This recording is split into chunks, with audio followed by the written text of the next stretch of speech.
Hey, what is up, squad? We are back with some more Ninjago reactions, but we are checking out all the novels, like the light illustrated novels. I guess, yeah, illustrated books, I guess is what I would call it. But yeah, we're checking out Spinjitzu Brothers, but Spinjitzu Brothers has 1, 2, 3, and 4. And then we'll be checking out Pythor's Revenge, which is a shorter one. And then finally, Quest for the Lost Powers, which should be the one that I should be reading. The most important one, right? Because it kind of explains how from what I'm told, it explains how the ninjas get their powers back leading up into Dragon's Rising. So we're going to check out all 4 of these books, or I guess all of these books, in this video. It's going to be a long one, but yeah, I'm hyped for this because I don't really know what to expect because we did the comic ones and those were, not gonna lie, that took me a while, bro. And these ones are actual bona fide books, right? So it's going to take a while, but if you enjoy this type of content, then, stay here. I'm just going to be reading. And yeah, hope you guys enjoy this. And if you guys want early and uncut reactions, make sure to check out the Patreon. If you want early edited reactions, check out the YouTube membership. And let's get right into it.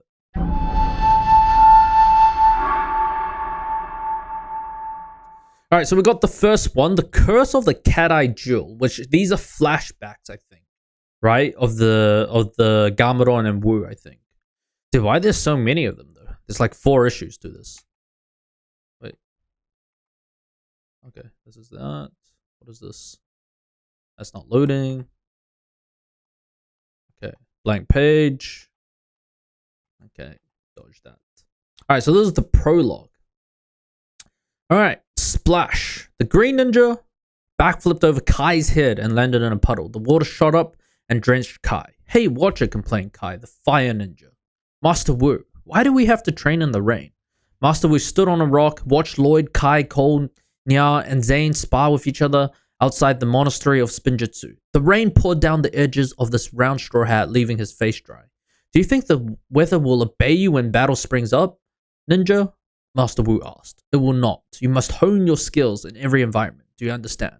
Yes, Master Wu, Kai grumbled. He leaped in the air and aimed a kick at Cole. Cole dodged it and slipped in the mud. Isn't underground an environment too? Asked Cole, the Earth Ninja. Why can't we train there? It's where it's warm and dry. Nya surfed up to the others on a wave of muddy water that she controlled with her elemental power. Each of the ninja had the ability to control the power of an element of nature, and Nya was the water ninja. I don't see what the problem is, she said. Training in the rain is fun. She jumped off the wave and it sloshed over Lloyd, Cole, Kai, and Zane. I agree with Nya, said Zane, the titanium ninja. This reminds me of my early days of training, where I would meditate at the bottom of a lake. Nya looked around. Hey, where's Jay? I thought he would be adding some lightning to the storm. Jay charged out of the monastery, carrying an old-fashioned umbrella with a long bamboo handle and a tiny canopy on top. Sorry I'm late, he said. Don't open that, Master Wu warned. Jay frowned. You mean this? I found it in a closet. I figured since it's raining, you figured you would train with an umbrella, Nya asked. So I do want to ask, though. Like, from here, it says that Nya uses muddy water. And, like, I always did wonder whether she could control other liquids that are not just pure water. Because most of the time in the show, we just see her controlling only water or seawater, right? Like, normal water or seawater. We don't really see her controlling, like, juice or, like, Coke or something like that. We have seen her make, I guess, soda bubble up and stuff. I think that, yeah, we have seen that when her powers were going out of control. So, but it's kind of interesting we're seeing it in like more of the novel, right? Or the book. Why not? Jay replied. I can train with one arm and hold the umbrella with the other. He karate chopped with his left arm to make his point. That umbrella is very dangerous, Jay, Master Wu said. It's just an umbrella, Jay countered. What are you worried about? That I'll poke my eye out or something? He twirled the umbrella like a baton. The long handle poked him in the eye. Ow, Jay cried. Master Wu swiftly jumped off his rock and took the umbrella from Jay before he could blink. By now, the other ninja had gathered around, curious. Alright, uncle, what's the deal with this umbrella? Lloyd asked. There must be a story behind this. There is indeed, Master Wu replied. And since this training exercise seems to be going nowhere, I will tell you. Come inside. A few minutes later, the ninja were wearing dry clothes and gathered in Master Wu's room. He sat on the floor with the umbrella at his feet. Many years ago, when my brother Gameron and I were young, our father sent us on a journey, he began. The story of this umbrella is the first adventure we had. Alright. I do wonder, when does Spinjitzu Brothers take place, by the way? It does seem like a more later season, right? And also, it's rare for Lloyd to call Master Wu uncle, by the way. Yeah, most of the time he calls him Master Wu, no? Alright, chapter 1. You boys are both a disappointment to me, so reckless.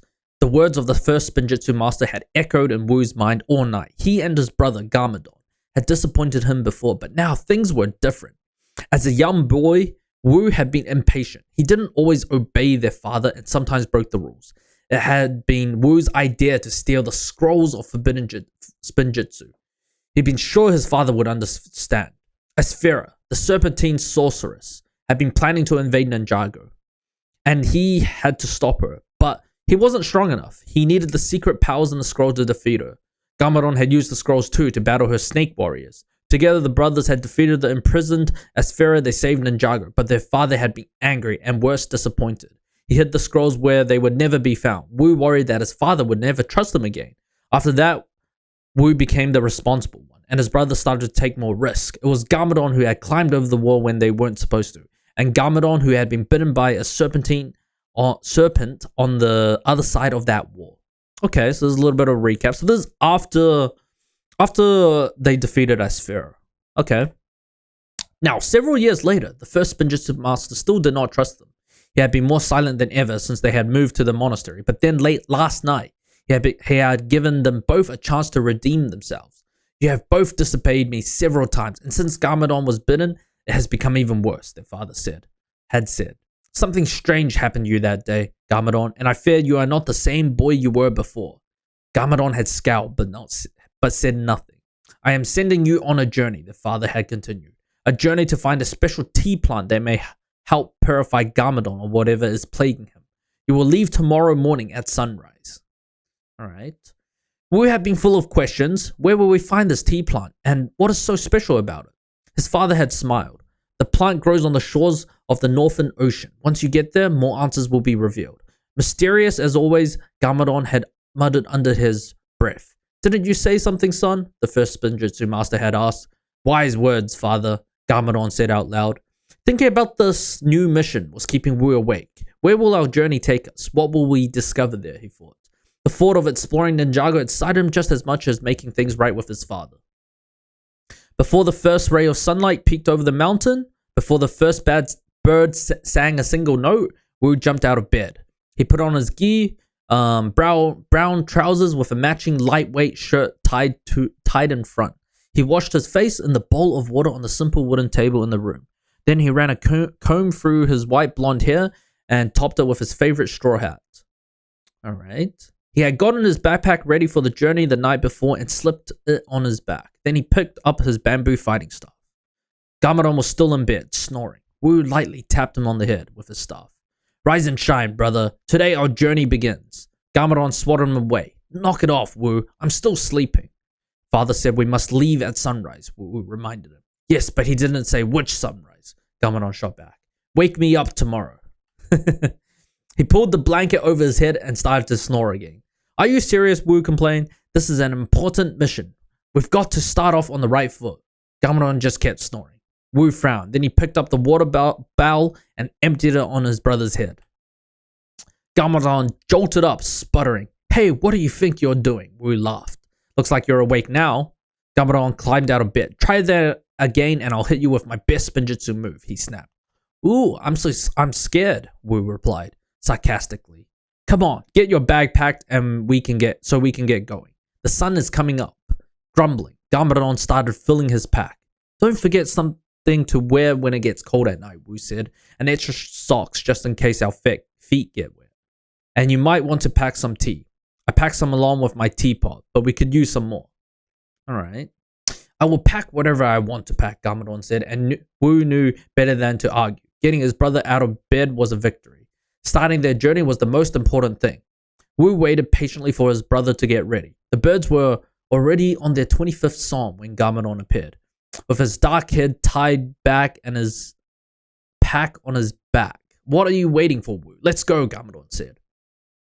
The two boys stepped out of the monastery. Where are we going again? Garmadon asked. Right now, there is only one path in front of us, so let's take it, Wu said. And they headed for the nearest village. The village was just starting to wake up when they arrived. Chickens pecked at the ground. Children carried buckets of water from the well. A jolly man sold noodles from a cart.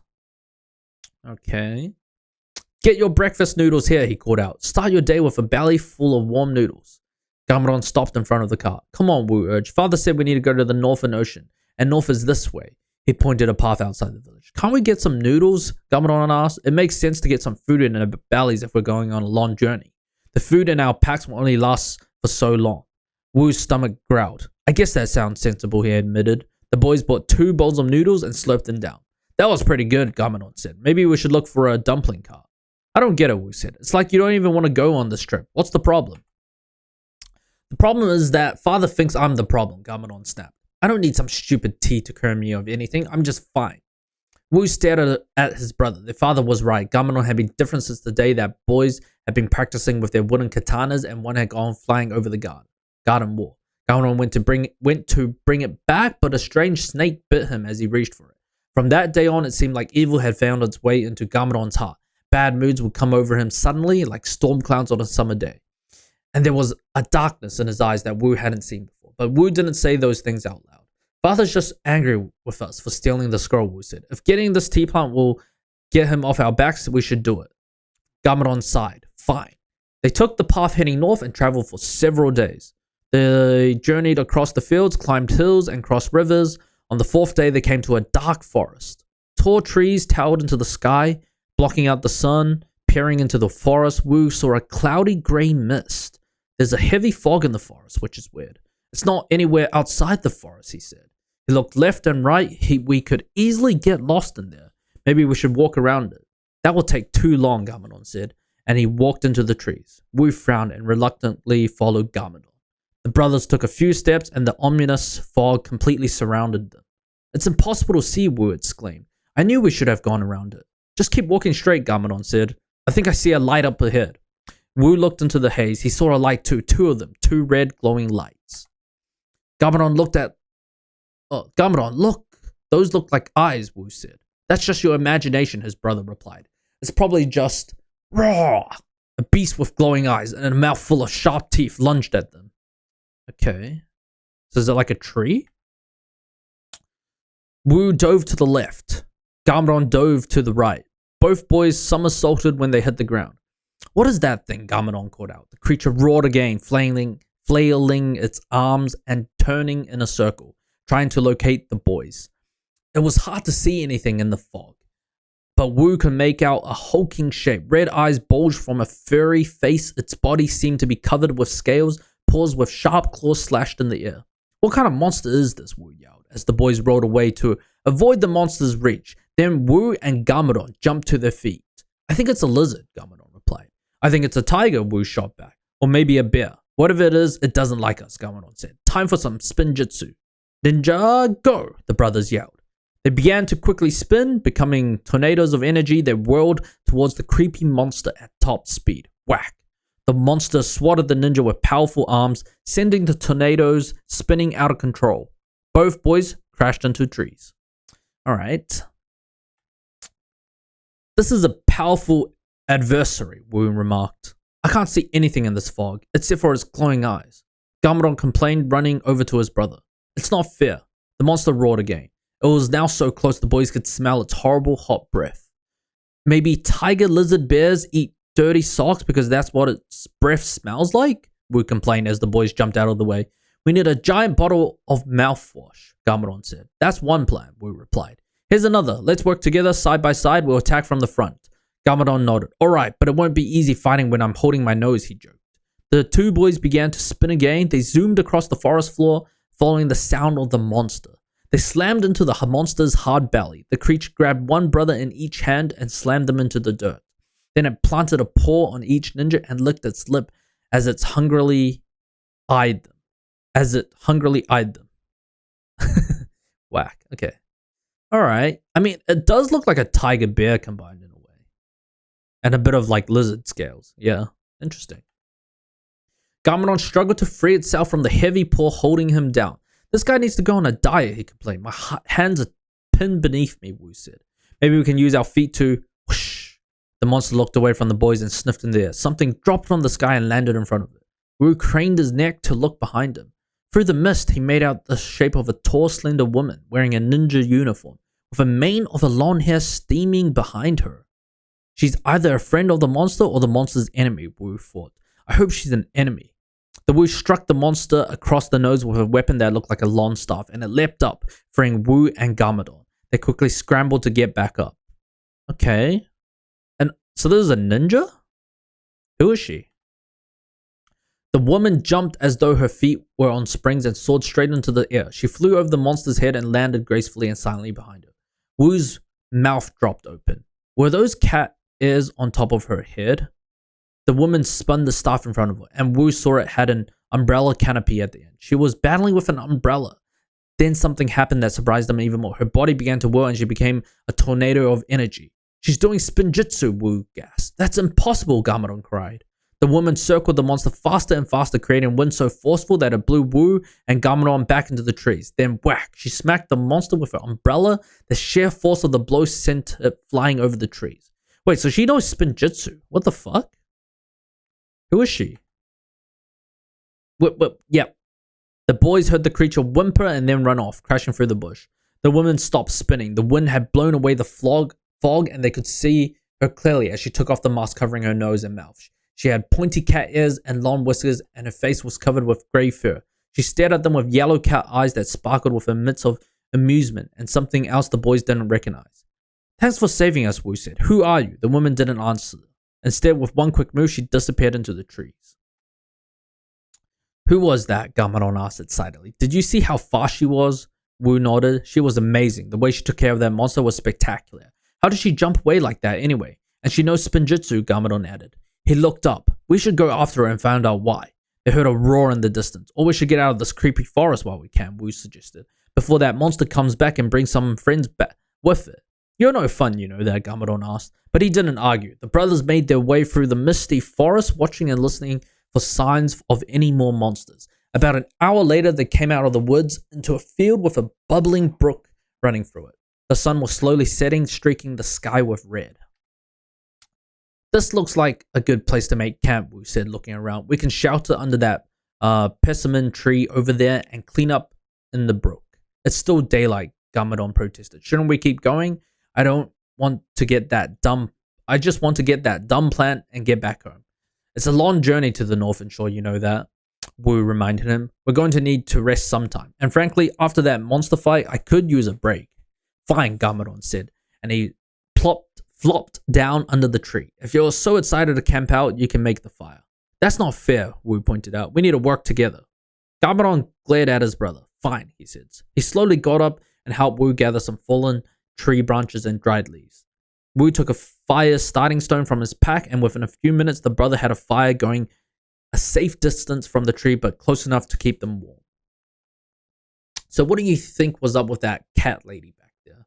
Garmadon asked, sipping the tea that Wu had prepared over the flames.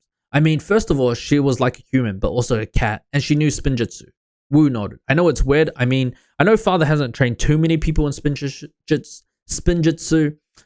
and he's never mentioned training a cat. Garmadon frowned. We should have gone after her. Why? Wu asked. You're the one who's anxious to get the plant and head back home. His brother shrugged. I don't know. Curious, I guess, he said. Wu smiled. What's that old saying? Curiosity killed the cat? He asked. I think it's smart that we let her go her own way. Maybe, Garmadon said. Well, I'm feeling hungry, Wu joked. Feline. It's like, wait, feline stands for cat, right? Well, it's like a type of species of cat, right? Wu joked as he opened his pack. How about some rice cakes to go with those persimmons we packed? Sure, as long as you don't serve up another cat pun.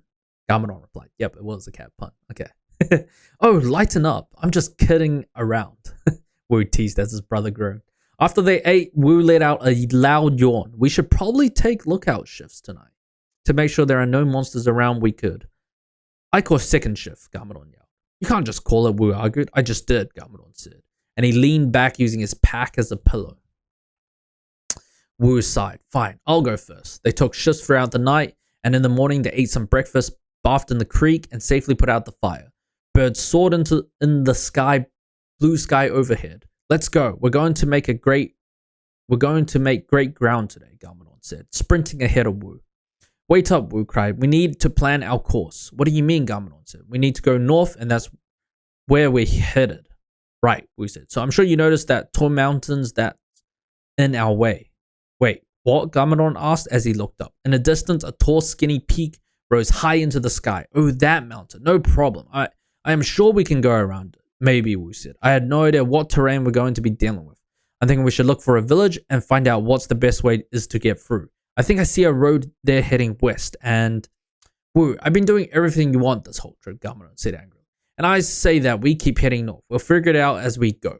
Did you forget that you're the one who thought we should go through that forest? Wu asked. Then he sighed. Whatever. We'll do it your way. Who knows? Maybe we'll find a village along the way. Alright. Which mountain is that, by the way? Is it a mountain we know? Cool. But they didn't find a village. They walked through more fields and another forest, monster-free, thankfully, and a swampy area that left them both feeling cold and clammy. That took them to the mountain foothills, a wide expanse of rocky platforms. The boy climbed them like giant steps. Going around the mountain would take some time if it's like this, Wu said. But the mountain is too steep to climb. For once, I agree with you, Garmadon said, and they continued to make their way across the rocky terrain. Ah! A loud cry made both boys spin around. A dozen warriors ran towards them. They wore green uniforms with the symbol of a jeweled emblazoned on the front. Green hoods covered their darkened faces and were those triangle-shaped ears on top of each hood. Who are those brawlers? Are they attacking us or coming to greet us? Garmadon asked. Maybe they're with the cat lady, Wu suggested. He started waving his arms. Hello, I'm Wu, and this is my brother Garmadon. Aha! The warriors stormed closer. I guess they're attacking us, Wu said. We're outnumbered, Garmadon cried. This isn't the first time, Wu said. Let's give it our best shot. Garmadon nodded. I'll take sits, you take sits. The boys split up. Garmadon leapt to the next rock, and half of the green warriors charged after them. Wu quickly strategized as the other sits warriors rushed towards him. Wu positioned his fighting staff in front of himself. Whack! He batted away the first warrior who reached him. Whack! The second tumbled down the rocks. Okay, I'll take sits, you take sits. Alright. But they're kind of like the cat-eared lady in a way. Huh. I wonder what kind of race they are, by the way. Two more came at him, one on either side, and Wu jumped as high as he could. The warriors collided into each other and then slumped to the ground. The fifth warrior held a chain with a curved weapon at the end. He swung it at Wu, who caught it on the end of his staff. Then Wu swung the staff, sending the warrior and his weapon flying. The sixth warrior tackled Wu at the knees, pushing him onto his back and knocking the staff out of his hands. Wu kicked up as hard as he could and got the green fighter off him. He jumped to his feet, picked up the staff, and planted it on the warrior's chest. Okay, who are you? Why are you attacking us? He asked. We're just passing through. Okay. The warrior scowled before he could answer. Another cry ran through the foothills. Ah, a second wave of green warriors, this one twice as big as the first, raced towards them. Wu glanced over at his brother. Garmadon had taken care of his six warriors too, but could they face more? Run, Wu yelled, and this time his brother agreed. They raced across the rocks with the green warriors in hot pursuit. The boys were speeding so fast they didn't notice the cliff up ahead. They both realized too late and plummeted into a deep ravine. Okay. Wu's stomach dropped as he fell. He quickly reached out and grabbed onto a rock that jutted out of the raven wall. His leg dangled beneath him, and he dug his finger into a crevice. From the corner of his eye, he saw his brother grab onto a rock too. Garmadon climbed up to join him. You okay? Wu asked him. Garmadon nodded. Yeah, I guess that dangerous death drop snuck up on us. It sure did, Wu agreed. Both boys gazed up. What now? Wu asked. The side of the ravine are pretty smooth and steep. How are we going to climb up? We're not mountain goats. No, but we're ninja, Garmadon said. Maybe we could do it if we tried. We could climb down, Wu suggested, and when he looked below, he got a little dizzy. It's a long way, though. Alright, nice. Up here, a female voice called out. The head snapped up. The cat ninja gazed down at them, holding her umbrella. Jump up and grab it, she instructed. I'll go first, Garmadon offered. He leapt up, grabbed the handle of the umbrella, and then propelled himself into a somersault. He landed safely at the top of the ravine.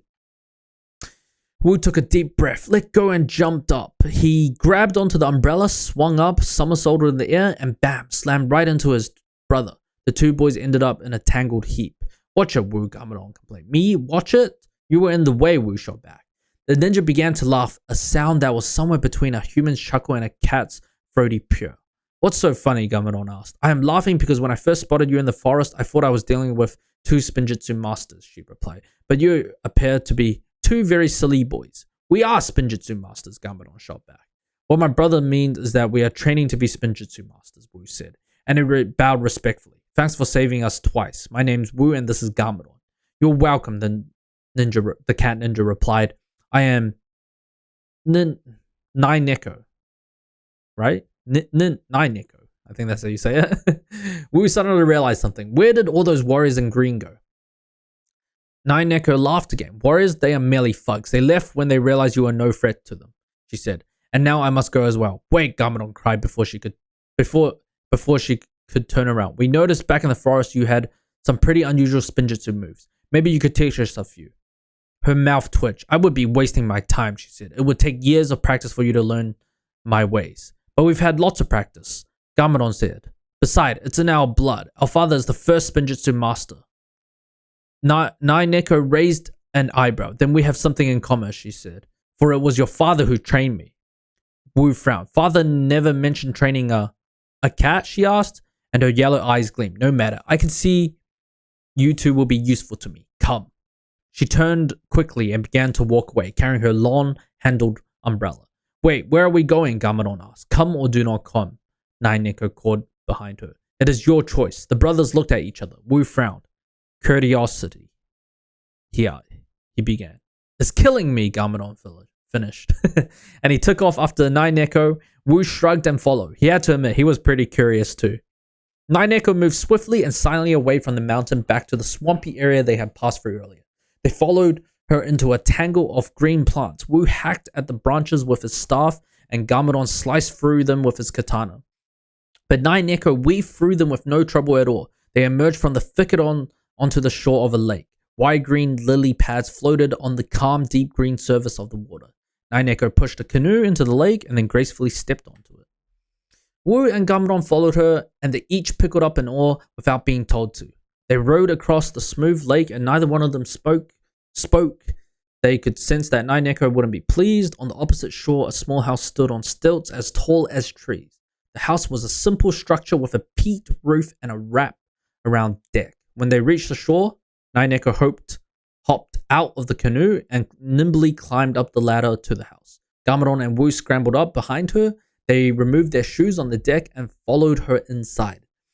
It appeared to be Ninjago's home, and it was simple and clean with cushions on the floor, a wooden table, a cabinet, and a sleeping mat. Wood burned into a small metal stove, taking the swampy chill out of the air. Alright. Excuse me for a moment, Ninjago said, and she disappeared through a doorway. A few minutes later, she returned wearing a pale green kimono with a pattern of blue fish printed on it. I will make tea, Ninjago said, and she removed a clay jar with some cups from the cabinet. Thank you, we said. It's kind of you to invite us here, especially since you knew our father. I have so many questions. You may ask them, Ninjago said, but I cannot promise that I will have answers. How did you meet our father? Wu asked. I met him many years ago when I was a girl, a little younger than you, she said. A girl, not a cat? Gamadon asked. No, not yet a cat, she said, and Wu heard a hint of sadness in her voice. He saw potential in me and taught me the basics of Spinjitzu. Then after I left him, I created new moves. I called my form of fighting the art of cat jitsu. What the fuck? So you're telling me she's been cursed to become a cat? So is that the same with the Green Warriors too as well? Cat jitsu, both boys repeated. Why did you leave our father? Wu asked. That does not matter, Ninjago replied, and she placed 2 steaming cups of tea in front of them. What matters is that you want me to teach you my moves, and I will, if you do me a favor in return. Yes, Gamadon agreed quickly, but at the same time, Wu said, it depends on the favor. Ninjago sat on a cushion and a faraway look crossed her eyes. I seek the cat-eyed jewel, she said. It rightfully belongs to me, and those thugs that you call warriors stole it from me. About those guys, why do they wear hoods with ears? Are they cat ninja like you? Gamadon asked. That is not important, she replied. What is important is that I want the jewel back and I need your help. Wu thought about this. You have an amazing ninja skills. he said. Why can't you steal it?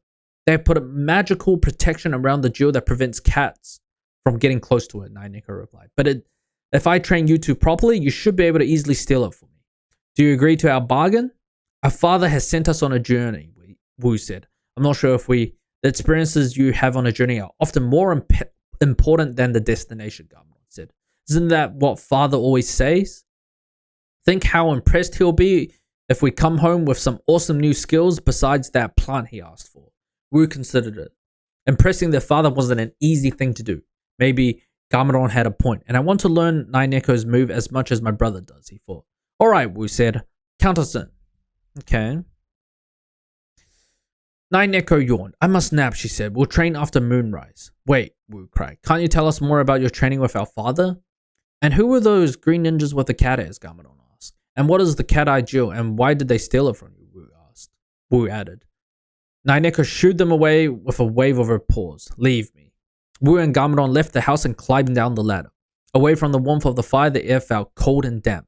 What are we supposed to do here while we wait? Gamelon complained. Stare at a stinky lake? And what kind of ninja takes a nap? A cat ninja, Wu replied. Haven't you heard of a cat nap?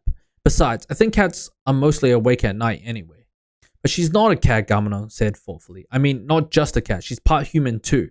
She said she was a human girl when father trained her. So how did she become a cat human?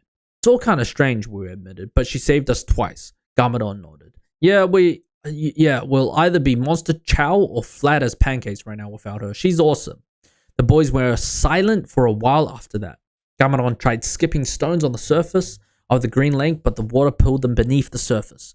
Wu prepared for the training session with some warm-ups, as he would have back home. They ate some more of the food they had brought with them, and finally the sun set and nearly full moon rose in the sky. Whoosh! Ninjago silently dropped from the treehouse and landed between the boys.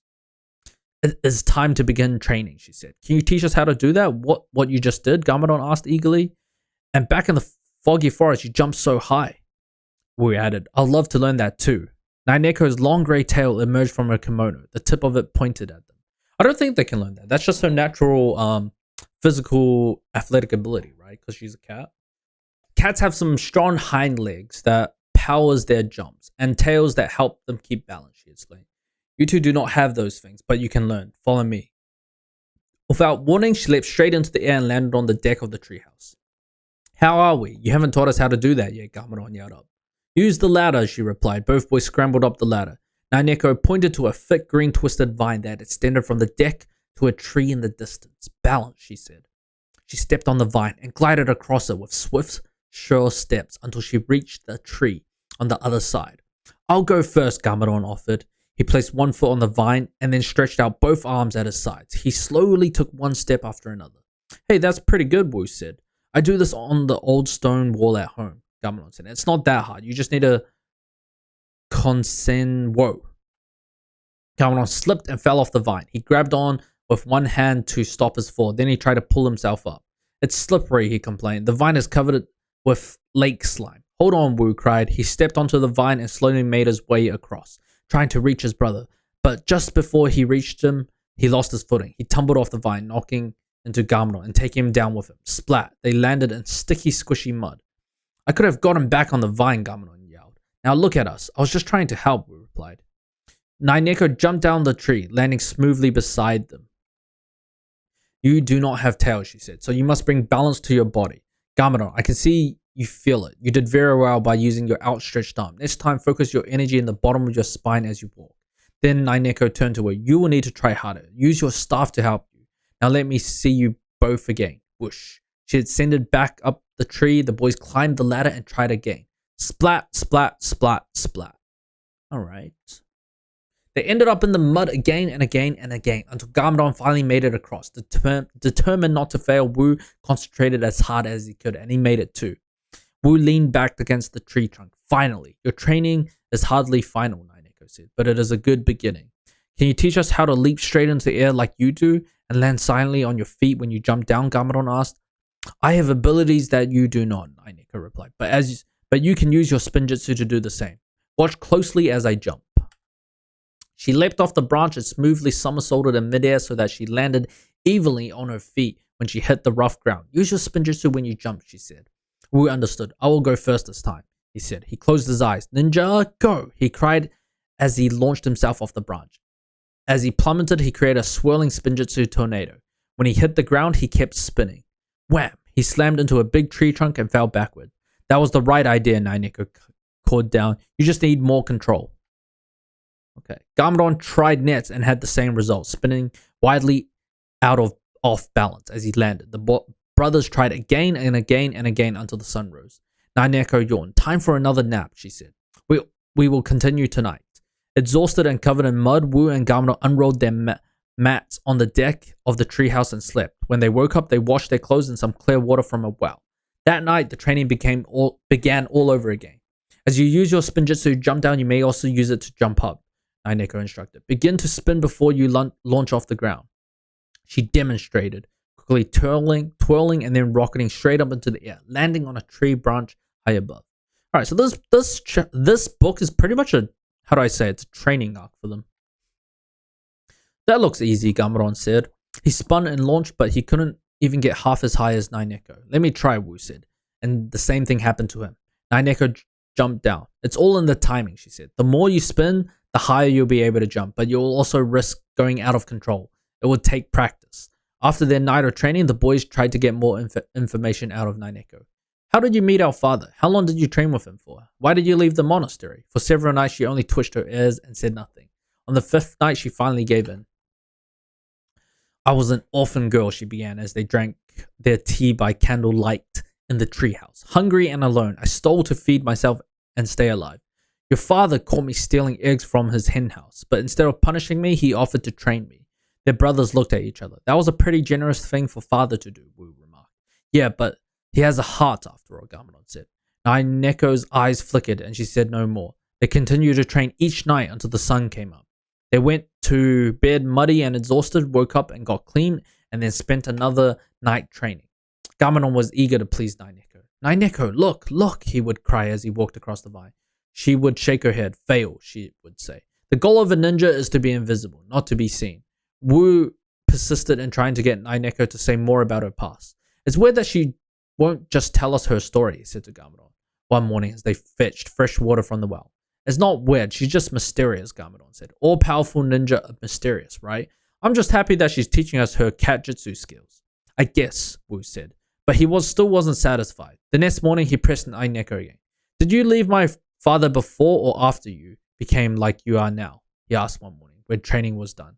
Ninjago's eyes narrowed. I see there is no satisfying your curiosity, she said. I will answer your question after you master katjutsu. Ah, Wu groaned, but it pressed both him and his brother to work harder. Day after day, they walked vine, practiced jumping, and got covered in mud. Finally, when Wu thought they might never get it, something kicked in. Both Wu and Garmadon walked across the twisted vine gracefully, with perfect balance. They leapt from the treehouse deck and landed silently on their feet on the muddy ground. They jumped effortlessly from the bottom of the tree and landed just beneath Ninjago. Well done, she said. Now you can tell us about training with our father, Wu said. Garmadon rolled his eyes. Sheesh, Wu. Couldn't you wait even a minute? I will keep my promise, Ninjago said. I trained with your father for several years. Then one day, shortly after my 18th birthday, one of his katanas went missing. Your father accused me of stealing it. I had not, but there was no way to convince him. I realized that he would always see me as the young thief that he had rescued, but so I continued training on my own. I'm sorry, Wu stammered, and Ninjago jumped to the treehouse without another word. Garmadon punched him in the arm. Nice job, Wu, he said. She obviously didn't want to tell us because it's such a painful story. And you made her tell it. How am I supposed to know? Wu asked. Still, I mean, that sounds like something father would do. But what, Wu? Garmadon said sternly. Father's right. You're too curious for your own good sometimes. Come on, let's fetch some water for Ninjago. The boys collected a bucket of water and boarded up the treehouse. Ninjago was staring out the window. She turned when they arrived. Now it is time for you to keep your promise, she said. When first light breaks, you may begin your mission for me. Where are we going, Wu asked. Back to the tall mountain where you encountered the jewel thieves, Ninjago replied. You will have to get past them, but I know a way that is not guarded. The cat-eye jewel is on the very top of the mountain. You will need to use all your skills to reach it. Then you must bring it back to me. We'll get it back for you, Ninjago, Garmadon promised. Then he yawned. The sun will be up soon. Can't we wait until the afternoon? I have waited long enough, Ninjago said coldly, and she entered her house. There she goes again, being mysterious with her. Why won't she tell us more about this cat-eyed jewel? Dude, it's weird because, like, how do I say? Garmadon looks like Lloyd here, bro, in this picture, by the way. But there was no point in pressing it. She had kept her end of the bargain by training them, and then owed it to her. You had a bargain with Asphera too, a little voice in his head reminded. And that ended in a lot of trouble. Still, a deal is a deal. The brothers slept for a short time and woke at first light to get ready for the mission. Ninjago served them tea and a light breakfast, and then they followed her to the shore of the lake. Take the boat, she instructed, and head west. There is a stream that feeds into the lake from a cave beneath the mountain. Take the stream into the cave, then pass through the cave and begin your climb. You should not encounter any of the thieves. When you get the jewel, bring it back to me. We won't fail you, Garmadon assured her. I hope you won't, Ninjago said. Then she leapt up, leaving them on the shore. Wu and Garmadon climbed into the boat and began to row, staring at the murky surface of the green lake. After an hour, they came to the stream that Ninjago had mentioned. They rowed the boat toward the mouth of the stream, getting close to the shore for the first time. Wu noticed a rustling in a clump of reeds near where the lake and the stream met. He put a finger to his lips and motioned with his head to his brother. Garmadon followed his gaze and saw it too. The boys stopped rowing. Then they stood up, jumped from the boat onto the shore, and tackled the figure in the reeds. It was one of the green warriors. Wu pinned the warrior to the ground with his staff. Garmadon pulled off the man's hood. You're not a cat ninja, Garmadon exclaimed. Why would I be a cat ninja? The warrior asked. Well, those ears kind of scream cat, Wu remarked. I'm obviously not a cat, the man replied. Garmadon nodded. We got that, but why are you following us? And are there others with you? It's just me, the warrior said. I've been watching you for several days. You need to listen to me. I am not your enemy. Ninjago is. The brothers gasped. He's lying to save himself, Garmadon said. I'm going to check the perimeter. I don't need to lie to do that, the warrior said. I'm a trained warrior. If I wanted to fight you, I'll be doing it right now. We'll see about that, Garmadon growled. And he darted off scouting for other fighters in green, while Wu kept his staff pressed firmly on the warrior's chest. Garmadon returned. He's alone. He's telling the truth about that, at least. I have no reason to lie to you, kids, the warrior countered. I'm sure Ninjago told you that we are thieves, that we stole the cat-eye jewel from her, but that's not the case. Let me tell you my story. Wu slowly removed the staff. Talk, he said. That man in green sat up. My name is Dillian, and I am a member of the ancient order of Phallus. It is our sacred duty to guard the cat-eye jewel. After you stole it from Ninjago, Garmadon asked. It was never hers to steal, Dylan replied. The ancient order of Phallus has been guarding the cat-eye jewel for centuries, long before she was born. That stone is what gives each cat 9 lives. I thought that was just a tale, Wu said. Dylan replied. It has been true ever since the stone was created. Because the life of a cat is precious and often dangerous, the stone protects them by giving each of one 8 extra lives. However, any cat who harvests the power of the stone will steal all of the lives it holds and become immortal. That is why we guard it so carefully. The mountain is magically protected so that no one can climb it. That is why Ninjago asked us to retrieve the jewel for her, we said. You mean steal the jewel, Dylan said. That's what she was trying to do when we stopped her. She used dark sorcery to transform herself into a cat so she could steal the stone and use its powers. But we foiled her plan. Wait, what do you mean sorcery, Garmadon asked. Do you mean magic? She's a ninja, don't some kind of witch. I'm sure she showed you only what she wanted you to see, Dylan replied. Wu remembered Ninjago's mysterious refusal to answer most questions.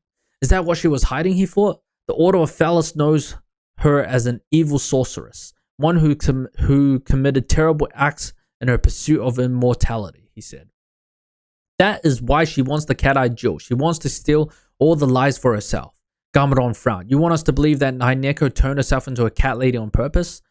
Dylan nodded. This is what happened, he said. If you don't believe me, come with me to the Temple of Phallus. Our leader will give you the proof you need. Garmadon scowled at Wu. You don't think he's telling the truth, do you? He's just making up a story so we won't help Ninjago take back what's rightfully hers. I don't know, Wu replied slowly. Ninjago said the Green Warriors were thieves, but if they wanted to profit from the stone, why are they protecting it? Why not sell it or use whatever powers it has for themselves? He looked at Dylan. I want to hear more. Take us to your leader. No way, Garmadon said. We need to tie this guy up and do what Ninjago asked us to do. The brothers stared at each other fiercely. I think we should go talk to the other guardians, Wu said. See if the story checks out. You mean walk into a trap? Garmadon asked. We can handle ourselves, Wu said. If Neko is really evil, then I don't want to help her. She trained us in cat jitsu. She saved us twice, Garmadon cried. I can't believe you're being serious right now, Wu. Let's do what we came to do. We must keep our promise to Neko. Wu shook his head. I can't, Garmadon. Not until I get more information.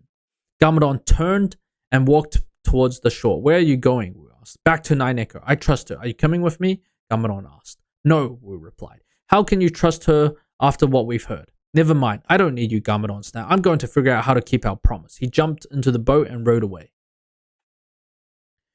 Wu had never seen Garmadon act like this. He watched his brother disappear across the lake. Will I ever see him again? He thought.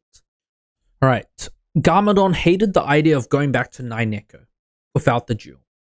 He thought about climbing the mountain himself, but now the thieves or the guardians, if their story was true, would be looking for him. He wasn't sure if he could take them on all by himself. He didn't want to admit it, but he needed Wu. He's so stubborn, Garmadon thought. We had one simple thing to do, and Wu had to go mess it up. He'd rather believe the word of a stranger, a thief, than agree with his own brother. Another little voice in the back of Garmadon's head told him that Wu might be right. Dylan's story could be true, and if that were the case, it would be a bad thing for Neko to get the jewel. Very bad. But he didn't want Wu to be right. Something inside him pulled him toward Neko. He couldn't really explain it, but he felt that they had a connection somehow, and he wanted to hear what she had to say. He rowed back across the lake and leapt to the deck of the treehouse. He found Neko inside, meditating. As soon as he stepped into the treehouse, she opened an eye. You have failed, she said. Not exactly, Garmadon said. Wu and I found a scout following us. He told us that he belonged to an ancient order of guards protecting the cat-eye jewel. He says that the stone was never yours to begin with, that you only want to steal it to become immortal, and that you are a sorceress who did terrible things in your quest for immortality. Wu believed him, but I didn't. Neko stood up. I knew you were different from your brother, Garmadon, she said. You were wise to come to me. She placed a tea kettle on the stove, then took a jar from her shelf and spooned some of the contents into 2 cups. I will make tea and we will talk, she said. They sat across from each other on the floor. Both were silent until the tea was ready. Neko sipped her tea. Her mesmerizing yellow eyes stared at Garmadon. What the guard told you is mostly true, she said. Garmadon's mouth dropped open. You mean you are a sorceress, she said calmly. But now I can tell you my whole story, Garmadon. I know that you, more than anyone else, will understand. She trusts me, Garmadon thought. And while a small part of his brain warned him to run, he stayed put. He wanted to hear her out. What your father did to me hurt, Garmadon, she began. I had begun to think of him as the father I never had, and then he accused me of a terrible thing, something I did not do. I felt betrayed, Garmadon. I know what it is to feel rejected by my father. Neko smiled. Yes, I knew you would understand, Garmadon, she said. Then you will understand what I did next. I vowed that one day I will become better, stronger, and more powerful than the first Spinjitzu master. I would return to him and show him that he should have believed in me. That makes sense, Garmadon thought. I probably would have done the same thing. I tried to perfect Spinjitzu on my own, she told him. But I knew it would not be enough to best your father and his ability to live for thousands of years. To beat him, I would have to become immortal. So you studied sorcery?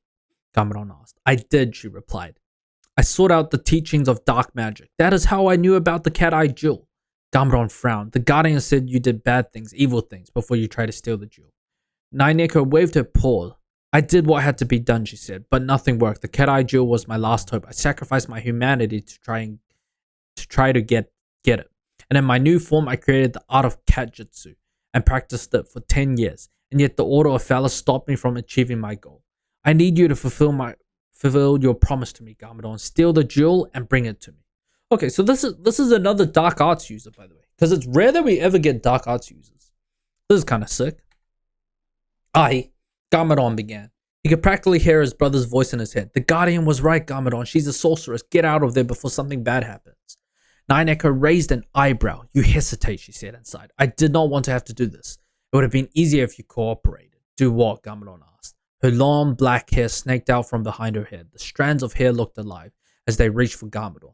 Dark magic, Garmadon thought, and he watched transfixed as the rippling black strands continued towards him. What's happening? He asked.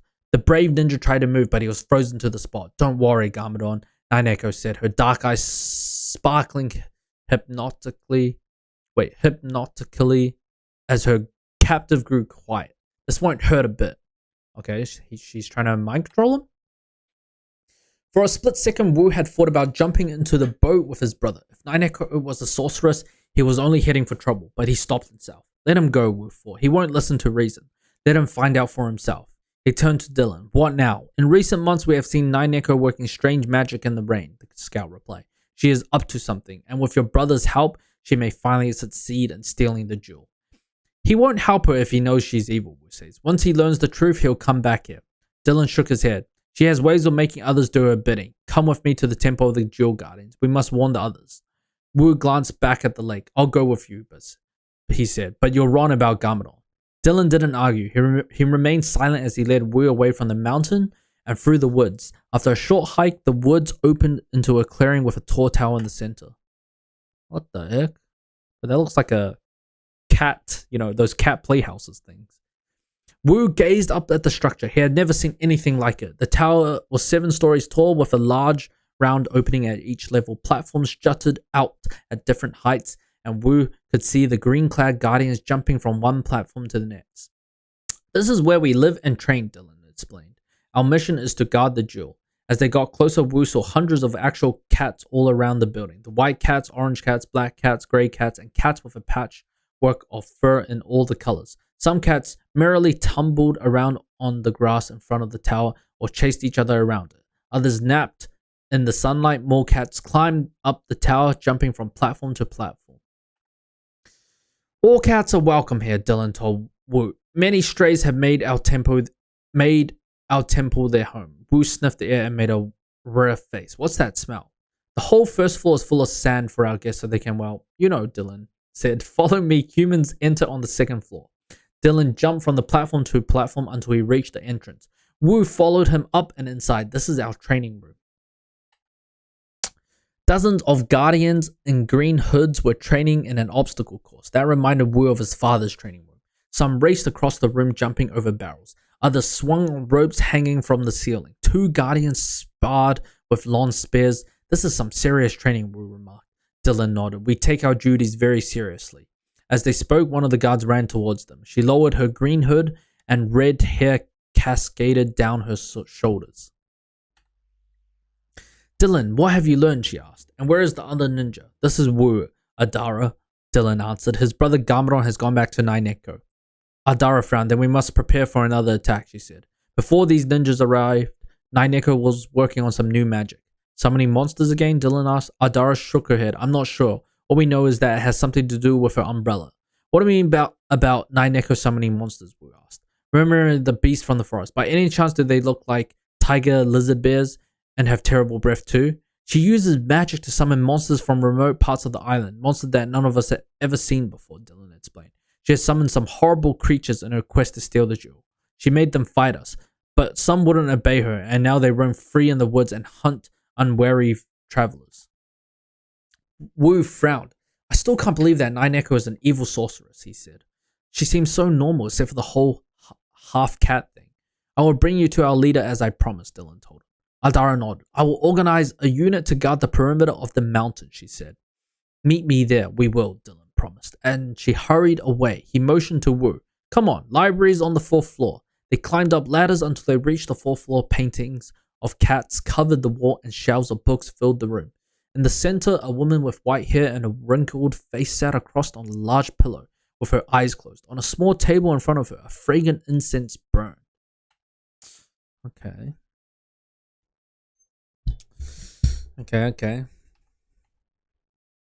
Dylan and Wu approached her. Dylan bowed. Kamala, this is one of the ninja I told you about, he said. The leader of the Guardian opened an eye. Please sit, she said as she nodded to Wu. Dylan said you could prove to me that Ninjago is a sorceress. Wu said, sitting on the floor in front of her. I can, Kamala said. Look into the smoke, ninja. Oh, are those spirit incense things that Wu uses as well? She mentioned toward the curl of smoke coming from the incense. Wu watched it, confused, but then images began to appear inside it. I was a little girl when Ninjago came to my village, she said. and an image of Kamala as a young girl appeared in the smoke. She cast a spell on our crops. She tried to become immortal by draining the life from them. The image changed to a woman with long black hair and a kimono that looked very much like Ninjago. She stood in a wheat field with her arms outstretched. Her hair floated behind her as waves of energy flowed from the plants into her fingertips. The crops grew black and withered. Nineko's spell failed, and she wasn't able to take the life force from our crops, but our crops did die, and my village nearly starved, Kamala said. Wu nodded. Dylan was right. That is evil. And that is not all she has done, Kamala continued. She cast spells that summon horrible monsters. I know, Wu said. We meant one of them. Then you understand, Kamala said. After that, I devoted my life to the study of good magic so I could stop evil sorcerers like Ninjago. The Order of Fella sought me out to protect the cat-eyed jewel, and I agreed.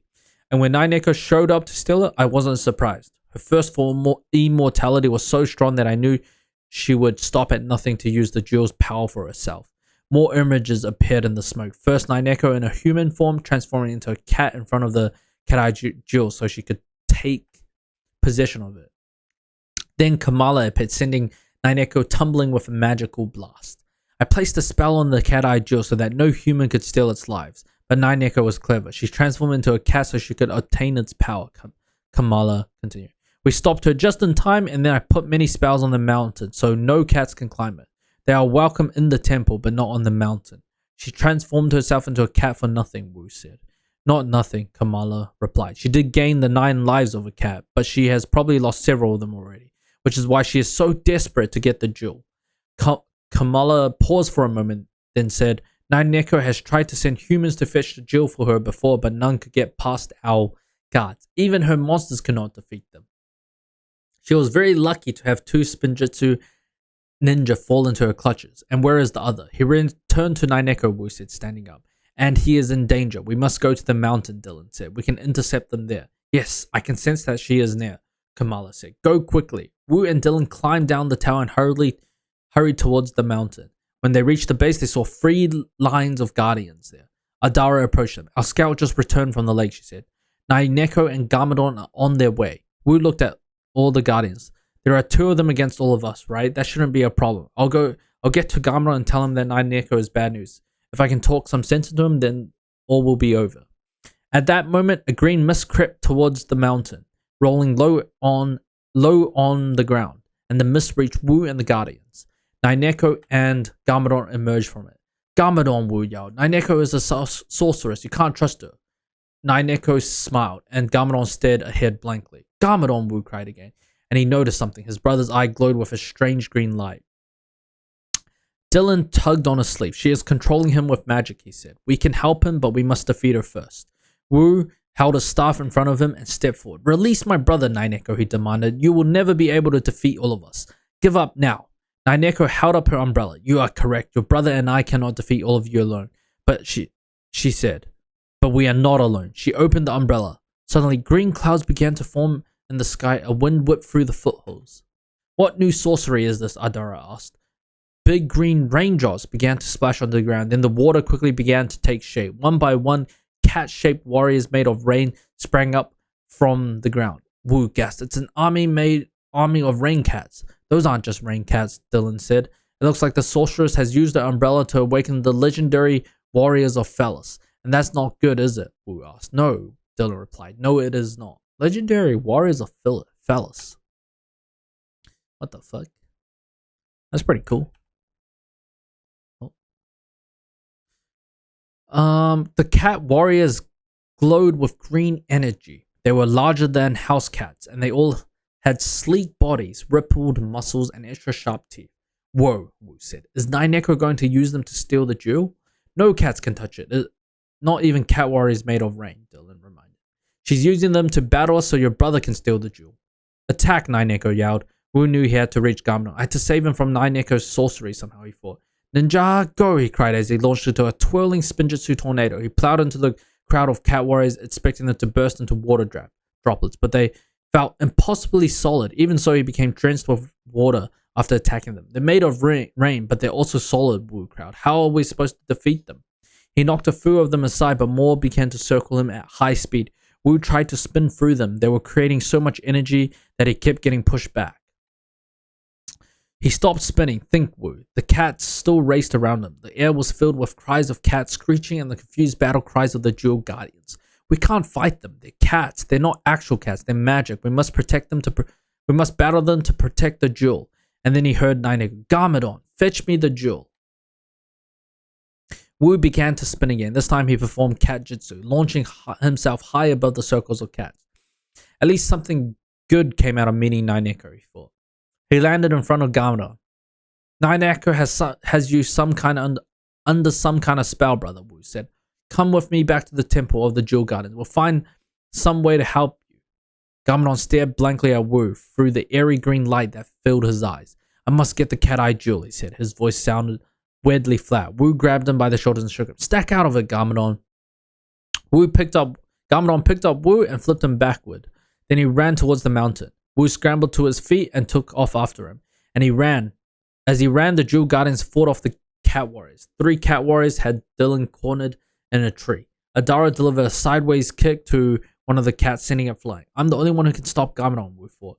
And he ran even faster. He had to get to the bottom of the mountain before his brother did. At first glance, the mountain seemed impossible to climb. Then Wu noticed narrow wedges of rock sticking out of it. He staggered from the bottom all the way to the top. Just like the temple, Wu thought. It's why Ninjago taught us cat jutsu. We can't reach the top without it. When Garmadon got to the base of the mountain, he realized that too, and he began to spin. Then he rocketed straight up into the air and landed on the first rock platform. Garmadon, stop, Wu yelled.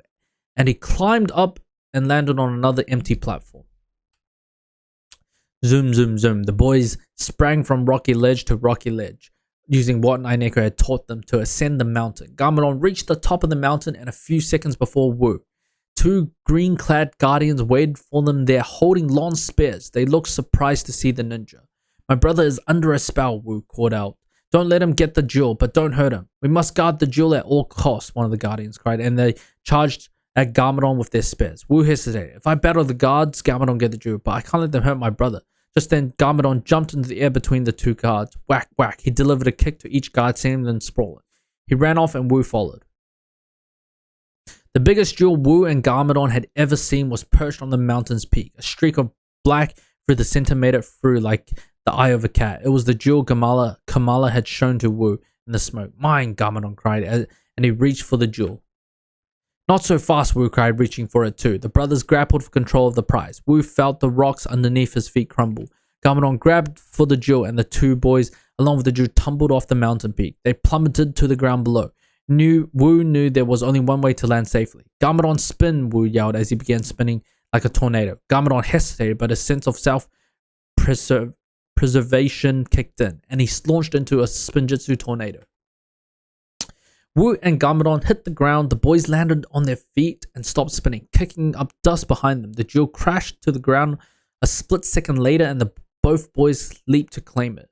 They wrestled for the jewel, rolling around across the rocks. Then the tangle of brothers broke up, and they both somersaulted in different directions. Wu looked down at the cat-eye jewel in his arms. I got it, he thought. Give that to me, Garmadon raged. The magical green glow in his eyes now burned like a flame. Dylan and Adara raced over. We got this, Wu. You've got the jewel back to the top of the mountain. You get the jewel back to the top of the mountain, and we'll stop your brother, Dylan yelled. Okay. He lunged at Garmadon and flipped him onto his back. Adara jumped up and kicked Garmadon as he tried to get up. Wu raced towards the mountain path. Ninjago landed in front of him, her black hair streaming behind her like snakes. She held her umbrella in front of her like a fighting stuff ready to attack. There is nowhere to run, Wu, she said. Give me the jewel and I'll remove the magical hold I have on your brother. I don't trust you, Wu said. Release Garmadon first, then you can have the jewel. Enough games, Ninjago hissed. And her hair reached out and tried to grab Wu. He backflipped to get away and then turned and ran. He scanned to see if there were any jewel guardians nearby that he could pass the jewel to, but they were all busily battling the relentless cat warriors. He could see Dylan, Adara, or Garmadon. He went to the edge of the same ravine he and his brother had fallen into before and skidded to a stop. Ninjago advanced on him. No bargaining, she said. Give me the jewel. I must get the jewel. His brother Eri's voice sounded behind Wu. Garmadon leaped out of nowhere and tackled Wu. The 2 boys nearly tumbled over the edge again. Brother, stop, Wu begged as they wrestled for the jewel once more. We're going to fall. Garmadon didn't listen. He kicked Wu in the knees and the jewel fell out of his hands. Nineko leaped towards them and picked up the jewel with the rippling strands of her hairs. "It's mine," she said, her yellow eyes glittering. "It's finally mine. I must get the jewel," Garmadon said. "Garmadon, no," the sorcerer said. "When I command you to get the jewel so you can give it to me." "The jewel," Garmadon repeated, and Wu laughed. "You're not very good at casting spells, are you?" he said. Garmadon tackled Nineko, and she tumbled onto her back. The jewel flew from her grasp, and Wu dove for it. His heart was pounding as the jewel landed in his arms. "It's mine," Nineko yelled. As she jumped up, she slipped on the uneven rocks at the edge of the ravine. "Nineko," Wu cried. He rushed toward her, but he was a split second too late. Arms flailing as she fell backwards, Nineko plunged over the edge. Wu held his breath as he peered into the ravine. Had Nineko managed to grab hold of a rock, but he saw nothing. Then he heard his brother's voice behind him. "I must get the jewel," Garmadon cried, and he lunged at Wu. Wu gasped and raced away from the edge of the ravine with Garmadon at his heels. A squadron of rain cats approached from the other side, surrounding Wu. Wu clutched the cat-eye jewel to his chest. "Snap out of it, Garmadon," he pleaded. "Nineko's evil, and she just proved it, and now she's gone. You don't have to obey her anymore." But Garmadon was still under the spell. "The jewel," he said, and he launched into a Spinjitzu tornado. The rain cats pounced. Wu spun in a circle, sizing up the danger from all dimensions. "Looks like I'm doomed," I thought. "But at least I'll go out fighting like a true ninja." But before he could yell, Ninjago, the rain cats began to dissolve into a cloud of mist. Poof, poof, poof. A woman slowly walked through the mist, supported by a cane. "Kamala," Wu cried. She pointed at the spinning Garmadon, and white light streamed from her fingertip. He slowed down and then stood still. The green glow disappeared from Garmadon's eyes, and a confused look crossed his face. "What happened?" he asked. "I was just in Nineko's house. Why am I here?" "Nineko had you under a spell," Kamala told him. "I'm not much of a fighter these days, but once I saw those rain cats, I knew my magic could help." "Thank you," Wu said, and he ran to Garmadon and hugged him. "It's good to have you back." Dylan and Adara walked up to the brothers. "Yes, Nineko is gone, and her magic is broken, for now," Dylan said. The other Jewel Guardians gathered around, some limping, others battered from their battles. "Nineko must have used magic to make Garmadon want to get the jewel no matter what," he said. He gazed towards the ravine. "I guess it backfired on her. The spell she cast on my brother led to her own undoing." "Nineko will return," Kamala added. "She still has some lives left. And as the sworn guardians of the Order of Phallus, we must continue to protect the cat-eye jewel." "Forever Phallus," the cat guardians cheered. Wu held out the cat-eye jewel. "This belongs to you then," he said. About that," Dylan said. "Would you guys mind taking it back to the top of the mountain? I mean, we could do it, but it's a long climb, and you did it really fast with your ninja powers." And Garmadon looked up the mountain. "We climbed up there?" Wu nodded. "Yup." Garmadon grabbed the jewel from Wu and grinned. "First one to the top wins." Garmadon took off and Wu smiled. It was good to see his brother back to his old self. Then he raced after Garmadon. "I'm right behind you, brother." Alright, the epilogue. Sunlight shone through the window of Master Wu's room. The rain had gone. "Well, that was a really pawsome story," Master Wu, Jay joked. "I'm glad Nineko didn't get the cat-eye jewel," Lloyd said. "Can you imagine a villain like that with the power of mortality? That would be bad news." "Wait, how did you end up with the umbrella?" Cole asked. "Years later, Dylan and Adara brought it to me," Master Wu replied. "They found the umbrella in the ravine but never found Nineko. Although they were certain that she would return someday. I've kept the umbrella ever since, but it reminded me of how close I came to losing my brother forever." Kai jumped up. Now that it's nice out, let's get back to training." "Yes," Zane agreed. "We only have 2 hours, 17 minutes, and 5.4 seconds of daylight left. We should make the most of it." Jay picked up the umbrella. "I know just how we should train. Rain cats." He ran outside and the others followed. Master Wu shook his head. "Jay, remember what my father taught us," he warned. "Curiosity killed the cat." Jay didn't listen. "Come on, rain cats. Let's see how ferocious you are." As he opened the umbrella, and a flood of water poured from the umbrella canopy and drenched him. Master Wu grinned. "You must be a true sorceress to summon rain cats," he said. "As you can see, anyone else who uses the umbrella just gets wet." "Yeah, I figured that out," Jay said with a sigh. Nia turned to Master Wu. "You never told us what happened to you and Garmadon. Did you reach the Northern Ocean? Did you find the plant your father asked you to get?" "Our journey took a long time, and there are more stories to tell," Master Wu said. "But those are stories for another day." He gazed up the clouds as the memories washed over him. Okay. Dara. Okay, there's just a glossary about the warriors. Okay, that's sick. Let's go to the next chapter. So this is the Lair of Tanabrats. Prologue. Master Wu and the 6th ninja strolled through a village outside Ninjago City. Let me get this straight, Jay said. We came all this way to the village to stop a ring of chicken thieves, and it turns out it was just a bunch of foxes? Most of the time, the simplest explanation is the correct one, Master Wu said. I don't mind coming here, Jay said. It's nice to have a break from training. Kai looked at the small houses surrounded by rice fields. Not much to do here, though. Cole sniffed the air. Are those mooncakes I smell? He followed his nose away from the others. Cole, we've got to get back to the monastery, Lloyd called out. But Cole didn't turn around. Nia laughed. I'm sure Cole's on the scent of something good. Let's check it out. They followed Cole through the twisting village streets to the town marketplace. Colorful decorations hung from the trees. Those look like turnips, Jay asked. Zane scanned his database. On this day every year, the village holds a turnip festival. There are games of chance entertainment and different kinds of food made from turnips, including their famous turnip donuts. That's what I smelled, Cole said. I have got to try those. Lloyd turned to Master Wu. Do we have time? I suppose we at least have time for a cup of tea or two, the ninja master replied. Cool, Jay said. We should check out that traveling puppet show over there. It looks like a lot of fun. Puppets? No puppets, Master Wu said sharply. The ninja all froze and looked at him with surprise. Please, Nia asked. I'd love to see the puppets just for a few minutes. Master Wu shook his head. Isn't there something else you'd like to do? I think I see a turnip tops game over there. Anything but puppets. Not to be disrespectful, Master Wu, but what do you have against puppets? Kai asked.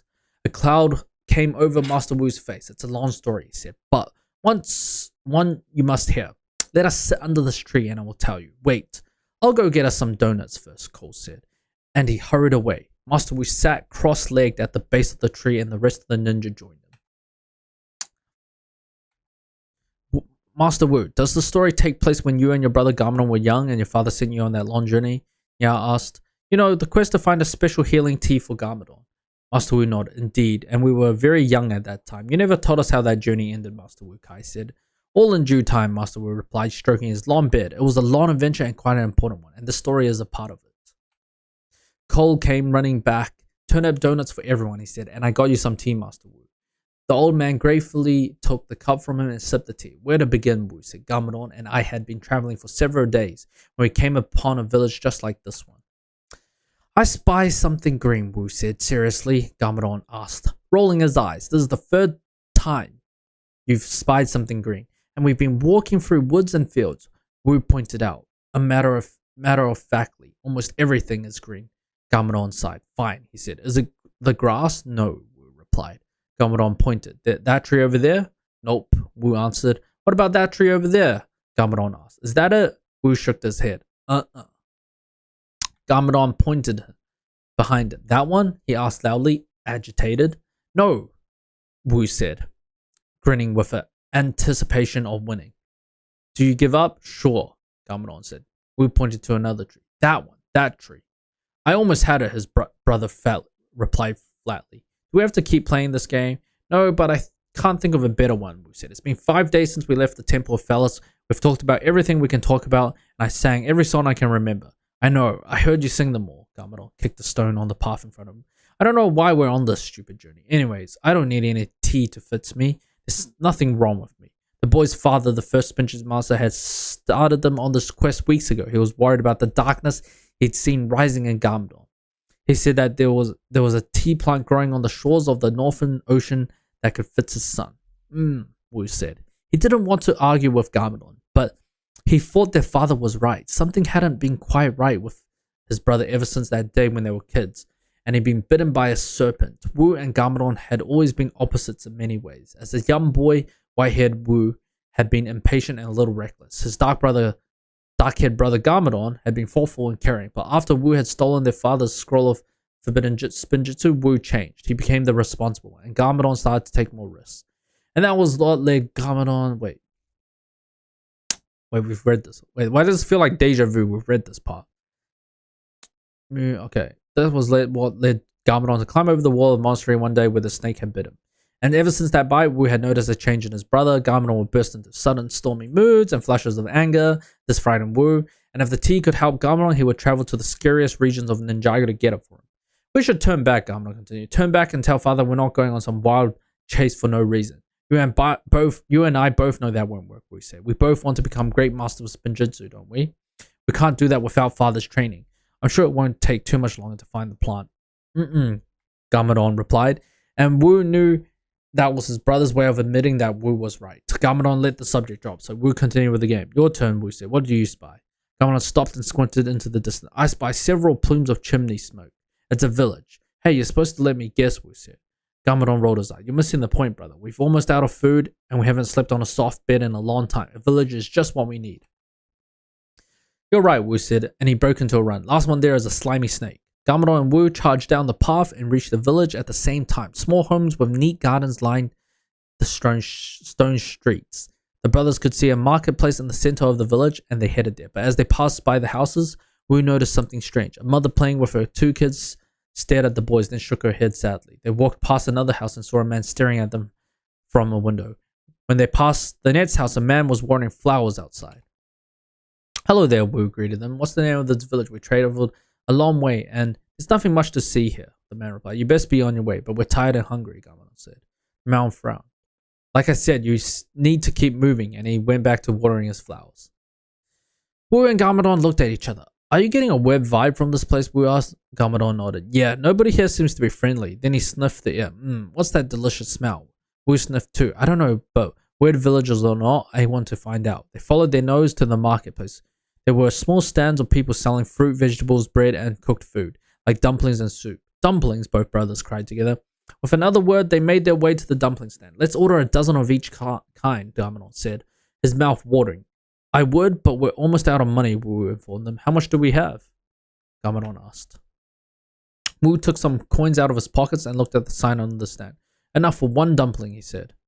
Gamadon nodded to the grey-haired woman behind the gate, who was placing dumplings in bamboo basket to steam. We're like 1 dumpling, he said. The woman raised an eyebrow. 1 dumpling? That's what I said. Is there a problem with that? Only if you continue to be rude to an old lady, the woman shot back. 1 dumpling is kind of a strange order. People will talk about my dumplings all over Ninjago. Nobody ever orders just 1. They order 6, 12, or 100. Wu held out his coins. We can only afford 1 dumpling. She shook her head and clicked her tongue, but then she opened another steamer basket and used chopsticks to pick a single dumpling. No, not that one, Gamadon. Can you choose the biggest one? Really? The woman asked. They're all the same size. No, they're not. Gamadon insisted and pointed. That one's a little bigger. The dumpling seller was not convinced. It is not. Just give us the big one, Gamadon's voice got loud. Wu sighed and put a hand on his brother's arm. It's okay, Gamadon said smoothly. We can get a bunch of carrots instead. That'll be easier to share. Then he heard a voice behind them. Grandma, give them a plate of dumplings. The brothers turned to see a girl who looked to be about their age, with short brown hair. Thank you, Wu said. My name's Wu and this is my brother Gamadon. The girl smiled. I'm Hannah, and that's my grandmother. Call me Oba-chan, the woman said gruffly, and she piled 8 dumplings on a plate and passed it on to them. Oh. Gamadon looked at Hannah. Why are you doing this? You don't even know us, Hannah shrugged. You look hungry, and Grandma and I like to feed people. We've been traveling for weeks, Wu explained, and we're running out of supplies. Do you know anyone looking for an extra hand? Maybe we could stay the night here and do some work in the morning to earn some money so we can buy some more food. You do not want to stay the night here, Oba-chan said dryly. Wu frowned. Another guy told us that too. Why can't we stay? Gamadon asked. It's not a bad little village. It is an excellent village, Oba-chan snapped.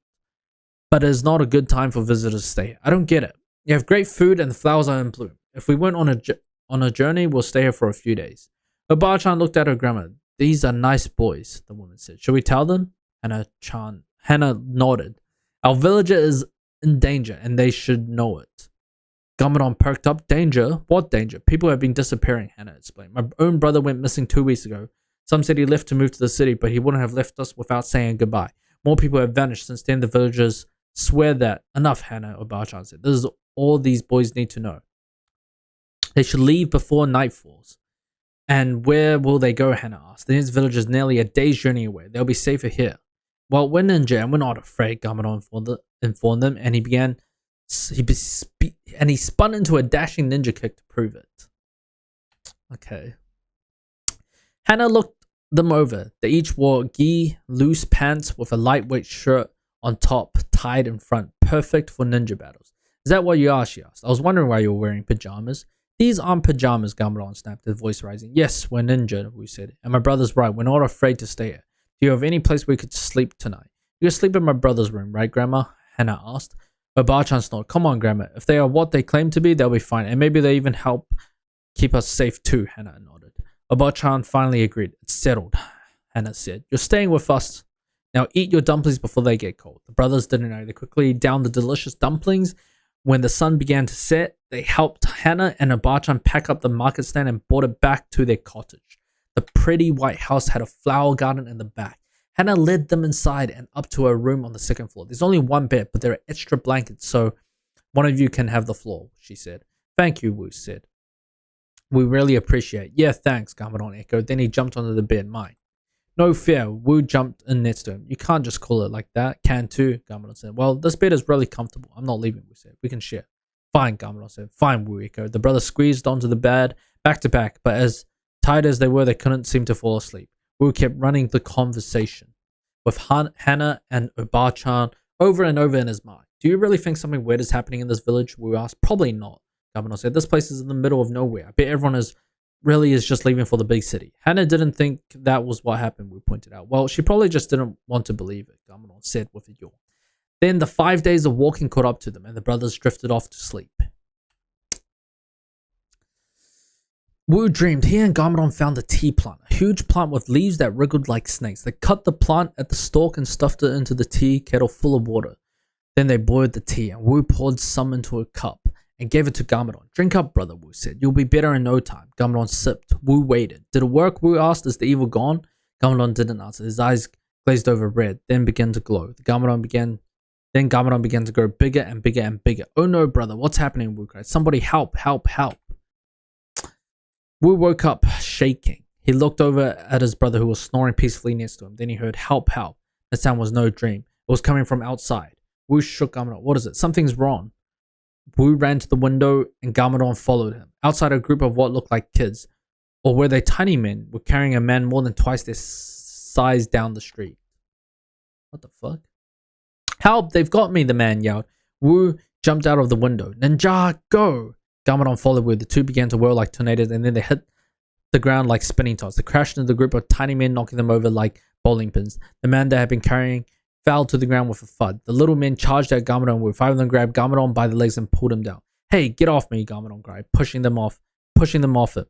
Sitsmo attacked Wu from by hitting him behind the knees. Wu stumbled and then twirled around and hit one of them with a martial arts kick. The little man flew into the air and Gamadon caught him.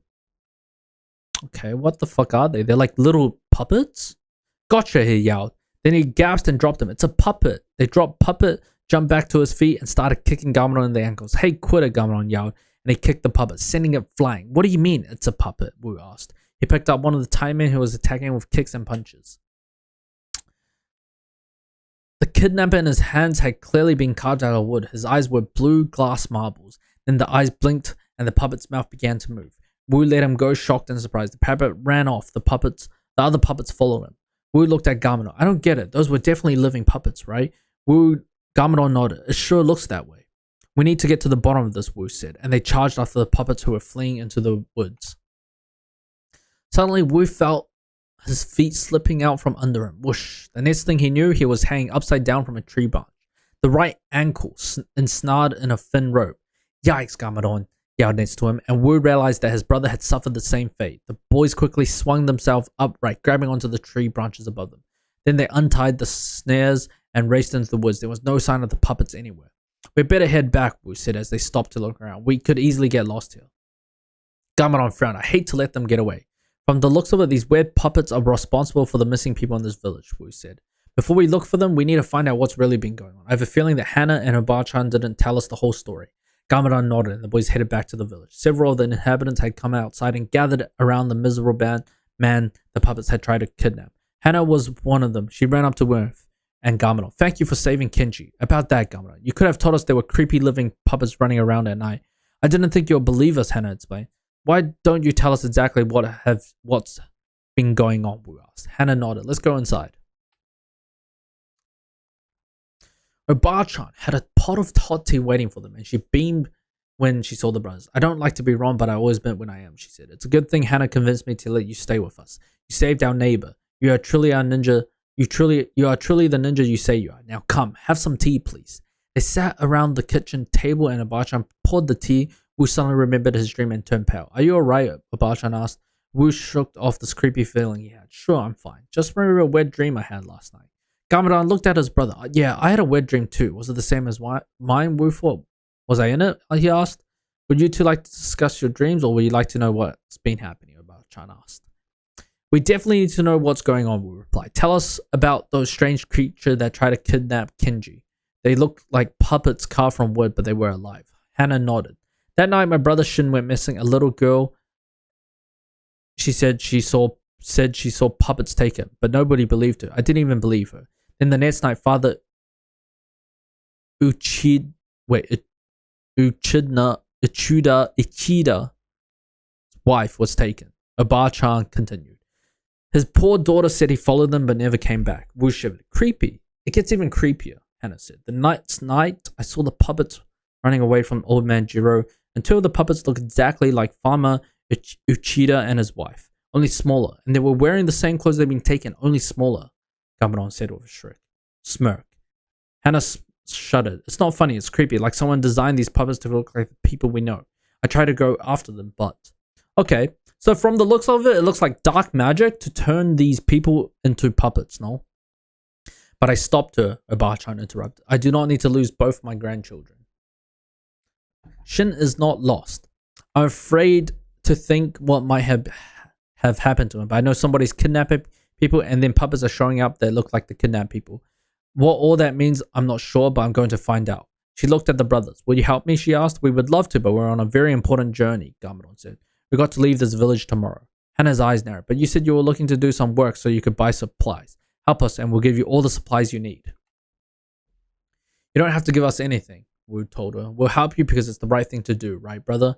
Gamadan sighed. Right, he said, and then his eyes lit up as if just hatched a really mischievous plan. But since it's your idea to help, then you won't mind being bait.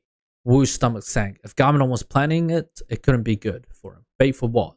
Gamadan grinned. Bait for the puppet trap we're going to set tomorrow night. What a beautiful night to be asleep outside, Wu said. Out here in the garden where anyone could kidnap me if they really wanted to. Gamadan hissed from behind the mulberry tree. Don't be so obvious, Wu. Wu was lying on a cot in Obachan's flower garden, pretending to be asleep under the night sky. But he decided to add some dialogue to his performance. Well, you wanted me to be bait, brother, Wu shot back. I'm just letting the puppets know that I'm an easy target. Too easy, Gamadan. Now be quiet. You've got the simple job. All you have to do is pretend to sleep. I've got to try and follow you without being seen by the puppets. How is that harder than being handled by a bunch of super creepy living dolls? We want to know. Because you don't have to do anything except just lie there, Gamadan shot back. Shh, we said. I hear something. Tap, tap, tap. The sound of tiny feet marching on the cobblestone road filled the night air. Then the marching stopped and Wu and Gamadan heard two voices on the other side of the garden wall. This is so hard, you bunch. A voice wailed. Everyone's got their doors locked and the windows closed and blocked. Stop whining, Moody, the other voice scolded. The boss, Yo, says, we better bring another soul tonight, Yo, or he'll turn us into toothpicks. Wu hissed at Gamadan. Are those the puppets? I didn't know they could talk. Gamadan peered through a hole in the garden. About a dozen puppets were outside on the street. Two of the puppets seemed to be leading them. One had red eyes and blue spiky hair made of flats and wore a blue shirt with a picture carrying a face on it. With a picture of a crying face on it. The other had dark spiky hair and his black shirt had a grinning face with sharp teeth. The puppets behind them stared straight ahead with blank looks in their glass eyes. They're puppets, all right, Gamadan hissed back. Quite a lot of them.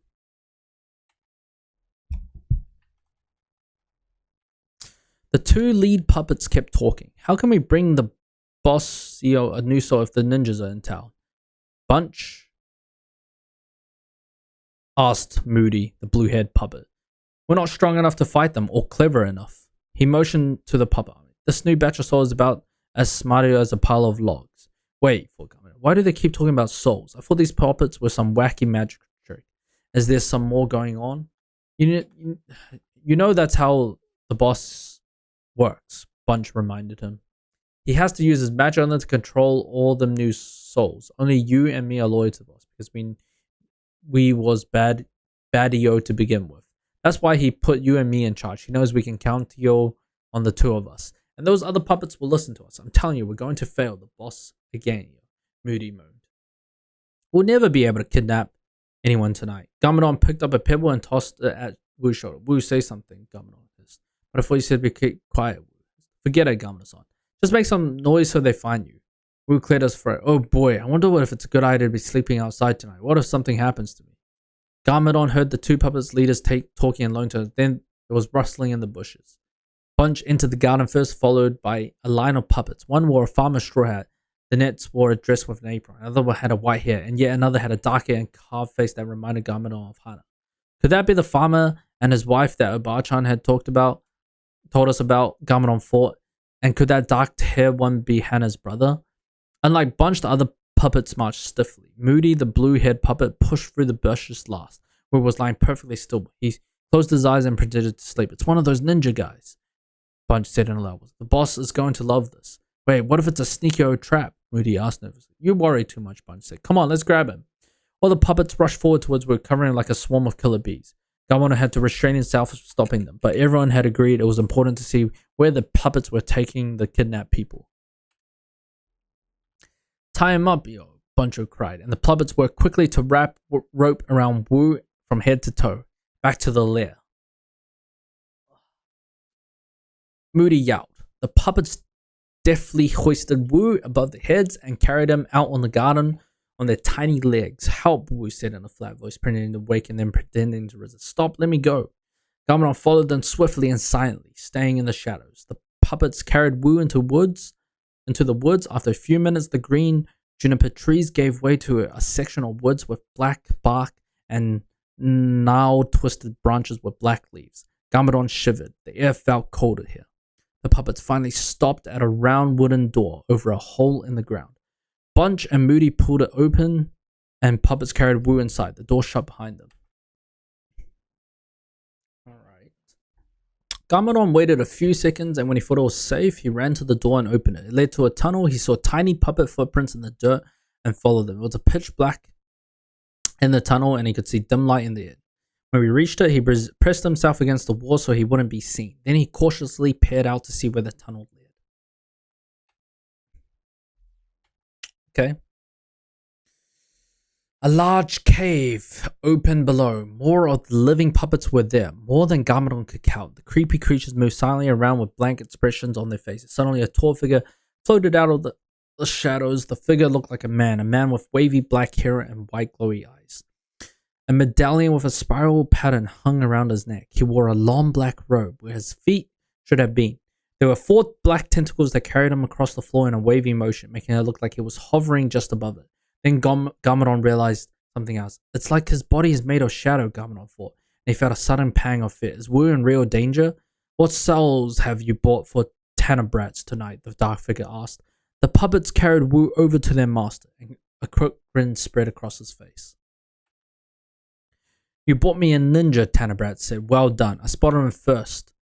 Yo, Bunch said. He's lying. I did it, Moody cried. Tanabrat ignored his arguing henchman. He walked over to a workbench against the wall of a cave.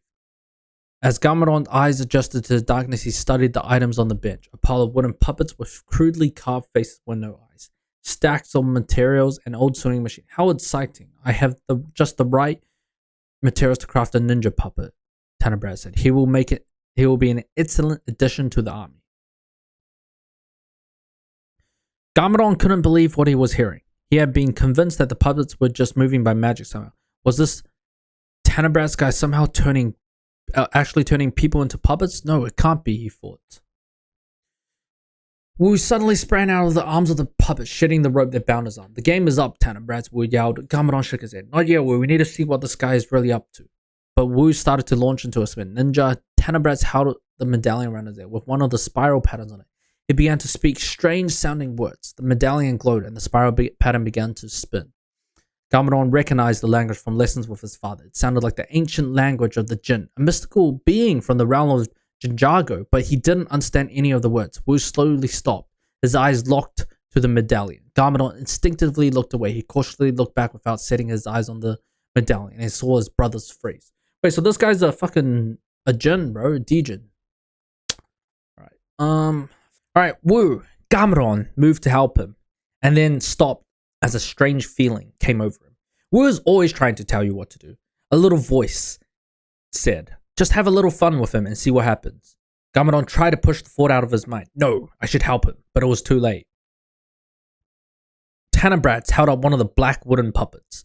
Wu went limp, and then a tendril of white glowing energy began to stream from Wu's mouth and into the mouth of the puppet. Garmadon watched, transfixed with fear. What is happening? He thought. Then he heard a voice below him. Hey, it's that other ninja. Garmadon looked down to see the red-eyed puppet, Moody, looking up at him. Tanabrat's head snapped towards him, along with the dozen of heads in the puppet army. Garmadon thought quickly. I can't save Wu until I know what this Tanabrat's guy is up to, he thought. And to figure that out, I'll need some help. Hey, he quickly picked up Moody and raced out of the tunnel. Hey, let go of me, Moody yelled frantically, waving his arms. Bunch, help! Garmadon kept running. I'll be back for you, Wu, he called behind him. Let me go. I won't let you turn me into toothpicks, Moody wailed. He was making sobbing sounds, but no tears fell from the puppet's glass eyes. Garmadon held on tight to Moody as he ran back to Hannah's house. Hannah and her grandmother followed Garmadon into the kitchen, and they surrounded Moody as Garmadon put him down on the floor. Moody jumped out and ran to the door and reached for the door handle. Let me out, he cried. I won't let you chop me up for firewood. We're not going to hurt you, Garmadon promised. We just need some information. Speak for yourself, Obachan snapped. I could use a nice new salad bowl. No, Moody yelled. I don't want to be a salad bowl. Then you better talk to us, Garmadon said. Who is Tanabrat, and what exactly did he do to my brother? Moody stopped crying and started laughing. Haha, the boss put his soul in a puppet. Your brother's now one of the boss's minions. Like you? Hannah asked. No, Moody shouted. I'm not a minion. Brunch and I are his number 1 and number 2 puppets. Brunch is the other one. Garmadon explained to Hannah and Obachan. So he turned to the puppet. So which one are you, number 1 or number 2? Moody frowned. Bunch is number 1, he replied. That's what he says anyway. He always tells me what to do. Your name is Moody, right? Garmadon asked. Moody started to cry again. Yes, I'm Moody. I wonder why they call you that. Hannah muttered under her breath. Garmadon knelt and looked into Moody's red eyes. Alright, Moody, start at the beginning. Are you saying that Tanabrat kidnaps people and turns them into puppets? Yes, but don't tell the boss that you heard it from me because he'll... Hannah interrupted him. My brother. Is that what happened to my brother? If you mean that guy we kidnapped from this house, then he's a puppet too, Moody replied. Hannah lunged at him, but Garmadon jumped up and stopped it. We got to get him to talk, Garmadon whispered. It's the only way to save them. Hannah nodded and backed away. Garmadon knelt again. How does Tanabrat do it? If I tell you, will you let me leave? Moody asked. Garmadon knew he probably wouldn't let Moody go if he could help him save Wu, but Moody didn't know that. Sure, he lied. Fine, Moody said. The way Tanabrat tells he was a puppeteer a long time ago. One day, a chariot crashed through his traveling puppet stand, but it wasn't just any chariot. It was a jinn's chariot. What's that? Hannah asked. Garmadon explained. The jinns are mystical beings. I thought I heard Tanabrat speaking jinn in his lair when he stole Wu's soul. Father taught us about the jinns because they can be a powerful enemy and they have powerful magic. Moody piped up. When the chariot crashed through, a magical medallion fell out. Garmadon gasped. The one Tanabrat wears around his neck with the spiral in it. Moody nodded. That's the one. Tanabrat picked it up and put it on. He felt like it was payment for his ruined stand. Then he sort of became obsessed with it. He sought out big rare books and learned the ancient language of the jinn. Then you figured out how to use the medallion. It can steal souls. Hannah gasped. That's terrible. Yeah, it's nasty, but it worked out pretty sweet for me and Bunch. Moody said. Tanabrat's practiced using the medallion on us first. We were just petty thieves back then. Now we're big-time bad guys. When Tanabrat takes over the world, Bunch and I will be rolling right by his side. Sounds like a scam to me, Garmadon thought, but that's not my problem. He slowly paced back and forth thinking, what about all the other puppets? Wu and I heard you talking. Tanabrat has them some kind of magical control. Yes, Moody replied. You see, Bunch and I pledged our souls to Tanabrat. We obey him because we want to, but other folks aren't as important as me and Bunch. The boss controls their minds, so they'll do what we say. You're awful, Hannah said. How can you do this to all those innocent people? What happens to their bodies after Tanabrat takes their souls? Moody looked sad. They sort of just go into a magical sleep, and after a few years, they just fade away. The puppet's voice trailed off, and Garmadon had a disturbing feeling that Moody's own human body was long gone. He almost felt sorry for the little guy, until he remembered that Moody and his pal were accessories to the extremely evil Tanabrats. But Garmadon still didn't understand something. What does Tanabratz want the souls for, and why is he putting them into puppets? Well, the puppet idea was his because the soul in a puppet body can live forever. That's a pretty cool illustration, though. An immortal army, Abachan said thoughtfully. Right, Moody replied. See, the medallion's energy is evil, so wearing the medallion has transformed Tanabratz over the years. He used to look like a regular man, but now he's mostly made of darkness. That's why he has to live underground. He can't stand the sunlight. Garmadon tucked this fact away. Tanabratz is making a huge puppet army so he can become the most powerful evil guy in Ninjago, Moody continued. And when that happens, Bunch and I will be living large. Ha, Hannah allowed. You mean living short, don't you? Moody began to kick his feet and cry. Why do you have to be so mean, he sobbed. Hannah rolled her eyes. Seriously, you kidnapped my brother and turned him into a puppet. He won't be a puppet for long, Garmadon said, determined. And neither will Wu and the others. I have an idea. Wait, aren't you going to let me go? Moody cried. Later, Garmadon cried. Obachan and Hannah can keep an eye on you here. You can leave after I defeat Tanabratz and rescue my brother and the others. Hannah put her hands on her hips. Running off right now isn't going to do any good. Wushin and many other people from this village are literally puppets right now. How is defeating Tanabratz going to help them? I'll figure all that out when I get there, Garmadon said, and he moved towards the door. Abachan held up a hand. You heard the little man. Tanabratz cannot stand sunlight. We must wait until sunrise to attack. What do you mean we? Garmadon asked. I'm the only ninja here. We cannot do this alone, Abachan said. Now that we know what we're up against, we can convince the villagers to help us fight. Garmadon snorted. I'm a ninja. How can a bunch of farmers and dumpling makers help take down a bad guy like Tanabratz? Moody piped up. Oh, can't you see? You'll need help to get past the puppet army. Then you'll probably want to get the medallion away from Tanabratz, or else you'll become a puppet too. Then he frowned and started to cry. What did I tell you? Why did I tell you that? I shouldn't be helping you. I should be helping the boss. Abachan approached Moody. You're a smart little fellow, aren't you? Moody stopped crying and smiled. Really? You think so? Bunch always called me a blockhead. I'm sure you want to show your friend how smart you are, don't you? Abachan asked. Bro, she is manipulating this guy. Moody nodded. I sure would. And we'll keep our word. You are free to go, Abachan said. But we hope you will stay and help us instead. We need you, Moody. You are our number one puppet. Moody smiled. Number one? Really? Garmadon faced Abachan. What are you doing? He hissed. If he runs away, he's going to tell Tanabratz our plan. We need his puppet brain, she replied. He's not going to run away, are you, Moody? Moody sobbed. I'm so confused. I swore an oath to the boss, but he and Brunch are always mean to me. How can I leave when you're being so nice to me? You don't have to decide now, Moody. Abachan assured him. Just stay with us for now. If you want to go back to your boss, we'll let you. Moody nodded. Okay. Abachan smirked at Garmadon. You see?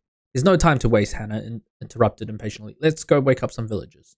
Obachan grabbed a cooking pot and spoon. Leave it to me. They followed her outside.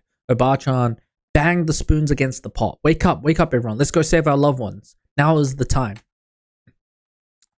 An hour later, 24 villagers had lined up in a field on the village outskirts. They had all lost friends and relatives to Tanabratz. And now that they knew what was happening, they wanted to help. Along with Hannah and Abachan, there were men and women, young people and old. And they were ready to learn. While Hannah and Abachan had gathered the volunteers, Garmadon had squeezed more information out of Moody. The little puppet loved to talk and didn't seem to realize he was giving Garmadon details that could help him fight Tanabratz. Now, Garmadon paced back and forth in front of the village, explaining his plan. The puppets are made out of wood, so they don't feel anything, he explained, but they can be broken or damaged. And we don't want to do that. Moody told me that if a puppet is destroyed, the soul escapes, and you can't get it back. So we can't hurt the puppets. You just need to keep them busy while I handle Tanabratz. How do we do that? One of the villagers asked. Garmadon turned to a puppet dummy he made out of grain sacks, and hey, he drawn red eyes, a frowny face, and a blue mark on it. Why does that look like me, Moody? That's not important, Garmadon replied. Now, Wu and I were able to fight off some puppets, but we're trained ninja. You're all going to need some practice. He delivered a fast low kick to the puppet dummy's knees. The dummy flew backwards, and Moody winced watching it. Low. Start with short, swift low kicks, Garmadon explained. He pointed to a knee-high wood fence over by the edge of the field. Imagine each fence post is a puppet. Now attack. The villagers ran to the fence and began kicking the posts. Some of them made contact, but Garmadon was surprised to see that half of them couldn't even manage a proper kick. One girl just kept kicking the dirt. A farmer kicked and fell flat on his back. Garmadon shook his head, sighed, and called them back. One man looked back at the battered fence. Are we going to fix my fence first or onto the nets move? Garmadon snapped. Garmadon stood under the tree. The puppets are trained in sneak attacks, he explained. And Moody dropped the dummy from a tree bunch straight onto Garmadon's shoulders. If this happens, you need to eject the puppet with a forceful motion. First lean forward and then quickly flip your shoulders back. Garmadon demonstrated and the dummy went flying backward and quite accidentally knocked Moody out of the tree. Ouch, Moody cried, but he jumped back to his feet. The villagers took turns leading Moody, dropped the dummy on them and tossing off the dummy. Hana sent the dummy flying farther than anyone else, and Abachan's swift reaction surprised Garmadon. But some of the villagers were still having trouble. Moody dropped the dummy on one guy who dropped to the ground and started wrestling it. Garmadon sighed again. I've got another idea, he said. Does everybody have a broom they can use or a gardening tool with a long handle? The villagers scrambled and returned with brooms, shovels, and garden rakes. If a puppet attacks you, just whack it with your broom like this. Garmadon demonstrated on the dummy. Can you at least do that? The villagers were mostly successful this time, although some of them ended up whacking each other with the brooms. Garmadon walked over to Abachan and Hana. I don't think this is going to work. At the very least, we can distract the puppet army, Abachan told him. I guess you're right, Garmadon said. He turned back to the other volunteers. Just one more thing. He pointed to a wooden arch covered in vines. Moody, please step through the arch, Garmadon instructed. Oh, that's all? Moody asked. Sure. He stepped through the arch and into the snare, and just like the one that Garmadon and Wu stepped into the night before, it snapped him up and hung him upside down from the top of the arch. No fear, Moody wailed. The snares used by puppets to set traps are made of incredibly thin threads. They're practically invisible, Garmadon explained. But Abachan figured out a way that we can spot them. Abachan walked up to upside down Moody and held out her palm. She blew on a small pile of flour and it clung to the snare, making it visible. We'll use the flour method as we move closer to the lair, Garmadon explained. Suddenly the sounds of roosters crow filled the air. Garmadon gazed at the sky, where the first rays of morning sunlight were peeked over the horizon. It's time, he said. Let's go rescue my brother and the rest. Hooray, the villagers cheered. Hey, Moody cried, still stuck in the trap. Don't leave me hanging. Alright. Garmadon cut Moody's loose and then led the villagers into the woods. Abachan approached him. Here, she said. She handed him a small round mirror. Thanks, Garmadon said. But the grateful gift giving usually happens after the ninja saved the day. And you might be able to use this mirror when you face Tanabrats. Abachan told him. Why? To scare the enemy with his own reflection, Garmadon quipped. Abachan sighed. Is everything a joke to you? You told us that when the medallion glows with light when he uses it, all mirrors reflect light. When he tries to use his medallion, use the mirror. Who knows? It might reflect the spell back onto him too. Garmadon tucked the mirror into his pocket. Don't worry, he won't get a chance to use the medallion on me, but thanks. Moody walked up to Abachan. We're going back to the boss now?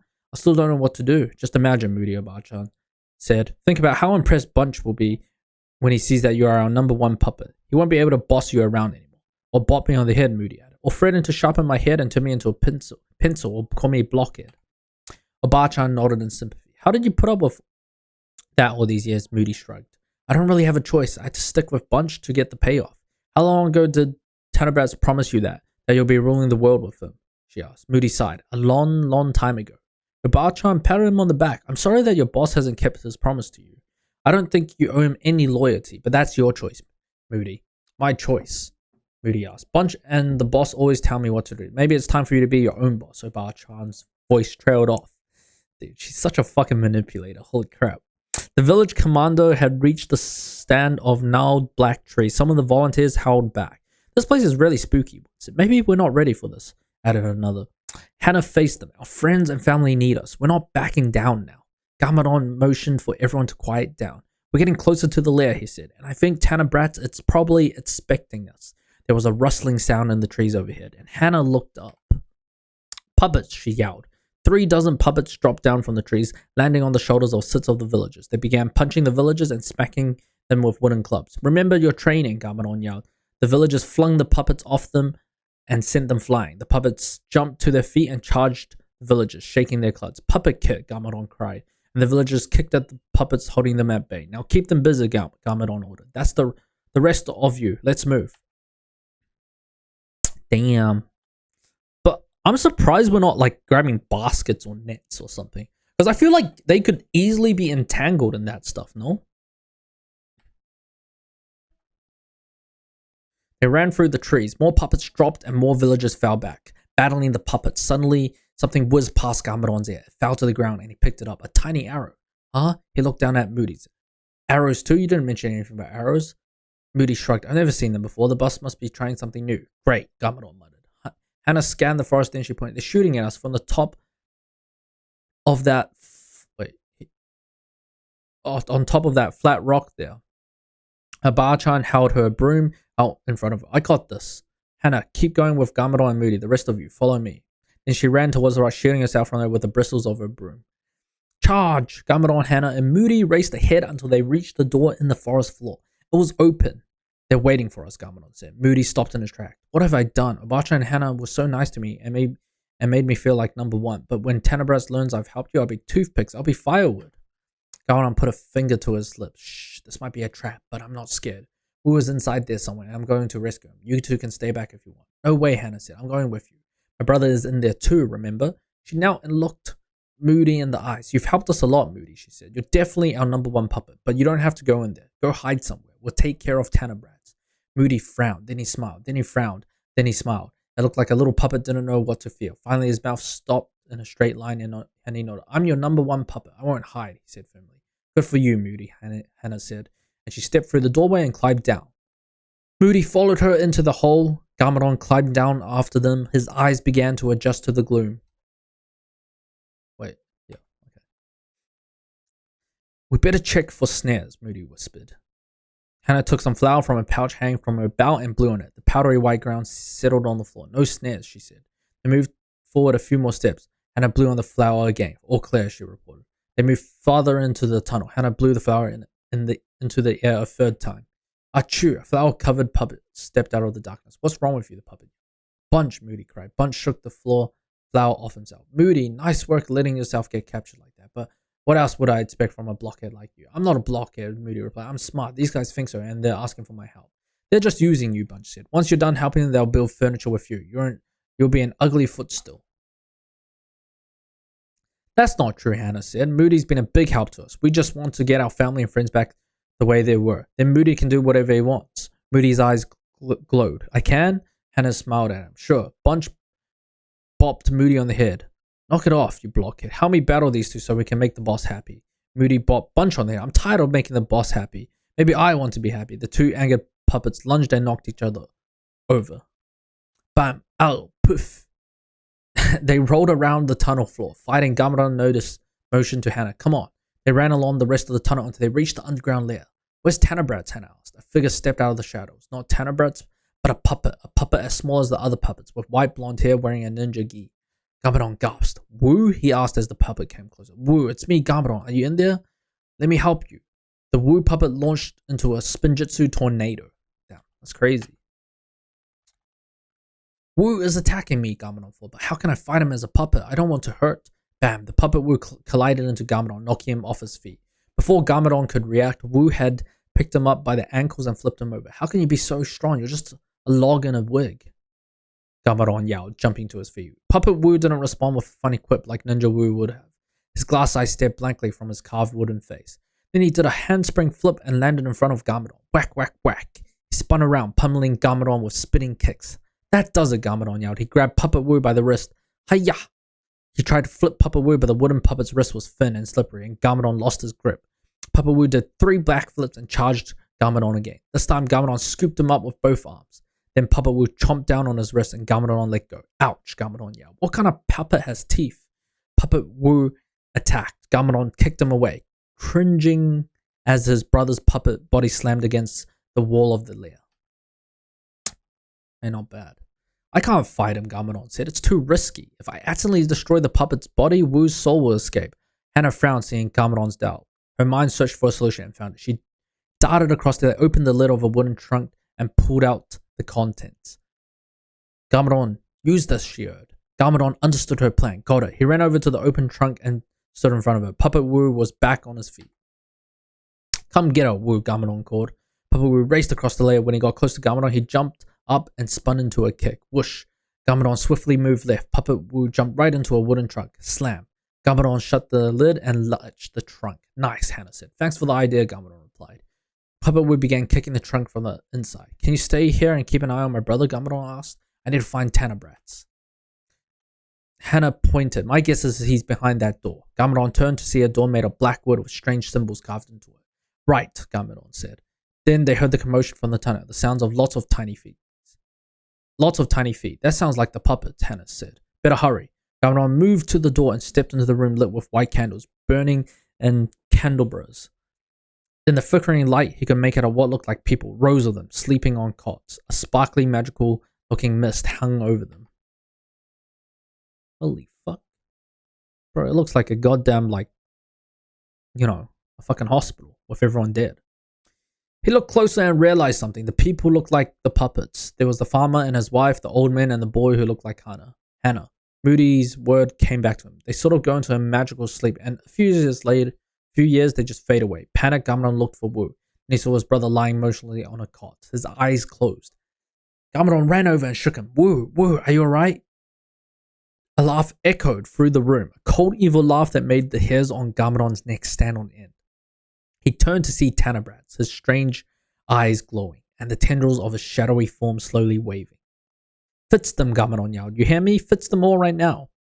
Tanabratz laughed again, but I did fits them. Their souls will live forever in their puppet forms. That is no way to live, Gamaron cried. He looked back at his brother and wondered if Moody's story had been right. What will happen to his body? In time it will turn into shadow and block away the wind, Tanabratz replied. You have to put their souls back. Gamaron said, I'll make you do it. He began to spin. Ninjago! He charged towards Tanabratz and passed right through him. Oh, it doesn't work on him. Okay, so I only think sunlight might work on him. Is it because he's like... I mean... He became shadow himself? It's kind of weird. It's like going through fog, Gamaron thought. He may have been human once, but he's not anymore. How am I supposed to beat him? Tanabratz laughed. Don't you see, Ninja? There is no way to defeat me. You cannot conquer shadow. Then bam, an army of puppets bust through the door, carrying some of the tied-up volunteers from the village commando over their heads. Gamaron looked for Obachan and Moody, but didn't see them. Bunch stepped forward. I got more souls for you, boss, he said proudly. Excellent, Tanabratz said. But first I must catch out the soul of this ninja so he can join his brother. Tanabratz held out the medallion and pointed at Gamaron. It began to glow. Then he started to chant, and Gamaron recognized the sinister sound of the Jin language when they were the same words Tanabratz had uttered when he stolen Wu's soul. Bro, he's kind of sick. The medallion. Hannah ran into the dimly lit room when he saw what was happening. Gamaron, use Obachan's mirror, she called. Gamaron reached for the mirror and held it in front of him. Just as Obachan said, all mirrors reflect light, and the magic light from the medallion reflected back at Tanabratz. He frowned. Do you think you can hurt me with my own magic? He growled, but his eyes began to go blank and his speech became slower. You do not have the knowledge to use it, but maybe not, but at least you won't be able to use it anymore. Gamaron shot back. In a flash, Gamaron leapt up and sailed through the air. Tanabratz's shadowy tentacles reached for him, but the ninja dodged him. He stretched out an arm as far as back as he could and yanked the medallion from around Tanabratz's neck. Immediately stopped glowing. Now Gamaron was safe from the medallion's evil powers. Tanabratz spun around and faced Gamaron. Give me back that medallion, he demanded. His eyes flashed an angry red, and the shadowy tentacles once again snaked towards Gamaron. The ninja had his back up against the wall. There was no escape. No way, Gamaron cried. Now tell me, how to fix my brother and all these other people? Never, Tanabratz yelled. I will continue to build my puppet army, and no one will be able to stop us. Tanabratz can't steal souls anymore, but he's still as powerful as before. Gamaron thought, maybe he's right. There's no way to fight a shadow. Tanabratz's arms wrapped around Gamaron's chest, and they felt as cold as ice. The ninja gasped for air, and his fingers lost their grip on the medallion. It clattered to the floor. One of Tanabratz's legs' tendrils crawled towards, not so fast. It was Obachan. She plowed through the army of puppets carrying Moody. Now Obachan, Moody cried. Okay.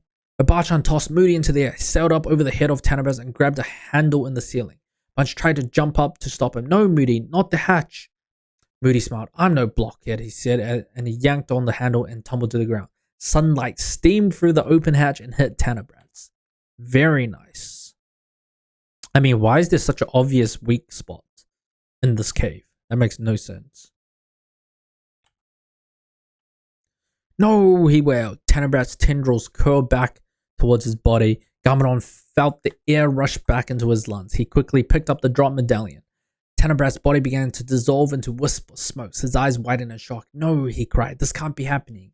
Then his face dissolved too. The smoke swirled and then shot up through the hatch in the ceiling. And I ran over to Obachan and hugged her. You did it, Grandma. Hey, don't forget about me, Gamaron, he said. He held up the medallion. Bunch marched up to Moody and started screaming at it. at him. What did you do that for? He yelled. What are we supposed to do without the boss? Moody nodded towards the puppets. I think we got a bigger problem to worry about first. The puppets had all lost the dazed look in their eyes. They were looking around there confused. Then they looked down at their wooden bodies. What's going on? The farmer, the Cheeto puppet asked. I made a wood, cried old man Jiro. Hannah's brother ran up to her. Hannah, what's wrong with us? What's happened to me? Then Gamadon heard the muffled voice of his brother from the other room. Get me out of here. Help, help. Woo, Gamadon cried, and he raced over to the wooden chest and opened it. Papa Woo climbed out.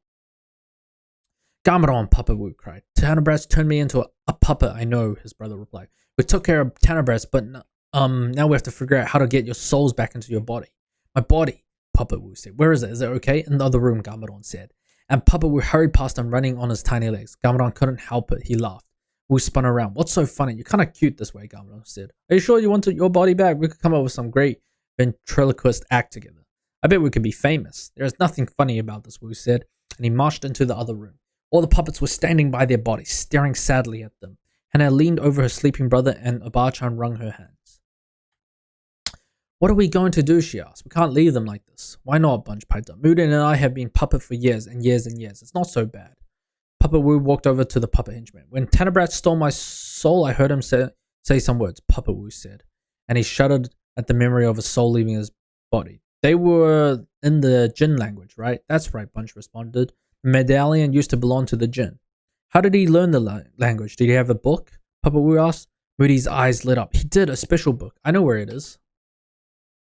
He quickly ran off and returned with a book that had a purple leather cover and gold-edged pages. He handed it to Papa Woo. Is that... No, I was about to say, is that the same book that Klaus uses? But I don't think so, right? Papa Woo opened it and Gamadon looked over his shoulder anxiously. The book is all in Jinn language, Gamadon exclaimed. How are we supposed to figure it out? There are pictures, Papa Woo said. Pictures always make things easier. Besides, I remember the words Tanabrat said when he took my soul. Papa Woo leafed through the pages on the book, then he stopped. Here, Papa Woo said, pointing. There's a picture of a soul leaving a body. And these are the words that Tanabrat said. And on the next page, there's a picture of a soul returning to a body. So these must be the right words to say. How do you know for sure? Gamadon asked. I don't, Papa Woo replied. But what's the worst that could happen? Bunch pointed to some words on the page. I know a little bit of the Jinn language from listening to the boss.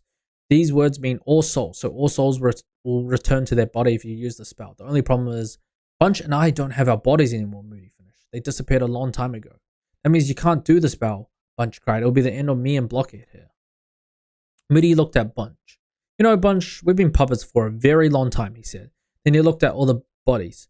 When we got turned into puppets, we didn't have a lot to live for. But these people, they got friends and brothers and sisters and mums and dads. Abachan stepped over to them. It's your decisions, he said. But please think of the others who haven't had such a long run as you boys. Let my grandson grow up to live a happy life. Let farmer Uchida go back to his fields. Bunch frowned. I like being a puppet. It's been fun, Bunch, Moody said, but it's not all it's cracked up to be. I miss an awful lot of things, like being able to smell flowers or taste noodles, and snuggling up with a furry kitten, Bunch added with a sigh. Moody nodded. I'm not sure what will happen if they cast that spell. Maybe it'll be a new adventure, something even better than this. Bunch sighed. You're right. I don't know what I'll do without the boss anyway. He turned up to look at Gamadon and Woo. Cast the spell. Abachan hugged both puppets. Thank you, she said softly. Gamadon took the book from his brother. We have to try, he said. Woo, get over to your body. Puppet Woo hurried to his human body. Hannah stayed by her puppet's brother's side. Abachan looked at Gamadon. Do it, Ninja. I know that you can. Her words gave him confidence. Gamadon held up the medallion like he'd seen Tanabrats do. Then he said the words in the Jinn language as loudly as he could. Nothing happened at first, and Gamadon's heart quickly sank. But then the medallion began to glow, and it began to spin. Gamadon watched as the golden light flowed out of the mouths of the puppets and into the mouths of the sleeping humans. When all the golden light was gone, the glow in the medallion faded, and eerie silence filled the air. Then the puppets fell limply to the floor in a clatter. The sparkling mist above the bodies dissolved. The humans began to slowly sit up. Hannah, Grandma! Hannah, Grandma! Shin cried, and he stood and hugged them both. Gamadon walked over to Woo. How do you feel? He asked. Stiff, Woo responded as he stretched. And hungry. Then he looked over at Moody and Bunch. The two puppets were slowly fading away. Moody, Hannah cried. and she ran to him. Bye, Hannah. Bye, Obachan, the puppet called with a big smile on his face. Thanks for being so nice to me. Then the puppets dissolved into a dust that swirled around the room and floated out the hatch in the ceiling. Hannah wiped a tear from her eye. I'm going to miss that little guy. Damn. I will too, Obachan agreed. It may have been bad, but they did the right thing in the end. She turned to the kidnapped humans and clapped her hands. Everyone, come back to our village and we will feed you. If you're not from around here, we will help you get home. They all began to file out of the dark lair. Hannah approached Gamera and Wu. What should we do with all these puppets, she asked, looking at these wooden replicas of the village scattered around. I mean, they're not really alive anymore, right? Maybe we'll just leave them here, Gamadon said. Although, I'd love to bring that Wu puppet home to show father. He'll never believe. Gamadon stopped. The Wu puppet wasn't near the cot. Gamadon looked around. Wu, your puppet's gone, Gamadon. Yeah. Wu sighed. Yeah, right. I'm not in the mood for jokes right now, he replied. Then he saw the serious look on his brother's face. That's impossible. I couldn't just walk away. The eyes traveled to the ceiling where the sunlight streamed through the open hatch. I'm sure it's around here somewhere, Gamadon said. But he didn't sound convinced. Yeah, right, Wu said, more hesitantly this time. Come on, let's go get some food. They followed the others out of the lair. Did he take it? Back outside, Gamadon and Wu rolled a big rock over the opening in the ground. Then everyone headed into the woods full of black trees. When they reached the village, those who hadn't joined the fight ran out of their homes. We rescued everyone, Obachan announced. But none of our loved ones would be back with us here if it weren't for the two brave puppets named Bunch and Moody. They may have been made of wood, but they certainly had hearts of gold. Cheers to Bunch and Moody, Hannah crowd. Cheers to Bunch and Moody, the grateful villagers chanted. Then Obachan instructed everyone to prepare food for a feast, and they ran into their homes. Hannah and Shin approached Gamadon and Wu. We really needed to thank you, she said. If you hadn't come to our village, I would never have gotten my brother back, but I don't know what I would have done without him. Gamadon looked over at Wu. I know what you mean. Wu's eyes went wide. Did I just hear right? Did you just say something nice about me? Don't push it, Gamadon said. Then Wu's face got serious. You know, we need to do something about that medallion, he said. Jinn magic is nothing to mess around with. Maybe we should return it to them. Gamadon laughed. That might be your worst idea ever. We've had some pretty bad ones. Messing with the Jinn is the last thing we need to do right now. We need to sleep, eat, and then pack up supplies and get back on our journey. Wu nodded. You're right, brother, but what about the medallion? I will take care of it. The brothers turned to see Obachan behind. That's nice, Obachan, Gamadon said, but how can we make sure you won't let it get into the wrong hands? Follow me, she said, and she led Gamadon and Wu back to her garden.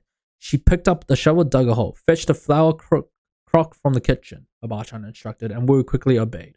Obachan dropped the medallion into the ceramic rock and put it in the hole. Then she dropped a pot of flour into the hole and filled it up with dirt. Why do I feel like something bad's about to happen, though? The flowers will grow over it. Nobody will ever think to look for it here. Are you sure it will be safe? Wu asked nervously. Everything Obachan had done in these past 24 hours flashed through Gamadon's mind, leading the charge to train the villagers, hurling Moody towards the hatch. I'm pretty sure it will, Wu, he said. Thank you, Obachan. You're welcome, she said. She stood up, leaned the shovel against the fence. Now let's go eat some of Mrs. Uchida's dumplings. They're not as good as mine, but they'll fill you up. Wu looked at Gamadon and grinned. Dumplings today? Back on the road tomorrow? Sure. Gamadon replied and smiled too. Our journey can definitely wait for dumplings. Nice. The 6th young ninja stared with open mouths at Master Wu as he finished his story. Suddenly Jay cried, look, it's one of those living puppets. The others turned to look back. A wooden puppet with a curly moustache walked down the stone street, headed right towards them. Ah, Cole cried. Its creepy glass eyes are looking right at me. Hiya! Cole lunged at the puppet, grabbed it, and flung it to the ground. Hey, what are you doing? Cole looked up to see a man inside the horse-drawn cart. He was holding 2 pieces of wood together to make a cross shape, with strings dangling from them that were attached to the puppet. It was the puppeteer. Oh, sorry, Cole said as he handed the puppet back to the scowling puppeteer. The ninja started laughing as they walked up to the cart. More puppeteers held puppets dressed in colorful costumes. I'm sorry too, Jay said. I was just playing a prank on my friend here. Master Wu was telling us a scary story about puppets. That's fine, the puppeteer said. We're doing another show in about 20 minutes. You can come see it. It's a lot of fun, not scary at all. No thanks, Cole said. Yeah, we've got ninja training to do, Kai said. Yeah, we should really get going, Niao said. The wagon moved on and the ninja walked down the village street. Admit it, Cole said. Master Wu's story spooked all of you. Zane nodded. I will admit it, he said. If I could have nightmares, these puppets would probably give them to me. Oh, great, Niao said. I'll never be able to sleep tonight. Master Wu smiled. So you understand why I was not interested in seeing a traveling puppet show? I wonder whatever happened to that puppet of you, Master Wu, Lloyd said. Master Wu shrugged. I'm sure it's still somewhere in that underground lair. I don't think much about it anymore. And Tenebrats will never seen again, Niao asked. Never again, Master Wu replied. Except maybe in our nightmares, Niao said. For shut up. Maybe we should get more donuts, Cole suggested. It's always easier to sleep on a full stomach. Donuts are good and family is even better, Lloyd added. There's nothing to be afraid of when we're together, right? Right, the ninja agreed. Laughing and talking, Master Wu and his students walked away from the festival, and in the back of the traveling wagon, a puppet sat up and watched them go. A puppet with glowing glass eyes and no strings. Wow, that's kind of scary. What the fuck? Is that Wu's? It is Wu's. What the fuck? Okay. Alright, that is the end of book 2 of the Spinjitzu Brothers flashback. Overall, I think these two were pretty good. They weren't bad. This one was definitely interesting. Like, I like the fact that we are getting to know more about the brothers' relationship, right? Like, surprisingly, they were so good to each other. And obviously they had opposite personalities as a kid, and then compared to what they are now, right? It's kind of switched around a bit. But it is kind of crazy. I wonder what the other two flashbacks are like. All right, squad. Back with book 3 of the Spinjitzu Brothers. Let's just get right into it. Okay. How many chapters are there? 11. Okay. And an epilogue. What is this? This is the testing of the Sphinx, right? The Explorers Club. Wait, why is it in black text, by the way? Oh, white text and black background. That's kind of weird. All right. Cole patted his stomach. Kai, are we getting close to the restaurant? I'm hungry. The ninja and Master Wu were on their way to try a new barbecue shop in Ninjago City. We're almost there. It's just a block past the Explorers Club, Kai answered. They were approaching the club, a fancy building surrounded by a black iron fence. That place is filled with stuffy old guys with too many rules, Nya complained. The last time Lloyd, Zane, and I were here, they wouldn't let us enter. We had to sneak in and whoosh, a huge stream of orange flame shot from the front door at the Explorers Club. Fire in the club, yelled Lloyd, the leader of the ninja. There could be people inside. He pulled open the iron gate and crashed through a window. The other ninja followed him. They found Cecile Putnam, the club manager, cowering behind the front desk. Be careful, he warned. The Sphinx statue is out of control. What's a Sphinx? What's a Sphinx? Jay asked. The only thing in the room shooting fire from its eyes. Cecile snapped. A large stone statue stood on a platform in the front hall of the Explorers Club, behind 3 flaming torches. The statue had a mouthful of sharp teeth, a headdress that looked like a lion's mane, and glowing red eyes. You mean this one, but it's not spitting fire right now, Jay pointed out. Just wait, Cecile replied. 3, 2, 1, duck, whoosh. A stream of fire shot from the statue's mouth. Okay. What the heck? On it, Nya cried, and she held out her arms toward the statue. Shimmering blue water flowed from her hands, and a huge wave splashed over the fly and onto Kai. Hey, I spent 30 minutes getting my hair perfect today, he wailed. Based on the intervals between flames, we have approximately 30 seconds to prevent another fiery blast, said Zane. He somersaulted through the air and touched the Sphinx with his hand. A thick layer of ice immediately froze the statue head. Good work, Ninja, Master Wu praised him. Cecile stood up. Thank you, he said. The statue is malfunctioning. It rose from the floor and started shooting fire. And I didn't even press the button. He ran over to the statue and slid open a hidden panel on the base. Then he pressed some switches. There, I've deactivated it, Cecile reported. We'll have a technician take a look at it once the ice melts. Don't you think it's foolish to keep something so dangerous in the middle of a crowded city? Lloyd asked. Compared to a real Sphinx, this one wasn't so dangerous, said Master Wu. Nya raised an eyebrow. Hold on, Master Wu. Are you saying that Sphinxes actually exist? She asked. Master Wu nodded. Well, what's more dangerous than something that blasts fire every minute? Jay asked. Okay, so it's kind of cool we're getting more of these like creatures coming to life that are just not dragons and Oni and, you know, just kind of interesting. Power and deceit can often be more dangerous than fire, Master Wu replied. My brother Garmadon and I encountered one on the quest we took when we were younger, when our father sent us to find a special tea plant that would help cure Garmadon's growing darkness. Ooh, another story about the Spinjitzu brothers. Jay had cried happily. Master Wu, you have to tell us everything that happened. Cole's stomach growled. Can you tell us at the barbecue restaurant? Certainly, Master Wu replied. I am hungry too. They left the Explorers Club, sloshing through the puddles of water on the floor on their way out. Cecile gazed around the room. Hey, you left quite a mess here, he called after them, but the ninja were well on their way. Which way do we go? Wu wondered out loud. Wu and his brother Garmadon were on a journey to the Northern Ocean to find a special tea plant. It was a long way to go for some tea, but their father had insisted. Garmadon had been bitten by an evil serpent, and the first Spinjitzu master was worried that evil had poisoned his son. The tea, he believed, would cure Garmadon. The night before, they'd taken shelter from the rain in a cave. They disturbed a bat colony which chased them deep into the cave, and they'd gotten lost after a restless night. They loaded up their packs and taken a few steps, only to find themselves surrounded by tunnels. Neither brother was sure how to get back to where they'd come in. I don't think it matters which one we go through, Garmadon said. Let's just pick one. I'm thirsty and we need to refill our water pouches. But what if one of these tunnels lead to something dangerous? We asked. We're ninja. We'll fight it, Garmadon replied. Then he headed down one of the tunnels without waiting for another word from Wu.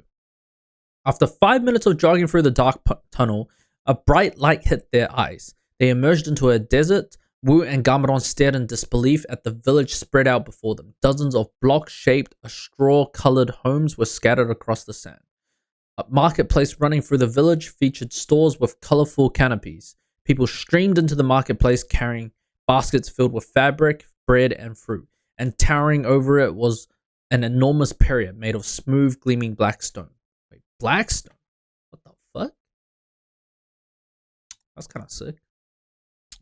A pyramid? Wu asked. This is definitely not the way we came. In fact, I'll say this is a pretty weird development. Don't be a warrior, Wu, Garmadon said, and Wu scowled. Wu knew his brother was probably just as confused as he was by this, but he would never show it. At least we found civilization, Garmadon continued. I bet we can get some good food here, and maybe one of those people in the funny hats know how to get to the Northern Ocean. Funny hats? Wu asked. And then he noticed all of the villagers were wearing black hats shaped like the giant pyramid. That's odd, Wu thought, and he jogged ahead to catch up to his brother, who was already talking to one of the hat wearers. Hello, Garmadon greeted the villager. My brother and I have come from very far. What is this place? Okay. Yeah, it's even got like a cloth dangling down from the pyramid hat. It's kind of weird, huh? Welcome, strangers, to the Valley of the Sphinx, the man said. He wore light-colored robes as well as his hat and a friendly smile on his face. I am Sage. Thanks, Wu replied. I'm Wu and this is Garmadon. Where is that exactly? Are we anywhere near the Northern Ocean? And what's with that? What's with the giant pyramid? Garmadon asked. Sage's dark eyes twinkled. So many questions, he said. Come with me, please, and I will answer you over some tea.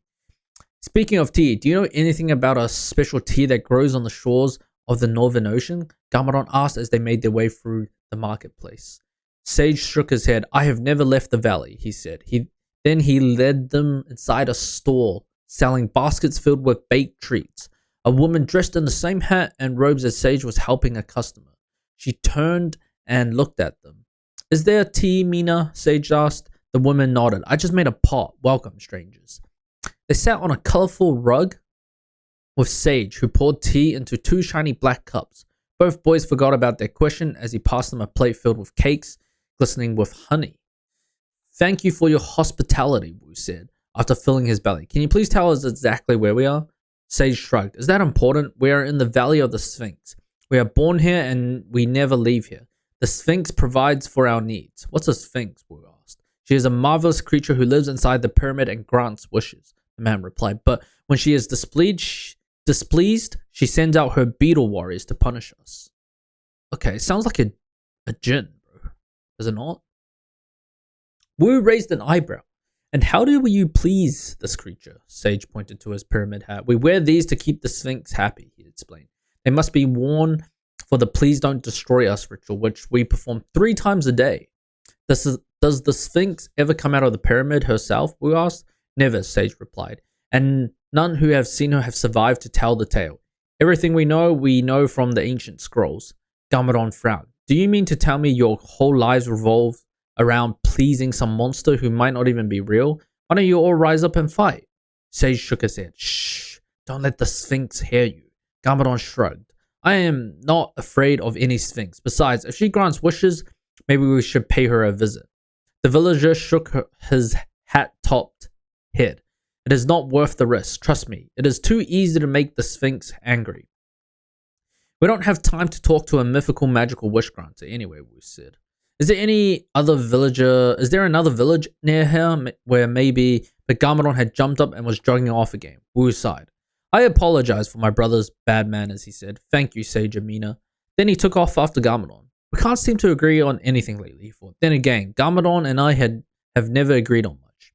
How did you get in here anyway? Garmadon was asking, feeling the smooth stone of the pyramid. Suddenly the stone slid to one side. A doorway, Garmadon cried, and he stepped inside.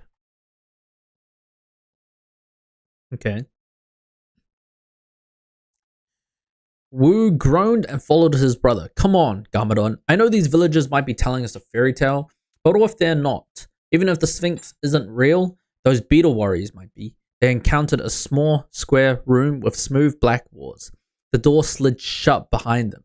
Wu pushed against it, but it wouldn't budge. He gave it a kick. We're trapped. I told you this was a bad idea, Wu snapped. There's always a way out, Garmadon said confidently. Anyway, aren't you even a little curious to see the Sphinx? Think about it. We could wish for the tea and go back home. No more wandering around Ninjago. Wu paused. You do have a point, he agreed. Maybe we could even wish that you never got bitten by the Great Devourer in the first place. Garmadon's face clouded. I don't know why you and father think that was such a big deal. It was just one bite and I haven't changed. I'm still whoosh. A trapdoor opened underneath their feet. Whoa! Wu and Garmadon plummeted through the trapdoor into darkness. Their ninja instincts kicked in immediately, and they both prepared their bodies for a safe landing and whatever opponent might be waiting for them at the bottom. The drop wasn't far, and they both landed on their feet on a stone floor. Fiery torches suddenly lit up on the surface surrounding walls. They were in a cavernous room, almost completely filled with an enormous creature. It looked like a lion with a big cat's golden fur, paws, and tail, but its face looked like a woman's. With glowing red eyes and a sharp teeth, jeweled wings sprouted from its back. A gold collar glittered around its neck, and a blue and gold headdress crowned it like a lion's mane. Who dares to enter the pyramid of the Sphinx? The creature asked in a thunderous female voice. Garmadon nudged Wu. Well, I guess the Sphinx is real after all, he said in a whisper. Wu cleared his throat. We don't want to bother you, he called to the Sphinx. If you could just show us the way out, we would. Actually, we heard you grant wishes, Garmadon said. I'd like one, please. Oh no, here comes the trouble, Wu thought. Where are your hats? The Sphinx asked. Hats? Garmadon repeated. My brother's wearing a hat. Oh, you mean like the villagers? We're not from here. We are Wu and Garmadon, sons of the first Spinjitzu master. The Sphinx said, lowering her voice. It would be foolish to anger the first Spinjitzu master, and I am not foolish. For that reason, I shall spare you, but in order to leave, you must find your way through the maze inside this pyramid and return to my chamber alive. If you succeed, I will grant you one wish, as I do all who accept my challenge. A maze? Garmadon asked. That doesn't sound so tough. Wu stepped in front of him. Oh, great Sphinx, we don't really need a wish. We'd rather be on our way out. Can't you just let us leave?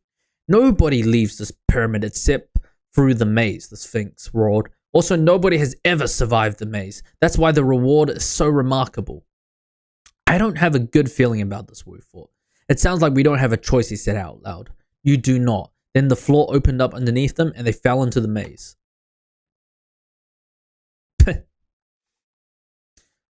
Not again. The brothers wailed as they fell. The ninja training saved them. They twisted in the air and landed on their feet in a dark, narrow room. I thought this was supposed to be a maze, Garmadon complained. How are we supposed to find our way through if we can't even see? Suddenly, torches lit up on the wall immediately to their left and right. Each torch lit up a carved stone door with a golden handle. Whoosh, one by one, torches lit up down the hallway, revealing dozen more doors. So many that Wu couldn't guess how many there were. This must be the start of the maze, Wu reasoned. I guess we have to accept the Sphinx challenge whether we want to or not. He gazed up at the dark abyss they'd just fallen through. I bet we could use Spinjitzu to get up there. Then we could battle the Sphinx and get on our way. But then we wouldn't get a wish, Garmadon pointed out. I mean, haven't you had enough of this road trip to nowhere? One wish and we could be back home, with things the way they always were.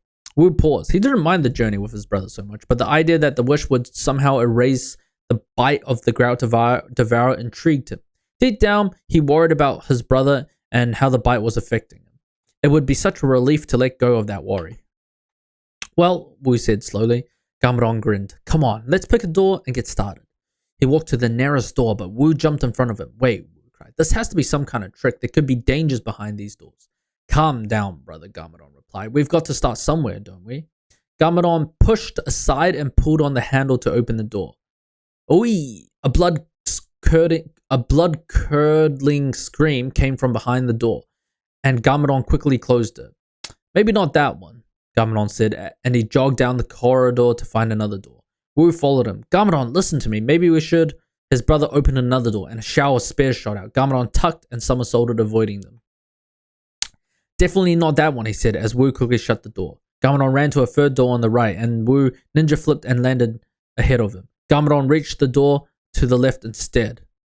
A cloud of green smoke puffed out, and a terrible stench filled their noses. Ugh, rotten eggs, Wu cried. Ugh, your armpits, Garmadon teased, and he shut the door. Very funny, Wu said. Now, will you admit that? But Garmadon has already jumped to another door. This time, nothing shot out. Wu couldn't believe it. Does it lead to a passageway? Nope, Garmadon answered, shutting the door. There's just another wall behind it. A dud, and it doesn't lead anywhere.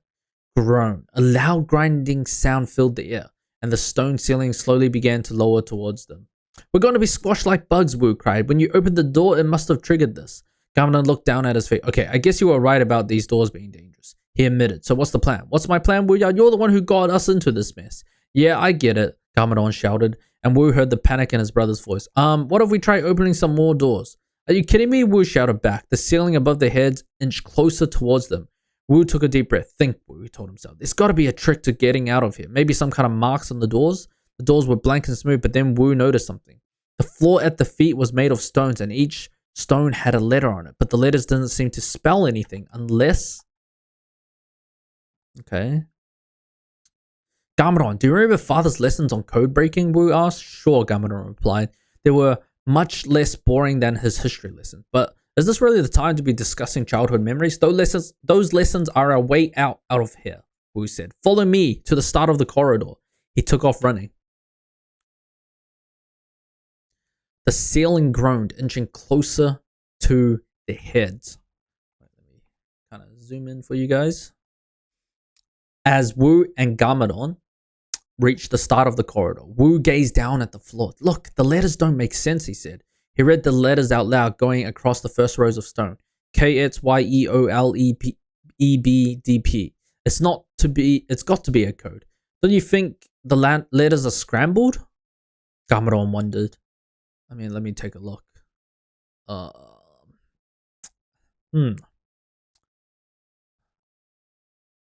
Bro, nothing's coming to mind. They could be, Wu guessed, as the ceiling groaned again, but unscrambling all these letters would take too much time. I'm thinking the code might be every other letter. KYOE. That's not what Garmadon said. He stared at the stones. What about every third letter? Keep. Wu nodded. That's got to be it. Quick. Let's decode the rest. The brothers jumped from stone to stone as they made their way down the corridor. They ducked lower and lower as they moved, saying the words out loud as they decoded them. Your eyes on the floor to land at the right door. So keep your eyes on the floor to land the right door. Keep your eyes on the floor to land at the right door. We got it. By the time they landed at the last letter R, they were on their knees and the ceiling was just inches above their heads. Garmadon pushed the door open and they crawled through. The door thudded shut behind them. Both boys froze and waited. No monsters, no screams, Wu remarked. And the ceiling isn't trying to squash us, Garmadon cried, springing to his feet.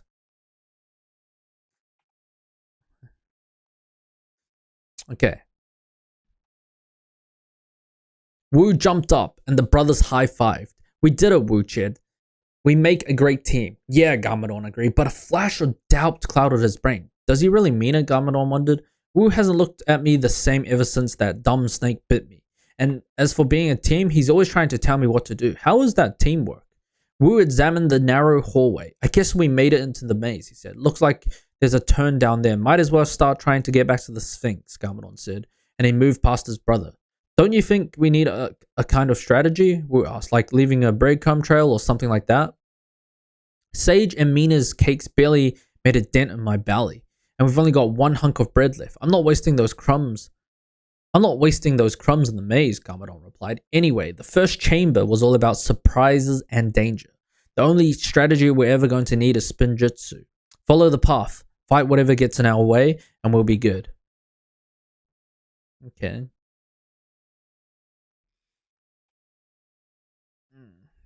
Just I need to zoom in so I can see a bit.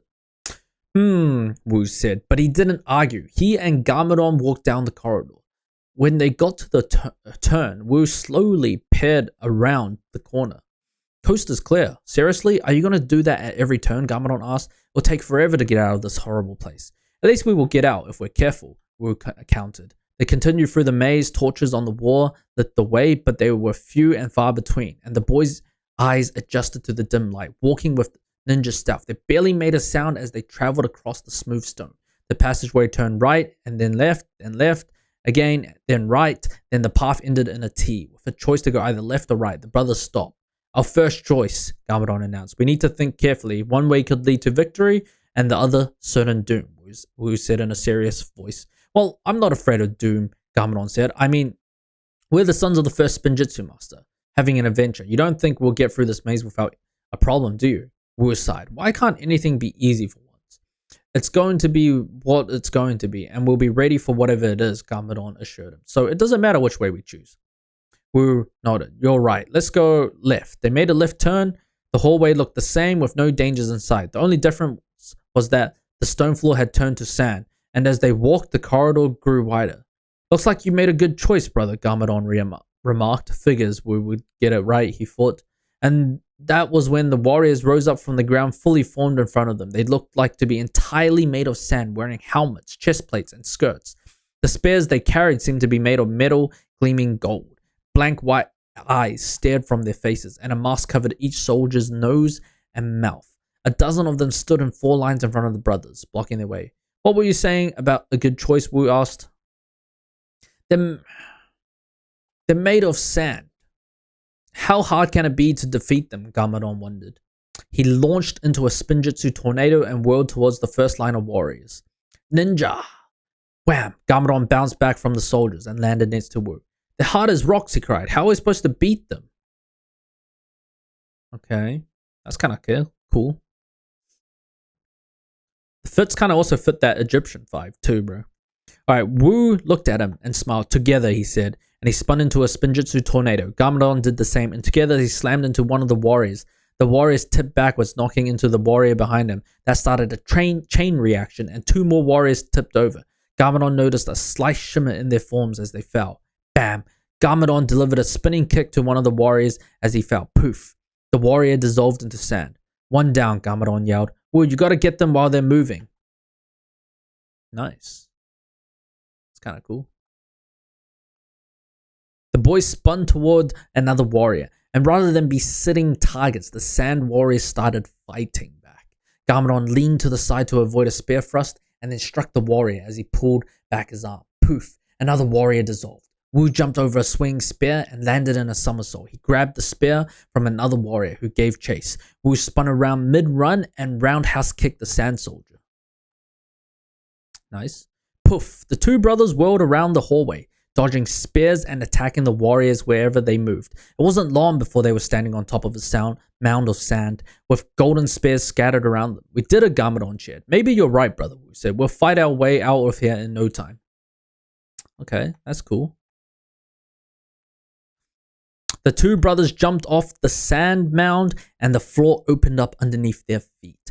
They plummeted into darkness. Really? They yelled. This time they collided on the way down and tumbled onto a cold floor. Garmadon tried to sit up, but felt a foot pushed down on his chest. He looked up to see a masked figure standing over them with a spear pressed to Wu's throat.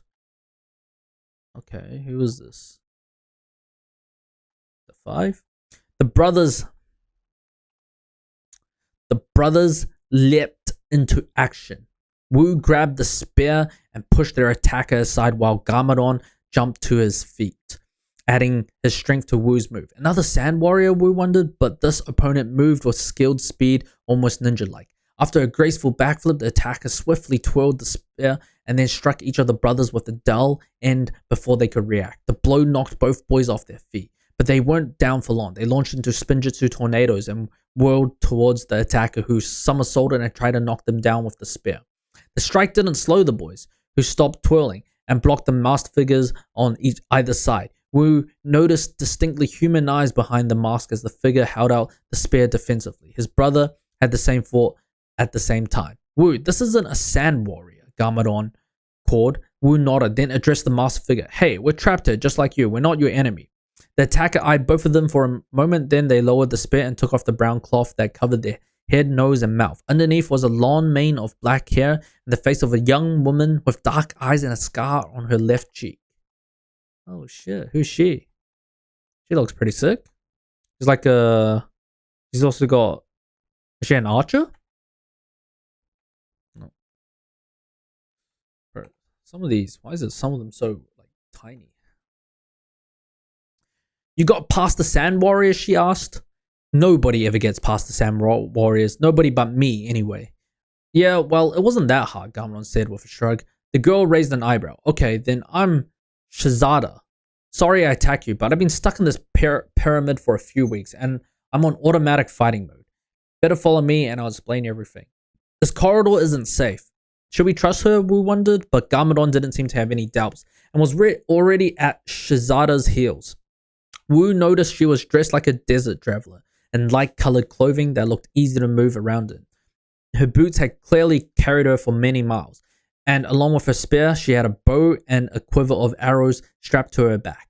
More like a warrior than a traveler, maybe, Wu guessed. They all traveled through twists and turns, and then Shazada stopped. She slid aside a round stone plate to reveal a hole underneath. Down here, she said, and she jumped down through the hole. The brothers looked at each other. Down again, asked Wu, frowning. Why am I not surprised? At least we're deciding to fall through a hole this time, Garmadon joked. Then they jumped one at a time. They landed in a room that looked like a cave. With rough ridges on the stone walls, Wu heard a tiny trickling sound and followed it to a small stream of water cascading down the rocks into a large shallow stone. No torches lit the space, but glowing blue and green mushrooms sprouted from cracks in the rocky walls, giving the room an airy light. Radiant white reptiles, no bigger than Wu's hand, skittered around the cave, adding to the brightness. Wait, I have read the whole page, right? Yep. Home sweet home, Shazada said, and she motioned to some small boulders. Have a seat. So you came here to this pyramid on purpose, Wu asked her. Sure, Shazada replied. I came to get a wish from the Sphinx, just like anyone else foolish enough to come here. He said you've been here for weeks, Wu said, as they all sat down. Does that mean you haven't figured out how to get out? Not yet, she replied, but I'm trying. Every day I get a little closer. Have you met anyone else? Anyone else in here? Garmadon asked. Shazada's face clouded. Well, not exactly. Not like you guys, anyway. Wu was about to ask what she meant by that, but Garmadon interrupted with more questions. How have you managed to survive here for weeks? Is there a restaurant or something? Or a gift shop? He asked.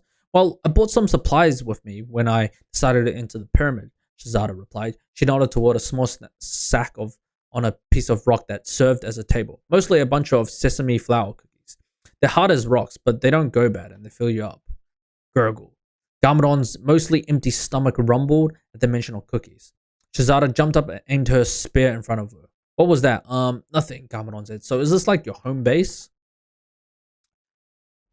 Shazada nodded and motioned around the cave. I lucked out when I found this place. It might not look like much, but this fresh water is keeping me alive, and those brillies are filled with protein. Brillies? Garmadon asked. Shazada walked to the wall and quickly grabbed one of the glowing reptiles by the tail. They're easy to catch and they taste like chicken, she said. Well, if the chicken lived in a algae-filled pool of muck. What the fuck?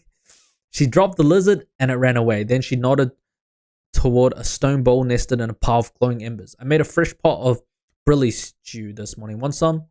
No thanks, both brothers answered at once. I mean, algae-filled muck chicken sounds tempting, but Wu began and Shazada grinned. Wait until you've been here for a few weeks, she said. You'll change your tune.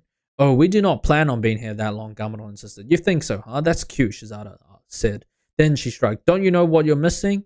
Don't know what you're missing, as she bent down to spoon some stew into a bowl.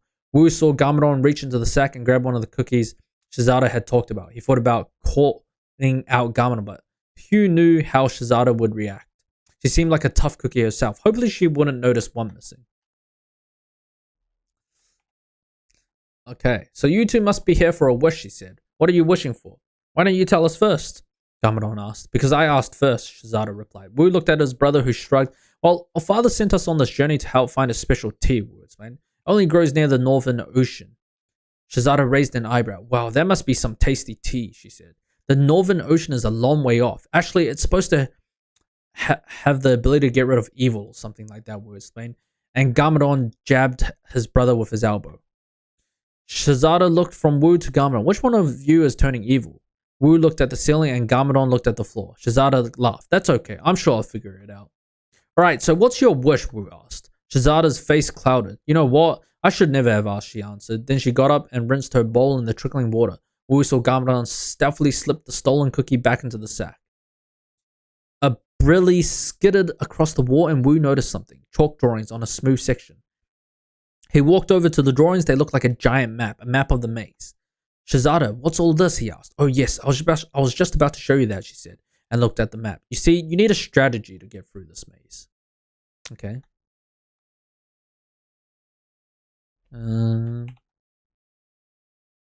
Wu glanced at Gamadon. That's exactly what I said, dear brother, isn't it? Gamadon rolled his eyes. Every day, I leave this room for hours and explore the maze, she explained. I go a little farther each day, and when I get back, I create a map so I won't take the same path twice. Ah, I see. Wu nodded. That's really smart, she grinned. Thanks. I think I'm finally close to finding my way out. I survived every challenge the maze had thrown at me, and I'm pretty sure I can handle any other surprises this pyramid is holding. Gamadon marched up to them. Wait a second, you said you've been in here for weeks, he asked. So how much longer do you think you will need to get out? Shazada shrugged. If my hunch is right, not much longer. But it should take a few more ways. I just don't know. Great. We'll probably never get out of here, Gamadon mumbled. You're right, Shazada agreed. You don't have what it takes to get out of here alive. You really think we don't have what it takes to get out of here alive? Gamadon asked Shazada. We're not your average adventurers. We're the sons of the first Spinjitzu master. Shazada carefully eyed them both. That's very interesting, she said, because I'm pretty sure I could have defeated you both back there if our fight had continued. Something in the girl's voice made Gamadon believe her. He raised an eyebrow. I guess we'll never know. I think we'll surprise you when you see all of our skills, Wu added. She frowned. I normally don't like surprises. Surprises can throw you off your game, but I guess there's strength in numbers. I'm warning you though, if you hold me back, you're on your own. Gamadon watched her carefully. I feel like we can trust her, he thought, but there's definitely more to her than what we see. She's clearly a skilled fighter, and smart too, but she hasn't told us everything about herself. You know who we are, Gamadon said, so what's your story? Shazada yawned. It's time to rest. If we're going to try to get through the maze tomorrow, we should all get some sleep. Help yourself to some stew if you change your mind. Then her eyes twinkled. And this is for you, Gamadon. You just had to ask. She tossed him a sesame cookie. Gamadon looked down and blushed a little. Thanks, he said. Shazada retreated into a secluded area of the cave. Gamadon and Wu spread out their bedrolls on the hard floor. I think we can trust her, Wu said, echoing his brother's thoughts. Yeah, Gamadon agreed. Let's just hope she knows the way out. I don't want to spend any more time in this place than we have to. Wu held out his hand. You want to share that cookie? Gamadon hesitated, then broke the cookie and handed half of it to Wu. It was hard and crunchy, and it felt like a brick in his stomach, but Shazada was right. It filled him up. The boys drifted off to sleep. In his dreams, Gamadon was falling and falling and falling, but never seemed to land. It was a relief when the sound of voices woke him up. Wu and Shazada were standing over a flat stone that acted as a table, talking excitedly. What's going on? Gamadon asked, yawning. Your brother's a genius, that's what, Shazada exclaimed. He had some paper in his bag and has been up for an hour copying what I have on the wall. Now we have a map of the maze and we can take with us. I didn't have anything to make a map out of, so I've just been using my memory, and I can't always remember every little twist and turn. This could really help. Good thinking, Wu. Wu blushed. It's no big deal. I'm just lucky I had some paper with me. I was going to keep a journal of this trip, but there hasn't been any time to write. Gamadon watched them. Shizada was, well, really cool and funny, and had maybe the most beautiful eyes he'd ever seen. And there she was with Wu, talking and laughing. Of course she was talking with his practically perfect, not potentially evil brother, and not him. He felt a twinge. Was it jealousy? I'm not jealousy, he told himself. But what if she likes Wu better than she likes me? But the feeling didn't go away. All right then, Shizada said. She slung her bag over her shoulder along with an archer's bow. Our goal is to reach the Sphinx chamber. Gamadon and Wu strapped on their packs. What do we need to watch out for? Wu asked. I can get us through the first few challenges, Shizada replied. Just follow me and do what I do. Gamadon headed for an opening in the cave wall. Is this the way out? Yes, but whoosh. A stream of fire shot at Gamadon as he stepped through the opening. The ninja quickly jumped back. What the? Against the wall in front of him was a small statue of the Sphinx no taller than Gamadon. The statue's eyes were glowing red jewel eyes. Good morning, Gamadon, the statue purred evilly. In the Sphinx voice, ready for Shizada to lead you to your doom? Shizada came up behind him. Ignore her, she told him. These statues are all over the maze, and it's how the Sphinx communicates. She tries to get under your skin. Shizada is so good at failing, the statue taunted. You're looking extra evil today, Sphinx, Shizada said cheerfully. Wait, come on, guys. They followed her down a corridor away from the statue. As they walked, she took a better grip on her spear. Danger ahead? Wu asked. Always, Shizada replied. But coming up is what I'd like to call Scorpion Highway. Scorpions, as in creepy bugs with sharp pincers and a spear-like tails? Gamadon remarked. Yup, giant ones, she replied. And thanks to the Sphinx, they're indestructible. Their only weakness is a small blue pot on their bellies. Hit that and they go numb for a few minutes. That's convenient, Wu said. Shizada shook her head. Flipping giant scorpions is not easy as it sounds. Okay. They had reached the end of the corridor. Shizada took a deep breath. Good luck, she said, and then she turned the corner. When you reach the end, turn left. Gamadon grinned at Wu. Once again, the left turn is the right choice. They turned left. A sea of scorpions headed towards them, legs clacking on the stone floor. Each one was the size of a farmyard pig with 2 claws that had sharp pincers, 8 legs, a curved poisonous tail, and a shiny blue exoskeleton. Dozens of beady black eyes gleamed in the torchlight. Okay. Shizada charged forward, thrusting her spear at the first scorpion in her path. The creature landed on its back, and she pressed the blunt end of her spear into its belly. Its tail and legs stopped flailing. Nice trick, Gamadon complimented her. Yeah, well, I could use some help, she shot back. Gamadon and Wu came up behind her, using their fighting staffs to bash the scorpions as they plowed.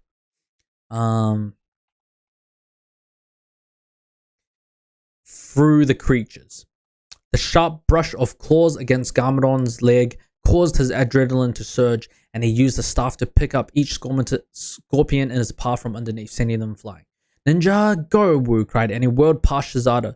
The wind from his tornado flipped the scorpions on their backs, and Shizada struck each one in its weak spot, numbing it. With Shizada and Wu working together, the 3 of them reached the end of the corridor and turned left. Gamadon leaned back against the wall, breathing heavily. We did it! Wu cheered.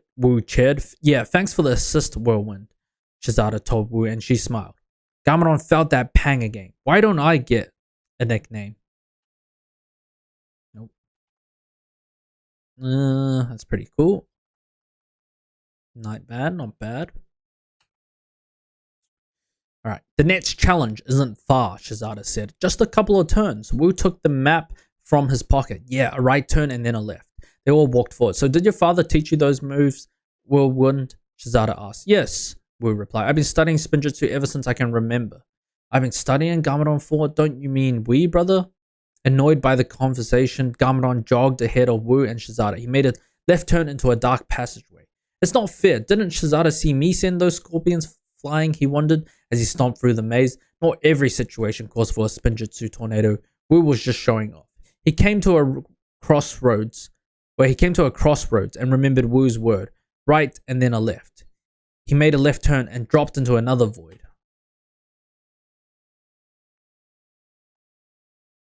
Oh. Okay. Before Garmadon could brace himself for another fall, he felt a hand grip his arm and pull him back. He turned, expecting to see Wu, but it was Shizada who had saved him. You're welcome, she said with a grin. Thanks, Garmadon said. Wu said to turn left. Yeah, but there's a drop as soon as you make the turn, Shizada said. Another one of the Sphinx tricks. It's easy enough to jump over, though, if you care to look. Garmadon saw the drop he had fallen through wasn't wide at all. Shizada leapt over it to the other side, and the brothers did the same. Listen up, I know you two are a big-time ninja and everything, but you might want to stick with me from now on, Shizada said. I know this part of the maze really well. You don't have to convince me, Wu said, and Garmadon rolled his eyes. I just got a few steps ahead of you both, he said defensively. You could have warned me. Sorry about that, brother, Wu said. You ran ahead before I could say anything more. What kind of apology was that, Garmadon wondered.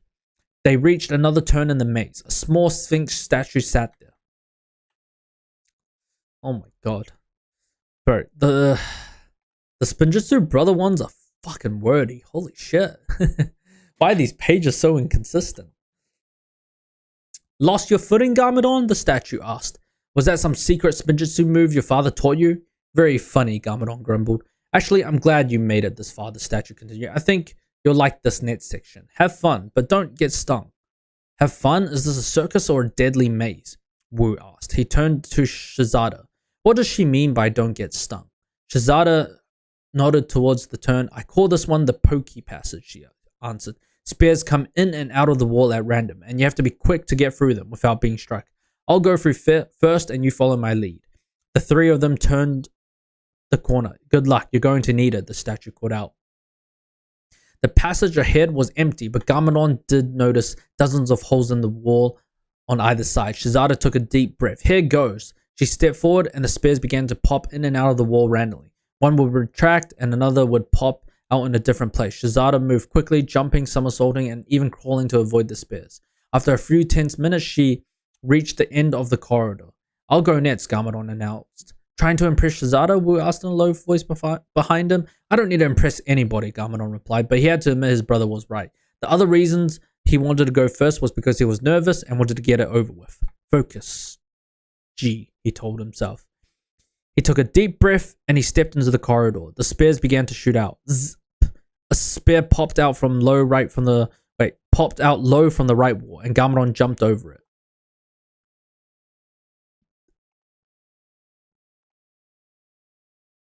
Zip.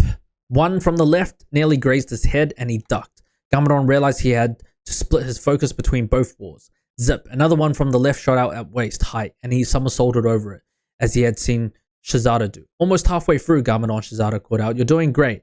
The encouragement gave him a burst of energy.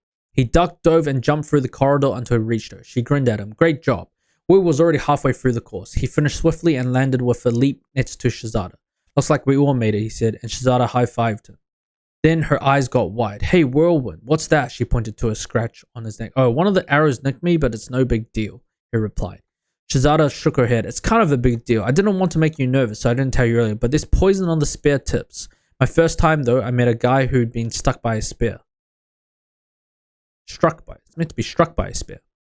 What happened to him? Wu asked.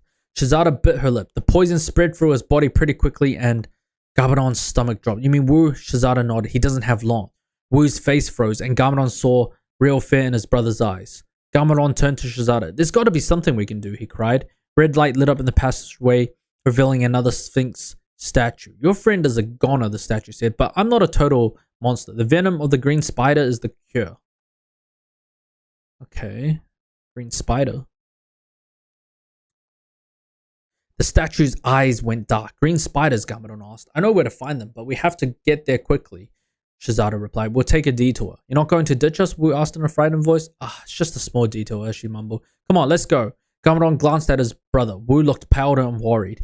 Garmadon also noticed the scratch on his neck was starting to bubble and turn black. You're going to be fine, Garmadon assured him, but his brother didn't reply. They followed Shizada through the maze. They swung on ropes across the lava pit and leaped over a river of hissing snakes. Then they reached a cliff with a huge drop below. A narrow rock ridge jutted out of the cliff, and it was the only way to keep going and maybe finding some way to get around the looming abyss. Okay. This doesn't look too hard, Wu said hopefully. It just takes balance, right? Shizada turned to face them both. It's trickier than that, she replied. The path takes you past what I like to call the mirror of dread. Whatever you do, don't look into it. Why not? Garmadon asked. A dark look crossed Shazada's face. I looked into it the first time I passed through here. What I saw freaked me out so much I almost fell into the abyss. What did you see? Garmadon pressed her.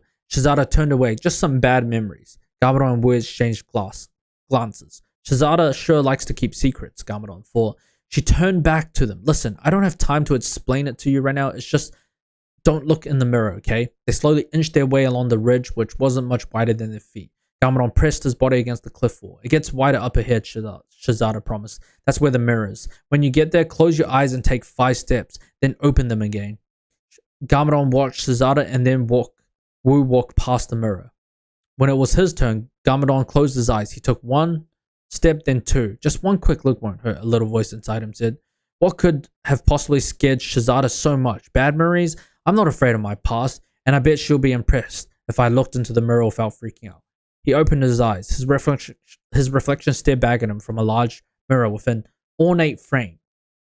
What's the big deal, he wondered, but then the reflection changed. His reflection grew taller, older, and then he changed completely into something not quite human.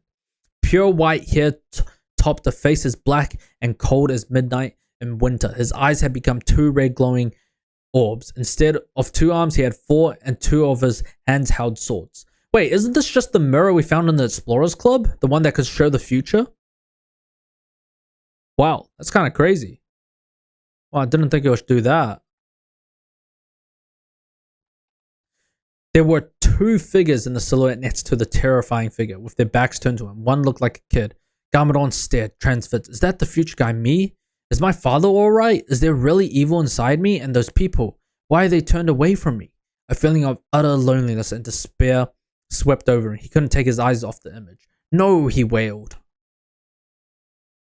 In the mirror, Garmadon watched as some invisible force suddenly pulled him back. He blinked as he realized that Shazada had rescued him. I told you not to look, she scowled him. Are you okay? I'm fine, Garmadon answered, but it was a lie. That terrible, lonely feeling still lingered. Shazada looked straight into his eyes for her and nodded. Garmadon was grateful she wasn't giving him more of a hard time. Come on, she said. We're close to the spiders. They traveled down another corridor that took them past a small cave. Inside, silvery webs hung from the ceiling, each one containing a glittering green spider. Wu approached one of the webs. How is this supposed to cure me? He shuddered. I'm not supposed to eat one, am I? A red glow came from the corner of the cave. It was another Sphinx statue. Okay, interesting.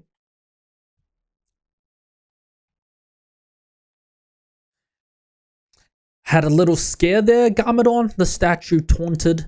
Garmadon scowled. I made it here, didn't I? Now, how are these spiders supposed to help my brother? Just one little bite and he'll be alright, the statue rhymed. Wu turned pale. So I do have to eat it. No, the Sphinx. Yeah, the spider needs to give you one little bite. Wu frowned. I'm not sure that's much better. Wu got a closer look at one of the spiders. It had 2 tiny but very sharp razor-looking fangs. Wu looked at Shazada. Do you think this is a trick of the Sphinx? He asked.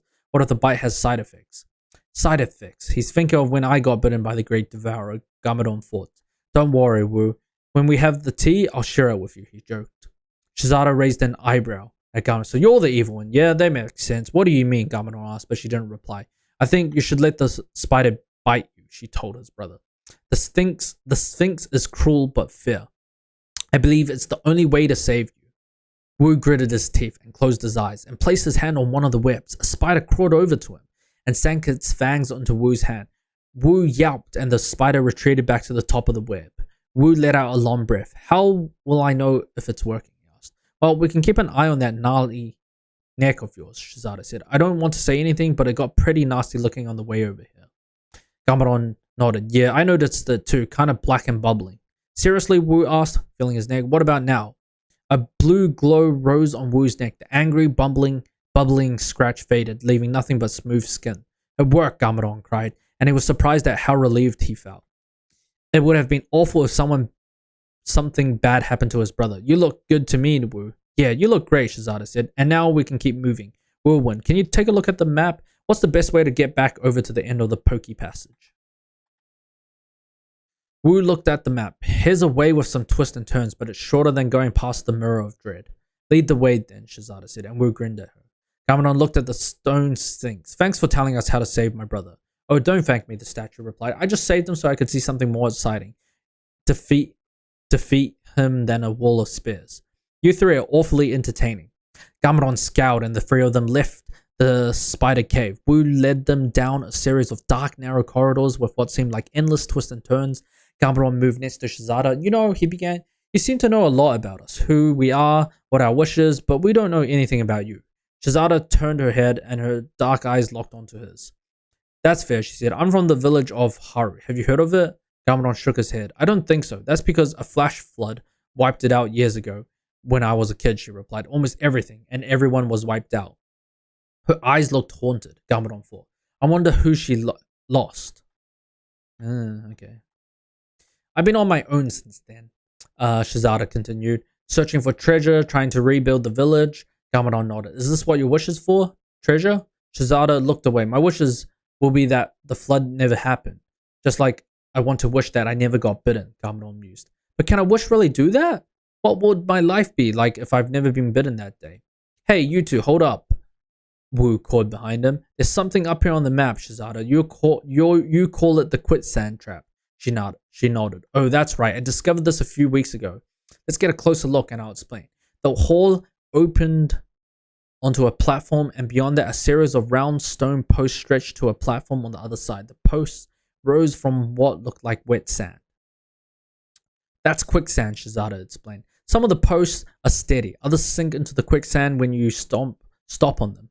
They sink pretty quickly, so it's best to avoid them. Luckily, I remembered the sequence. 2, 3, 1, 4, 2, 1, 3.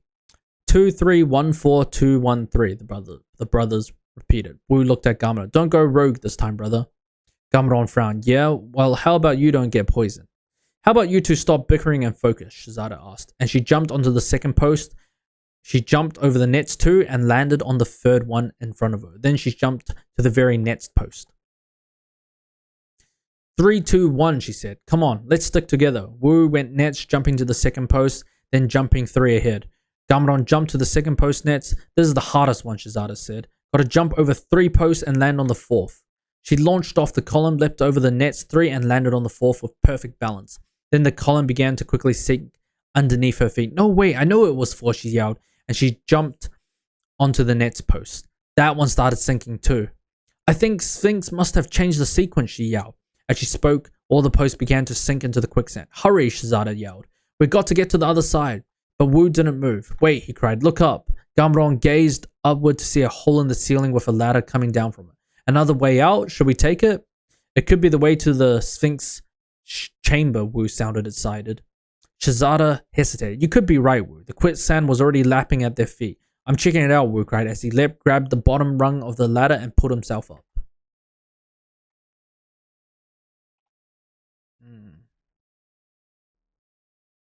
Okay. Just needs a little bit more. That's cool. I don't see any other choice, Shazada said. And she quickly jumped back towards Garmadon. Then she leapt up and joined Wu. Garmadon did the same. He climbed the ladder and joined the others in a dark passageway. I've definitely never been here before, Shazada remarked. Let's move forward carefully. They walked down the passage and through an open doorway. A Sphinx statue sat in the middle of the room. Its red eyes glowed. I've got some good news and some bad news, the statue said. The good news is you've made it. You're one step away from the Sphinx chamber. What's the bad news? Then Garmadon asked. The statue cackled. Nobody ever gets out of this room alive. Okay, so it's pretty much trying to kill him. Slam. The door shut behind them. All three quickly scanned the room. On either wall was a round entrance leading into a dark tunnel. I see 2 ways out, Garmadon said. The Sphinx statue's eyes flashed as she laughed. Why don't you pick one? Although, whichever way you pick, it will probably lead to disaster and doom. Garmadon, Wu, and Shazada approached the tunnel on the right. A loud groaning sound came from the darkness. I think something's in there, Wu said anxiously. He looked at the other tunnel. The same sound is coming from there too. We need to stick together, Shazada said. Center of the room, with our backs to each other, we'll be ready for whatever's in there. They've got into position, but they weren't ready for the creatures that poured out of the tunnels. Green ghouls with blank eyes stumbled onto the room, drool dripping from their mouths. Dozens and dozens poured in like a wave of the undead. Moaning and groaning, they reached for the free living beings in the room. Okay. Gross, Garmadon yelled. though holding his fighting staff in front of him defensively. You mean we've got to get through these moldy monsters to get to the Sphinx? The crowds of ghouls were almost pressing in on them now. There's too many, Shazada yelled. We need a strategy. Normally I agree, but I don't think we have time for a strategy, Wu said as he charged at the ghouls descending on him, striking the nearest with his staff. The ghoul flew across the room and Wu moved on to the nets. Good work, brother, Garmadon yelled. He struck the ghoul closest to him, sending him thudding to the ground. Whack a ghoul, he cried out, and he began pummeling ghouls one by one. Nearby, Shazada sent her arrows, whizzing at the ghouls, but it didn't stop them. It only slowed them down. With an eerie growl, one of them tore the bow out of her hands.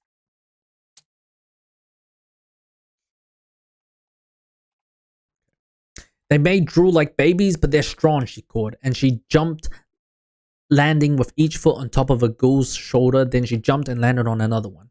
If you can't beat them, jump on them, she joked, as she made her way across the crowd of ghouls toward the tunnel. Right behind you, Garmadon replied. Bam, bam. He sent another ghoul to his knees, and then another, but it wasn't easy. More and more ghouls descended on him. One grabbed Garmadon's arm, sending a strange chill through his whole body. Enough of this, Garmadon cried, freeing his arm. Ninja, go! Garmadon spun into a Spinjitzu tornado, barreling through the crowds of ghouls at top speed. He reached the tunnel and found Shazada inside. We did it, he cried, and they high-fived. Wait, Shazada said, where's Wu? Garmadon spun around. The ghouls were behind them, and so was Wu, unless he'd somehow escaped through the other tunnel. He'll be fine, Garmadon said quickly. We should keep moving, Shazada. Wu's got the map, he's strong, and he'll find us. We need to get out of here while we can, before the ghouls figure out where we are. A dark thought popped into his mind. If Wu doesn't find us, would that be so bad? I won't have to listen to him and father anymore. I could end this dumb search for a tea that wouldn't work anyway. I could even hang with Shazada and go treasure hunting if I wanted to. Shazada's voice interrupted his thoughts. Are you sure you want to keep going? She asked. I mean, I'm all for self-preservation, but he is your brother. The image from the mirror of dread suddenly struck him like a fighting staff. The image of his future evil self. That feeling of unbearable loneliness as those two figures turned away from him. He never wanted to feel like that, ever, and somehow he knew that abandoning Wu now was the first step towards becoming that person. He nodded. Alright, let's go back in there. Shazada grinned. I'll jump, you spin. I'll smash, he said, holding up his sword. It'll be easier to find Wu if I'm not moving at whirlwind speed.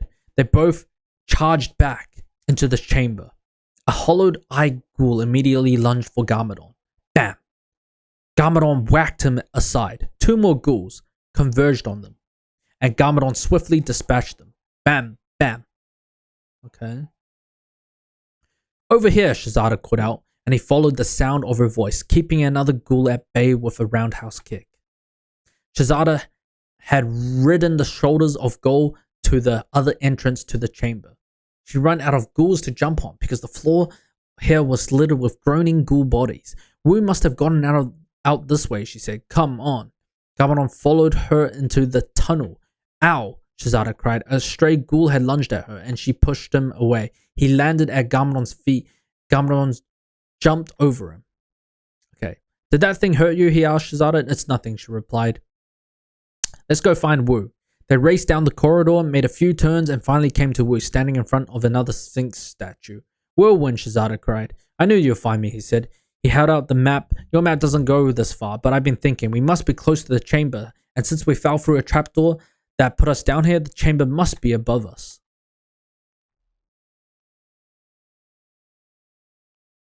Wu looked up and frowned. The only thing is, I don't have a way up, Shazada looked thoughtfully. There's probably a trick to it. There always is in this place. The statue's eyes lit up. No trick, the Sphinx said. Just keep your balance. Balance, Garmadon echoed, and then the floor underneath the three of them began to shake. A round stone pillar pushed up with them standing on top. The pillar slowly began to rise. Okay. Garmadon looked up. A round stone in the ceiling slid to the side, creating an opening for the pillar. That must be the chamber up there, Shazada cried. I have a good feeling about this. What if it's a trick? Wu asked. It's better not to be a trick, Garmadon thought. I want my wish. I want to wish that snake had never bitten me, so there's no chance of me becoming a lonely evil monster. For once, we're going up and not tumbling down into an abyss, Wu joked as they rose up toward the ceiling. Yeah, that Tricky Sphinx sure loves trapdoors, Garmadon agreed. Wu grinned at his brother. I hope the Sphinx isn't messing with us, he thought. I want Garmadon to get his wish, and maybe I'll wish for, I'm not sure, father's approval? Is that even something you can wish for? The pillar reached the opening in the ceiling, and when it ground to a stop, Wu saw that they were in a chamber, but it wasn't the chamber of the Sphinx. Instead, 12 fearsome warriors guarded a tall arched doorway. Wu quickly held his staff in a defensive position, sizing up the warriors as Garmadon and Shizada did the same. Sharp pincers extended from the mouth of each glowing-eyed warrior. They wore identical armor and made of a shiny blue metal, and their helmets reminded Wu of an insect, with two short black antennae protruding from each one. They carried blunt weapons with a blade shaped like a jagged bug leg on each end. No one shall enter the chamber of the Sphinx without going through us, the warriors said in union, in strange buzzy voices. Garmadon sighed. Will this ever end? It's just one more challenge, Shizada said. I've been stuck in this place for too long. Let's do this. She held her spear with both hands, pointing it forward. Charge! She raced towards the warriors. Oddly, the warriors didn't move. They stayed in position, waiting. Shizada jumped and thrust her spear through the metal armor of one of the warriors before her feet touched the floor again. This is too easy, she cried. And then the warrior's body began to tremble and a chattering, clattering sound rose from it. Suddenly, the body transformed into 1,000 of blue scarabs. They swarmed around Shizada, racing up her body, approaching her neck. But that's kind of like the Vermilion warriors in a way, no? Ninjago, Wu yelled, and he whirled towards Shizada in a Spinjitzu tornado. As he whirled, he grabbed her hand, then he pulled her into the tornado with him, sending the beetles flying off her. Some of the beetles landed on Garmadon. Watch it, he yelled, batting them off and squashing some under his feet with a loud crunch. Wu and Shizada came to a stop. Thanks, Wu, she said. How did you do that without getting dizzy? Wu grinned. I still do get dizzy, he told her.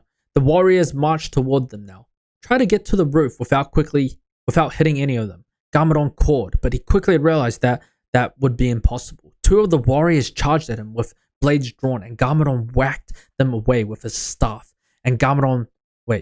Both warriors dissolved into beetles, covering Garmadon in an instant. He spun through the mass of insects, but many still clung to him, nipping him with their sharp mouth pincers. Wu and Shizada worked in sync. Each time the girl stabbed a warrior, Wu took her hand and spun to shake off the beetles. Okay. I feel kind of bad for Garmadon, bro. What the hell?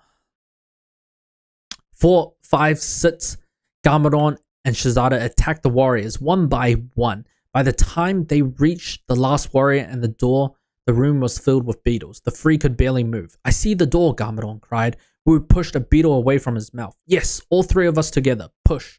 They pushed with all their might, and the heavy doors opened. A bright light shone through, and the beetles scattered and withdrew. Together, they stepped in the Sphinx chamber. She sat there as enormous as before with a grin on her face. Okay. That's pretty cool. We did it, Wu cheered. Happy to see us? Garmadon asked the Sphinx. No, the Sphinx replied. I'm smiling because your happiness will soon be dashed. What do you mean? Garmadon asked. Wu heard a groan and turned to Shizada. Her skin had turned a sickly grey and both her eyes were pure black. Did the beetles do this? He asked. The Sphinx cackled. No, she answered. Your friend is turning into a ghoul. Oh, what the fuck? Garmadon looked at Shizada. Back there, when we went to find Wu, she nodded. That ghoul that surprised me bit me. No one has gone past the ghouls without getting bitten, the Sphinx said. And those who get bitten become ghouls themselves. That's why I have so many ghouls. It's a great system, actually. Garmadon's stomach tightened. He wanted to leave Wu behind. Shizada had convinced them to go back, and now she was the one suffering. Wu stepped forward. Our wishes, he cried. Shizada, use your wish to get better. Think carefully, the Sphinx said. The three of you entered the chambers together, so you only get one wish. Garmadon's eyes flashed with anger. Wu's face turned pale. Shizada's shoulders slumped. That's not fair, Wu cried. You never said that. My pyramid, my rules, the Sphinx replied. I make them up as I go. Wu clenched his fist. He looked at his brother. We could battle her, he said in desperation. Make her give Shizada her wish. Garmadon shook his head. It won't work, Wu. I know how the Sphinx's mind works. You can't force her to do something just by fighting with her. Maybe if we negotiate. This is not up for negotiation, the Sphinx snapped. You better decide quickly. You three have one wish. Will you use it to help the girl? Wait, Wu cried. Couldn't we do a wish to help them both? A wish that both Garmadon and Shizada are healed? One got bitten by a snake, the other got bitten by a ghoul, the Sphinx replied. That's still 2 wishes in my book. Now decide.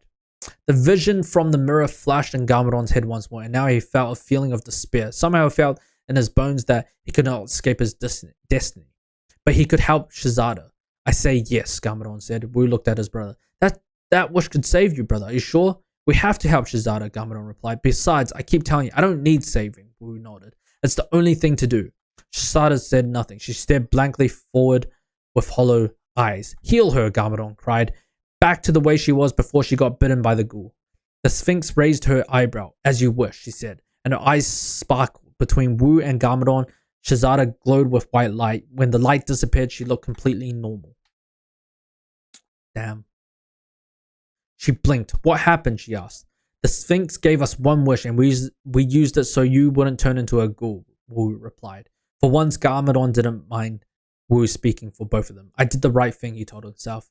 That's all that matters. Shizada's eyes widened. But the door to the pyramid slid open. Please leave me now, the Sphinx said. Unless you like to remain here in the pyramid. No, we're good, Garmadon said. He grabbed Shizada by the hand and pulled her toward the door. Wu followed. Damn, she probably didn't want to be saved, maybe. I think. They left the pyramid and the door slammed shut behind them. Some of the pyramid's hatted villagers noticed and stared at them in wonder. Shizada turned to Garmadon. Let me get this straight. The Sphinx only gave us one wish, and instead of using it to fix yourself, you saved me? Garmadon shrugged. It was an easy choice. Thanks, Garmadon, she said, and she kissed him on the cheek. He blushed. You know, for a supposedly evil guy, you're really a softie. Maybe that's what I'll call you. Softie. Garmadon shook his head. Can't I get a cool nickname like Whirlwind? Wu laughed. I think it's perfect, Softie. Garmadon shook his head. You know, Shizada, I was going to ask you to come on our journey with us, but now, he teased. I'll turn you down anyway, she said. I may not be able to change the past, but I can keep helping people who need help right now. I got a lead on some treasure. Ah, come on, Shizada. You can always search for treasure, Garmadon said. Just take a little detour with us. What do you say? We all work great together in the pyramid, Wu said. Isn't it better to be on a team than to be alone? Before Shizada could answer, a crowd of villagers swarmed them, asking questions. They survived the pyramid? What did you wish for? How did you survive the Sphinx? Garmadon and Wu pushed through them as politely as they could. Then Garmadon saw a masked figure slipping away. Shizada, he called, but the treasure hunter disappeared in the crowd. Neither boy spoke for a minute. She was really awesome, Wu finally said. Yeah, Garmadon agreed. And beautiful and smart and mysterious, he sighed. What now? Wu looked around. Maybe we can get some food and find a place to rest, he asked. Then we can figure out the quickest way to get to the Northern Ocean. I say we follow the stars and forget about any shortcuts, Garmadon replied. Look where the last one got us. Well, we wouldn't have met Shizada, Wu said. And the two boys were quiet once more. Then Wu spoke up again. You know, I'm glad we ended up in that period because I learned something important. It's that I can always count on you, brother. He patted Garmadon's shoulder. You thought I was lost, and you came to find me. You are a softie. Garmadon looked away from Wu, remembering how close he had come to leaving his brother in the pyramid. For a second, he thought about confessing what had happened, but then he quickly changed his mind. I think I smell meat cooking over there, he said. Let's check it out. Maybe I do need that tea, Garmadon thought as they walked across the sand together. I hope that when we find it, it's not too late. That makes sense. Did you ever see Shizada again, Whirlwind? Jay teased Master Wu. Master Wu and the ninja had reached the barbecue restaurant and were seated around a table with a hot griddle in the center. A white-coated chef used 2 spatulas to quickly stir-fry meat and vegetables. The food smelled great, but the ninja still gazed at Wu. A faraway look appeared in Master Wu's eyes, and he didn't answer right away. I did see Shizada again, he firmly replied. But that is another story for another time. Well, I hope you tell us about it one day, Nia said. Shizada seems super cool, and I kind of got the impression that you and your brother both had a crush on her. Shizada was indeed quite remarkable, Master Wu said, and they quickly changed the subject. Now let us eat. Jay looked around. Where's Kai? In the restroom. Trying to fix his hair, Nia answered. Honestly, if he spent as much time on a Spinjitzu as he did on his hair, he would be... Kai walked up on his way back from the restroom. Luckily, I kept an emergency hair product with me at all times, he said, smoothing back his brown hair with one hand. It's not perfect, but whoosh, a giant flame rose from the hot grill. On it, Nya cried, jumping up. She pushed forward with both hands and doused the flame with water, along with her brother Kai. Whoops, sorry, Kai, Nya said. Kai sighed and sat down. It's okay, he said. I guess I'm destined to have a bad hair day. A bad hair day, but a good time, Cole remarked, and the ninja dug into their meal. Okay, that's cool. Got the glossary. I don't really think we need to know about the glossary. All right. That was good. That was good. Okay. He said that he saw Shizada again. I mean, I can't believe that's their first love, I guess, before Masako, right? But I do wonder what happened to her, because this had to be her thousands of years ago, right? Like this was when Wu and Gameron were young, right? So there must have been thousands of years ago. She's probably dead by now, right? But I definitely would like. I am curious about who she was, like about the story of him meeting her again. But I feel like there's like more to that story, right? And then also the Sphinx. How come the Sphinx can grant wishes? I didn't even know that, man. That's kind of interesting. I mean, I wonder where the Sphinx came from. Does it come from the Jin realm or not? Or was it born in Ninjago? I do wonder about that. All right, that was a pretty good book, and let's move on to the next one. We have the fourth one, the Chroma's Clutches. Okay.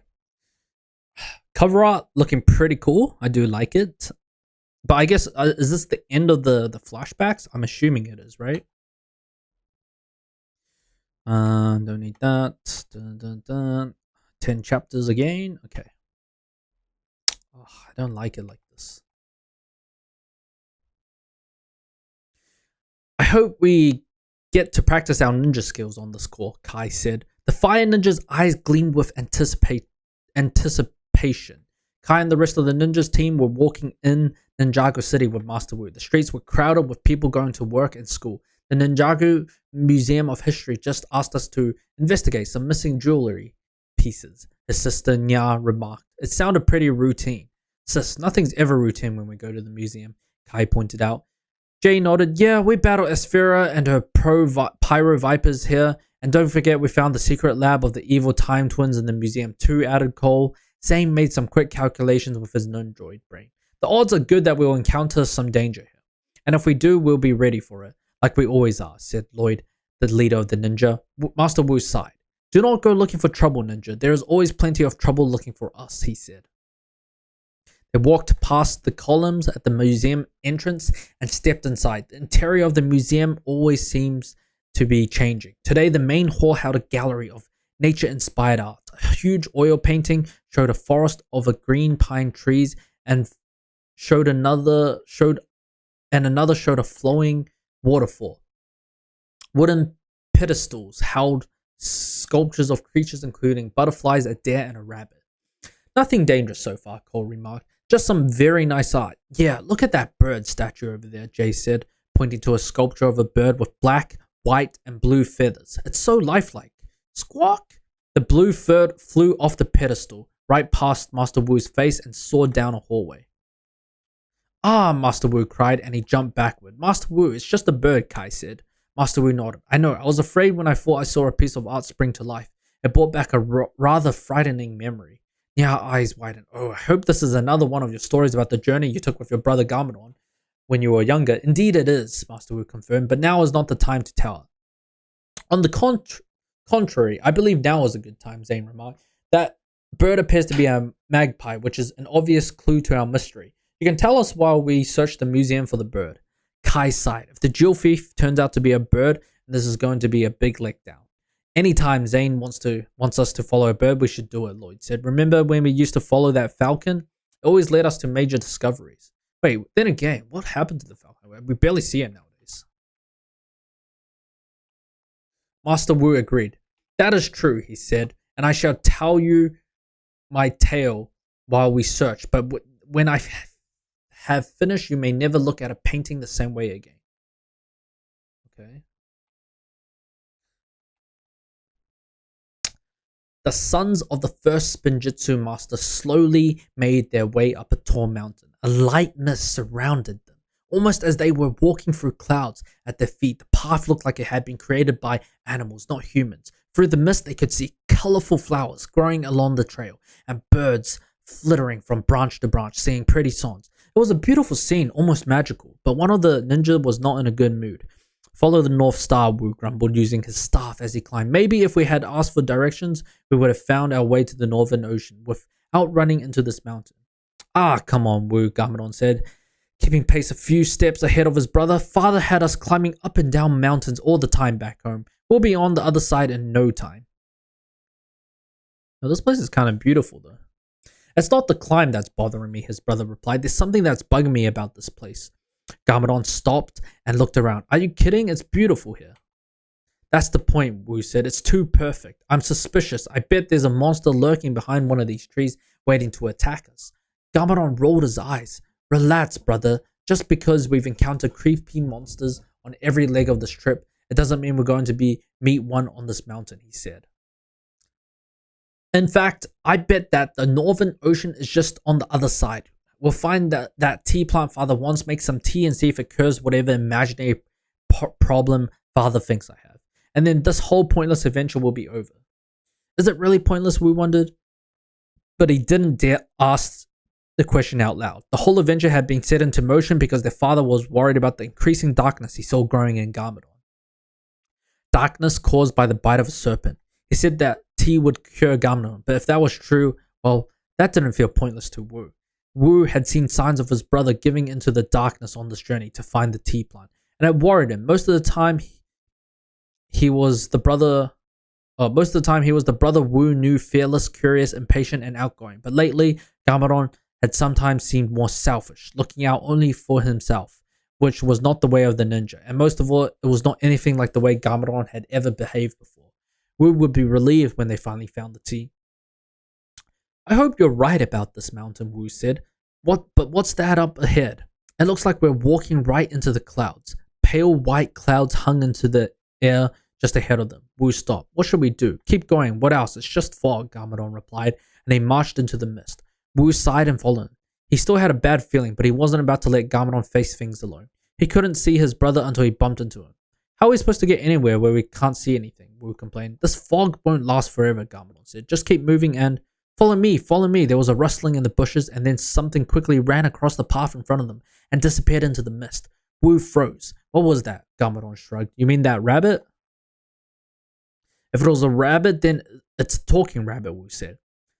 It asked us to follow it. Didn't you hear it? Garmadon laughed. Right, because there's so many talking rabbits in Ninjago. You're just spooked, Wu. And even if you're right, we've seen stranger things than talking rabbits. Come on, keep going. Yeah, and those stranger things were pretty dangerous, Wu muttered as Garmadon forged ahead. So far on their journey to find the tea, they've encountered a cat ninja, living puppets with stolen souls, giant scorpions, undead ghouls, and more. The mist became a little thinner. The path underneath their feet became wider and more defined. Suddenly, both boys heard more rustling nearby. Probably that rabbit again, Garmadon guessed out loud. Then a small creature hopped out of the bushes, stopped and stared at them. It didn't look like a rabbit or any other woodland creature. This animal had a furry brown body and floppy dog ears, but it walked on two legs. It also had the long arms and tail of a monkey. Follow me, the creature cried, and then it ran ahead and disappeared into the fog. It looks like a kid bear or some shit like that, mixed with a dog and a monkey. You had to have heard that, Wu said. I'm not sure what just happened, Garmadon admitted. Well, I'm going to find out. Wu jogged ahead of his confused brother, in the direction the strange creature had gone. The mist was thicker now, and Wu couldn't see anything in front of him but white mist. In his hurry, he forgot to look down at the path. He took a step, and there was nothing beneath his feet. He plummeted off the mountain. Garmadon, he yelled. Garmadon ran towards his brother's voice, keeping his eyes on the path. Garmadon. Garmadon followed the sound to the edge of a ledge. Oh no, has Wu fallen off? He wondered. He dropped to his knee and looked over. Wu was gripping a rock just below the ledge, his legs dangling below him. But Garmadon quickly grabbed Wu by the arms and pulled him up. Thanks, Wu said, his voice shaking a little. That was a close one. You're welcome, Garmadon replied. Just don't go running off again. Wu brushed the dirt from his pants. I had to find out what that red creature was and why it wanted us to follow it. They headed back toward the path. Garmadon glanced at his brother. I know he thanked me, but did he say anything about how good it was of me to save him? Garmadon wondered. I mean, he and father are convinced I'm turning evil. Would an evil guy bravely save his brother from plummeting into a deep abyss? Why doesn't anybody give me credit for the non-evil stuff that I do? Follow me, the half-monkey, half-dog creature appeared out of the fog again. He motioned for them to follow and headed along the path. Okay, I definitely heard that, Garmadon said. Let's find out what this Mundog is up to. They followed the creature through the mist, finally making their way up to the top of the mountain. Finally, the clouds parted. A flight of steps led to a white villa that stood on a platform supported by several tall pillars. The main house was made up of one large section, covered by a curved roof, topped by a smaller second section with another curved roof. Utility buildings, statues, beautiful plants, and a vegetable garden surrounded the villa. Alright, what kind of place is this? Wait, there's a painter here. What the fuck? Oh, wait, let me zoom out for you guys. Yeah. That's kind of interesting. Okay.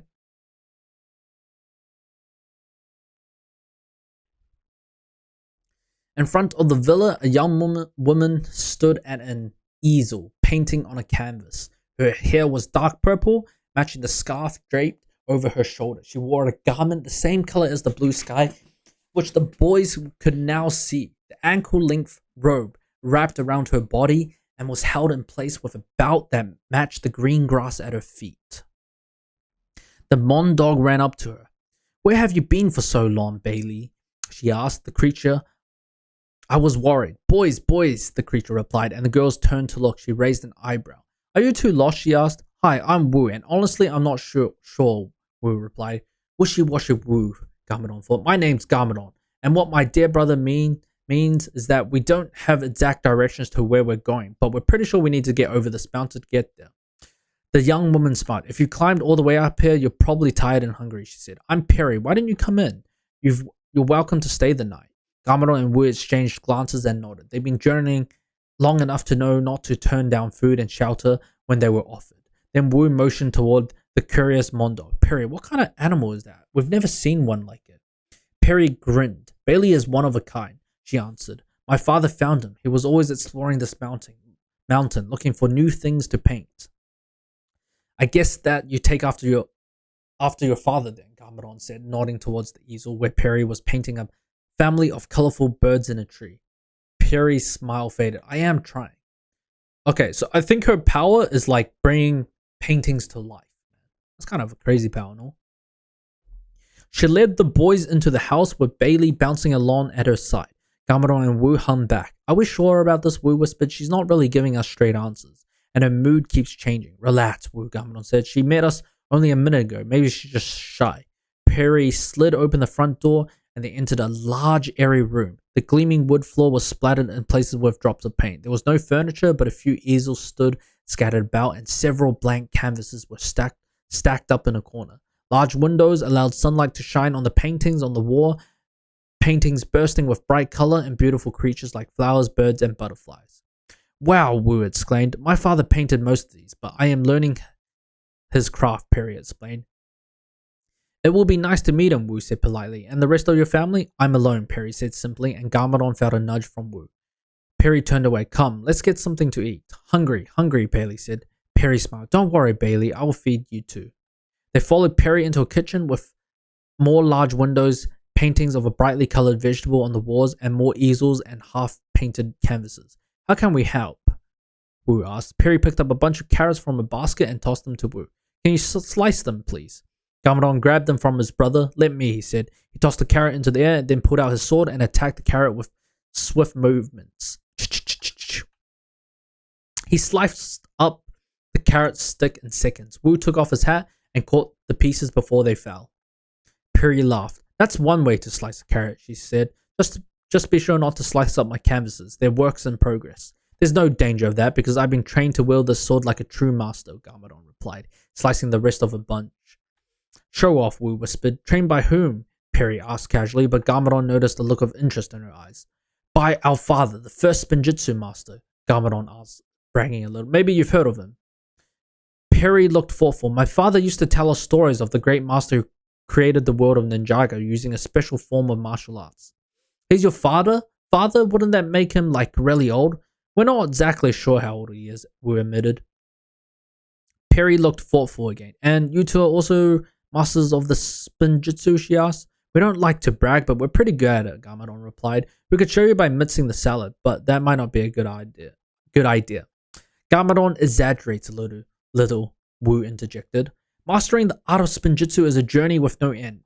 As father would say, we're just ninja. There's still a lot for us to learn before we can call ourselves masters. Perry smiled. It's not every day that two ninjas show up at my doorstep, she said, and patted Bailey's head. Good boy, Bailey. Good boy. Good boy. Why is she praising Bailey? Garmadon wondered. Because we followed him here, she must be pretty lonely. Soon, they were all seated around the kitchen table, except for Bailey, who sat on top of it, eating a vegetable salad, chunks of chewy bread, and a potato soup that Perry had warmed up on the wood stove. As they ate, Perry became less guarded and asked the ninja questions about where they come from and where they were going. They explained they had traveled a long way on a mission from their father. Why does your father want you to find the tea? Perry asked, and Garmadon shot Wu a warning look. He hated when his brother told people the reason. It wasn't anyone's business but his. Wu caught the look and shrugged. Well, with a father, you don't ask questions. You just do what he says, Wu answered, which wasn't a lie. Is your father like that too? Perry stood up. It's getting late, she said, and the friendly tone of her voice had vanished. Let me show you to your room. Garmadon and Wu looked at each other, and Garmadon shrugged as Perry hurried out of the kitchen. I think she's just not used to visitors, Garmadon whispered, socially awkward. She led them down a hallway into a very clean room with 2 beds, a dresser, and bare white walls. I'm usually up early, but help yourself to tea in the morning. If you're awake before I am, she said. Then she paused. It's nice to have company. You two are welcome to stay for as long as you need. Well, actually, we have to, Wu began, but Garmadon nudged him. That's a nice offer, Garmadon replied. We'll think about it. Perry smiled. Good night, Wu and Garmadon. Good night, Bailey echoed, and then Perry closed the door, leaving the brothers alone. Wu plopped down on one of the beds. All right, Garmadon, what's up? Is a pretty purple-haired girl blinding you to the fact that this place is weird? She has a talking monkey dog for a pet and won't tell us what happened to her family. I don't think this place is weird, Garmadon said, sitting down on the other bed. It's beautiful here and comfortable, and the food is good. Why not stay and rest up for a few days? It's a long way back down that mountain. That's for sure, Wu agreed, but I just can't shake the feeling that something is wrong with all this.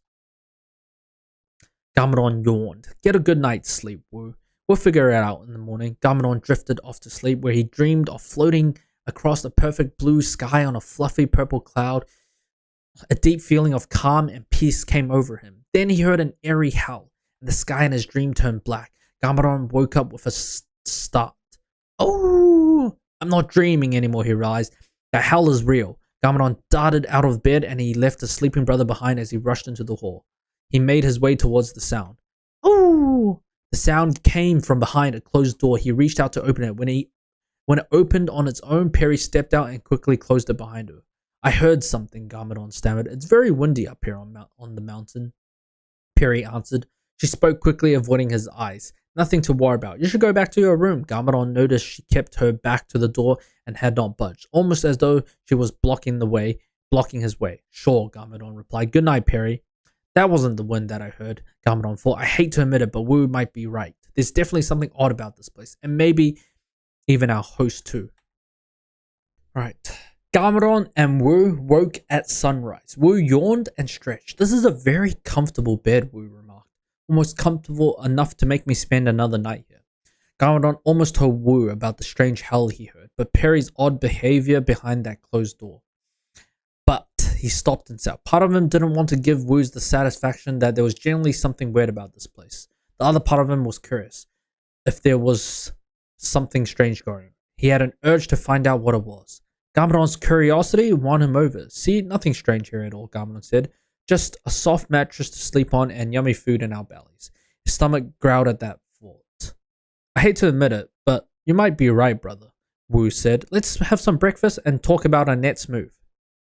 They found Perry on the balcony of the villa, which seemed to hang in the sky over the edge of the mountain. A table was set with tea and food, and Perry invited them to eat breakfast with her. They dined on bowls of creamy, warm porridge topped with strawberries as the morning sun shone overhead. I hope you've decided to stay, Perry said. We don't get visitors. We don't often get visitors here. And honestly, I could use some help with the garden if you don't mind. Wu beamed. Oh, I love plants, he said. But tell me, Perry, you said you moved here with your family. Why are you all alone now? Perry took a deep breath, as though she was resolving to tell them the truth. My mother died 3 years ago, she said. And then my father and my sister. They left, but they'll be back. As she turned away, Garmadon saw the sadness in her eyes. We can stay for a few days, he said, and Wu nodded in agreement. Perry smiled. That's wonderful. Thank you both so much. Hello, the little Mon dog swung up onto the balcony and jumped into Perry's lap. Good news, Perry said. Good news, Bailey, Perry said. Wu and Garmadon are going to stay for a few days. Bailey looked at the brothers and his eyes got wide. Beware, he chattered. Wu raised an eyebrow. Is he like a parrot just saying words at random? Or does he understand what he says? He understands, but he's just being silly right now, Perry said, wagging a finger at Bailey. Don't be teasing our guests, Bailey. They're going to help us, Bailey nodded. Okay. Then he hopped off Perry's lap onto the table and slipped down the porridge she set out for him. So, what do you grow in your garden? Wu asked. Just about everything we eat, Perry replied, but it takes up a lot of time and I like to save the afternoons for painting. Come on, I'll show you. They left the balcony and walked back through the main room. Its walls full of paintings, the brothers couldn't help noticing how bright and happy the colors were. A blue waterfall flowed into a stream winding through trees with orange and yellow leaves. White swans floated in shimmering blue lake with pink lilies. Giant red mushrooms with white spots grew in a forest filled with equally giant flowers. I'd love to take a closer look at these paintings while we're here, Wu said. Sure, there'll be time for that, Perry remarked. Can she trap people in paintings? Garmadon glanced at the painting nearest to him. Green ducks flew across a dark blue lake, their wings flapping. Garmadon blinked. It looked as though the ducks were moving. Their wings were actually flapping. The ducks, he blurted out, pointing. They're moving. Perry smiled. That shows you what kind of artist my father was. His paintings are so realistically, they almost seem alive. Come on, let me show you the garden. The Garmadon looked at the painting again. The ducks were still. Wu approached him. What's the matter, brother? You're as pale as a ghost. Nothing. Must be that mountain air, Garmadon replied, and they followed Perry outside. She led them to a clearing on the south side of the villa, a flat patch of land that wasn't terribly big, but filled with green growing plants. Garmadon counted 10 rows of vegetables. Berry bushes and pear trees bordered the garden in the back, and a well sat in the corner. A wooden wheelbarrow leaned against the stone garden wall. Perry grabbed 2 wicker baskets and handed them to Wu and Garmadon. We need to pick all the blackberries before the birds get them, she explained, and picked up a basket for herself. Then we can work on weeding. I'm very happy to help, Wu joked, and Garmadon groaned. Maybe you should help pick the corn, brother, Garmadon said, because that was really corny. Wu grinned. Good one, Garmadon. Lol. They got to work. Garmadon soon found that berry picking required patience and care, unlike slicing carrots in midair. I bet I can fill my basket before you can, Garmadon challenged Wu. Bet you can't, Wu said, and the ninja began to pick berries at frantic pace. Don't squish them, Perry warned. Now you've got to tell me about some of these exciting ventures you've had. The boys talked as they worked. They told Perry stories about training with Ninjago, the enchanted cat ninja, and defeating an evil puppet master named Tannerbrat and his minions. Garmadon was explaining how he had saved his brother from being stuck in a puppet body forever when Wu cried out, "Done! I win," Wu yelled.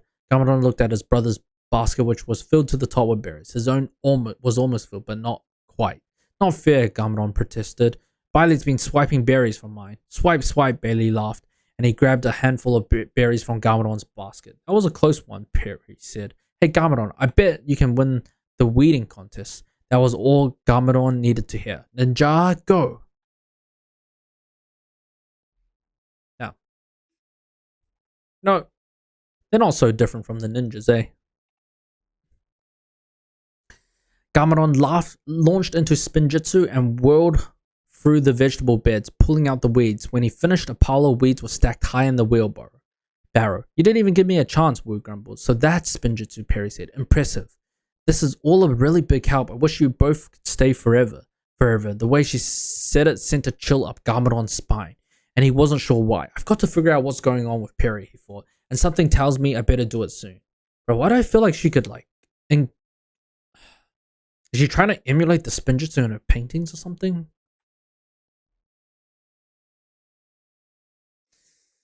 Wu and Garmadon spent the rest of the morning helping Perry in the garden, and then they all had lunch together. I'm glad Garmadon was right, Wu thought. It's good to rest in a place where there are no monsters to fight and the host isn't an evil villain in disguise. This is delicious, Perry said. Thanks so much for inviting us to stay. You can both relax this afternoon while I paint, Perry told them. Unless, it's asking too much. What is it, Wu asked. Well, I was wondering if I could paint you both, Perry asked.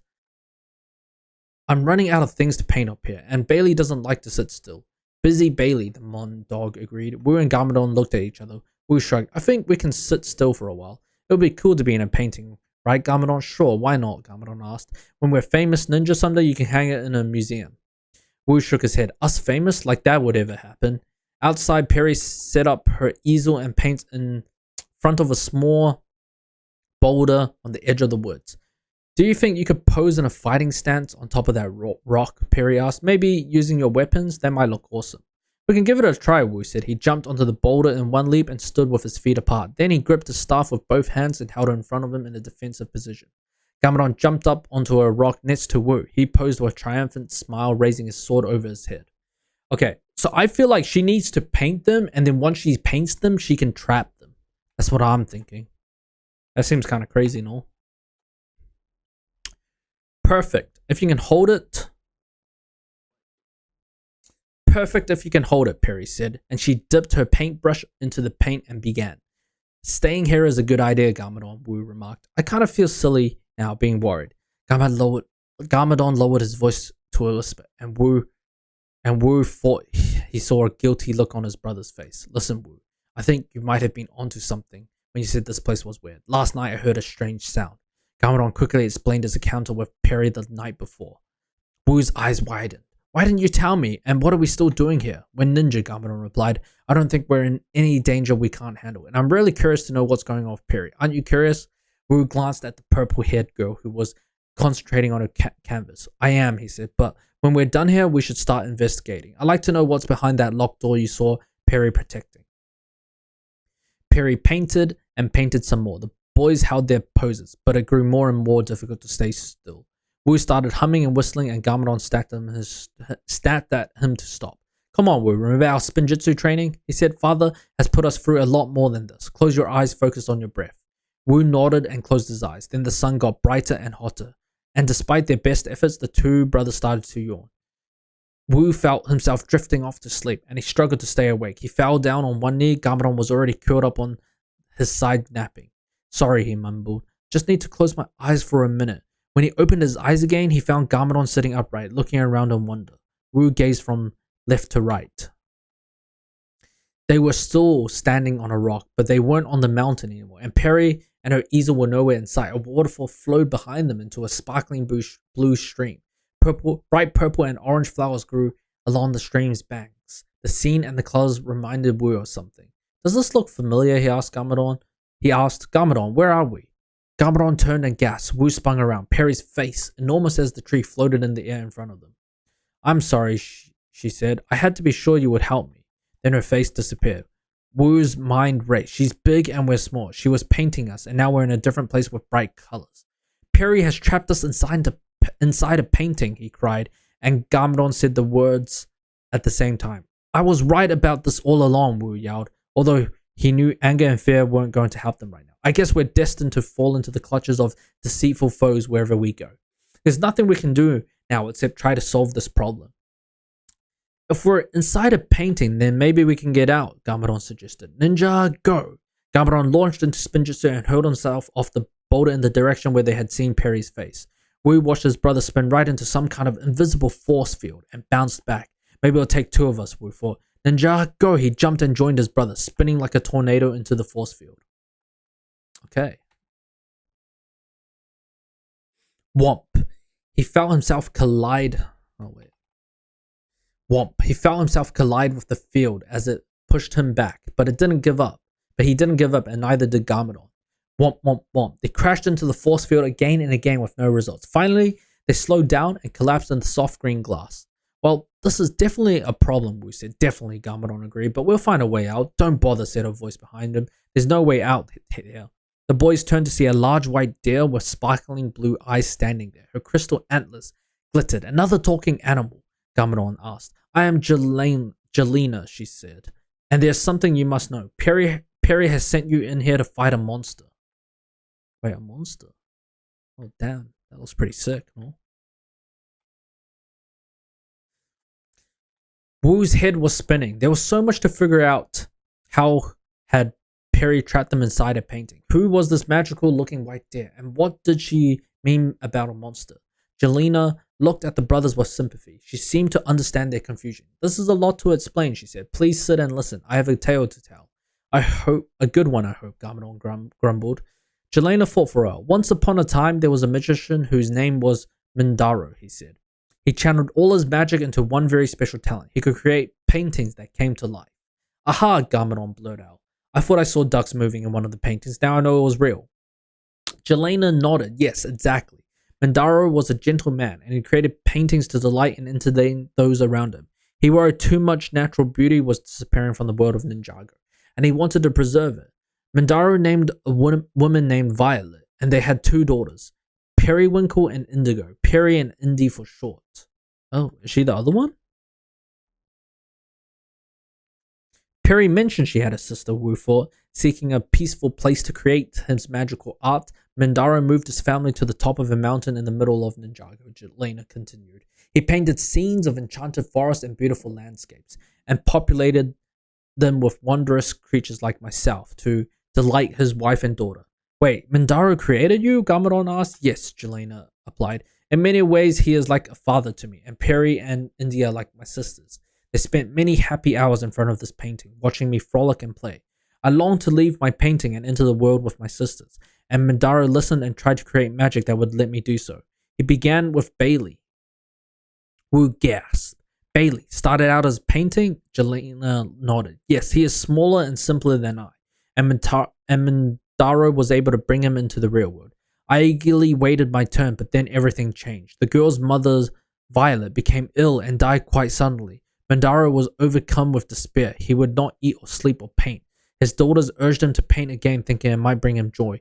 He reluctantly agreed, but he did not have the heart to use bright colors, and painted in only gray and black and white. When Perry and Indy asked him why, he said that those colors represented his sadness. As he painted, his grief and anger overtook him. His magic was so powerful that storm clouds appeared in the sky over the mountain. Perry and Indy begged him to stop, but Mindaro kept painting as though some mighty force had overtaken him. His creation took the form of a monster, a huge monster with no color or joy.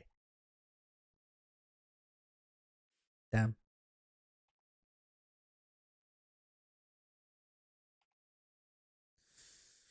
Wu shuddered. But wait, if he painted things that came to life, does that mean that the monster also came to life? It did, and to Mindaro's surprise, this monster had evil powers beyond his imagination. Mindaro's magic had become so strong that the monster was just as powerful, and it tried to escape from the painting, Jelena said. And I'm guessing the monster isn't a cute little creature like Bailey, Garmadon interjected. Indeed it is not, Jelena replied. The monster is huge and hideous. Mindaro attempted to stop it, but the monster dragged him inside along with Indy, who clung to her father's robe to save him. Before the monster could grab Perry, Mindaro used magic to contain the monster inside the painting, which meant that he and Indy were contained too. Damn, that's kind of crazy. So Perry was saved while her sister became trapped, Wu said slowly. He glanced at his brother. I know how that feels, he thought. On that day in the monastery years ago, when I lost my katana, I was too afraid to retrieve it, but Garmadon jumped over the wall to get it for me and got bitten by the snake that may have infected him with evil, as father suspects. I often wonder what would have happened if I had been the one to get bitten that day. Garmadon spoke up, interrupting Wu's thoughts. And you're saying that Mindaro and Indy have been trapped ever since their mother died 3 years ago? Yes, and they will remain trapped there forever, unless someone can save them, Jelena explained. Mindaro is using powerful magic to keep the monster, which he calls the chroma, inside the painting. That means that he and Indy cannot leave either unless someone rescues them. Do you mean it's possible to travel inside the painting? We asked. We can travel into any of Mindaro's paintings, including the chroma. Jelena replied, but once inside the chroma painting, no one can leave until the chroma is defeated.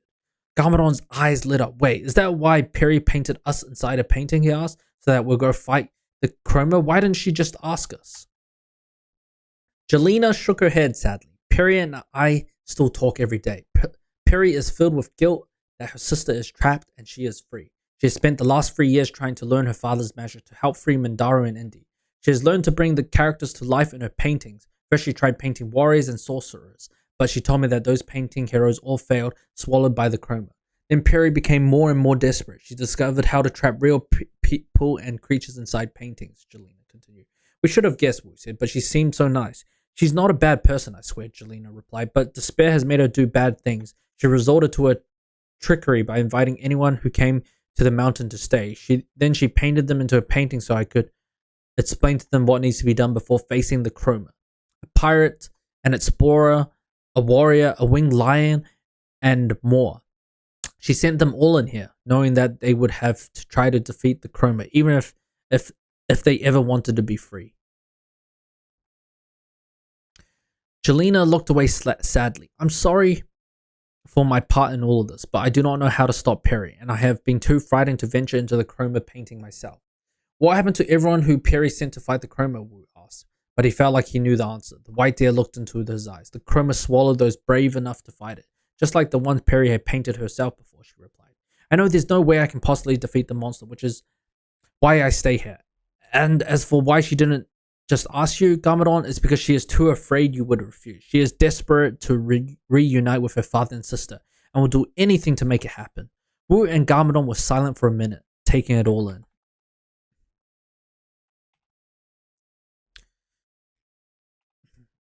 You sure there's no other way for us to get out of here? Wu asked finally. Jelena shook her head. No, of course. You don't have to fight the chroma. You could stay here in the painting. It's quite beautiful, but Perry told me she was impressed by your ninja skills and thought you two might be able to succeed where others have not. I'm not afraid of some big old angry paint blob, Garmadon said. We're ninja, and we faced tons of scary monsters and taught them a lesson. We're going to find this thing and defeat her, right, Wu? Garmadon's confidence gave Wu a boost of energy. Right, let's get this chroma, he cried, and he ran a few steps before he stopped. Jelena, which way to the chroma's painting? We'll get there the way I got here. Follow me, the deer said mysteriously, as she turned and galloped off into the field of flowers.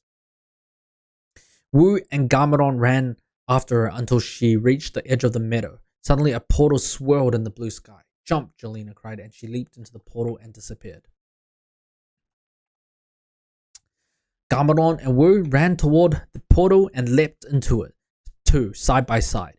A strange feeling, like a jolt of static electricity, passed through the brothers as they moved through the portal.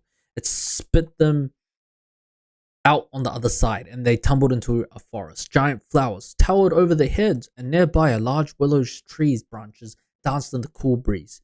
The forest floor was dotted with tiny blue and white flowers, and enormous red and white mushrooms towered over them.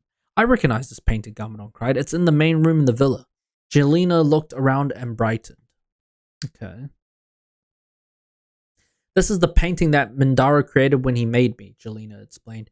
Wu gazed around. It's beautiful. Do any other creatures live here? Well, there's Will, Jelena said, darting her head back and forth from time to time, but really we should keep moving. Suddenly a man with curly moustache streaked past them wearing a white belted smock and red pants. Run, intruders, he cried. Then he jumped behind the mushroom and peeked out. Jelena, get to safety. Relax, Will, Jelena said. This is Wu and Garmadon. Perry painted them into a painting. Will stepped out from behind the mushroom. Sorry to hear that. I assume you'll be like the others and foolishly take on this impossible task. Of course we will. We're ninja, Garmadon cried. He looked Will up and down. And what are you exactly? Well, that's the thing, Will replied. I am but a simple traveling barber. I got lost on Perry's mountain and Bailey led me to it. I was very frightened as we talked. I told Bailey I was a warrior, but he heard warrior, and he relayed that to Perry, and well, here I am. I have no intention of fighting that foul beast. Jelena's painting is quite comfortable, and we've become the best of friends, haven't we?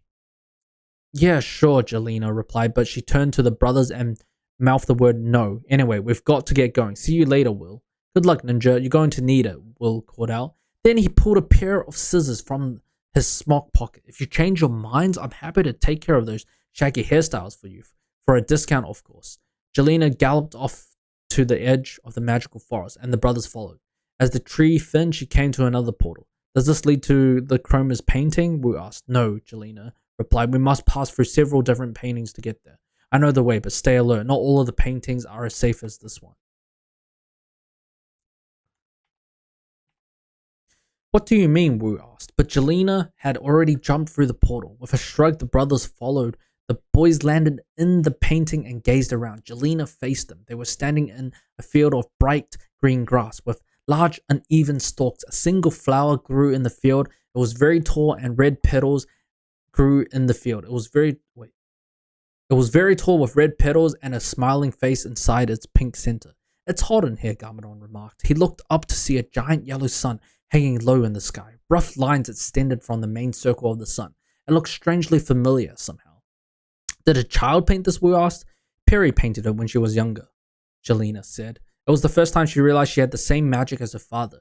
Now come, we must get to the next portal before. Friends, the brother turned to see a giant stomp toward them. A giant that looked like a purple stick figure with purple hair. That's Perry's self-portrait. The white deer explained. If she grabs you, she won't let go. Now come quickly. The green ground trembled under their feet as they ran from the painted stick figure that had come to life. Oh, fuck. That's kind of terrifying. What the fuck? Holy shit. That's insane.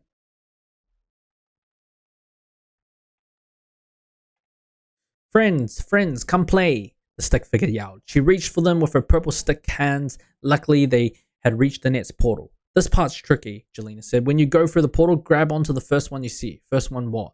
Wu asked, but Jelena was already through the portal. The electric tingle jolted them again, but this time they didn't land on a smooth surface. They fell, then whoosh, and an almost beautiful butterfly swooped past. Garmadon and he remembered, grab it onto the first one you see. He reached for the butterfly's fuzzy back and put himself on. Then he straddled it like he would a horse. Woo, he yelled. Had his brother figured it out too, or had he fallen into some kind of magical abyss? Garmadon, Wu cried. He was perched on a butterfly with pale yellow wings zigzagging around the sky. Do you think these butterflies are going to sprout fangs and try to bite us or something? Garmadon steadied himself and studied the painting. Giant butterflies fluttered around a pale blue sky. The butterflies were detailed and very realistic looking. I think they're just normal butterflies, Garmadon yelled back, and he grinned as his butterfly zigzagged joyfully across the painting too. I think I saw this painting in the villa, he thought. Then Jelena flew up to them. Colorful wings had sprouted from her back. Good job, she said. This is Mandaro's painting, and it's beautiful but quite tricky. Because you have to wait until your butterfly gets close enough to a portal to jump. Can't we sprout wings like you did? Wu asked. Jelena shook her head. No, Mandaro made me a magical deer, and I can do a few tricks like sprout wings when I need them. It comes in handy, but you two will be fine. Come on. Jelena flew away from them. Garmadon's butterfly made a loop in the air and he wrapped his arms more tightly around its neck. Come on, follow that flying deer, he urged. He heard Wu shouting at his butterfly too. To the left, please no more loops. Ah! The butterflies looped and swirled and fluttered, and the ninja couldn't control them, but eventually they got near the portal just as Jelena passed through. Garmadon saw Wu leap off his butterfly and into the portal, his arms and legs flailing. Here goes nothing, Garmadon said, gripping the butterfly's neck. He stood up. The insect's body lurched under his feet and started to fly away. Ah! Garmadon launched himself from the butterfly's back and dove into the portal. Whoomp. He traveled through it and landed on a large pile of gold coins. What the? He began, but Wu and Jelena both shushed him. Puzzled, Garmadon stood up and followed their gaze. They were inside a large cave where an enormous dragon slept on top of the pile of coins and other golden treasures. The dragon's orangey red scales rippled as the dragon's breath and glimmered under the cave's torch light. We need to be very quiet, Jelena whispered. We have to get past the dragon to reach the portal.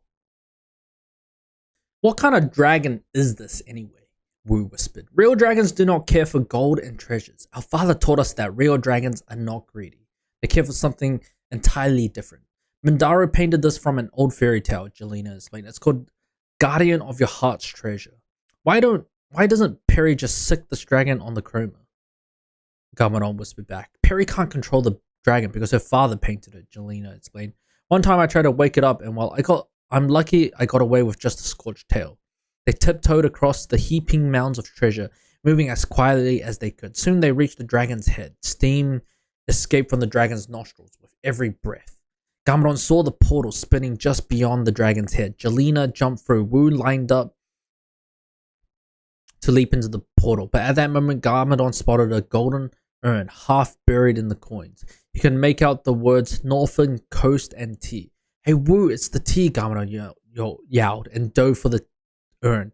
Yay! Garmadon Wu won, but it was too late. The dragon's eyes opened and so did its huge mouth. Garmadon saw flames sparking deep inside the dragon's throat.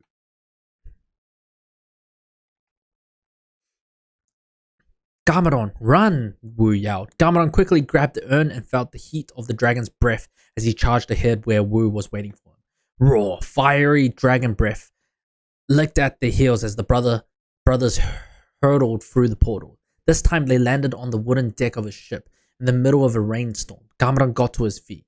Thanks for waiting for me back there, Wu, he said. Sure, but what were you thinking? That was dangerous, Wu said. Garmadon held out the urn. But I got the tea, see? We can go home after we take down the chroma. Wu looked at the urn and frowned. Did you read it? He said. Sure. What do you mean, Garmadon said. And he turned the urn to face him. Now he could see the letters covered up by the coins. Northern Coast Team Champions. His heart sank. Oh, it's just a trophy. Hey guys, in case you didn't notice, we're in the middle of a storm. Jelena interrupted. Quick, take down the sails. Then somebody needs to grab the ship's wheel. It can't be me because I got to do it with my hooves. Sure, Garmadon said, trying to get his bearings. Jumping from painting to painting was leaving him dazed and confused. But now he realized that the ship they landed on was in the middle of the ocean and the rain was part of a terrible storm, a beautiful, colorful storm. Bright yellow lightning streaked the dark purple sky and the ocean water churned in shades of deep blue and green. Garmadon and Wu ran to the mast. The white fabric sails flapped violently in the wind, and the brothers who had some experience sailing grabbed the ropes and pulled down the sails. The boat rocked as they worked, and waves lapped onto the deck as rain poured down, splashing them. And they ran to the ship's wheel. Jelena stood next to it, gazing into the darkness up ahead. The net's portal's not far, but if we don't stare toward it, we'll never get there, she said. Steady our course as best as you can. Garmadon and Wu gripped the wheel together, bracing themselves against the howling wind. The ship careened forward, and Garmadon's stomach lurched. Then suddenly, a swirling portal appeared in the air in front of them. Garmadon, Wu, use the rope to help you and go. Jelena yelled over the wind. That portal leads to the chroma. It will lead you into the painting, and there is no way out once you go through it. After that, you're on your own. Will you be okay? Wu yelled. Don't worry about me, Jelena said, as her two wings appeared on her back. Defeat that chroma once and for all. If your brave ninja can't do it, I fear nobody can.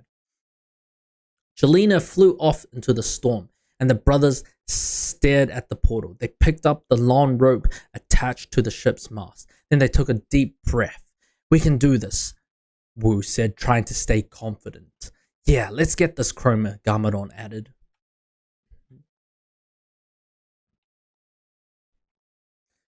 Gripping the rope, they swung into the portal.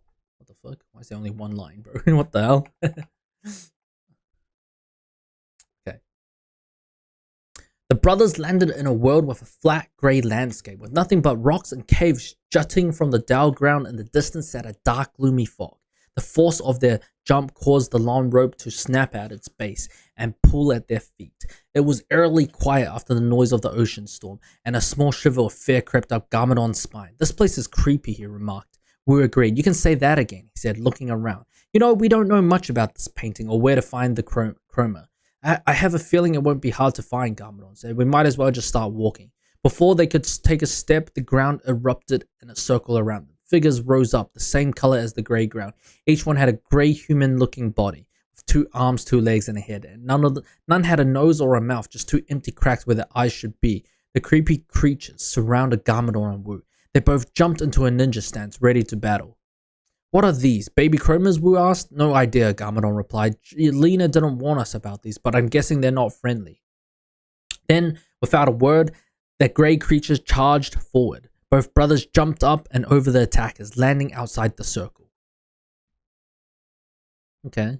I do like the way they sketched the enemies. Bam! The creatures crashed into each other. Look, these greys are solid, Wu remarked. That means it's time for some ninja moves, Garmadon cried. He slashed at the nearest grey with his katana, separating it into two halves.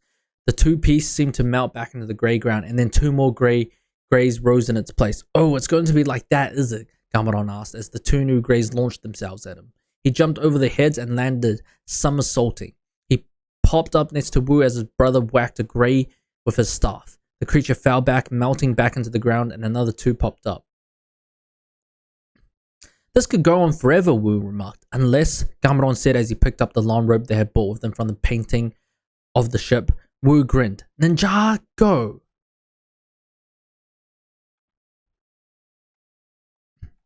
The brothers launched into Spinjitzu, whirling around the greys like human tornadoes. They circled the creature, spinning faster and faster, wrapping the rope around them.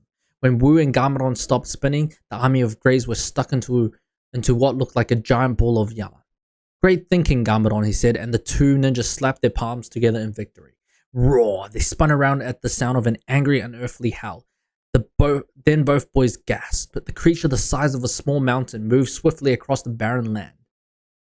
At first, it looked like a mass of swirling grey fog, but then its details became clear. Two arms with ghostly fingers reached for them. Two black eyes glowed in the top of its head, and a large mouth opened up, revealing a black hole with a long grey teeth. Oh, damn, that looks kind of crazy. Almost looks like a cloud, no? Like a thundercloud, bro. Like, genuinely.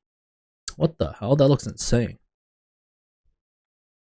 Wu's eyes widened. The chroma, he said. We need a strategy. We have Spinjitzu. That's our strategy. Garmadon shot back. The chroma raced closer, reaching for them with its long grey arms. Garmadon nodded to Wu. Ready? Ninja? There is no hope. Garmadon froze. He heard the voice inside his brain. A deep growling voice that filled his soul with despair, and somehow he knew that the voice was the chroma's. All is lost. There is no point in continuing your journey because nothing will change. Why is he talking to me? Garmadon wondered. Is he talking to Wu too, or is it like when Ninjago picked me to be her minion instead of Wu, or when the Sphinx tormented me in her maze? Nothing will change, the chroma repeated. You are who you are, Garmadon. Deep in the bones, Garmadon knew the chroma was right. He wasn't pretending everything was fine. He could feel the evil inside him, like a poisonous ball in the pit of his stomach. No tea was going to cure him. He knew it. Wu had hope, but why? What was the point of... He felt his brother grab him by the arm, and Wu's voice sounded like it was far away. Garmadon, snap out of it. We got to run. Wu had been ready to launch into Spinjitzu when he saw his brother freeze. Garmadon had a haunted look in his eye, one Wu had never seen before. He just stared at the chroma as it got closer and closer. Yelling at his brother seemed to do the trick. Garmadon, Wu said again. Let's go. Garmadon blinked and snapped out of his trance. The two of them raced across the barren landscape as fast as they could.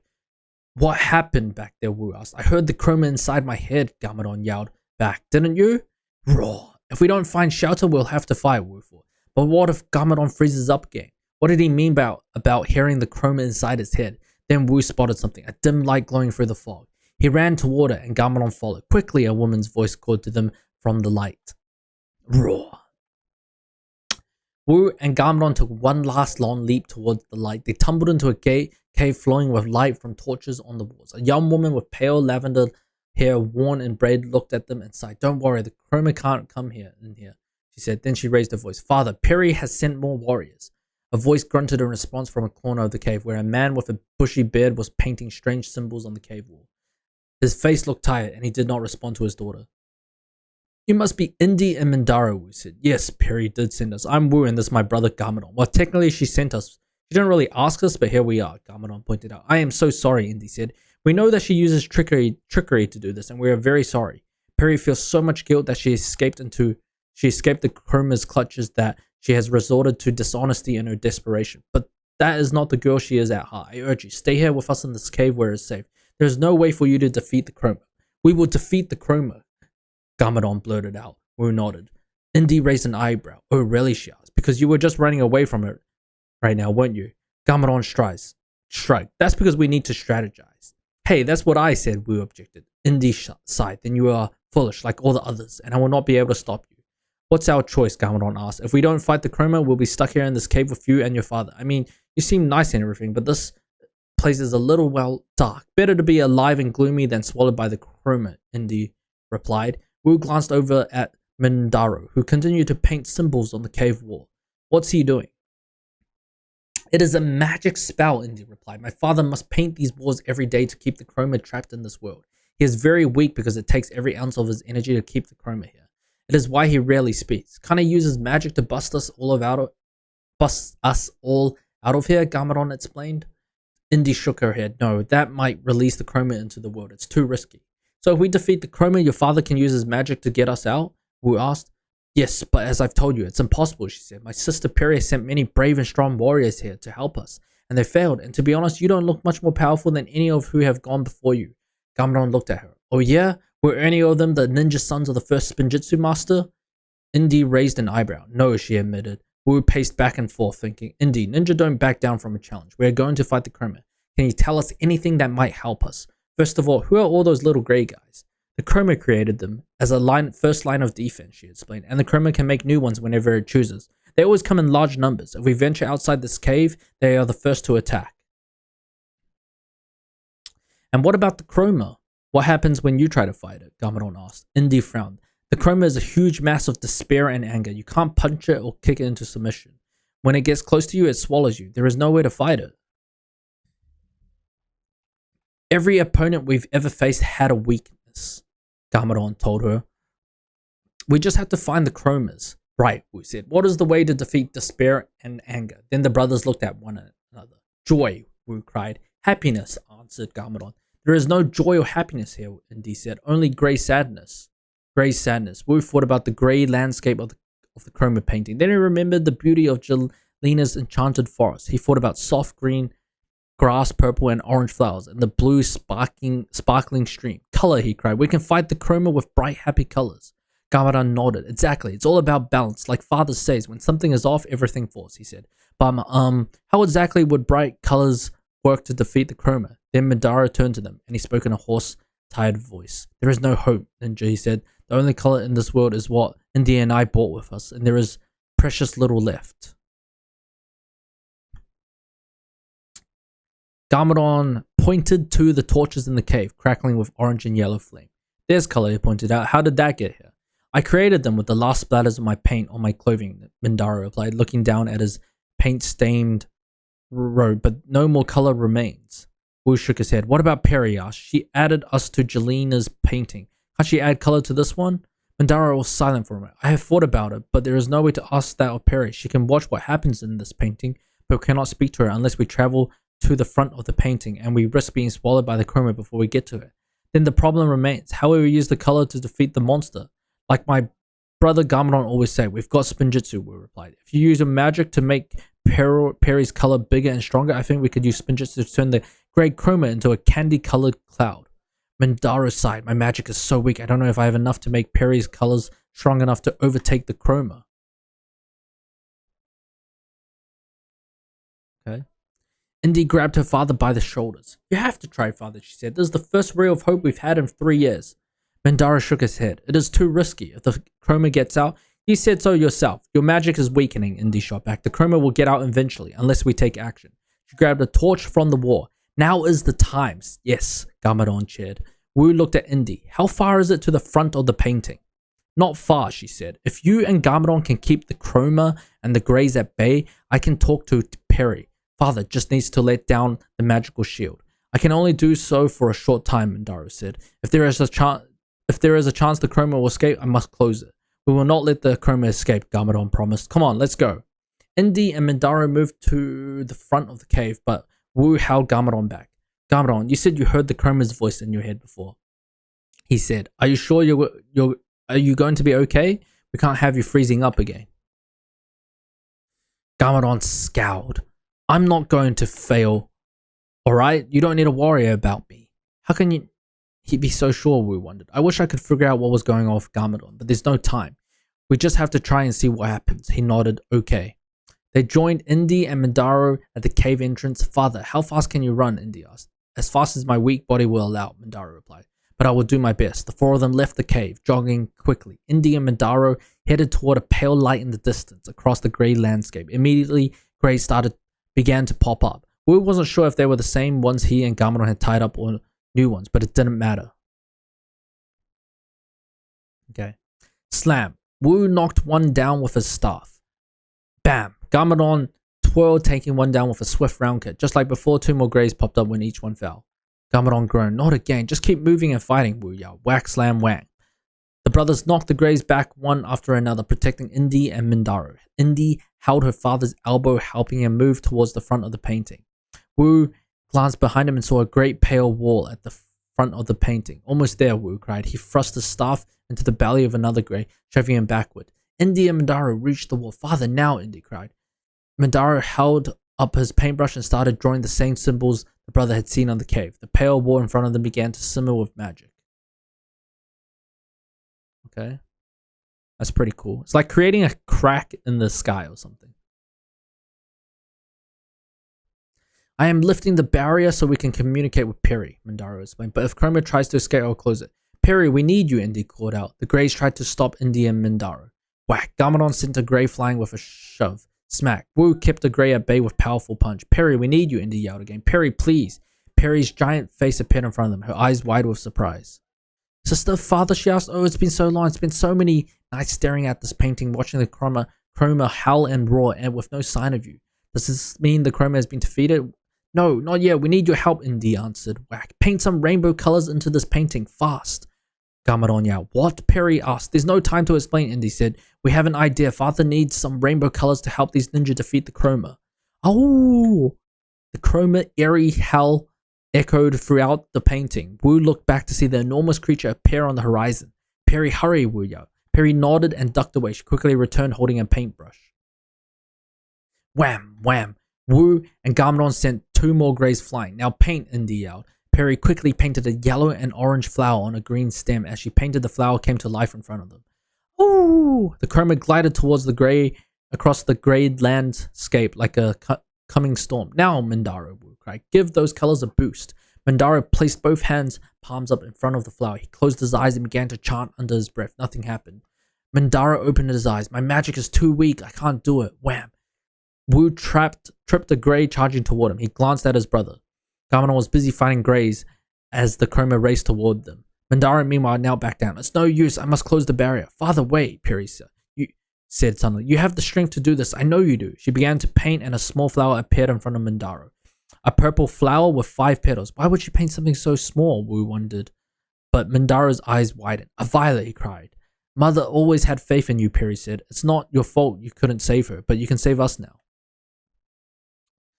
Mindaro stood up. A flush of pale pink appeared in his cheeks. He approached the yellow and orange flower and placed his hands on it once more. Oh, the Chroma was almost upon them now. Gamadon, protect Mindaro and Indy, Wu cried. I'll try to keep the Chroma at bay, but his brother was staring up at the Chroma, his eyes flashing with anger. You're wrong, Chroma, Gamadon yelled over the monster's roar. I'm not. Damn, I think he's sending messages into him. He's hearing the Chroma again, we realized. If he freezes, we're all in jeopardy. I've got to get to him, to snap him out of his trance. Wu was suddenly distracted by Mindaro, whose grey's eyes were now violet and sparkling with energy. He moved his hands in a swirling motion through the flower. The orange, yellow, and green colors began to whirl and twist. Perry, more colors, Indy cried. More flowers appeared in the painting as Perry painted them. Pink, blue, turquoise, red, orange, yellow, green, purple. Each flower was more colorful than the next. Mindaro's body began to glow with magical energy as he moved his arms, causing the colors to swirl together into one rainbow ribbon. That's pretty cool. It's like a great mage or something. It's Spinjitzu time, Wu thought. Gamadon, snap out of it, he yelled. Ninjago! Ninjago! Wu landed into Spinjitzu, slamming into his brother. Gamadon woke up from his trance. Thanks, brother, he cried. I'm so tired of this creature messing with my mind. Ninjago! Instantly, Gamadon became a spinning tornado, just like Wu. Oh! The Chroma descended on them, its huge mouth opened wide, ready to swallow them all. Whoosh! Wu and Garmadon whirled quickly into a magical rainbow of colors created by Perry and Mindaro. They spun until a swirling rainbow tornado finally formed around them. Then together, the two sons of the first Spinjitzu master hurled the rainbow tornado at the monstrous grey creature in front of them. The colors splattered all over the Chroma's body. They swirled through the monster, growing and expanding. Wu and Garmadon stopped spinning and landed, watching the scene in wonder. The rainbow light spread through the Chroma and outside of it, stretching across the grey landscape and transforming it into a swirl of bright colors. As the Chroma shrieked and wailed, the greys disappeared underneath the color. Then boom, the Chroma exploded into the sky, stretching across it like a giant rainbow. Damn, that's cool. Holy crap, why is it so long, this page? We did it, Garmadon cheered. We defeated the Chroma, Wu said. Figures then began to fall from the sky. Some of them wore armor, some carried weapons, lying with wings, even fell with them. They all looked at the ground, looking stunned and confused. It's everyone who fought the Chroma, Indy cried. They're alive. The lion roared. Mindaro, did you think you can get us out of here now? Wu asked. The magician grinned. Of course. He dipped his paintbrush into the center of the nearest flower and then began to paint a portal in the air in front of them. The portal grew bigger and bigger. Already, he said. Indy jumped through the portal first, and the rest followed eagerly. When Wu and Garmadon jumped through, they found themselves inside a room inside the White Villa. Indy, Perry, and Mindaro hugged each other, weeping happy tears. I thought this day would never come, Perry said. We owe our thanks to the ninja, Indy reminded her sister. Perry turned to the ninja and could not meet their eyes. Garmadon, Wu, I am so very sorry, she said. I should have been honest with you. Forgive me, please. I let my fear rule me. It's okay, Garmadon said. We've all done things we regret. That's true, added Wu. As our father always say, even lessons learned the hard way are lessons learned. Said a woman wearing a red bandana, carrying a sword. I think ye owe the rest of us an apology too, lass. Roar, agreed the lion. Yes, of course, Perry said. How can I make it up to you all? By showing us the way out of here, the man in the horned helmet grunted. Well. Perry pointed to the Mondog at her feet and Bailey hopped toward the door. This way, he cried. And the pirate, the explorer, the warrior, and the lion followed him out. Then they heard a voice from the painting. Good job, everyone. Jelena, the magical white deer, had jumped into the Chroma painting. I had a feeling you ninja would succeed, Jelena said. This is a very pretty world now, indeed. I shall enjoy exploring it. Can't you come out of here with the rest of us, Jelena? Wu asked. Yes, Jelena, Perry added. I would like to hug you and thank you for all you have done for me. I'm sorry I put you through so much. Jelena shook her head. I was created out of paint, and I feel at home in this world, she said. But don't worry, Perry and Indy, I will always be here in these paintings to play with you. Of course, if you want to get wool out of my magical forest, I'll appreciate it. Yes, that would be very nice. Thanks, came Will's faint voice from the painting in the other room. Then the deer trotted off across the rainbow landscape. Mindaro approached Wu and Garmadon. His beard was still a bushy mess, and his cheeks glowed with health, and his purple eyes sparkled with joy. I owe you to a debt, he said. Thank you for reuniting our family. You don't owe us anything, Wu said. That's what ninja do. Unless, of course, Perry wants to give us some veggies for our journey, Garmadon added. Perry smiled. I will pack something up for you now. It's the least I can do for helping us, and for forgiving me. A short while later, Wu and Garmadon said goodbye to Perry, Indy, and Mindaro. Bailey would be happy to be your guide, Perry offered. Wu looked down at the little Mondog and remembered what Jelena had told him, that Bailey had been painted by Mindaro. The creature was cute, but they had dealt with enough magical creatures for one adventure. That's okay, Wu said, but thanks for the offer, Garmadon agreed. Yeah, getting down was the easy part. The brothers made their way down the mountain. Garmadon walked ahead of Wu. What do you think, Wu? How long before we reach the ocean? I say it's only a couple of days away. I say we have no idea what's on the other side of this mountain. So we can't be sure, he said. Worry what, Wu?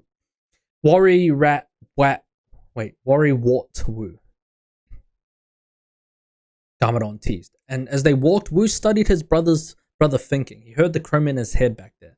It all worked out, but there's one thing I'm still confused about. Why did Garmadon hear the chroma, but not me?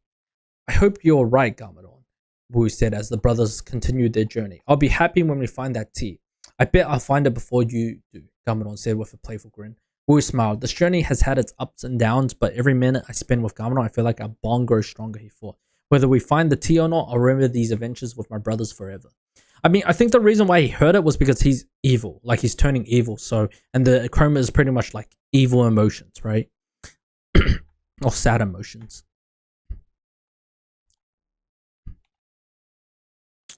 The epilogue? Master Wu, what was on the other side of that mountain? Yeah, I wonder. I shall have to tell you that story another time, Wu responded. I believe we have found what we are looking for. He put a finger to his lips and pointed to the black and white bird now perched on top of a display, standing, holding a necklace made of green stone beads.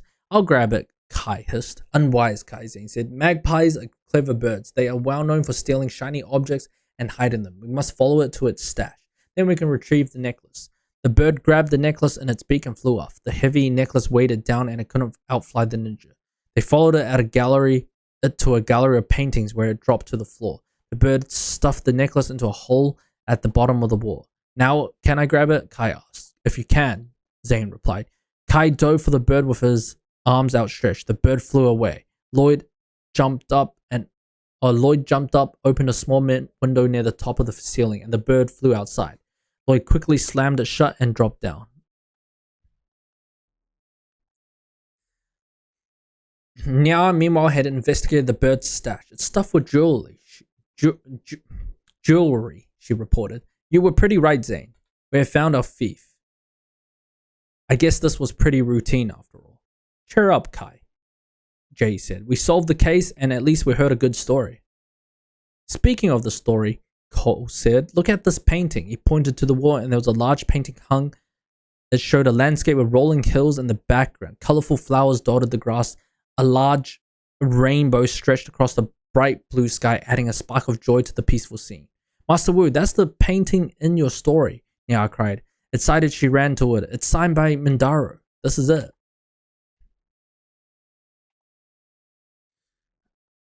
Master Wu frowned. Interesting. I'm not sure how it ended up here in the museum. We should get this jewelry to the museum director, Lloyd said. Maybe we can ask there. Certainly, Master Wu replied, and then picked up the jewelry and left the room. Master Wu stopped, cast one worried glance behind him, and then joined the ninja. I'm sure there is nothing to worry about, he muttered. Behind him, a small grey cloud appeared in the painting's blue sky. Oh, damn. Oh, shit, that's kind of crazy. So it's still alive? I mean, I guess it's like, it's been thousands of years, right? Or something. All right. That's cool. That's cool. All right. We're finally done with all the Spinjitzu brothers books. I mean, there's only 4 of them, right? Or are there more? I mean, I don't really know what else to say, man. Like, these ones were really, really good. Like, we got to learn more about Wu and Garmadon's adventures when they were kids. I mean, I really wish the stuff would get animated, because that would be pretty interesting, no? Like, just learning more about their younger adventures when they were kids. And I actually really enjoyed it. I'm surprised we don't get like a conclusion to whether they found the teapot or not. So I definitely want to find out, the net stuff, right? And this one was definitely interesting with all the, I guess, the chroma, like the paintings and magic and stuff like that. And I'm like, damn, there's a lot more magical stuff happening throughout this world. And it makes me like marvel at, I guess, Wu's experience, because he's got so much knowledge and experience that he's experienced that the ninjas have not, by the way. Which is kind of fucking crazy, by the way. All right, overall, good book. And yeah, all right, squad. Finally checking out Pythor's Revenge. Pretty hyped for this one, because this one's, I think it's a shorter one compared to the Spinjitzu brothers. Dude, the Spinjitzu brother ones were so long, bro. But yeah, I think Pythor's Revenge is set between, I think during season 6, right? Oh, after season 6, I think. But yeah, let's just get right into it. Cover art looks pretty cool. Not bad. Title page. Okay, from the Journal of Master Wu. What makes the most dangerous enemy? Is it the opponent who battles with great strength, like the relentless stone and skeleton warriors, or is it the cunning foe with unmatched intelligence, such as the Nindroids and Anacondrae? Perhaps the most dangerous enemy is the one whose quest for power is all-consuming, the overlords and master chens of our realm. Indeed, there are many types of enemies, and the ninja have faced them all, but it is difficult to say which were the most dangerous. Each posed their own challenges and stretched the ninja to their true potential. Some enemies were vanquished, others were banished to the cursed realm, and then there were the rare few who transformed from enemies to allies, such as Master Yang. Master Yang used to be a wise teacher, but his spirit became trapped in the temple of Irjitzu, cursed to remain there for all time. Over the centuries, he became vengeful. When the day of the yin-yang eclipse fell on the day of the departed, Master Yang saw his opportunity. He unleashed the spirits of the ninja's former adversaries to do battle. Master Chen, Kozu, and even Cryptor all returned for one fateful evening to exact revenge. But Cole discovered that Master Yang was not truly evil. He was simply a forgotten soul who longed to be remembered. Cole helped Yang realize he was already remembered as the creator of Irjitzu. In return, Master Yang allowed Cole to pass through the yin-yang portal in his place. Cole became flesh and blood once again. Reunited, the ninja are prepared to face whatever enemies await them. Which brings me back to my original question. What makes the most dangerous enemy? That is true. It could be argued that the ninja have already overcome the most dangerous foes possible, and that any challenge left for them to face would simply be a repeat. And yet, perhaps this is my answer. The most dangerous enemy is not the one who is completely unexpected. No, it is the one who keeps coming back time and again, never relinquishing the fight. Though the ninja have defeated many opponents, there are those who have managed to slither away undetected, waiting for their moment to rise again. I hope the ninja are ready for such enemies, because there is no telling what they will have learned with the advantage of time. That is true. Chapter 1. Was I right or was I right? Cole smiled triumphantly as he guided the other ninja into the courtyard of the Temple of Irjitzu. He and his friends all held softly glowing Day of the Departed lanterns. Okay, so this is set right after the Day of the Departed special. That's pretty sick. I told you guys, Cole continued, this would be the perfect place for us to train. The friends admired the nighttime beauty of the ancient temple. It had been returned to its former glory in the wake of their battle against Master Yang. Now its towers rose tall and pristine against the starry night sky, a vision of how it had been long ago.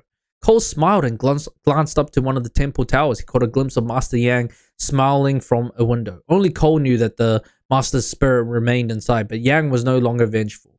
Cole had set him free from that fate. Now Yang's spirit would remain as a guide, watching students practice the Irjitzu fighting style that he had invented many years ago. Yang was not forgotten with time. Instead, he was cherished. Yang winked at Cole, and Cole winked back. Happy Day of the Departed, Ninja, said Master Wu. Happy Day of the Departed, Master, they replied. Then they yawned and stretched. I don't know about you guys, said Kai, but I could use a good night's sleep. All this battling has gotten me drained, Departed style. I agree, said Zane. A full night's rest would be restorative. Let's head back to the bounty, said Lloyd. We can start packing up everything to move into the temple tomorrow.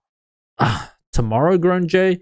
Can't we take a day to relax? What do you have in mind, asked Nya. I don't know, said Jay. A video game tournament? Maybe eat my way through all the Day of Departed candy I collected? Oh, guys, I bet my mom still has some crumb cake left. Just then, Lloyd's cell phone buzzed. Huh? Said Lloyd. I just got a text from Dareth. What's it say? Asked Kai. Lloyd read from his phone.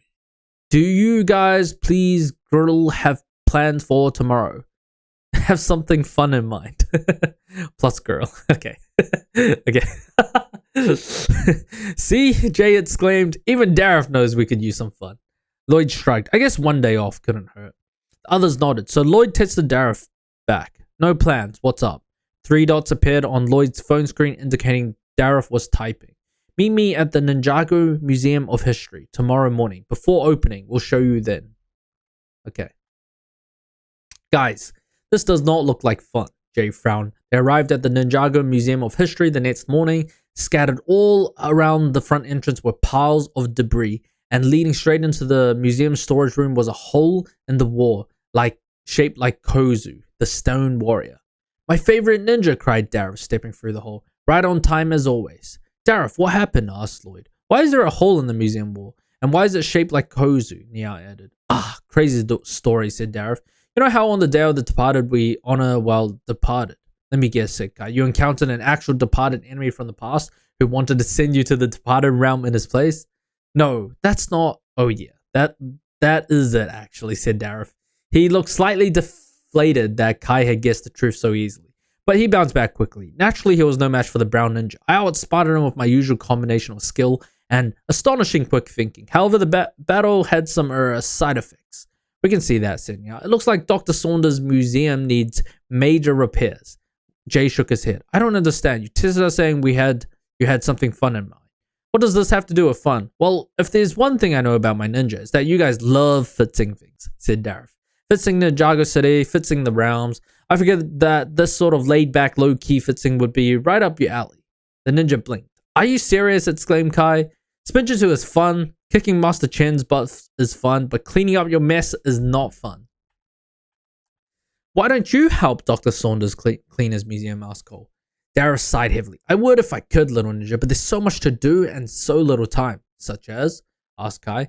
The Borg Watch unveiling, exclaimed Dareth. I've been waiting months for the big reveal. I followed every chirp, every media leak, every photo chat. All the intel is pointing to a release this week, maybe even today. I have to be ready, and I can't be ready if I'm sweeping up Stone Warrior dust. Let me get this straight, Sidnya. You want us to clean up your mess because you have to wait outside the Borg store on the chance the Borg Watch might be unveiled? Dareth nodded. I knew you understand. Nya looked like she was ready to show Dareth just how much she did not understand, but Lloyd held her back. Guys, this is serious. Dr. Saunders needs our help. Speaking of, said Lloyd, everyone looked over to see a very distressed Dr. Saunders, the head of Ninjago Museum of History, rushing toward them. Ninja, thanks to the goodness that you are here, Dr. Saunders cried in his thick accent. My beautiful museum. Do you see what has been happening? Stone, debris, hole. This must be fixed right away. Dareth patted Kai on the back. Like I said, nobody's better at fixing things than you guys. Plus girl. He quickly stepped away. Gotta go. The ninja watched in disbelief as Dareth took off down the museum steps. Then he turned to the doctor. Dr. Saunders, said Lloyd. Let's talk about all this for a minute. Yeah, let's go inside, said Jay. He guided the shaking doctor through the cozy-shaped hole right this way.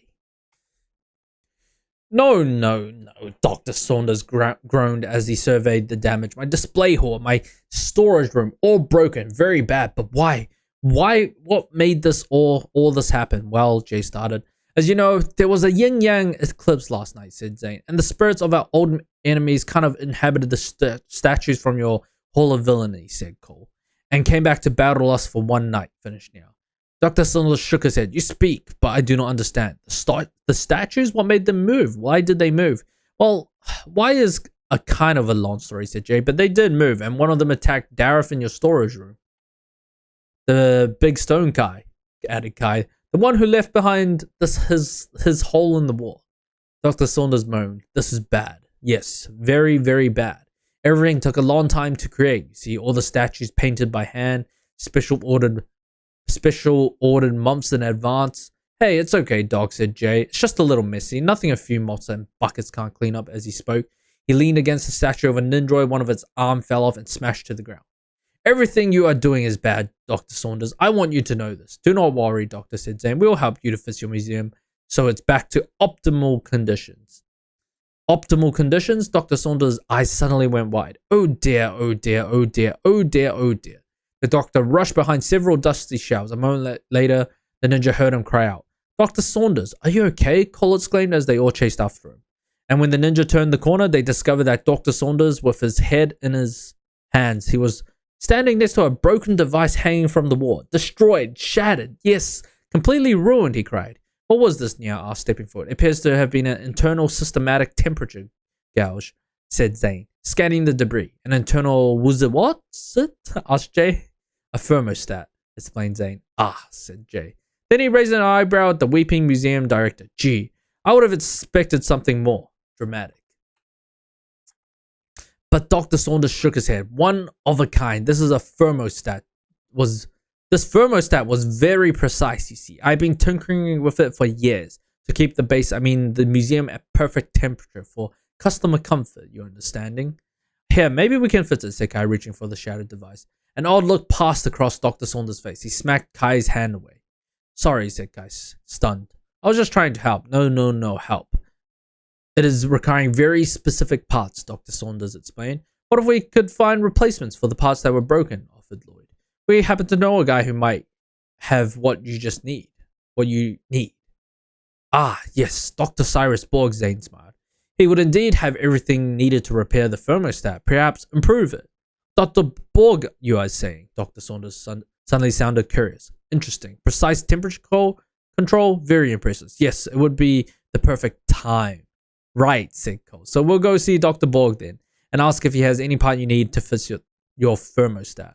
Dr. Saunders didn't rise. He simply gazed into the distance. Lloyd looked at his friends and shrugged. I'll take that as a yes. The ninja stepped out of the dark museum into the bright sunlight. Do you think Borg will have what we need? Kai asked Lloyd. His expertise isn't exactly heating and cooling repair. I can't imagine he wouldn't, said Lloyd. Dr. Borg has everything. The sunshine was blocked by an enormous shadow overhead. The ninja looked up to see a giant blimp floating in the sky. Coming soon, a loudspeaker from the blimp announced. The new Borg watch, guaranteed to change the way you tell time forever. A big smile popped up on Jay's face. Now that's something worth getting excited about. I can't wait for the new Borg watch. All of Borg's gadgets are so cool. It sounded like you should get in line right behind Dareth now, teased. Hey, if I could, I would, said Jay. This was supposed to be our day off. The Borg watch is supposed to be revolutionary, Zane interjected. A seamless merger of technology and fashion. What he said, Jay pointed at Zane. Seriously, the Borg watch is going to be the biggest thing to hit Ninjago City since, well, like the Borg Pag and the Borg Pod, and don't forget the Cyrus PDA, added Cole.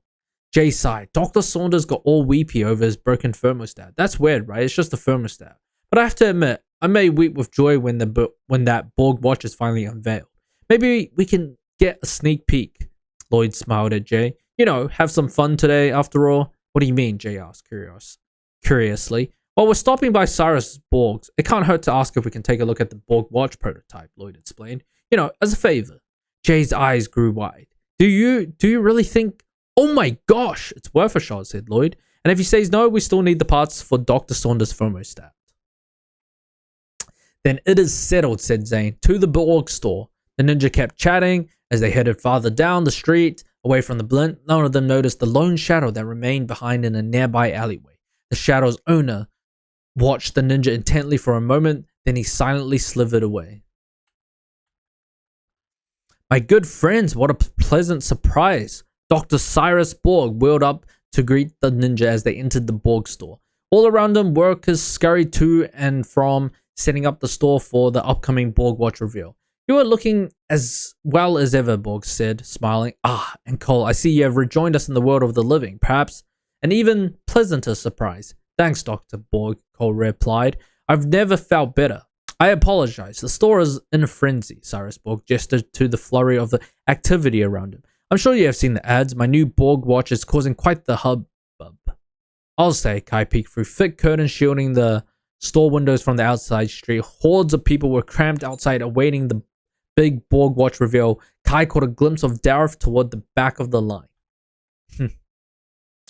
It was a challenge just to get in here, Kai continued. It's a good thing you let us in the back. Those campers wouldn't take us too kindly for us cutting the line. Indeed not, Dr. Borg couldn't help beaming. It's all very exciting. The release of a new gadget is always buzzworthy, but this is perhaps my biggest achievement yet. If I might ask, Dr. Borg, said Zane, what makes the Borg watch so different from a standard timepiece? Borg's eyes flashed gleefully. Oh, my dear Zane, it is so much more than a timepiece. The Borg watch will revolutionize the smart device industry entirely. It will provide a whole new perspective on the world as we know it, on the time that we live in. Jay jumped up and down a little. Oh man, can we have a sneak peek, please, Doctor? Pretty, please? Borg hesitated. I'm afraid that won't be possible. Can't you make an exception for us, just this one? Asked Lloyd. We are your biggest fans, said Kai. And not to bring it up, but we did kind of save Borg Industries from the Nindroids a while back, said Cole. And the Digital Overlord, added Zane. And the Anacondrae and Ghost, said Nia. Basically, its general resistance is thanks to us. So what do you say, Lloyd gave Cyrus Borg his most charming smile. A return favor for some old friend? The doctor looked torn. I don't mean to sound ungrateful, but I simply can't reveal the watch ahead of, well, the reveal. These unveilings are quite sensitive. Contracts have been signed, non-disclosures negotiated years in advance. It would put me in an extremely awkward position. The ninja sighed. Well, you can't blame us for trying, said Lloyd. Speaking of trying, we're actually here to ask another favor. Alarm crossed the doctor's face again. No, said Lloyd. Nothing confidential. We're just hoping you can give us some parts to repair a very sensitive thermostat, one that needs to keep a very precise temperature at all times. We kind of destroyed the Ninjago Museum of History's thermostat, and by we, he means Dareth, said Neil. Ah, I see, said Borg. He tapped his fingers together pensively. My, that is a coincidence. The Borg watch is one thing, but surely this would be permitted. Do I dare? Oh my, I just can't resist. I know after all I just said, I shouldn't be telling you this, but I believe I have exactly what you are looking for. Really? Lloyd asked hopefully. Yes, said Dr. Borg. A precise temperature gauge just happens to be one of my revolutionary components of the Borg watch. The Borg watch has a temperature gauge? Jay squealed. Awesome. Why would a watch need that? Nya asked, confused. To regulate optimal body temperature, cried the doctor. It's another example of how the device will change the way we live. Now, I can't show you the watch itself, but I can help you with your temperature problem. Borg wheeled behind a locked case completely shrouded in velvet. He ducked behind it and began punching in a code. Ever so often, he'd pick up to make sure no one was watching. When he was done, he closed the case door and wheeled back out. Behold, Ninja. The revolution of modern day living, he declared. The ninja caught their breath as the doctor held up what looked like a metal toothpick. Is that, said Jay, what is that? Wait, why do I feel like Pythor was watching that? Invisible. The Borg watch thermodynamic temperature gauge. Of course, cried Borg, able to monitor and advise precise temperature conditions for optimal performance. Said Jay, looking at it closely. Does it also promote dental hygiene? No, Borg laughed. That would be just silly.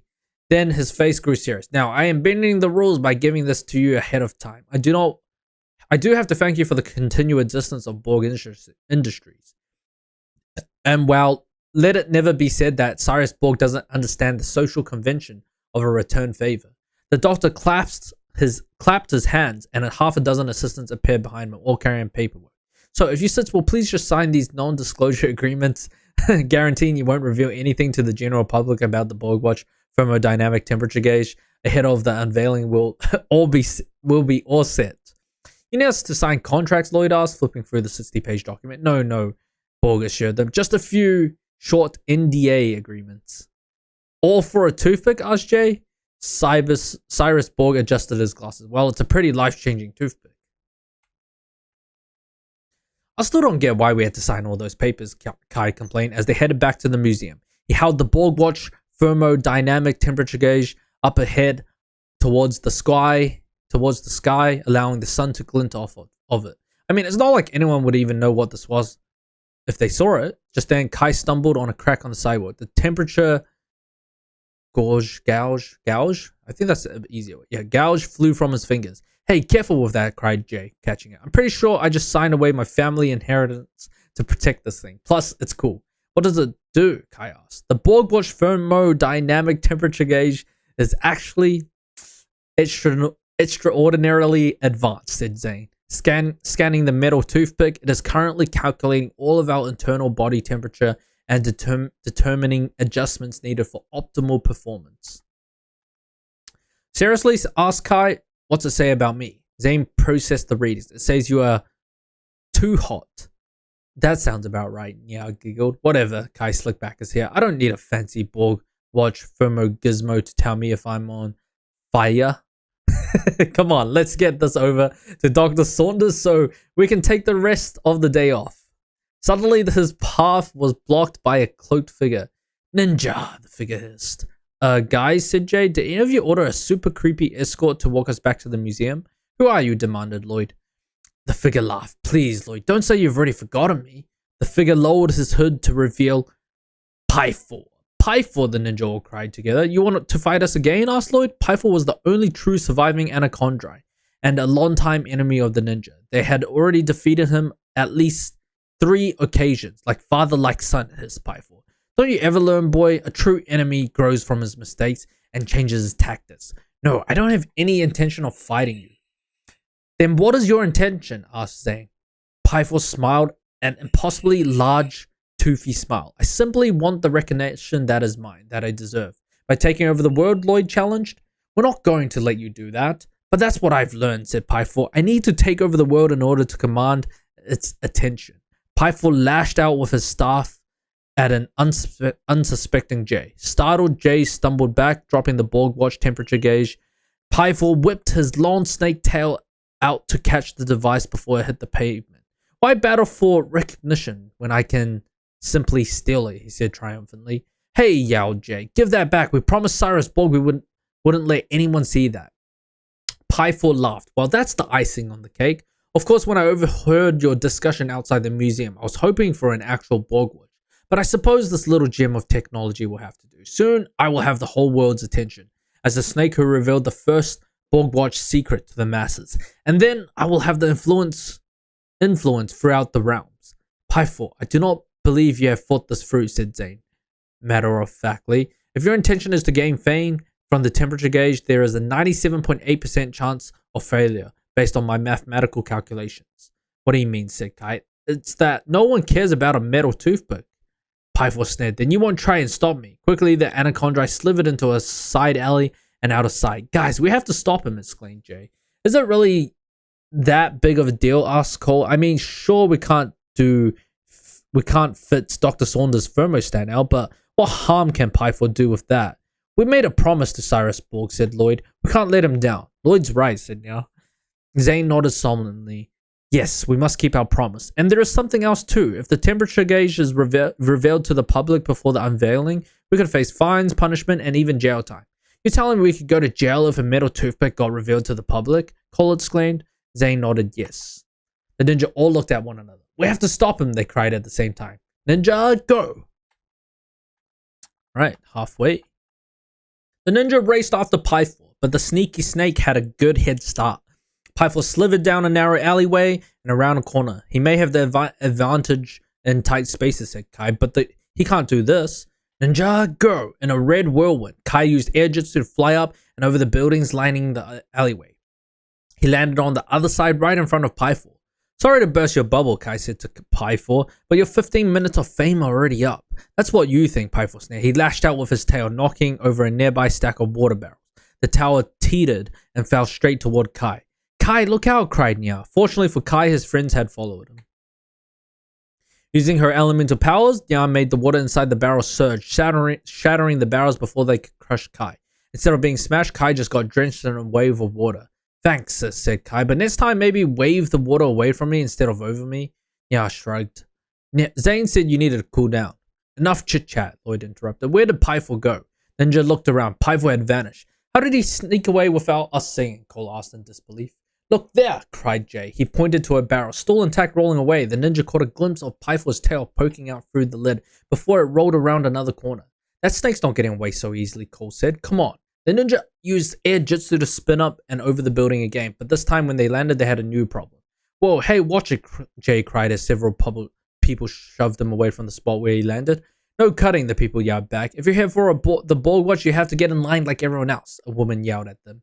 The ninja looked at one another, worried. They landed right in the middle of the Borg watch fans. This meant Pythor had the secret Borg watch thermodynamic temperature gauge in his possession, and he was smack in the middle heart of the crowd that would, want to see it most. Pythor chuckled as his barrel rolled to a stop among the crowd of eager Borg watch fans.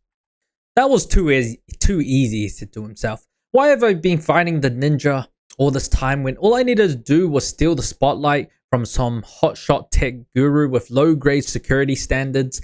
Pythor slipped out of the crowd and looked back. There was a sea of people between him and the Borg store, all waiting anxiously on the chance Cyrus Borg might unveil the watch today. I could just show them my treasure now and claim my rightful recognition, Pythor mused. He paused, but I am an anaconda, and a snake is true to his own kind. The first ones I will reveal this technological delight to will be my own breath, the serpentine. Pythor laughed and flipped up a manhole cover. He slithered down into the tunnels beneath Ninjago City, where the serpentine lived. Pythor disappeared just as the ninja came rushing out of the crowd. Dareth, Kai exclaimed, spotting the brown ninja nearby in the line. Have you seen Pythor? Pythor, Dareth asked. Sorry, little ninja, but this Borg industry fan has only eyes for one thing right now. The Borg watch reveal. I heard it can walk your dog using a remote-controlled leash, said a nearby fan sitting in a fold-out chair. Can you imagine never having to walk your dog again? Well, I heard that it can clean your house and cook your dinner, all while playing smooth jazz, another woman gushed. Nya rolled her eyes. Don't you guys think you're setting your expectations a little too high? It's just a watch. At that, every fan in earshot gasped. Just to watch, they cried.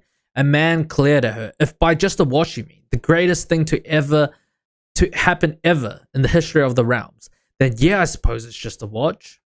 Look, Ninja Pals, Dareth whispered. I love that you stopped by to visit, but I think you better keep it moving. These fans are rabid, and there's only so much I, the Brown Ninja, can do to protect you.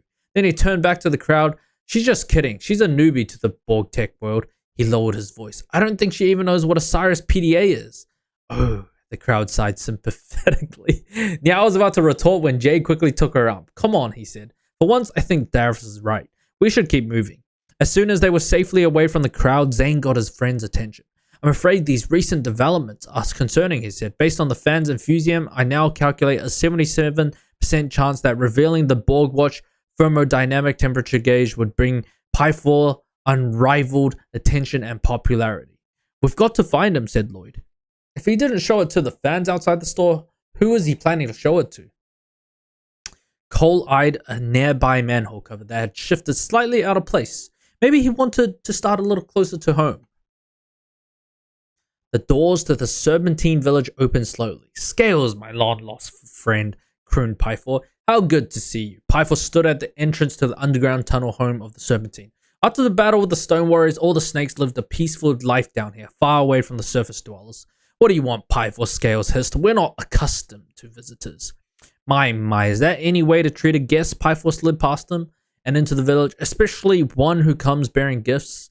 I don't think we'll be seeing you again. Scales followed him, not after Master Chen and his Anacondri warriors attacked Ninjago City. Pish posh, Pythor waved away the comment. Those were fake Anacondri. I am the only real Anacondri left. And when I happened to come across a rather unique commodity, I said to myself, Pythor P. Chumsworth, who would you show this rare treasure to first? Naturally, I decided my fellow snakes should have the honor. We're no longer interested in the riches of the surface dwellers, said Scales. We live as a peaceful society now. Really, Pythor flashed a toothy smile. You wouldn't be interested in, say, a sneak peek of the Borg Watch? Did someone say Borg Watch? A little voice cried out from behind them. A young snake approached them. He bore a striking resemblance to Scales. Scales Jr., Scales yelled at his son. You should be at home with your mother. But Daddy, I've been reading about the Borg Watch, Scales Jr. whipped out a copy of the Tech Times magazine. The article says the Borg Watch is going to have a built-in video game application that lets you play Snake Attack in 3D. Smart kid you got there, said Pythor. He clearly understands the importance of what I'm offering you. More and more snakes became slithering over. They surrounded Pythor, Scales, and Scales Jr. He has something to show us. Let him show us, hissed the Hypnobrai. Yes, Avenon Mari added. I too would like a sneak peek of the Borg Watch. Alright, Scales finally said to Pythor. What is it that you have that is so important? Pythor slid up to a nearby stone wall, clearly relishing the attention. Ladies and gentle snakes, I present to you the first ever, never seen before. I am definitely the first one to be revealing this. Look at the Borg Watch thermodynamic temperature gauge. Gauge. Dude, that word is annoying. With a flourish, Pythor held up the temperature gauge, high for all to see. The crowd murmured. It's a toothpick, called out the Hypnobrain. No, insisted Pythor. I assure you, you snakes are the first to see this exclusive look at the Borg Watch TTG, courtesy of me, Pythor P. Chumsworth. The murmurs turned to confused rumbles. But what does it do? A snake asked.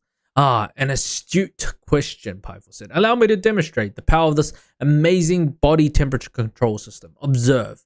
Pythor turned his attention to the metal toothpick. He looked at the top, he tapped at the bottom. He looked at the bottom, he tapped it. He said, well, if it had a display screen, I'm sure it would be easier to understand. I'm impressed. The snakes began slithering away. Wait, cried Pythor. Don't you see? This will revolutionize the way we live. Look, it's reading my internal temperature now. At least I think it is. I knew you could be so desperate, Pythor said Scales, but this is ridiculous. Hang on, said Scales Jr., coming closer for a better look. It does look like something I saw on the Borg watch block. It was only a rumor, but maybe if we plug it into my Borg pad, it will work. Just then, the doors to the snake village swung open, and the ninja burst in on a wave of Spinjitzu. Ninjago! The voices echo through the cave. Ah! All the snakes cry. Scattering! We're under attack from the surface dweller. No, this isn't an attack, Lloyd assured them. There's only one snake we're after, and it's that con artist right there, yelled Jay, pointing at Pythor. Rats! Pythor groaned as the ninja spotted him. Time to hightail it out of there. In a whirlwind of Spinjitzu, the ninja chased Pythor around the village. They flew across the marketplace, up over rooftops, and back through the tunnels up towards the surface.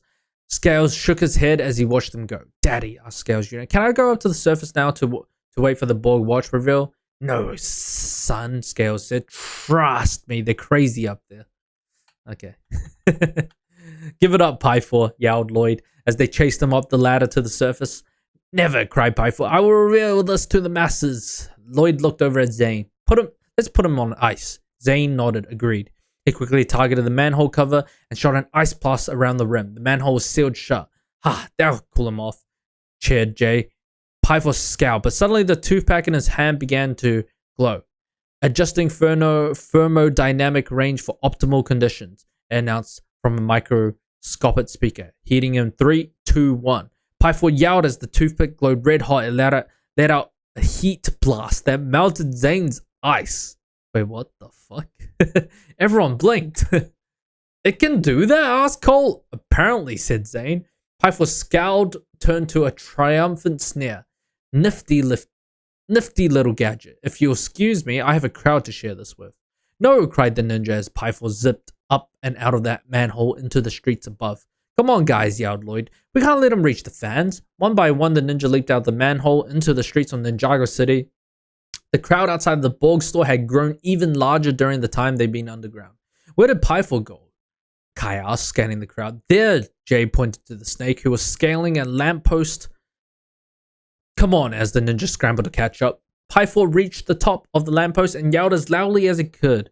Citizens of Ninjago City, I have here in my possession a sneak peek of the Borg watch. Who is that guy? A woman asked. Her companion rolled his eyes. Just another loony looking for attention. The city is swimming with him these days. Just last night, I saw some crackpot dressed like a stone warrior outside the museum. I'm telling you, they're coming out of the woodwork. The woman shook her head, ashamed at what the city is coming to. But Pythor wasn't deterred. If you please all just listen to me for a moment, you'll see that I have the exact thing you're waiting for, a piece of the Borg watch itself. Yeah, right, buddy, asked the man in the ball cap. And I'm the golden master, people in the crowd laughed. It isn't working, Jay whispered to his friends. They don't believe him. But a glint came to Pythor's eye. Who here reads the Borg watch block? He asked loudly. Almost every hand in the audience went up. Then I'm sure you've all read the rumors of the Borg watch TTG, said Pythor. Well, allow me, Pythor P. Chumsworth, to present you with proof that the rumors are true. And I do indeed have the very first sneak peek of that revolutionary Borg watch component. Observe. Pythor held the metal toothpick up to his forehead. Internal body temperature within optimal levels, the toothpick said loudly through its microscopic speaker. That got people's attention. The Borg watch block did say the TG would be incredibly small, a man in a suit commented to his friend. As small as a toothpick. I saw in Tech Time magazines that Borg was tinkering with microscopic speakers, another fan said. He was dressed up like Cyrus Borg, wheelchair and all. If that toothpick is part of the Borg watch, then how did you get hold of it? Someone said. Pythor's eyes flashed. Let's just say I have my sources. Members of the crowd began to murmur. If it's real, let us see it, a woman with a small dog yelled. Arf, barked the dog. Uh-oh, Kais whispered to his friends. This is turning on us. We've got to do something. But what? Asked Cole. We can't stop thousands of Borg watch groupies, not as long as they believe him. A determined look crossed Lloyd's face. Now let's give them a reason to doubt, he said. Come on, Zane, I'm going to need your help. Meanwhile, Pythor was busy soaking in the attention of the fans. Now, not all at once, he said as the people drew closer. Folks with cameras are allowed to take selfies with me first. Perhaps someone with a Borg pad might be so kind as to allow me to demonstrate the sheer power of this Borg watch temperature gauge. But just then, everyone's attention was diverted to a loud voice from another lamppost. Check it out, Lloyd bellowed. A sneak peek of the first Borg watch component leaked to the public. The Borg watch thermodynamic temperature gauge. Lloyd held up a small microchip for everyone to see. Then he winked at Zane, who was standing Below, using his own speaker system, Zane projected a loud message: internal body temperature within optimal levels. Zane's speaker said, "Hey, I thought the guy in the snake costume had the Borg watch." TTG, a woman called. "Yeah, what's going on?" asked the business suit guy. Pythor waved his hands wildly. "Never mind them. They are simply copycats. Mine is the real thing." Suddenly, Nya was also atop another lamppost. "Hey, Borg fanatics, get a load of this," she cried. "The first ever sneak peek of the new Borg watch instant music party started. Check it out." Nya held up as a plain metal ring. Again, Zane used the speakers to make it sound like the ring was playing funky party music loud enough for the whole crowd to hear. Now, people were extremely confused. "Why are all these people saying they have pieces of the Borg watch?" a guy asked. "You haven't heard?" Kai replied innocently. "Some con artist over on the main street is selling fake Borg watch pieces and telling people they're real. And these bozos think they can get their 15-minute of fame by showing them off? Unbelievable. I even heard that girl with that party speaker didn't even know what a Cyrus PDA was until this morning." Pythor looked around in alarm as the crowd began to turn on him and the ninja. No, mine is real," Pythor screamed. "It's the other who are lying to you," but the fans had made up their minds. They roughly shoved Pythor, Lloyd, and Nya out of the crowd. "Don't waste our time with fake leaks," the man in the ball cap said. "Yeah, Fluffy here doesn't take kindly to misinformation," the woman with a dog snapped. Fluffy growled. In all the commotion, it was tough to see who ended up here. But after a few moments, Nya, Zane, and Lloyd came tumbling out of the crowd. Kai, Cole, and Jay ran up to them. "Guys, that was awesome," cried Cole. "Now people will never buy Pythor's story." "Indeed," said Zane. "The chances of his success are now extremely small, bearing unforeseen conditions." "Good job, team," said Lloyd. "Now all that's left is to get the temperature gauge and head to Dr. Saunders." The ninjas all suddenly looked around. "Oh no," moaned Nya. Where did that snake slither off to this time? In its excitement, the ninja had lost track of Pythor. He had escaped again. Back on board of the Destiny's Bounty, the ninja paced back and forth along the bridge. Jay flipped through television channels, pulling up the afternoon programs. "There's got to be a way to track that snake down," said Kai angrily. "Without information on his next plan, we have no way of calculating where he will go," said Zane. "Tell me, what's he got that's so important?" Misako asked the ninja. She and Master Wu had joined them on the bridge. "Pythor has the Borg watch TTG," said Zane. Nya sighed. "It's a toothpick. It's literally a metal toothpick. That's that we all signed contracts to protect," groaned Cole. "I believe you mean NDA," Zane observed. Lloyd shook his head. "Now is not the time, buddy. And it's not about the contracts anyway. It's about keeping our promise." "You're forgetting something," Lloyd Kai said. It's also about not letting that sneaky snake get the better of us." Meanwhile, the television blared in the background. "This just in. The Borg watch crowd grows ever larger," a reporter was saying. "Campers are being asked to bring their own restroom facilities as it looks like the camp out may last well into the week." "Jay, could you turn that down?" asked Kai, annoyed. Jay didn't answer. He was completely focused on the screen. Flipping from the news channel to news channel, Kai sighed and looked to the others. "Maybe the problem will resolve itself. Once the Borg watch is unveiled, no one will care about Pythor's stupid thermo gizmo. But we don't know what if that watch is even being revealed this week," said Nya. "This gives Pythor a lot of time to shop around, and there's got to be a way to track him," Cole started. But he was interrupted by an annoying jingle promoting Gail Gossip's evening talk show.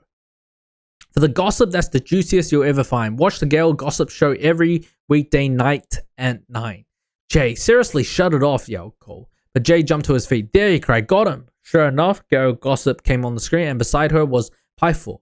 "Join me for what may be the biggest gossip we've ever spilled," Gail Gossip gushed. "For the first time ever, we have exclusively obtained a sneak peek of the Borg watch. Coming up on my show tonight at 9. The ninja gasped. "Jay, you're a genius," cried Nya. "How did you know to search for Pythor on the news?" Jay grinned. "When you're as big of a Borg gadget fan as I am, you know where the rumors leaks are going to be." "Come on," said Lloyd. "We've got to get down to the studio and steal back the T gauge before the show goes live." Such shadows crept along the back alleyway of Gail Gossip's studio building. A security guard passed by, and one by one the shadows disappeared behind a pile of crates.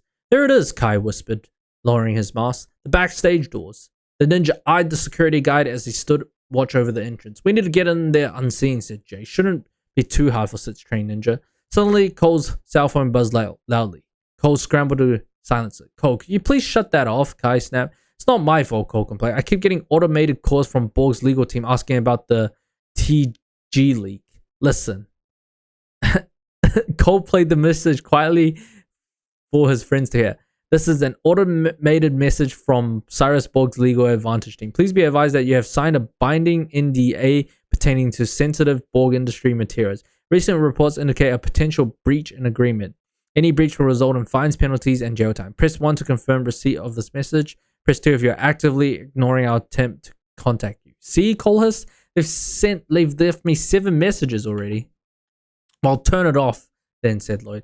Let's take care of this once and for all. The ninja nodded and raised their hoods. Ninjago, they whispered. The friends slipped up alongside the building. Just then, the security guard's walkie-talkie buzzed. You there, Dan? A voice came through. Think I forgot my socks at home again. Can I borrow your backup pair?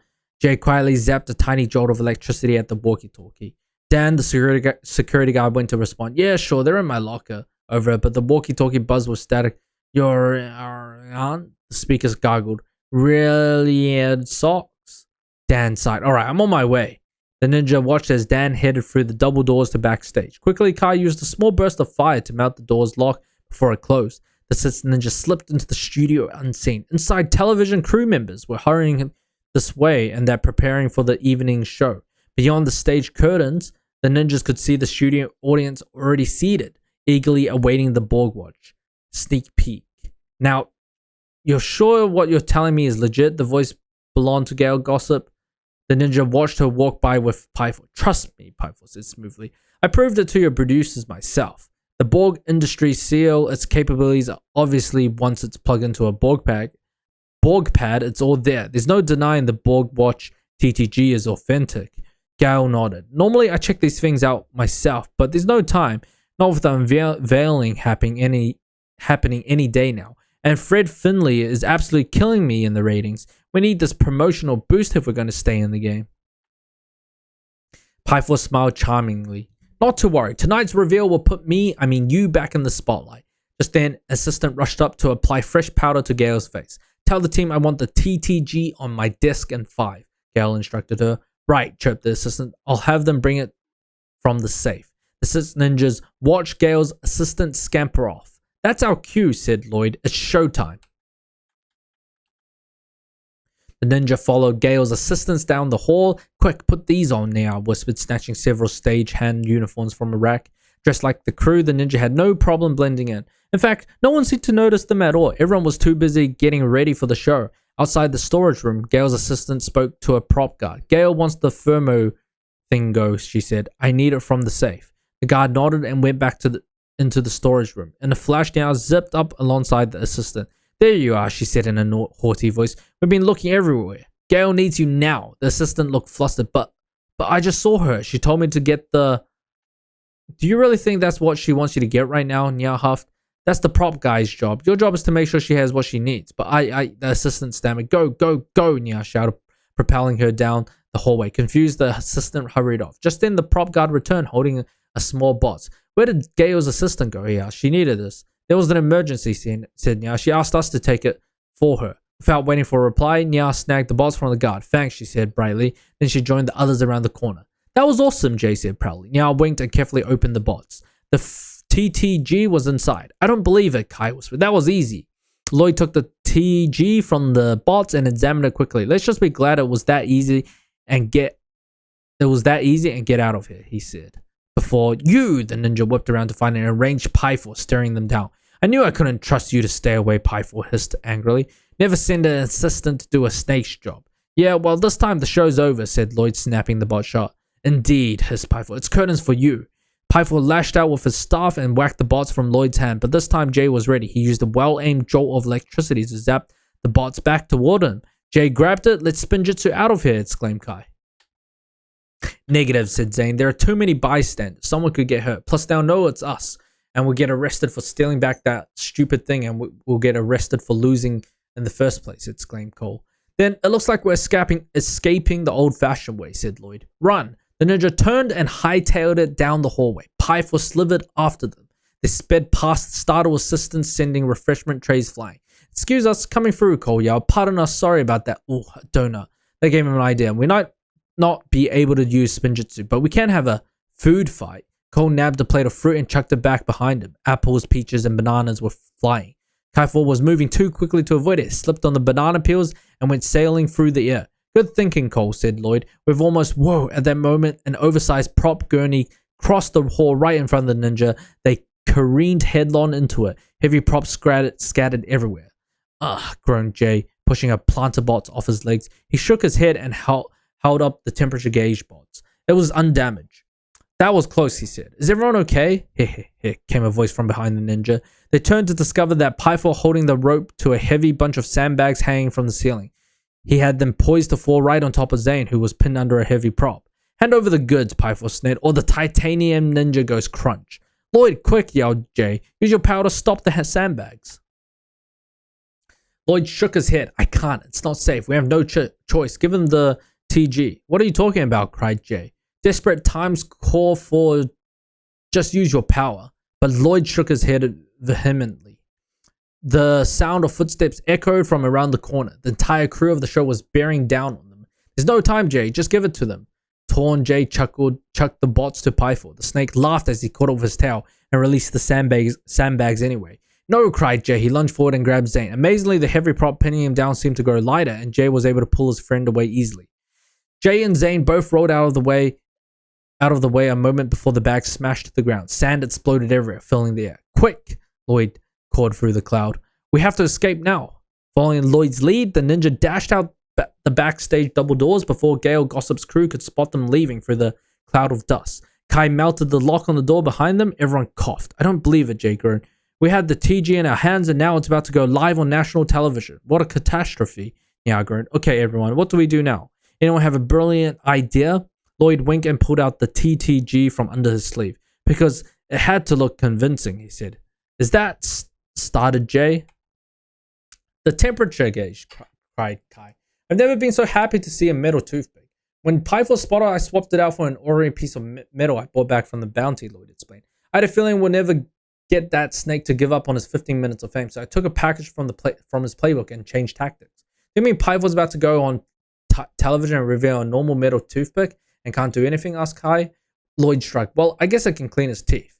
That's why the prop was so light when I grabbed Zane. Jane realized. You used your powers after all. Yup, said Lloyd. A very logical decision, Zane said approvingly. The ninja all laughed. Let's head back home to the bounty's big screen television, said Kai. I want to watch the look on Pythor's face when he realized what happened in HD.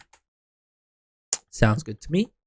The next morning, the ninja headed to the Ninjago Museum of History. They chatted about Gale Gossip's show the night before.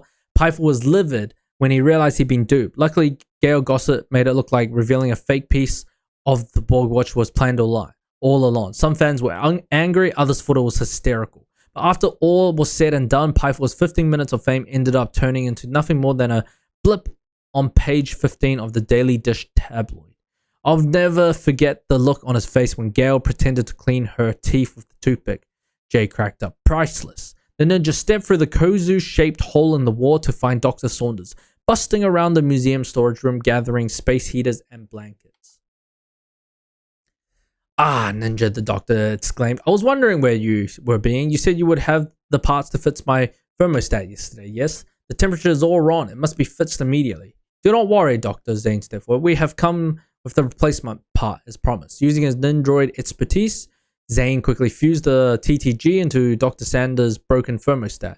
The technology melted perfectly and the thermostat kicked on once more. Hooray, cheered the ninja. Oh, thanking goodness. Dr. Saunders dropped the heap of blankets. Pretty nifty-lifty piece of technology, huh? Doc J asked happily. To his surprise, the doctor scowled. I despise technology, Dr. Saunders said. The ninjas blinked, but the cloud passed from Dr. Saunders' face as quickly as it appeared. But I am supposing that for once, yes, it is our benefit, keeping all the corridors in the museum at perfect temperature. Actually, it's kind of warm in here, Kai tugged at his collar. It's starting to feel like a sauna in here. Zane, maybe check that the temperature gauge is working right. No, it's working fine, Dr. Saunders assured them. Perfect comfort, just right for museum patrons. Now, if you'll excuse me, I have much to clean. Lloyd looked around at the mess still remaining from Dareth's fight with Kozu. Guys, we have to help Dr. Saunders clean up his museum, he said. It's only right. More work, groaned Jay. The ninja gave him a look. Jay sighed. Fine, I'll get the mop. As they were leaving, Zane noticed a large hourglass sitting on a high shelf. That is an interesting antique, Dr. Saunders, Zane commented. It appears to be the only glass item that did not shatter. Dr. Saunders followed Zane's gaze. Ah, yes, indeed, he said, nodding slowly. A very old hourglass, very special. Dr. Saunders ushered the ninja out from the storage room. Before he left as well, he turned to look up at the hourglass. Very special, he repeated quietly. I've been marking time by it for many years now. Only Dr. Saunders recognized the hum in the museum basement, vibrating through the storage room floor. He smiled, then he shut the door. Okay. And I think that is it. All right. Overall, very interesting book. I mean, it's interesting how we go from this to, I guess, season 7 for the Hands of Time, because we did see this. Like, we did know about, like, in season 7 we saw the Borg watch reveal. We saw how Dr. Saunders is, you know, really the time Hands of Time twins as well. The thing is, like, if I read this before watching season 7, I don't think I would have ever gotten, like, I knew something was sus about Saunders, but I would never guess that he was like an elemental master, right, of time. But yeah, overall, good book. I hope you guys enjoyed that. And yeah, let's move on to the next one. All right, squad. So we're checking out Quest for the Lost Powers. And this talks about how the ninjas get all their powers back, right? So I'm pretty hyped for this one. Okay, prologue. Thank you for coming to visit, friend. If you have time, let us catch up over a fresh pot of tea, because I have tales to tell you. 4 tales to be exact. 4 tales that the world does not yet know. You may have already heard that the last time the ninja faced the Overlord, they lost their elemental powers. Kai lost the power of fire, Cole lost the power of earth, Jade lost the power of lightning, and Zane lost the power of ice. These 4 ninja disappeared from the public, but then they returned with their powers restored. Rumors flew about how the ninja did this. Intense training, sorcery, a journey to another realm. The rumors became more and more wild, but the ninja remained silent. Silent to most, but not to me. Today, I will tell the stories as the 4 ninja told them. Their journeys were very different, but all of them were filled with danger, adventure, and excitement. Now, then, let's begin before our tea gets cold. Master Wu. Okay, so I'm assuming they got their powers back. I mean, I assume it's the same thing. Like, they didn't lose their powers. It's always in them, and it's just gradually returned, right? Like, just slowly. Just like how Kai's returned after Asphera took it, right?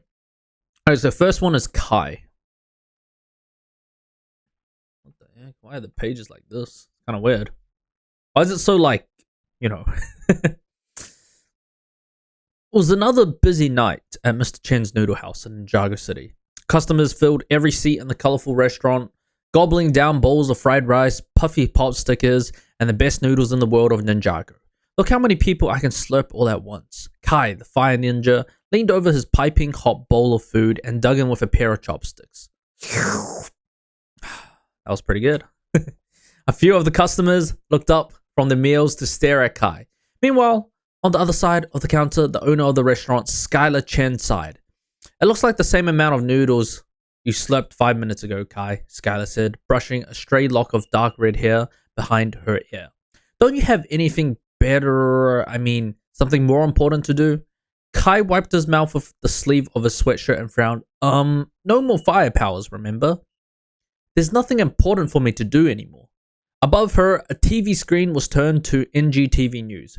Veteran reporter Gail Gossip appeared on the screen, standing on a busy Ninjago City street. In the distance, police sirens wailed. Crime in Ninjago City has been rising steadily, ever since word got out that the ninja have lost their elemental powers. The reporter was saying, I tried to contact the ninja for comment, but they're not returning my calls. In this reporter's opinion, they seem to have forgotten who they really are, powers or not. Ninja, Ninjago City needs you. Skylar stared at Kai in surprise. You haven't returned her calls? Kai shrugged. I haven't charged my phone in days, he said. What's the point? Without my fire powers, I've lost my spark. That's not true, Skylar insisted. You still know Spinjitzu. You're still as smart as you ever were, and brave. You can still do good in the world. Ninjago City has an excellent police force, Kai replied. They don't need me getting in. Skylar shook her head. This isn't like you, Kai. Didn't you lose your elemental powers once before? You got them back in the Never Realm, right? Just by digging deep inside yourself. That time in the Never Realm, I brought my fire's powers back with intense focus and concentration, Kai said. But I just can't do it this time. I've tried and tried, it's no use. He slurped down some more noodles to make his point. Then a voice came from the restaurant's kitchen. Skylar, the pot stickers are less than puffy again. Coming, Skylar yelled. She turned to Kai. This conversation is not over. Kai ate some more noodles. Then the noodle shop door slammed loudly and a thunderous voice cried out, the rotten rabbits are in the house. Kai turned to see that 3 muscled guys had burst into the restaurant. They each wore black eye masks and had long curly mustaches that looked like whiskers. The teeth were sharpened into fans and blades shaped like rabbit ears extended from their black helmets. On their feet, they wore heavy black boots that looked like big rabbit feet. This is a robbery, the first rotten rabbit shouted. Give us all your money, cried the second rotten rabbit. And be quick about it, added the third rotten rabbit. Kai sighed. Several gangs of amateur goons had formed when the news got out that the ninja had lost their powers. And this looked like one of them. He stood up and faced the robbers. Why don't you bad bunnies hop back to whatever greasy garden you came from? Well, I do want to... Are the new ninjas still in action? Hopefully we do find out. Who's gonna make me? The main rotten rabbit asked. He's Kai the Kai the ninja, one of the noodle customers yelled. The rotten rabbit eyed Kai. A ninja? Really? He looks like a dude in a hoodie with a noodle broth stains on it. A teeny tiny spark flared up in Kai. Oh yeah? I'll show you, Kai said. Ninja? Rotten rabbits, hop to it, the main robber yelled. Bam. Before Kai could launch into Spinjitzu, the 3 rabbits all kicked him with their big boots. He soared through the air and crashed into a large fish tank. The tank toppled over onto him, dousing him with water. What's going on here? Skylar emerged from the kitchen, and her eyes narrowed as she assessed the situation. Hiya! She launched herself over the counter and landed in front of the stunned rabbit robbers. Before they could react, she attacked them. Bam! A powerful leg sweep brought one of the robbers to his knees. Slam! She grabbed the second robber and flipped him, pounding him into the ground. Crash! She jumped and delivered a high kick to the main robber, sending him crashing into a table. Terrified, the robbers scrambled to their feet. Run, rabbits, run, their leader yelled. Skylar stepped over the broken table and helped Kai to his feet. Wait, don't tell me Kai's fucking washed up again. What the fuck? See what I mean? He asked. Water dripped from his hair and clothes as he scooped up the flopping fish and put them back in the tank. I couldn't even take care of a bunch of low-level goons. It's hopeless. Without my fire powers, I have no idea what I'm supposed to do. Skylar stared at Kai with a worried frown. Meanwhile, on the TV screen, Gale gossip moved on to the next story. In other news, village on the outskirts of Ninjago are being terrorized by a gang of people known as fire fiends, she said.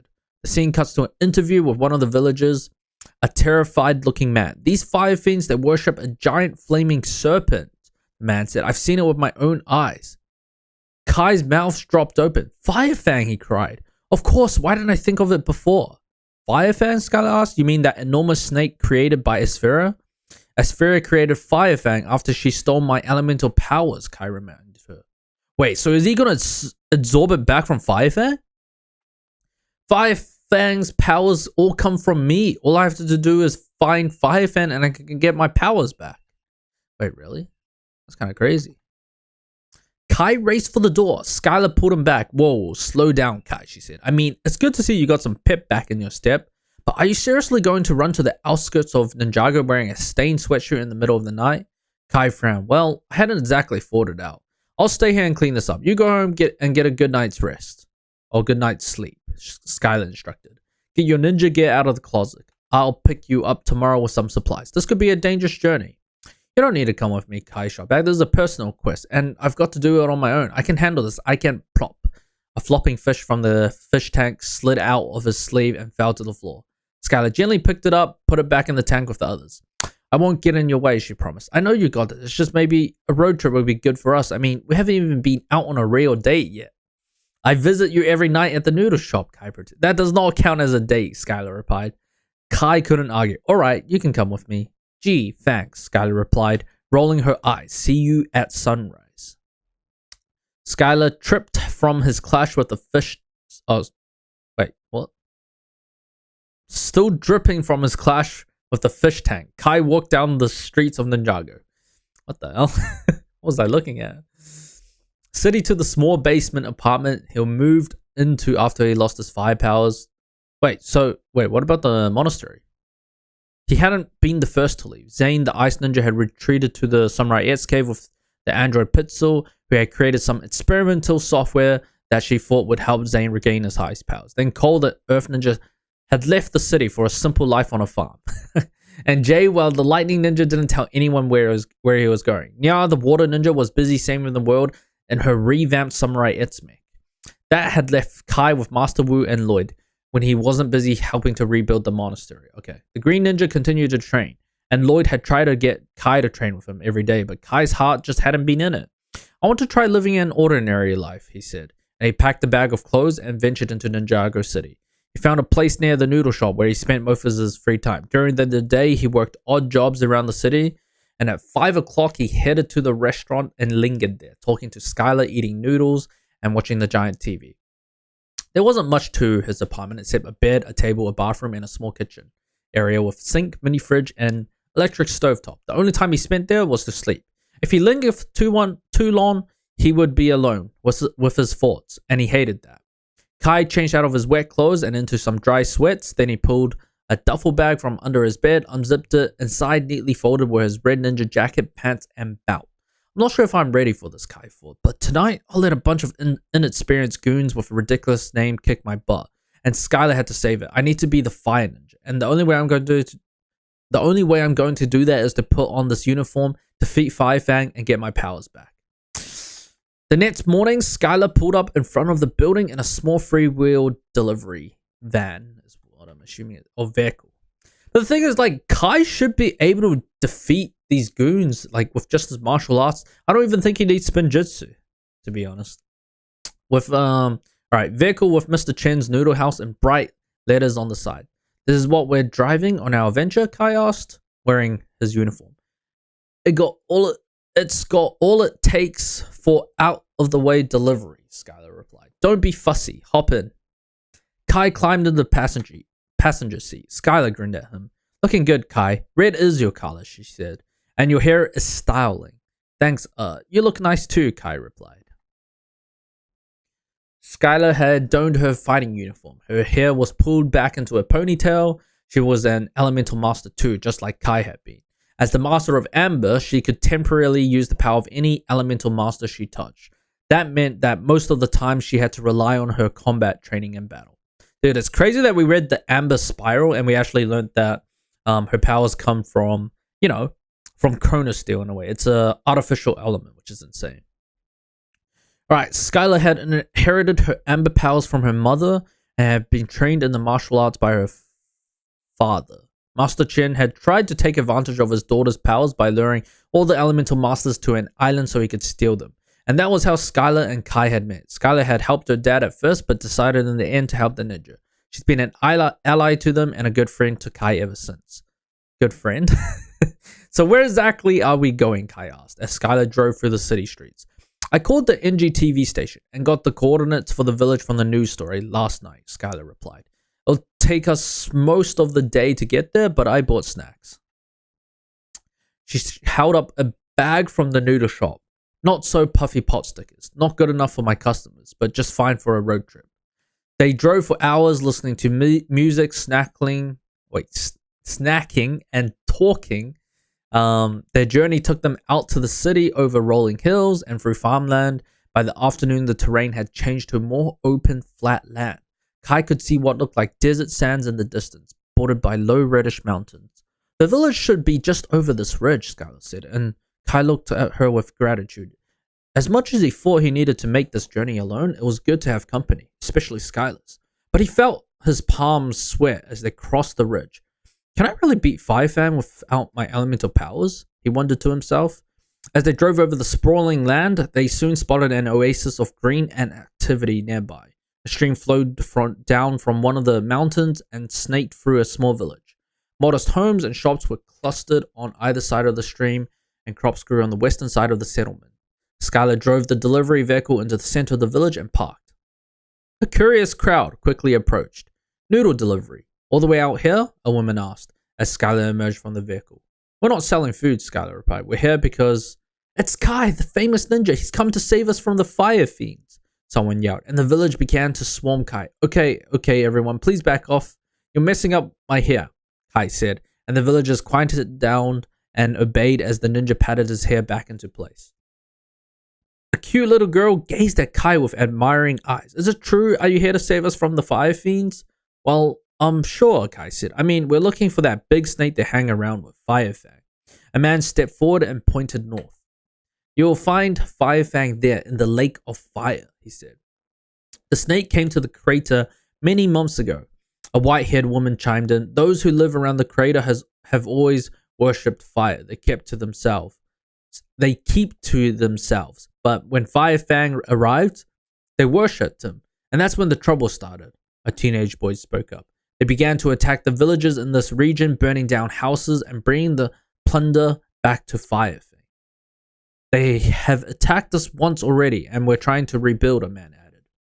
Kai gazed around at the village and saw what he hadn't noticed before. Some of the homes were just shells of charred wood. Other buildings were under construction with fireproof bricks made of red clay. How far away is this lake of fire, he asked. Just an hour's journey in your truck, the man replied. Although I must warn you, many have tried to face the fire fiends, and all have failed. But now we've got the master of fire on our side, the girl said, gazing at Kai with admiration. And the master of amber too, Skylar said. The man put a hand on his daughter's shoulder. We're glad you're here, Kai, but haven't you, well, people say you've lost your powers. He's still a ninja, Skylar interjected. Kai frowned. It's okay, Skylar, it's true. I don't have my elemental powers of fire, but that's only temporary. As soon as I find Firefang, clang, clang, clang.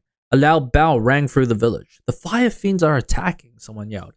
And before the villagers could flee, flaming balls of fire began to rain down. This way, Skylar crowed, and she raced toward the direction of the fireballs. Kai followed her to the edge of the village where a small army was lined up on the edge of the crop field. Each soldier wore a bright orange uniform with a protective vest and a helmet shaped like a head of a snake. All the fire fiends held flaming torches and several were operating red cannons shooting fireballs. Kai's eyes narrowed. Stand back, Skylar. I got this, he said. Ninjago! Alright. Kai spun into a Spinjitzu tornado and launched himself at the fire fiends. The soldiers in the first line thrust out their flaming torches as Kai approached. The ninja managed to knock down a few, but oh, ouch, oh, the flames singed Kai every time he made contact. He stopped spinning and rolled on the ground, putting out the flames. Skylar raced up to him. Kai, I have an idea. I told you, I got this, Kai cried, jumping to his feet. Ninja, ow. Kai tried to dodge the torches and fireballs, but there were too many fire fiends. Once again, he had to stop and put out the flames, leaping from his uniform. Then, splash. An enormous wave of water washed over Kai and the fire fiends, putting out the torches and disabling the fireball cannons. One of the fire fiends, who had golden flames attached to his helmet, cried out, Foul water! Hydration prevents our salvation! Kai shook the water out of his hair and turned to see Skylar, standing next to a toppled water tower in the field. Okay, but fucking rip water. I told you, Kai began. Kai, Spinjitzu, Skylar yelled. Of course, Kai fought. Ninjago! He launched into another Spinjitzu tornado. And this time it worked. One by one, he collided with the fire fiends, sending them flying. Retreat! Retreat! Cried their leader, and the fire fiends ran off. Skylar approached Kai. Now that's what I call teamwork, she said with a grin.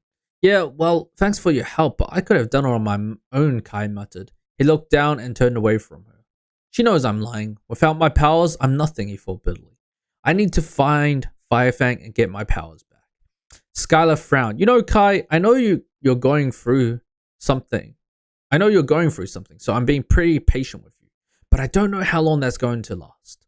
Kai sighed. I'm sorry. I know you're trying to help, but I just know that if I don't do this on my own, it's not going to work. Okay. How can you be so sure of that? Skylar asked. You, of all people, should know that working on a team is better than working alone. Where would you be without Master Wu and the other ninja?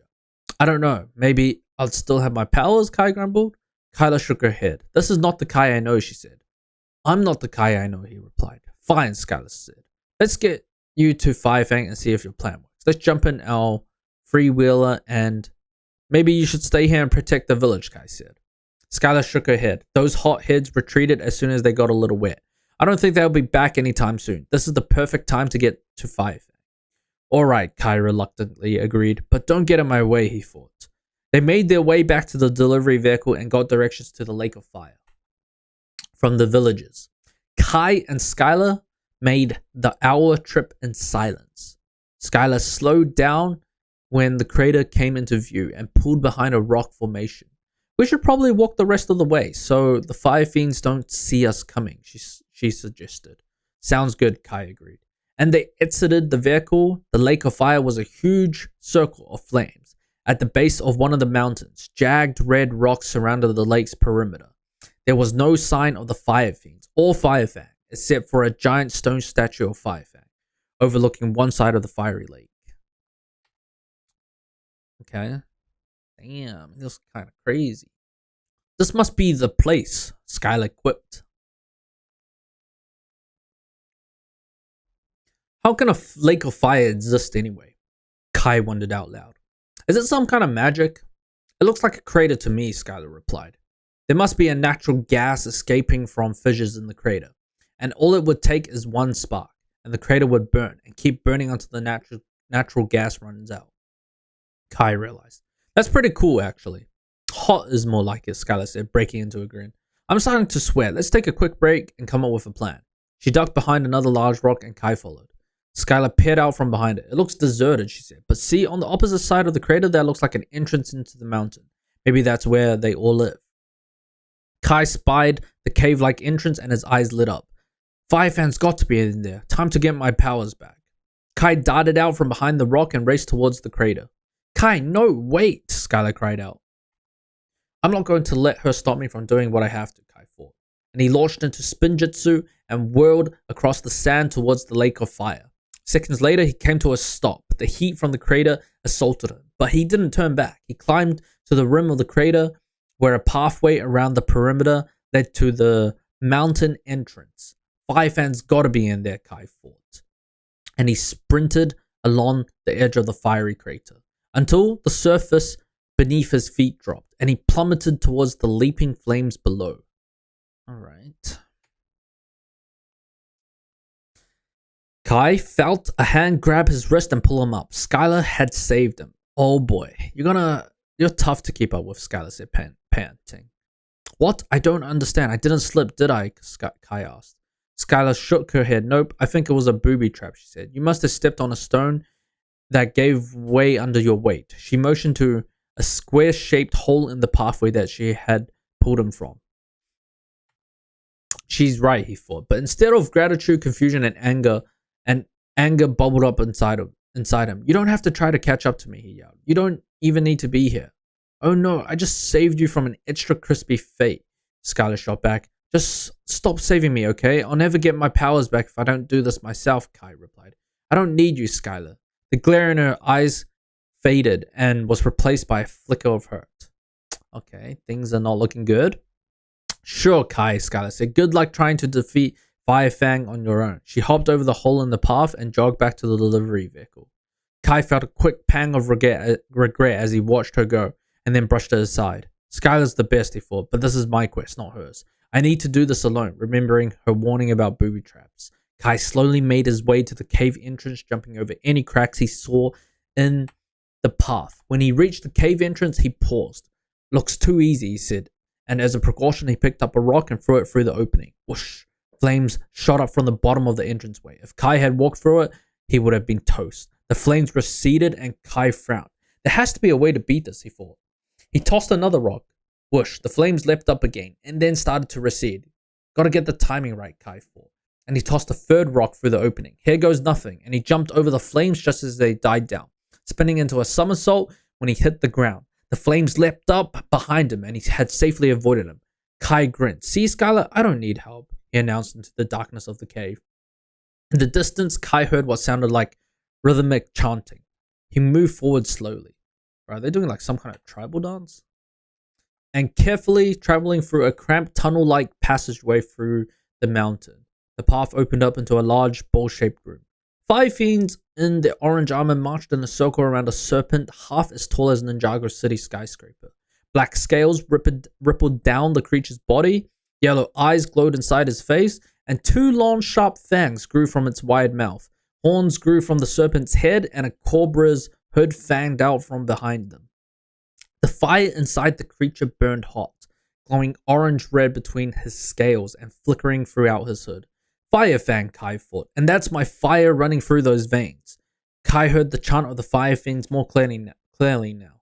We hail you, Fire Fang. We are your loyal gang. They're not carrying their torches, Kai thought, so I should be able to get past them, but then what? Asphera used sorcery to steal my fire powers when she gave them to Fire Fang, but I'm no magician. The ninja stared at Fire Fang, thinking. He felt especially drawn to the snake's yellow eyes, but forced himself to look away. They're hypnotic, Kai thought, as an idea came to him. I need to distract them, and they get close enough to steal my power back. Kai stepped out of the dark tunnel. Ninja, go, he cried. Intruder, yelled the leader of the Fire Fiends, and they all scrambled to light their torches. Fire Fang hissed and shot a blast of fire at Kai. Spinning, he narrowly avoided it.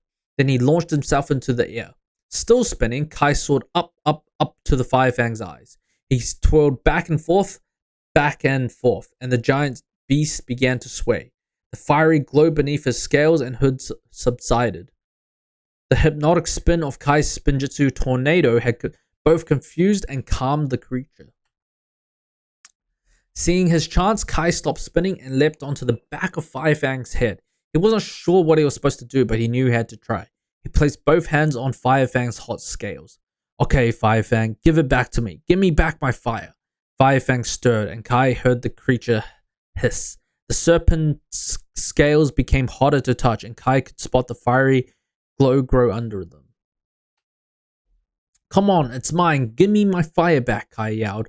Fire Fang roared and thrashed his head, sending Kai tumbling to the ground. He landed on a pile of rocky rubble mixed with plundered treasures that the Fire Fiends had collected for Fire Fang. Mostly metal tools and pots and pans, and other items that wouldn't burn. Fire Fang aimed at a fiery blast at him, and Kai rolled out of the way. Kai tried to rise to his feet, but Fire Fangs thrashed wildly, sending heavy rocks tumbling onto Kai's leg, putting him in place. Bro, there's some punctuation issues, bro. Fire Fang leaned over Kai, who looked into those yellow eyes once again. This fire has nothing to do with me, he thought. It's not mine anymore. It's Fire Fang's. I can't take it. I need to find it within myself somehow. Then he saw another fire blast forming deep inside the creature's throat. Nice try, Toothy. Skylar raced into the cave and flipped into the offerings pile, picking up a large metal garbage can lid as her feet landed. Then she jumped between Kai and Fire Fang and blocked the fiery blast, using the lid as a shield. Kai quickly kicked away from the rocks and jumped onto his feet. Skylar dropped the red-hot shield, and Kai saw she was wearing Master Chen's fireproof oven mitts on her hands. Why didn't I think of those, he thought. They ran away just as whoosh, Fire Fang aimed another blast of fire at them. They ran into the tunnel, speeding through the lake of fire. Kai stopped and looked at Skylar. You didn't leave after all, he said. Chalice shrugged. Like I said, you're not yourself. I thought maybe I should keep an eye on you, and it's a good thing I did. Kai flashed back to the smell of Fire Fang's hot breath and the feeling of helplessness as the creature pinned him down. Without Skylar, he'll be toast. He remembered the time when he discovered his true potential, when he realized he needed to protect the Green Ninja. Everything he did from then on, every decision he made was based on protecting others. Then he thought about what Skylar had tried to tell him. About all the other times his sister, Nya, and his friends Lloyd, Cole, Jay, and Zane had helped him in a tight spot. They had saved him, and he'd saved them. And together, they've been able to save countless others. I can't protect others unless I let other people protect me too, he said. He realized out loud. As he said the words, his eyes glowed red, and he felt the power flow within him. Fire sprouted from his hands. Kai, Skylar cried, your fire powers are back. Yes, he said, and just in time. The cry of the Fire Fiends echoed from the tunnel as they charged towards the lake of fire. Hey, Skylar, Kai asked, looking her differently in the eyes. What? Skylar asked. Power up, he said. We're finishing this together. You were right all along. I can't defeat Fire Fang and the Fire Fiends without your help. Skylar touched his arm, and an orange glow swept through her body and then faded. Red flame flashed in her eyes. Ready, she said. Time to fight fire with fire. Ah! The Fire Fiends charged out of the cave entrance holding their flaming torches. Whoosh, Kai and Skylar shot fireballs at the attackers. The flames hit their fireproof armor, and harmlessly fanned out. Kai and Skylar kept shooting fireballs, and the fire fiends continued to advance. Alright, Kai frowned, and then he had a thought. They can carry fire, but we can manipulate it, he called out. Skylar grinned. Right. Kai pointed at the flaming torch of one of the fire fiends. He raised his hand, and the flame lifted up from the torch and floated in the air. Then Kai swung his arm behind him, and the flame flew through the air and joined the flames in the lake of fire. Nice, Skylar cheered, but can you do a double? She held out both arms, concentrating. She manipulated the flames on 2 more torches. Fire fiends charged at her, but she held out both arms again. But the fiends kept coming, their torches bright with flame. My power ran out, she cried. I got this, Kai said. After all, you saved me a bunch of times already. Now I can return the favor. Ninja, go! The Kai spun into a Spinjitzu tornado, knocking the fire fiends off the rim of the crater. Skylar changed tactics and kicked the torches out of their hands so Kai could easily finish them. When the last fiend was toppled, Kai whirled over to Skylar for a high five. I think we qualify as a power couple now, he said, and then whoosh, a huge wave of fire blasted from inside the tunnel. Kai and Skylar dove in opposite directions to escape it. Firefang emerged into the daylight. Flames leapt from the serpent's hood. Kai looked at Skylar. I got it. I got this. I mean it this time, he said. Skylar grinned. Glad to see the old Kai is back. Kai turned back to Firefang. Did you think we forgot about you, pal? He called out. Your little goons can't protect you now. Kai's eyes glowed as he built up the power inside him for a massive blast. He extended both arms towards Firefang. Whoomp! The fiery assault hit the Furpint straight on. The Firefang wobbled, but when the smoke cleared, the fireproof scales had largely protected the creature. Firefang's mouth opened. Nice try, Kai said, and he raised his arms and concentrated as the ferocious blast shot out. The flame flew up and over the creature's head and crashed into the mountain where it fizzled against the rocks. Skylar, I need your help, Kai called out. You got it, Skylar replied. Whirr. Kai rocketed towards Firefang in a Spinjitzu tornado. Skylar raced across the crater to join him. I do wonder, will Skylar ever learn Spinjitzu? I think that would be pretty sick.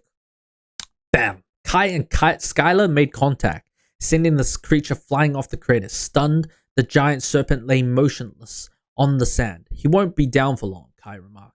Yeah, Skylar agreed. We need to find some way to protect the villagers from... Vroom! The sound of a small army of motors interrupted her. Kai and Skylar spun around to see dozens of trucks and cars making their way towards the lake of fire. They ran to greet them. The man they recognized from the village got out of an all-terrain vehicle. We all talked and we thought it wasn't fair for you both to face Firefang and the Fire Fiends alone, he said. Do you need any help? Kai and Skylar looked at each other and grinned. What do you think, Skylar asked. I mean, we need help, but what can the villagers do? Kai glanced over at the giant statue of Firefang. I think there's something we can all do together. A short time later, Kai stood on top of the Firefang statue. Dozens of people had been tied. Dozens of ropes had been tied around it. The ropes were stretched across the lake and secured to the bumpers of all the villagers' vehicles. Let's do this, Kai yelled, and the engines roared as they surged forward. Kai jumped down off the statue's head as whoomp. The statue fell head first into the lake of fire, smothering the flames in the crater. The fire fiends, groggy from their Spinjitzu schooling, stumbled toward the crater. Smoke from the smothered fire wafted up from the edges. Our fire, they moaned. The villagers cheered. Kai and Skylar high-fived. Then Skylar frowned. Wait, Firefang must be recovered by now, she said. Kai and Skylar raced back to the spot of the crater where the Firefang had fallen. The creature was gone. Whoa, it just vanished, Skylar remarked. Maybe looking for a new place to hang out, Kai guessed. It's very creative Firefang, Skylar pointed out. Maybe it's returned back to elemental energy. We may never know, Kai added. They made their way back to the cheering villagers. So you've got your powers back? Skylar said. Now what? Well, I guess I'll go back to Master Wu and Lloyd and see if there's any news from the other ninja, Kai said. They might need our help.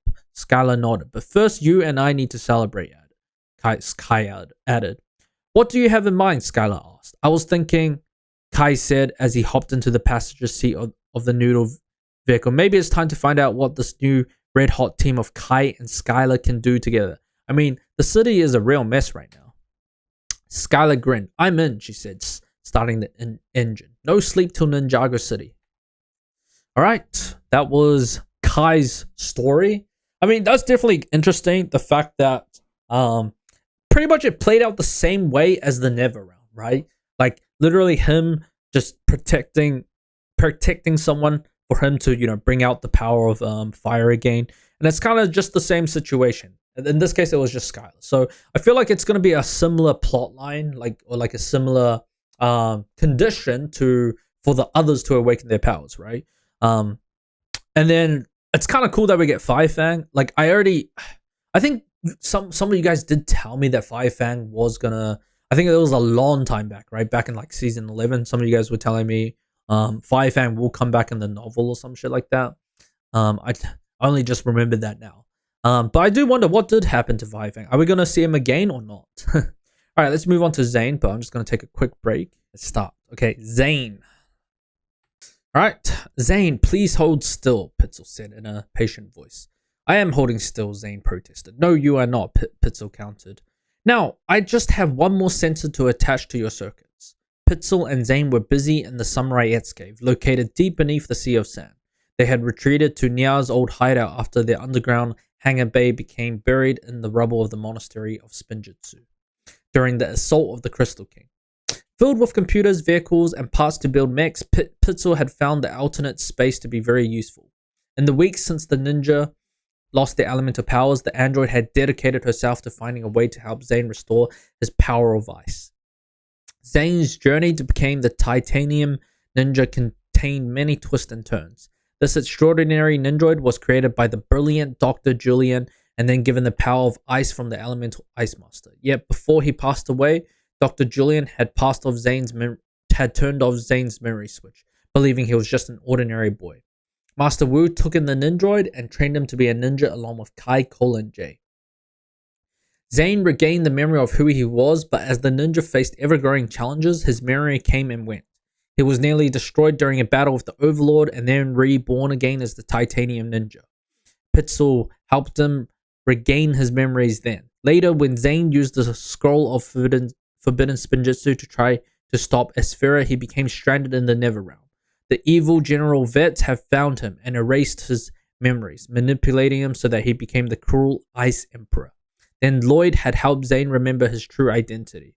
And recently, when the Crystal King set his forces on Ninjago, Zane had crashed his mech and damaged his memory circuit. He reverted back to his Ice Emperor programming, and this time it took the brilliant engineer Cyrus Borg to repair him.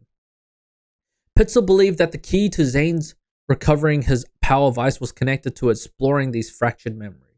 We must look for clues, she had said, and I believe those clues can be found within you. Zane had complete trust in his android friend because Pitzel understood him better than anyone else.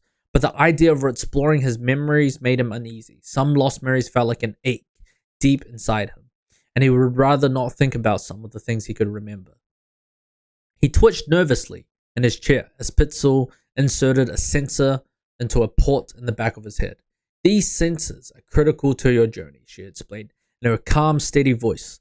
They will immerse you in your memories so you can experience them as though you are actually there. Zane twitched again. And will others in the memory be able to see or hear me?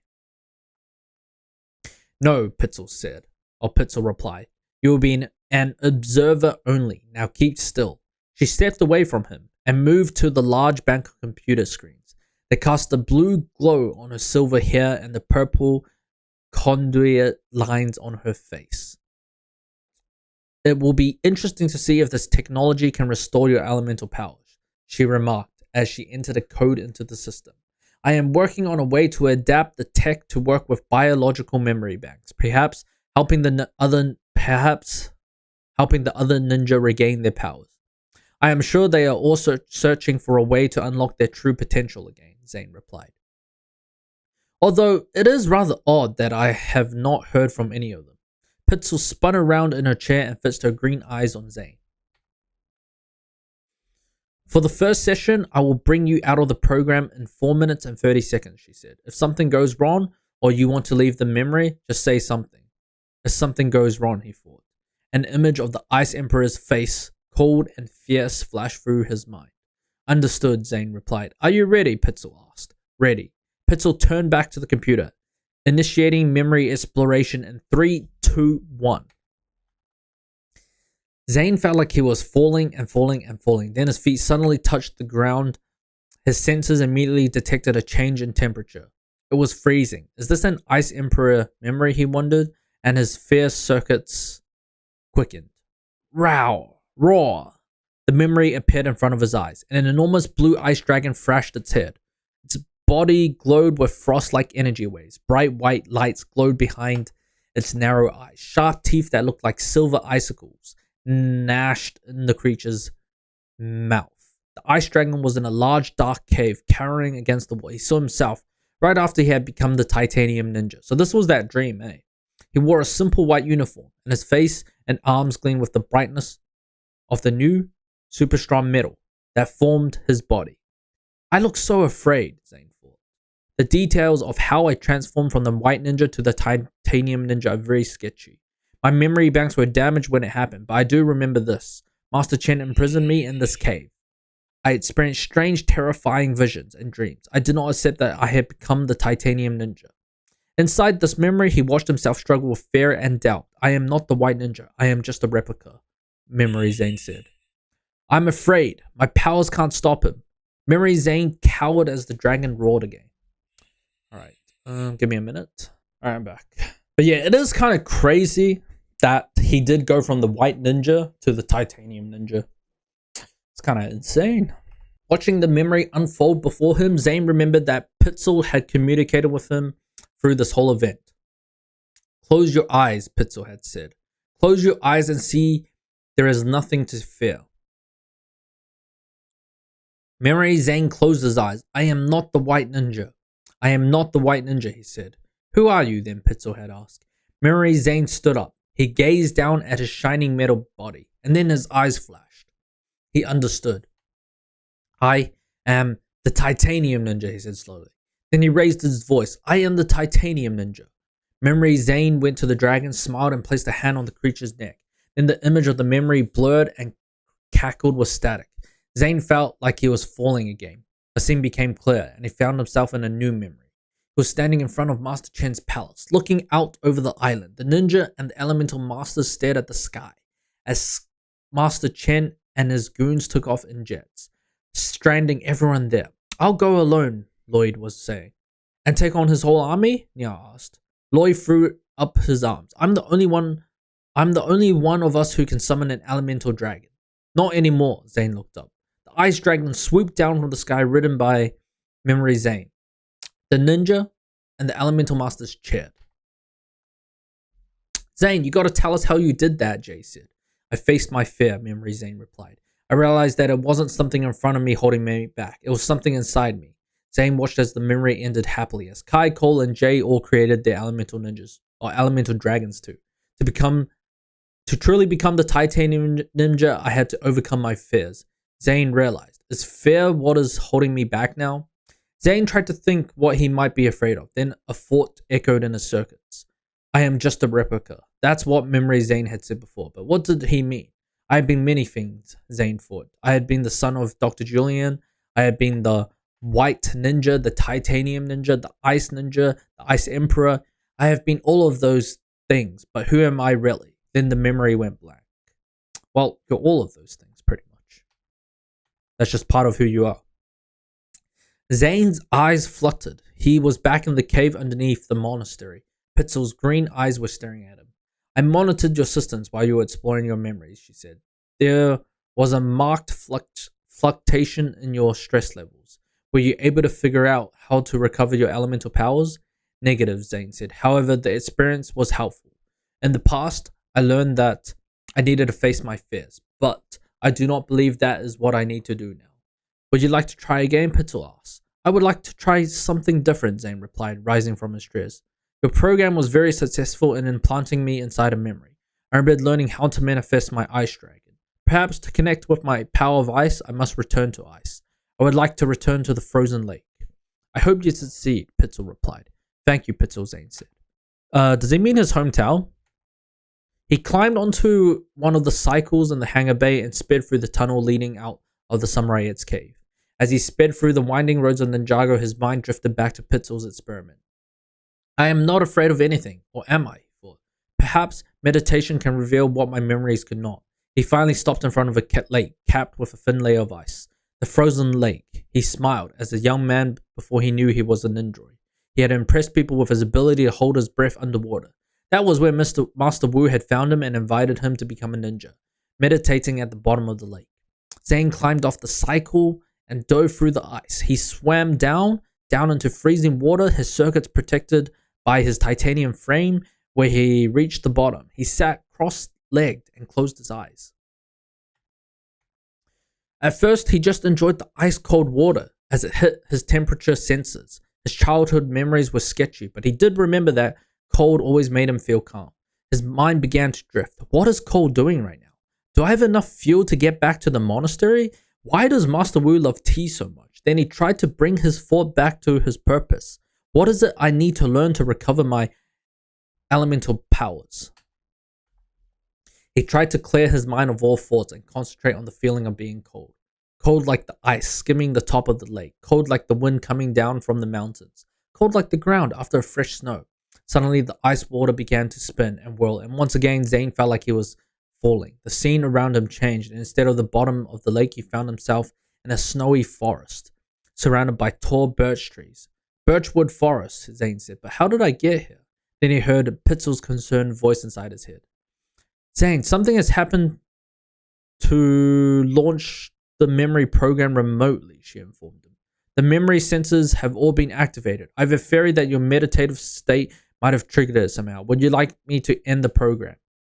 Zane gazed around the forest. No, he replied. If my meditation brought me here, then perhaps this is a memory I must experience.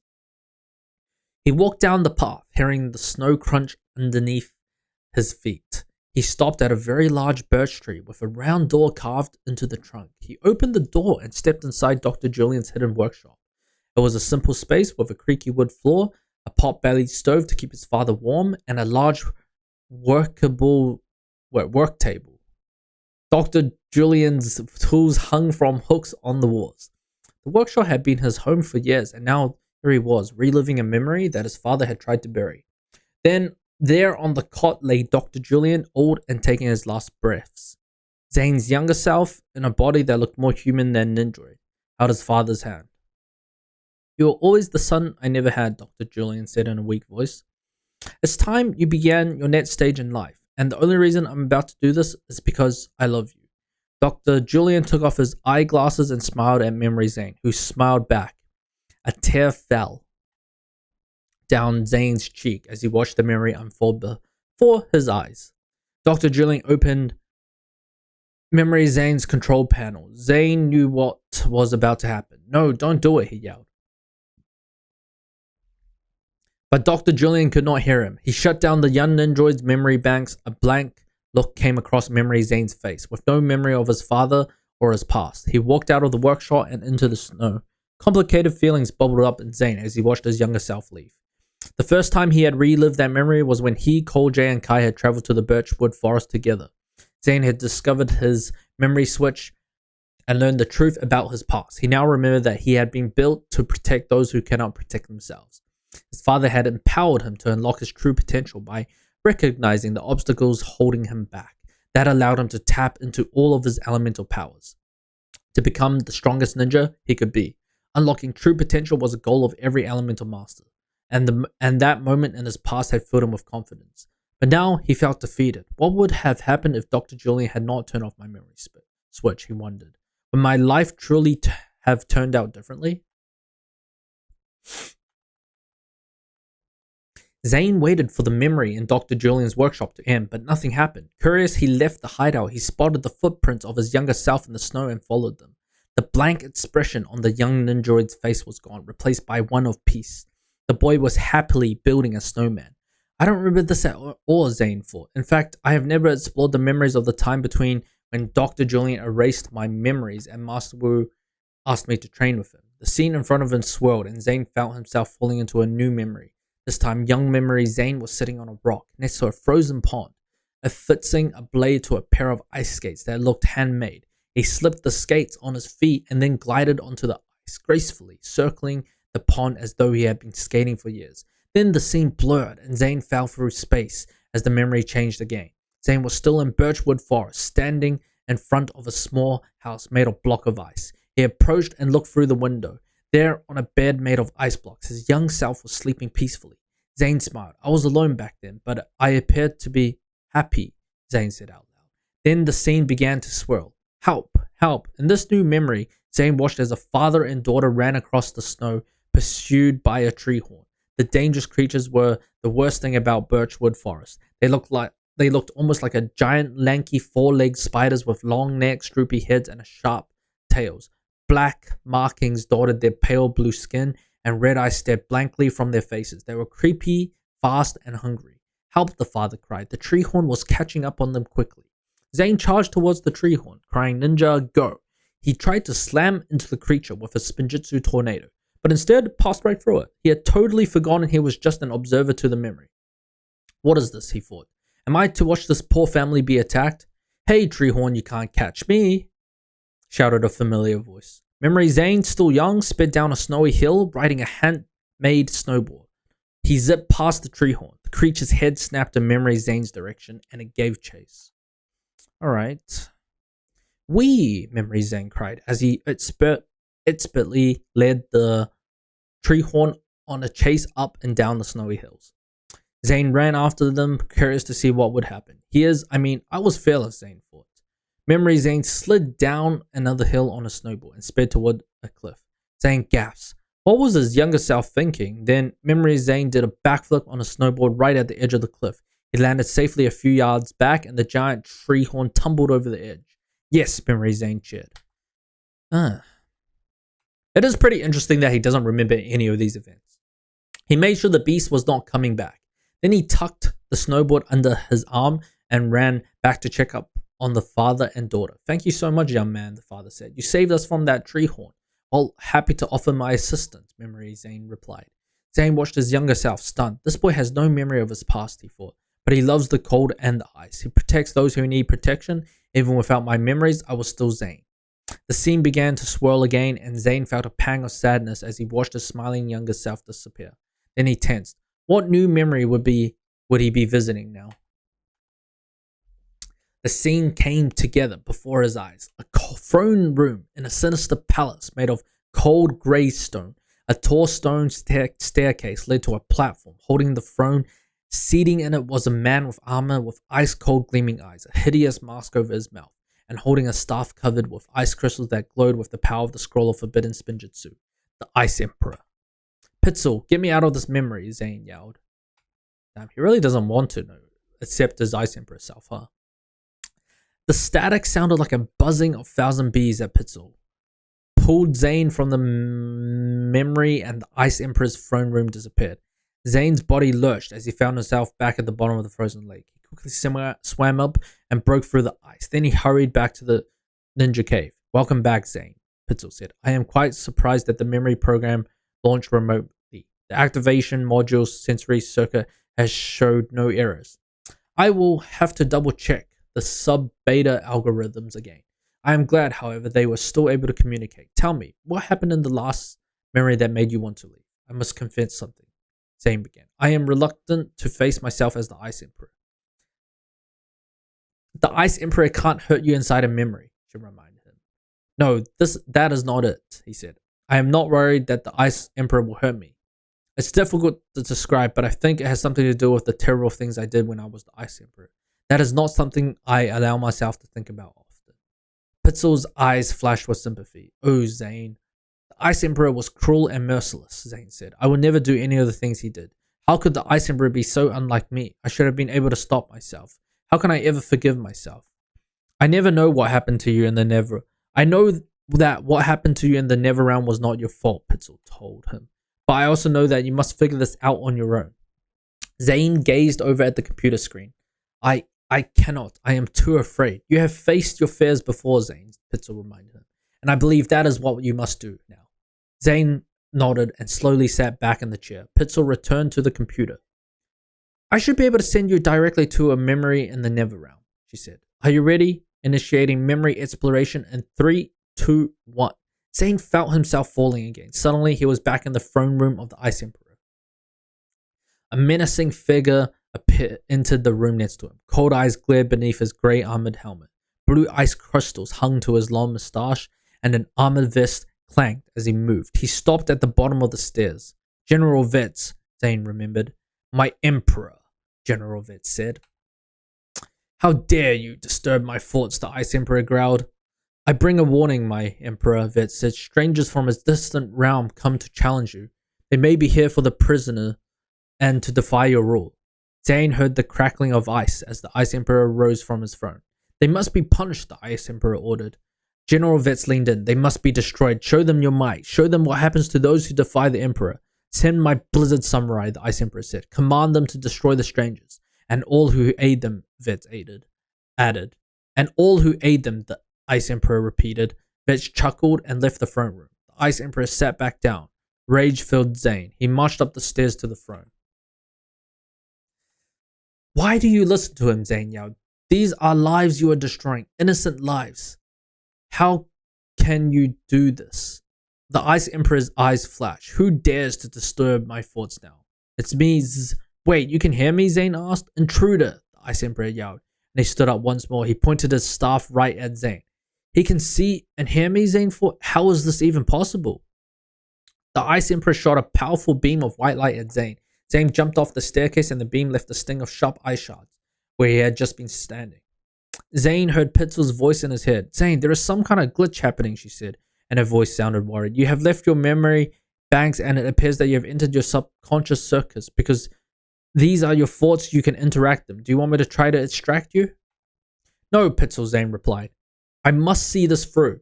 You cannot escape me, the Ice Emperor growled, and he shot another powerful blast from his staff. Zane rolled out of the way. I must get the staff away from him, Zane thought. Then maybe I can talk to him. I can figure out how he was able to do such terrible things. Ninja, go! Zane whirled toward the Ice Emperor, dodging another icy blast from the staff. But before he could make contact with the Ice Emperor, he waved the staff in a circle around him and he put up an icy wall of defense. Are you afraid of me then? Zane asked. I fear nothing, the Ice Emperor growled, and the ice wall around him shattered. He pointed the staff at Zane, who tried to jump out of the way. But the ice from the blast surrounded his legs, pinning him to the ground. The Ice Emperor stomped toward him. I will finish you now. Why? Zane asked. Why are you so cruel? How could you let this happen to you? Why weren't you strong enough to resist? The Ice Emperor paused and his cold eyes flashed. I was reprogrammed, he answered. Bzz, bzz. Static crackled, the memory blurred, and Zane felt himself falling. He saw his younger self next to his crashed mech. Pythor's voice crackled in his ear. Zane, you have returned to your memory circuits, but the glitch could return at any time. Zane watched as Vetz tiptoed up behind Memory Zane, who was plugged into his mech system, trying to fix it. Suddenly, Memory Zane's eyes went blank as Vetz sneakily pulled out the plug. Rebooting. The computer voice intoned. All systems online. Memory cache empty. Vetz gave an evil chuckle as the lights came back on in the android's eyes. Who are you? Memory Zane asked. I am Vetz, your loyal advisor. And who am I? The android asked. Zane watched and listened to the memory. Vetz told Memory Zane lie after lie. He convinced Memory Zane that he was the Ice Emperor whose throne had been stolen from him. Then he handed the Nindroid the staff powered by the Scroll of Forbidden Spinjitzu, and the staff's evil energy coursed through Memory Zane's body. No, Zane cried out. Bzzz. The memory disappeared and Zane fell into a new one. The scene disappeared and Zane entered a new memory. The Ice Emperor sat on his throne, but he was not yet old and covered in stone armor. His body coursed with the blue energy of the Scroll of Forbidden Spinjitzu. General Vetz approached the throne. My Emperor, there is a village in your kingdom that refuses to honor you with an offering of fish. We must teach them a lesson and destroy their village. The Ice Emperor's eyes flickered. Destroy a village? Over fish? He's trying to resist, Zane thought as he watched the memory unfold. They defy you, my Lord, Vetz said. It will begin with fish and end with your doom. Do you want that? The power of Forbidden Spinjitzu flared from the top of the Emperor's head, responding to Vetz's word. Destroy the village then, the Ice Emperor said calmly. Okay, so it was mainly just the forbidden scroll of Spinjitzu, huh? No, Zane yelled, but the Ice Emperor could not hear him. This is not you. You protect others. You do not harm them. Static erased the scene, and Zane lurched into a new memory, one familiar to him. The Ice Emperor was about to finish off Lloyd at Vetz's urging, but seeing Lloyd hearing his true name Zane and listening to Vetz use the word protect triggered something deep inside him. Protect those who cannot protect themselves, the Ice Emperor said. Those words restored all the memories that had been erased, and at the same time the spell was broken. The Ice Emperor transformed back into Zane and cast off the scroll of forbidden Spinjitzu. Zane watched the memory unfold before him, amazed. I was fighting Vetz the whole time, Zane thought, even with my memory wiped, but the power of the scroll of the forbidden Spinjitzu was just too strong. Evil was imposed on me. Even when I was not Zane, I was still Zane. It was not my fault. Yeah. Pitzel's voice interrupted his thoughts. Zane, the program is glitching again. Be careful. Zane fell back into the throne room, back to his first meeting with the Ice Emperor. Zane was once again pinned to the floor by ice, and the Ice Emperor stood over him, ready to finish him off. Zane, you have returned to your subconscious, Pitzel told him. Remember, this is not a memory. This is you, fighting yourself. A feeling of calmness flowed through Zane. He knew what he was supposed to do. Zane stared into the Ice Emperor's cruel eyes. I forgive you, Zane said. At the words, icy blue light swept through Zane's body. He felt the elemental power of ice surge through his being. The ice shards pinning him to the floor shattered as he jumped to his feet. You cannot hurt me anymore, me or anyone else, Zane cried. Thrusting his arms forward, he hurled a blast of ice at the Ice Emperor's right arm. The blast knocked the staff of forbidden Spinjitzu from his hand. It clattered to the floor. The Ice Emperor growled and then he stopped. He took off his helmet. His cold, hard face transformed back to the face of the titanium ninja. Finally, he was his old self again.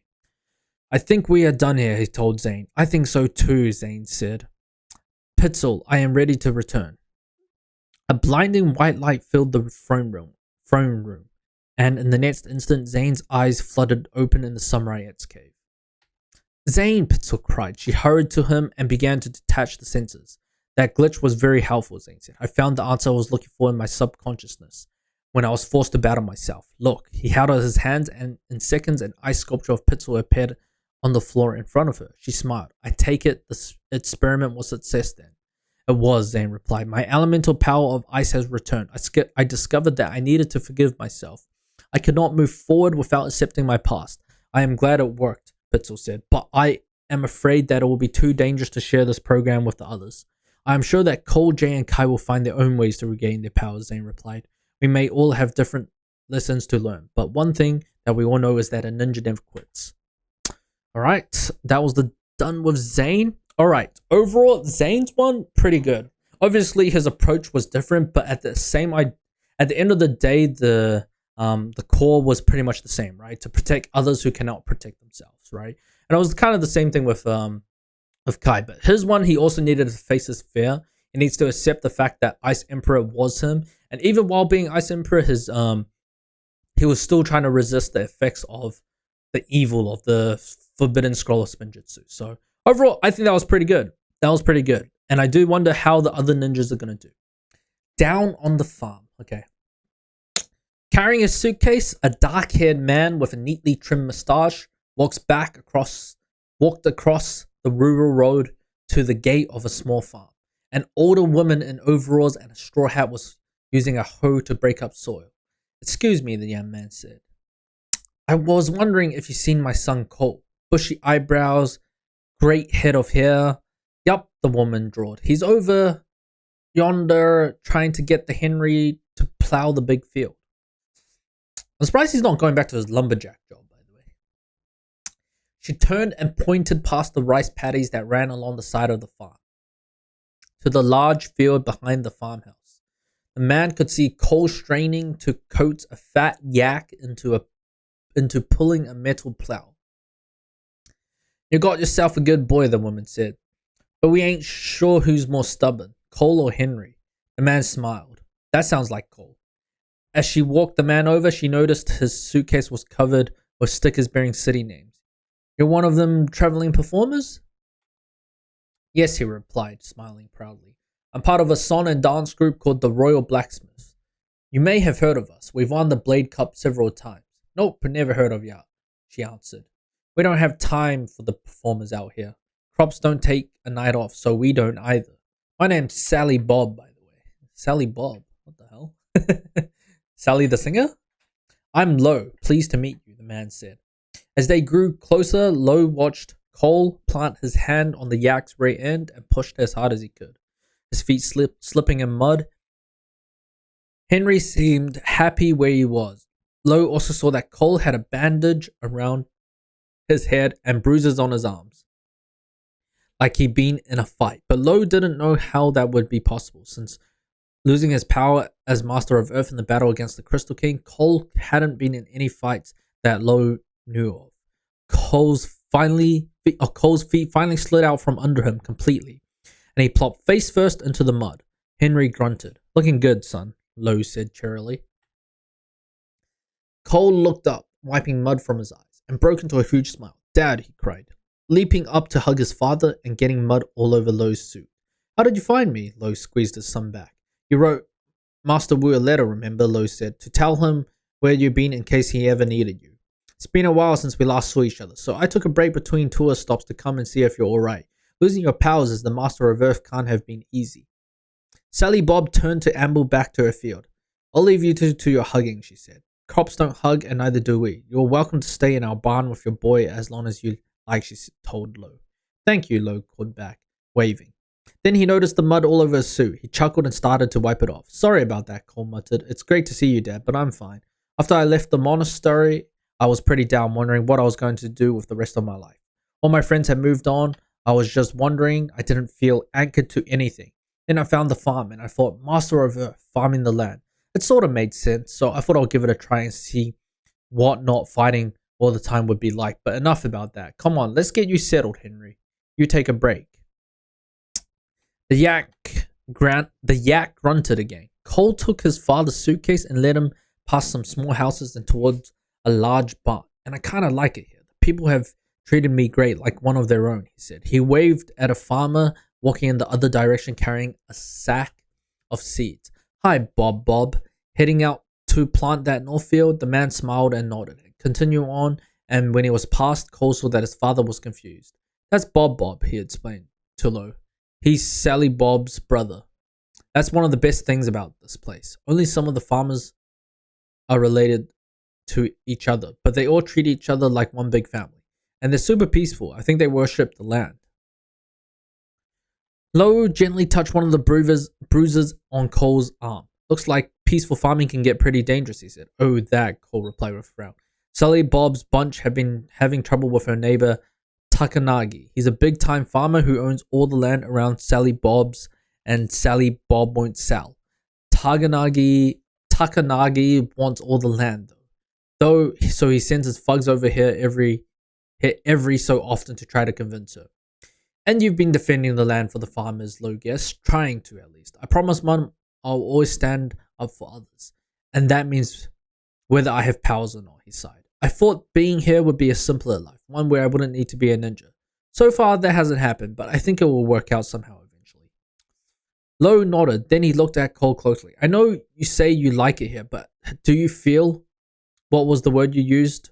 Anchored here? Maybe grounded is a better term? Like this place and these people give you a sense of balance in your life? Cole shrugged. I don't know. I feel like something's been missing since I lost my powers. And working here makes it not so bad. At least I don't think about it as much. Lo could hear the uncertainty in Cole's voice. He knew not feeling so bad wasn't the same as being grounded. And as they continued into the barn, Lo looked around. A farm was hardly the place he expected to find Cole. But if this was where his son really felt he should be, then so be it. Okay, personally, I feel like he should go back to the cave where his mother went back when where the geckos and months are. I feel like that would help him. No, I don't know. I just have a feeling that place would help him.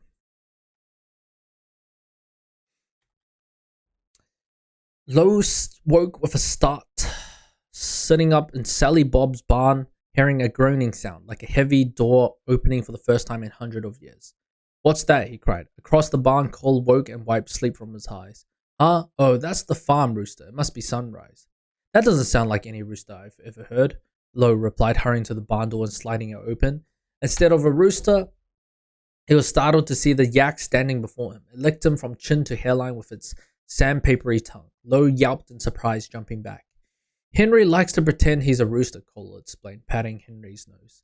Lo looked at the dark sky, but it doesn't look like the sun's coming out, he pointed out. It looks like in the middle of the night. Cole stepped out of the barn with his dad and gazed at the stars, confused. That's weird, he said. The only other time Henry pretends he is a rooster is when there's trouble, but I don't see any.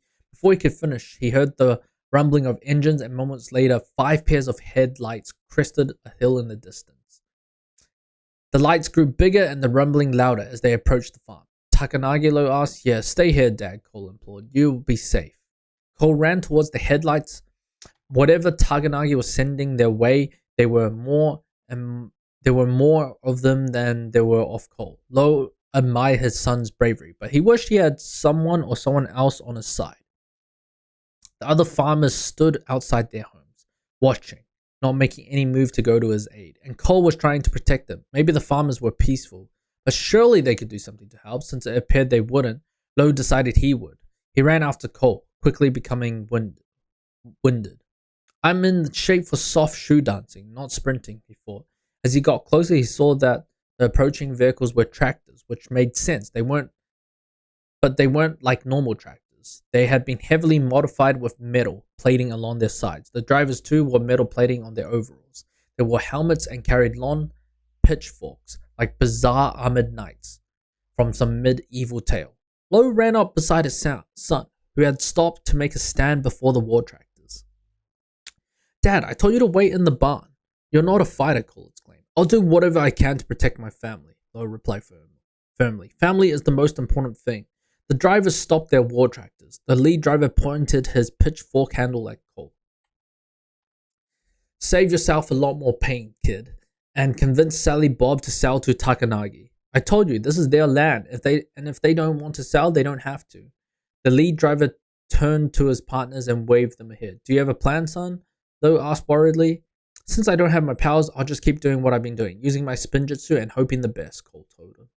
The war tractors were already almost upon them. Cole tried to spin but didn't have enough room. He turned right into the broom handles of 2 of the drivers. He fell, adding more bruises to his collection. 2 other drivers, grinning, circled Cole at high speeds, splashing mud all over him. The 5th driver sped straight at Lo. Lo didn't know quite what to do. He didn't know any fancy fighting move, just dance steps. Suddenly, he realized what he could do, and he smiled. Just as the war tractor reached him, Lo gracefully slid to one side as the machine went past. Lo executed a perfect dance twirl, his foot connecting with the war tractor at the perfect time in the perfect spot. At least that was what Lo was hoping for, but instead of knocking the heavy vehicle on its side as he intended, Lo just bounced awkwardly off the machine and landed very ungracefully in the mud.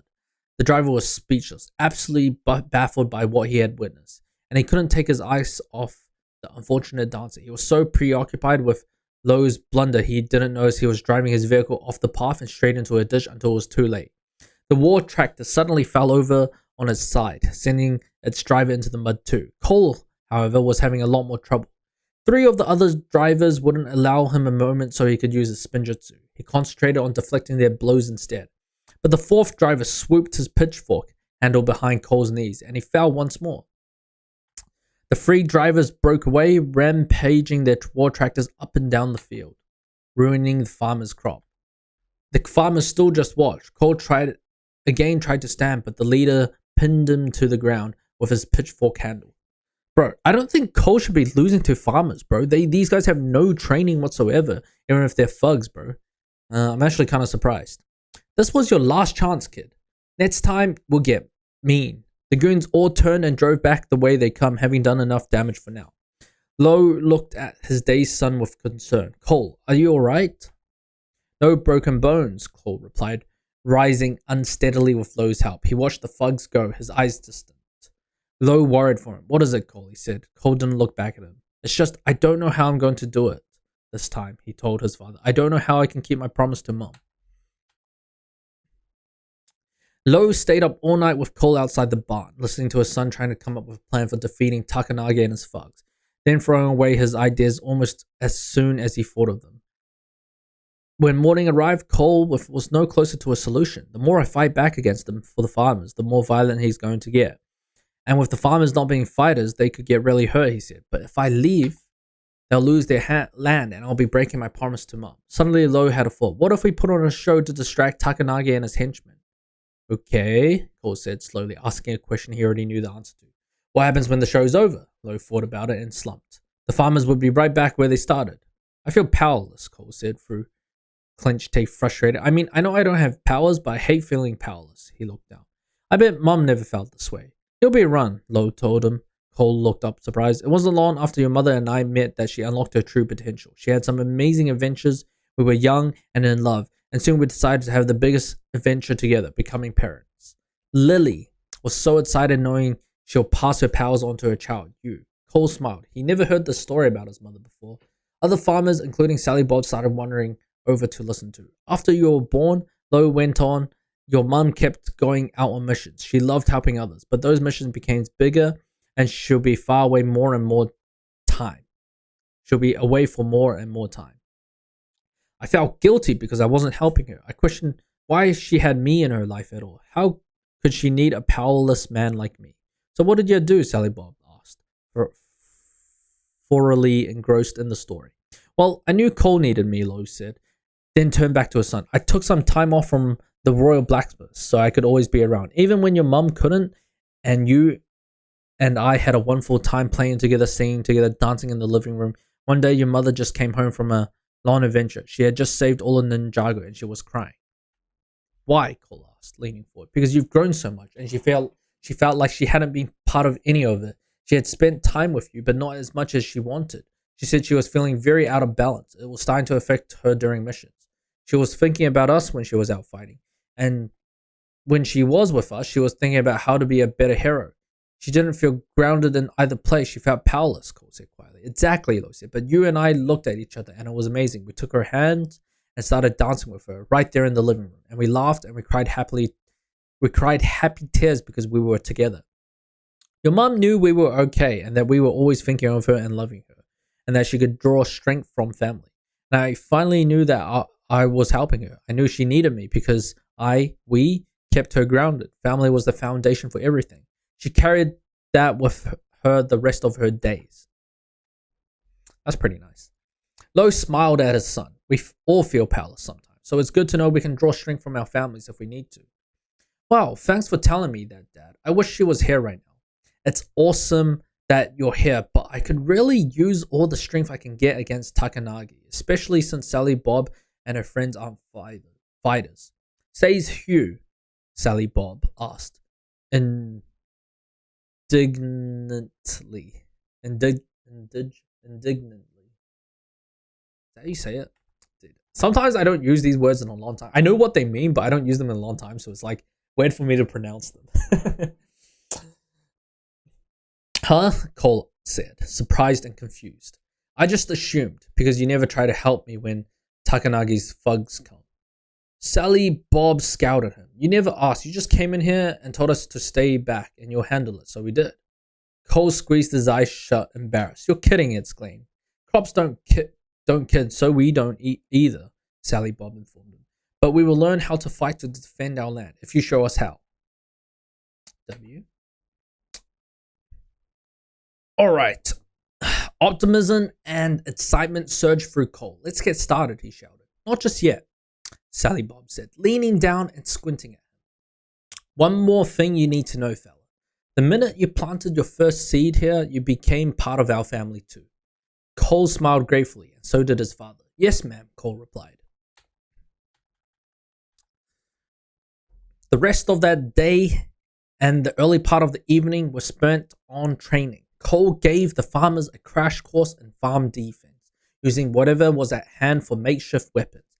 He had held tryouts to see who could throw a corn cob the farthest and the hardest. Sally Bob had a surprisingly good arm. He instructed the farmers how to use hoes as combat staves. Well, in case the struggle became hand to hand. That went fine. Through the farmers with shorter attention spans kept wandering off to dig furrows that he could be used later for planting. Okay, just a burp coming up. Cole cleverly redirected their efforts so they were digging deep trenches in which to hide or trap Takanagi's war tractors. Together, they all pushed in to tear down the barn, repurposing its wooden planks and tools to construct primitive catapults that were nonetheless capable of launching hay bales several hundred feet.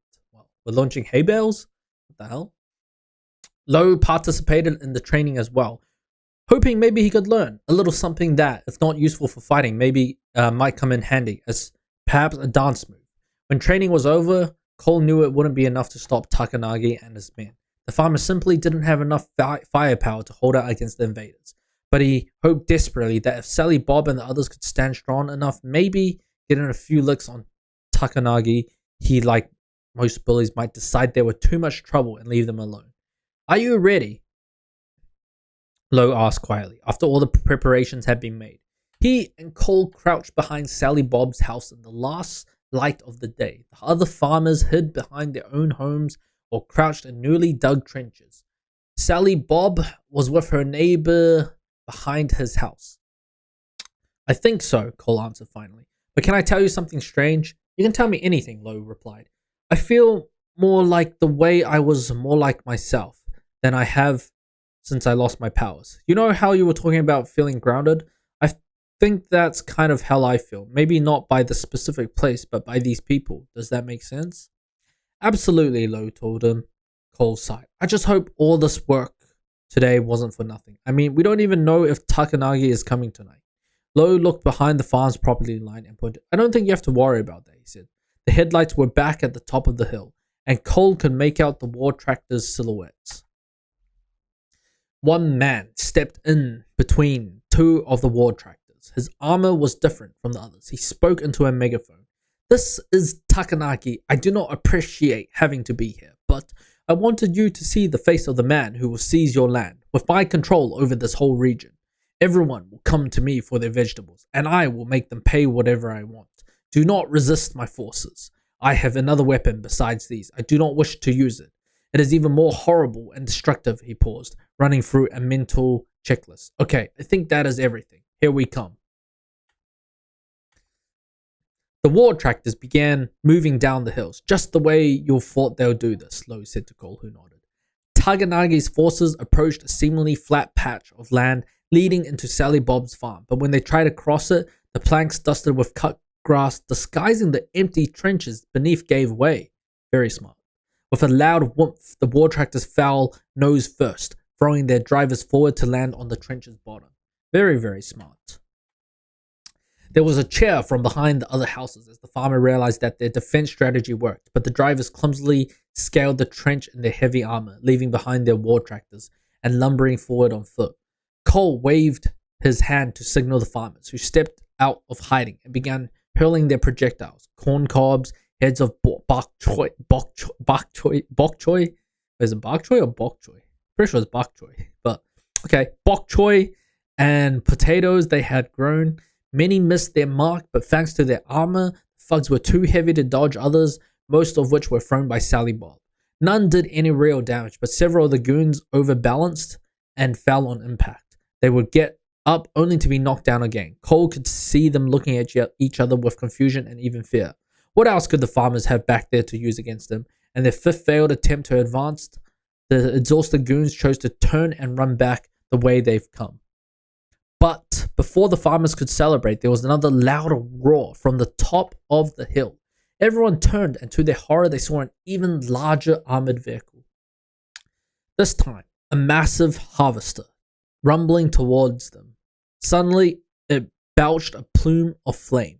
I don't think the corn cobs are going to do much against that, Sally Bob said worriedly as the war harvester growled across the fields, coming straight for where their group was standing. That's why we have the catapults, Cole replied grimly. Get ready to launch. The farmers ran to the positions by the catapult, which were already loaded with hay bales, and let fly. Bro, sometimes the English is like kind of weird, bro. Alright, the projectiles are arced. Okay, arced. Shouldn't it be arched towards them? Yeah, it should be arched, I'm pretty sure. Arched towards the war thresher, but They either smashed harmlessly against its sides or they were incinerated by jets of flame. The war fresher continued its slow advance as Cole, Lowe, and the farmers watched. Cole could feel the eyes of the farmers and his father on him, waiting for his orders. There was only one thing left he could think to give that might do any good. He turned to them. I don't want any of you to get hurt. I'll hold Taganagi as long as I can while you get to safety. Run. Not giving them a chance to protest, Cole turned back around and started marching toward the oncoming war fresher. He had no idea what he was going to do, but then out of the corner of his eyes, he could see Sally, Bob, the farmers, and even Lowe walking with him. What are you doing? He asked in panic. I told you to run. Crops don't run, and neither do we, Sally, Bob growled in response. We stand up for our land like the family we are. They kept marching. Whatever they would do, they'll do it together. The final terrible resolution seemed inevitable, until the last member of the farm family took matters into their own hooves. Henry the yak lumbered in front of the farmers and into the path of the harvester, then simply stood there. The harvester paused as if unsure what to do. We'll need a distraction to get Taganagi away from Henry before that fresher turns him into steak, Lowe said. He grabbed up 3 leftover potatoes, then ran across the field. Dad, don't, Cole yelled, running after him, but Lowe ran to a spot about 50 feet to Henry's left and started dancing the fanciest soft shoe he knew. While juggling the potatoes, he spun, he twirled, he leaped. In the war harvester, Taganagi sat mesmerized by the impromptu performance. Who was this fool? Defending a stubborn yak? Then he remembered why he was here. Angry at himself, he pushed the button to restart the flamethrower. He turned it toward the royal blacksmith. Guess there'll be no curtain call, Lowe thought, bracing himself. Just before the flamethrower could turn him into ash, however, Cole tackled his father, pushing him out of the way. The flame jet roared over their heads. That was a crazy move, Dad, he said, impressed by his father's bravery. A good performer knows how to improvise, Lowe gasped, out of breath.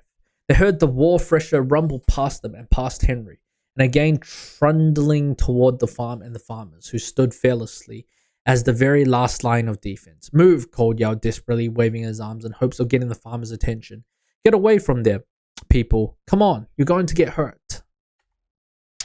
But if the farmers heard him, they showed no sign. They did not turn and run. Instead, they planted their feet firmly and did something unexpected. They joined hands. When Cole saw this, he was amazed, and then he felt a strange surge with him. Adrenaline. But there was also something more, something powerful, and oddly familiar. When Cole saw the farmers standing together and supporting each other, he mustered the emotional strength he'd lost during fight. He'd lost during fight with the Crystal King. He'd lost during the fight with the Crystal King. Sounds better. Energy shot through his limbs. Bro, why is this stuff not revised, by the way? Energy shot through his limbs and his heart thrummed in his chest, pointing his hand toward the war harvester and smiled. He wondered if he regained anything else he had lost, but he was pretty sure he knew the answer. Just as power coursed in his veins like lava ready to explode from a volcano, a column of rock erupted beneath the war harvester, flipping it into the air and sending it flying away from the farmers. His confidence soaring. Cole gestured just as the war harvester landed before Taganagi could take any action. Another earthen pillar sent the vehicle flying backward once more, and then again and again until it disappeared over the hill. The farmers celebrated, jumping up and down, whooping and hollering. Lowe hugged his son. Nice. Your powers, they're back. You restored your balance and unlocked your true potential again. How did you do it? You did it, Dad, by telling me that story about Mom and how we gave her strength when we held hands and danced in the living room. Seeing the farmers hold hands, supporting each other and grounding each other, I think it grounded me again. Lowe nodded. Because you care about these people, just like they've become a part of their family, they've become a part of yours. And family is strength. He put his hand on his son's shoulder, filled with emotion. You're amazing today, but with or without your powers, you've always made your mother and me very proud. Cole and Lowe grinned as the farmers rushed to them, slapping Cole on the back. I have to say, your powers came back with a real sense of timing, Lowe said with a wink. You must get it from your dad. Cole and Lo stayed at the farm a while longer and helped rebuild the barn and plant new crops. During that time, Takanagi never returned, nor he was seen at all. After a few days, they heard good news. Takanagi had in fact sold all his land because he decided it was too much trouble and was headed far away to pursue a different empire in something easier, like pillowcases. Cole's prediction about a bully's behavior had proven true. Much relieved, the farmers dreamed of having a bumper crop the next harvest season and using the profits to buy all the land Takanagi once had so they could start their own vegetable empire. When the barn was done, Sally Bob saw Cole and Lo approaching carrying their bags. You'll be leaving now, I expect. The Royal Blacksmiths have some big shows coming out, Lo told them with a smile. But when we come back this way, I'll make sure there are tickets for you. Well, crops don't go to show, and neither do we, Sally Bob reminded Lo. But in your case, I reckon we can make an exception. She turned to Cole. You going on the road with your dad? Lo looked at Cole too, wondering the same thing. I'm going back to the monastery of Spinjitzu, Cole said. If I've rediscovered my true potential and my powers are back, that may have happened for the other ninja too. If so, maybe it's time to become a team again.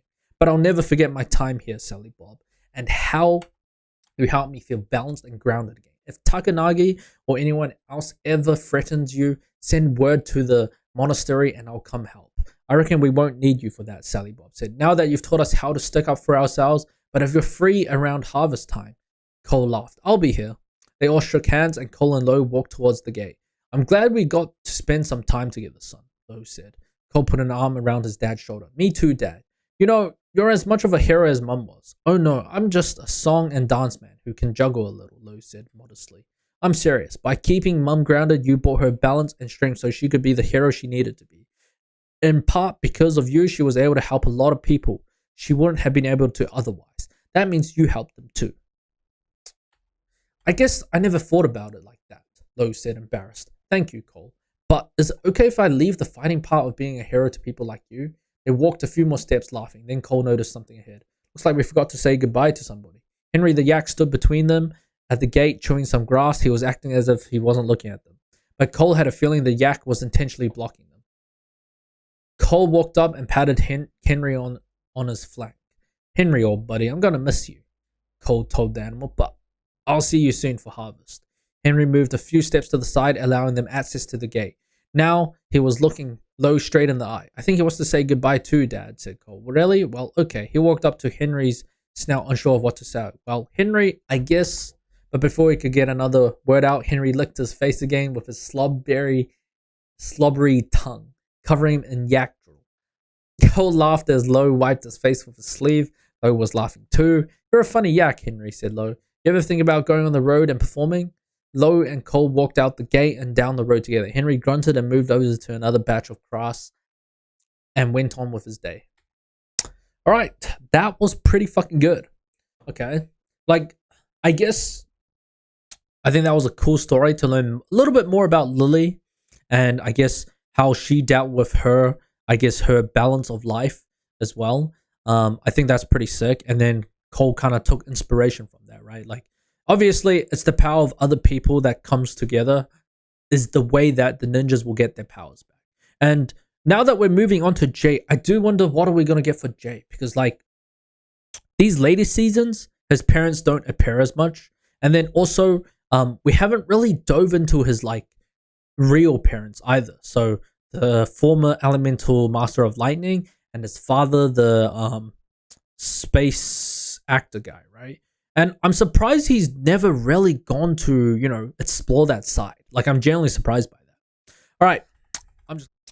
Welcome to paradise, Nya said gleefully. Settling down her bag, the plush hotel's room furniture was overstuffed, the carpeting thick and the towels soft, and she was sure that Jay's room next door was just as nice. I love this new resort already, and hardly anyone's ever heard about this island. No video games, no television, all you can eat buffet at every meal, just peace and quiet. Getting no response, she turned to see Jay staring out the glass door to the balcony. Past that, there was nothing but lush jungle.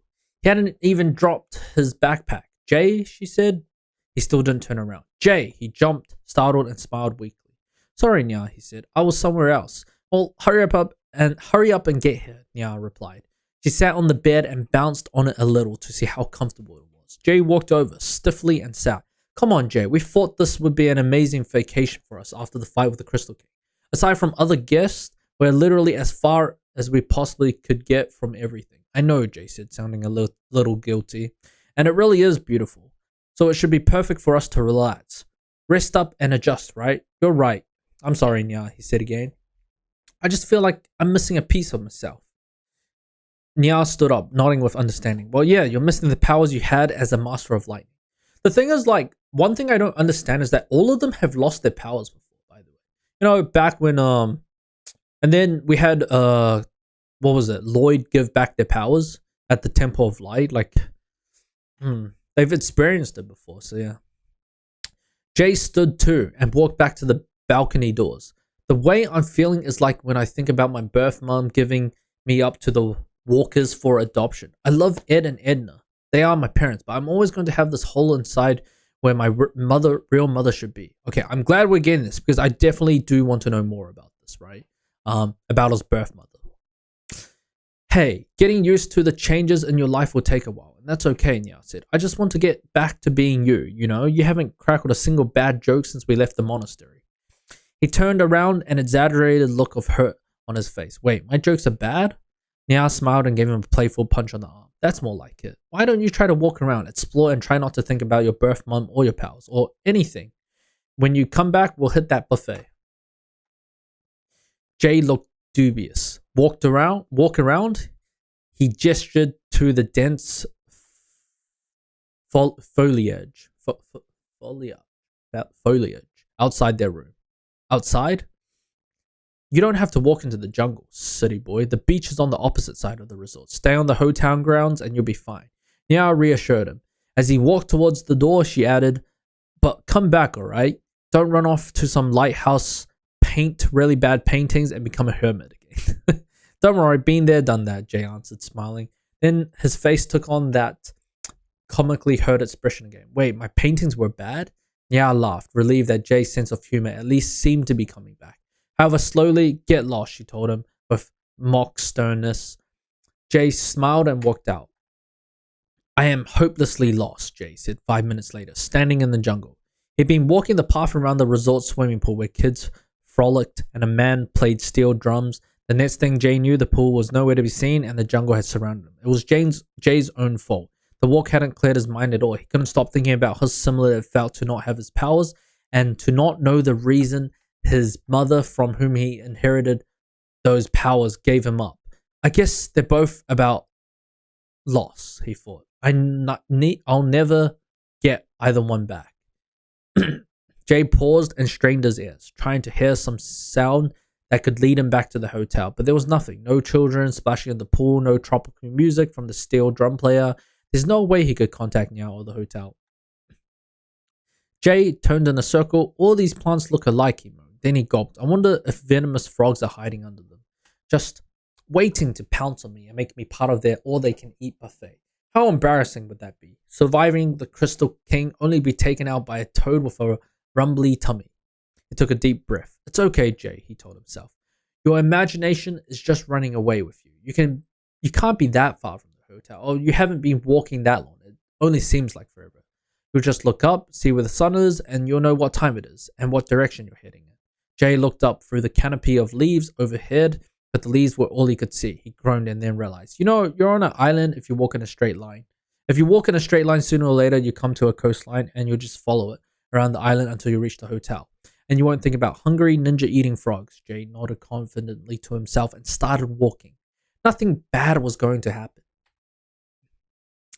This is bad, Jay said 5 minutes later, finding himself trapped in a thicket of thorn bushes. And the 4 minutes before that hadn't been great either.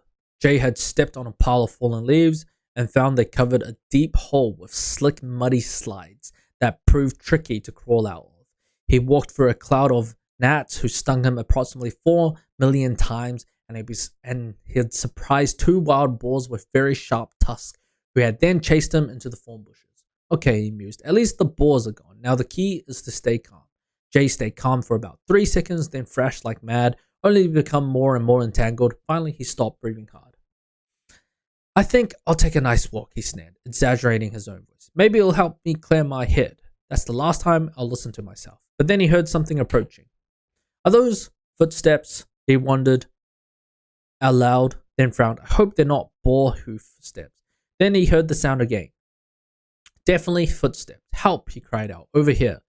Jay heard the footsteps speed up, coming closer. That's it, this way, Jay judged. A moment later, he heard something hacking through thick vines, and thanks to his imagination running wild once more, he suddenly worried that he'll stumbled into the territory of a fiendish fugitive who had been hiding on this remote island with nothing but a machete for company. But finally, the last branches between Jay and his rescuer were removed, and Jay found himself staring into the face of not a bloodthirsty criminal, but Unagami. Wait, Unagami? What the fuck? The formerly threatening artificial intelligence from the Prime Empire video game, now in the form of a young boy, folded up the walking stick he'd been using to clear brush and put in his kid's backpack, which was decorated with starfighters and big-headed aliens. Hi, Jay, Unagami said, waving at Jay cheerfully. Wow, how crazy is it that we're both here on the same island in the same jungle face to face? I promise to try to figure that out after you help me get out of these thorns, Jay grunted. As Unagami removed snagged branches from Jay's sleeves, Jay looked at the boy with confusion. What are you doing here anyway? Well, Unagami began, since the last time you saw me, when you looked totally different and were the vengeful ruler of Prime Empire trying to destroy me and my friends, Jay reminded him. Wait, but wasn't he there in the final fight with the Crystal King as well? Okay. That's true, Unagami agreed sheepishly, but I've grown up a lot since then. Jay raised an eyebrow. Either Unagami ignored him or didn't notice. Anyway, I've been spending a lot of time with my father, the man who created me, Milton Dyer. We have been getting to know each other and becoming a family. I've never felt so happy, so complete. Good for you, Jay growled, remembering his own situation. But I've also been developing a new game that happens in a hidden city in a jungle on a remote island, said Unagami, smiling proudly. I'm here doing research. There are rumors of a city like that right here on this island. Do you want me to help me look for it? I guess it's better than getting lost again trying to find my way back to the hotel, Jay grumbled. What did you say? Unagami asked. Nothing, Jay answered quickly. He knew Niao would be starting to wonder where he was, but finding a lost city sounded like a lot of fun, certainly more than thinking about his inner emptiness. I'll love to help you look, he told Unagami. Thanks. Awesome, Unagami exclaimed. Before we get going, I just want to call my dad and tell him I ran into you. He'll be so surprised. Jay watched as Unagami took a tablet device from his backpack and turned it on. An icon of the boy's face appeared, blinking as it booted up. I'll call this the Unaga meeting pad. It makes calls from anywhere to anywhere else, and it's powered by our planet's magnetic field. I invented it yesterday. Pretty awesome, right? Gee, Jay replied sarcastically. Getting to know your dad, creating a new game, revolutionizing communications. What are you doing in all of your spare time, Unagami? Figuring out why the chickens crossed the road? No, Unagami replied, darling. I started to, but then I realized it wasn't any of my business. Jay thought about that, then had to nod. It was a good answer. A moment later, the holographic face of Milton Dyer appeared. Hi, Dad. It's good to see you. You'll never guess who I'm with right now. So much for not thinking about my inner emptiness, Jay thought gloomily. After walking for 2 hours, following a blurry, torn map that a whistling Unagami had produced from his backpack, he and Jay were back in the exact same spot where Unagami had rescued the former Master of Lighting. At least, that's what it looked like to Jay, who had enough and stopped. What the fuck? Who had enough? Bro, what is this English? Who had enough and stopped in his tracks. Okay, I'm tired. I'm hungry, I'm itchy, and I'm sweaty, he told Unagami. And you've been whistling the same song over and over. I know, Unagami replied happily. Isn't it awesome? A coconut fell from a tree somewhere above, thudding heavily at Jay's feet, narrowly missing his head. Jay retrieved the coconut and held it up for Unagami to see. And I've almost been beamed by 16 coconuts. He was also tired of reliving in his mind how he lost his powers or how he learned that his birth mother had given him up for adoption, though Jay didn't mention any of that. Oh, and Unagami had made 3 more phone calls to Milton Dyer just to say hello. Are we getting any closer to this lost city of yours? Jay asked crankly. My feet feel like we've already walked 1,000,000 miles.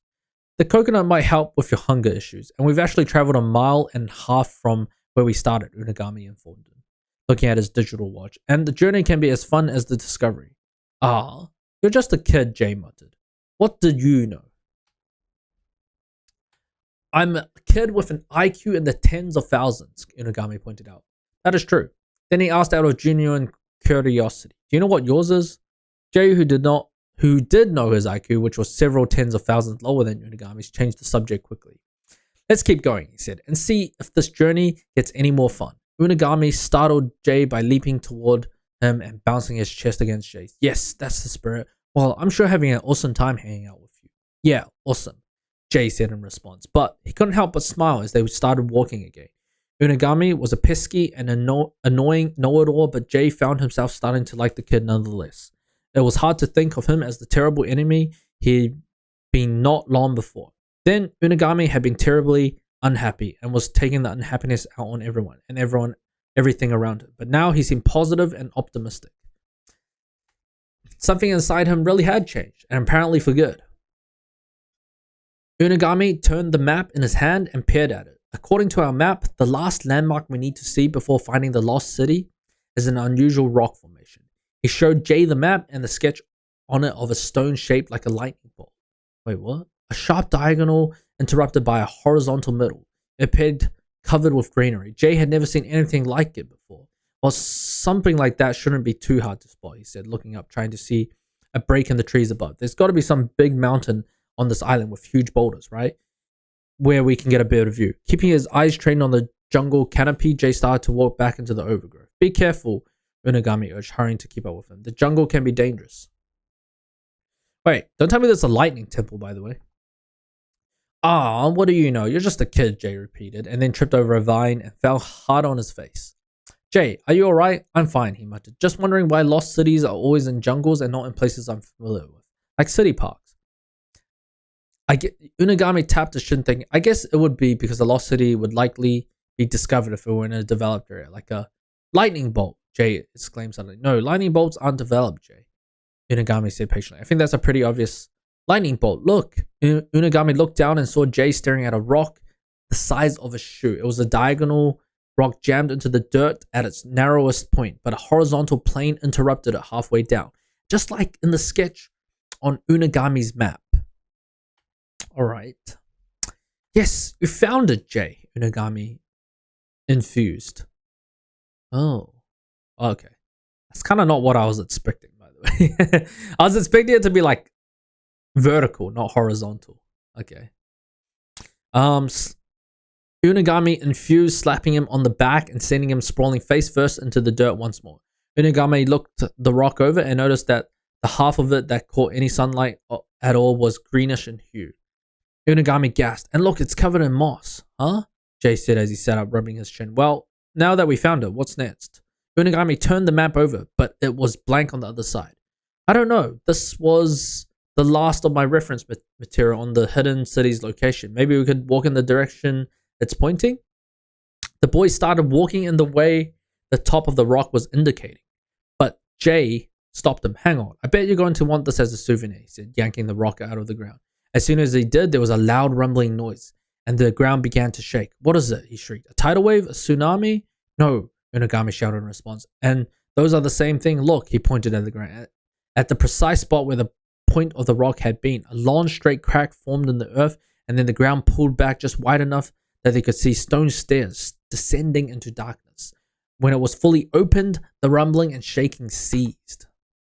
Okay, so a hidden door. Alright, that's cool. You were right again, Jay. The rock was pointing to the hidden city, only it was pointing down, not up.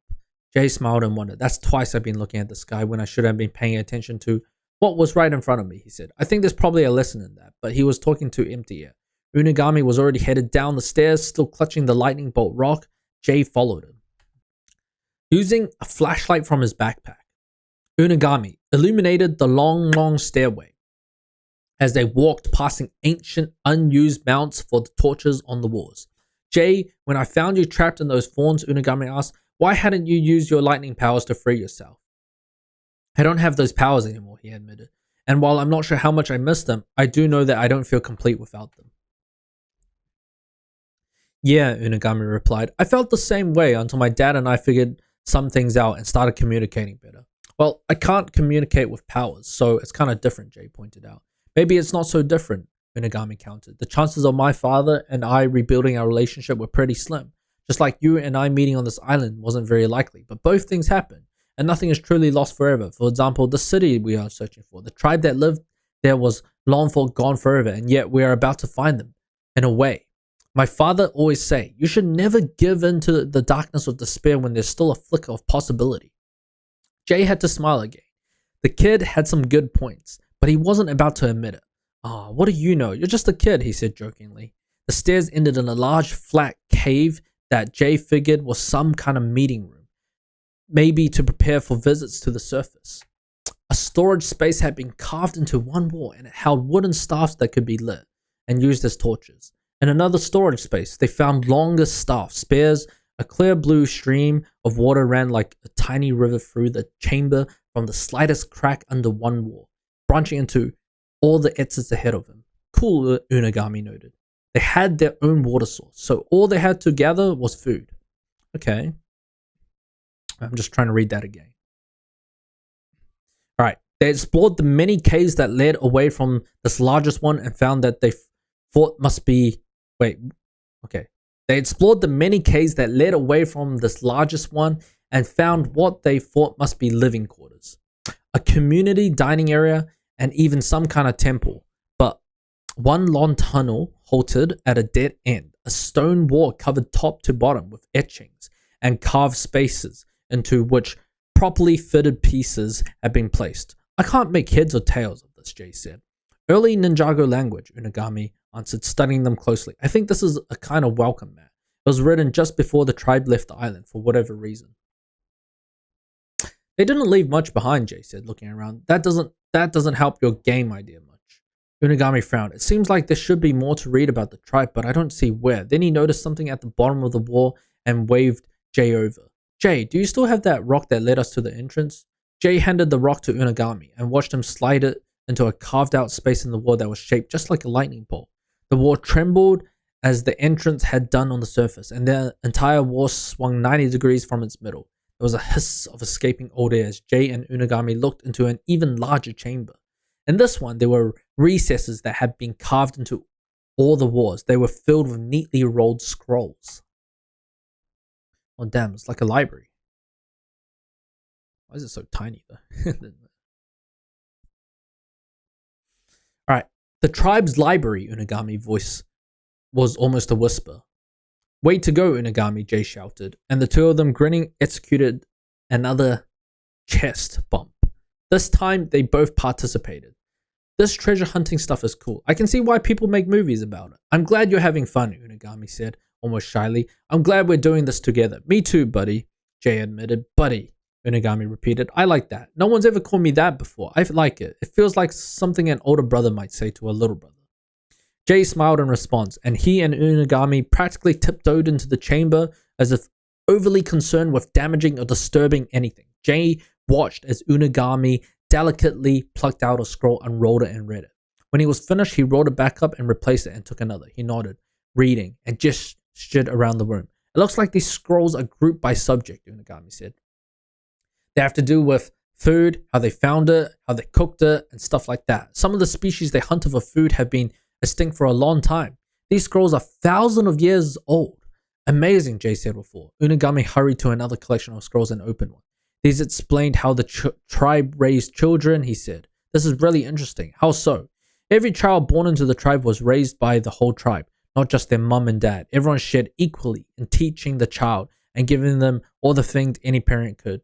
Care, love, education, protection, encouragement, discipline, and acceptance.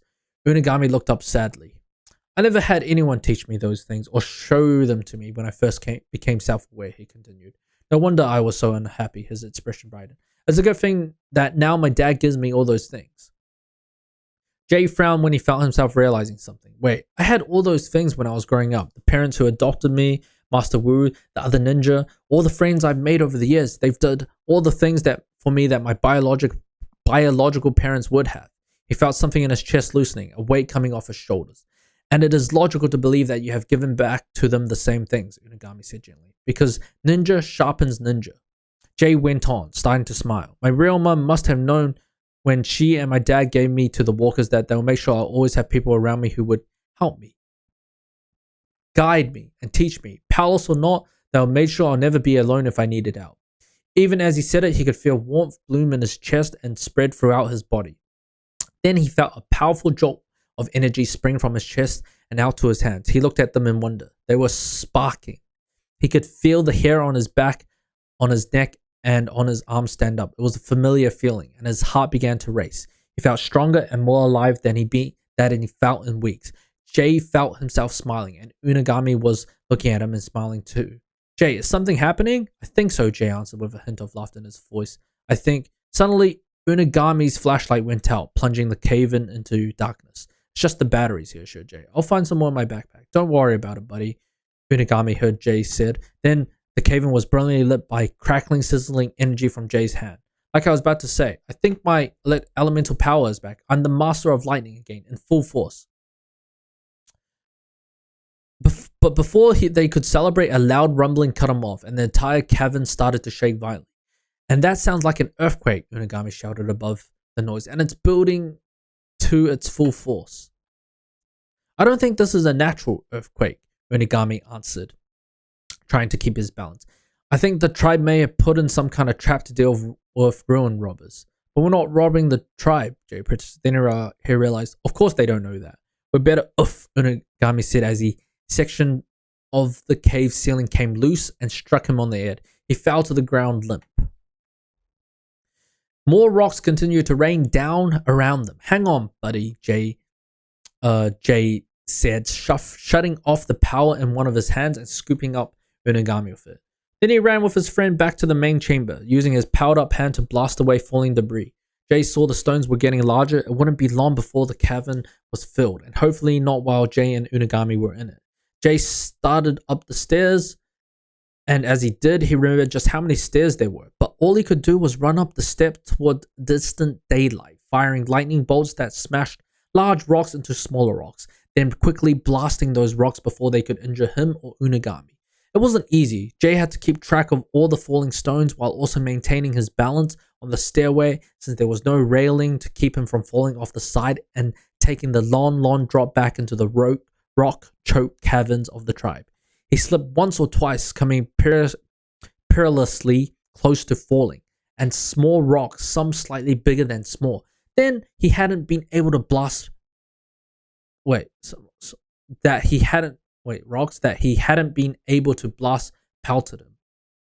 But he was almost to the surface. He and Unagami were 2 steps from safety when a massive slab of stone broke loose from the stairway ceiling and fell towards them at high speed.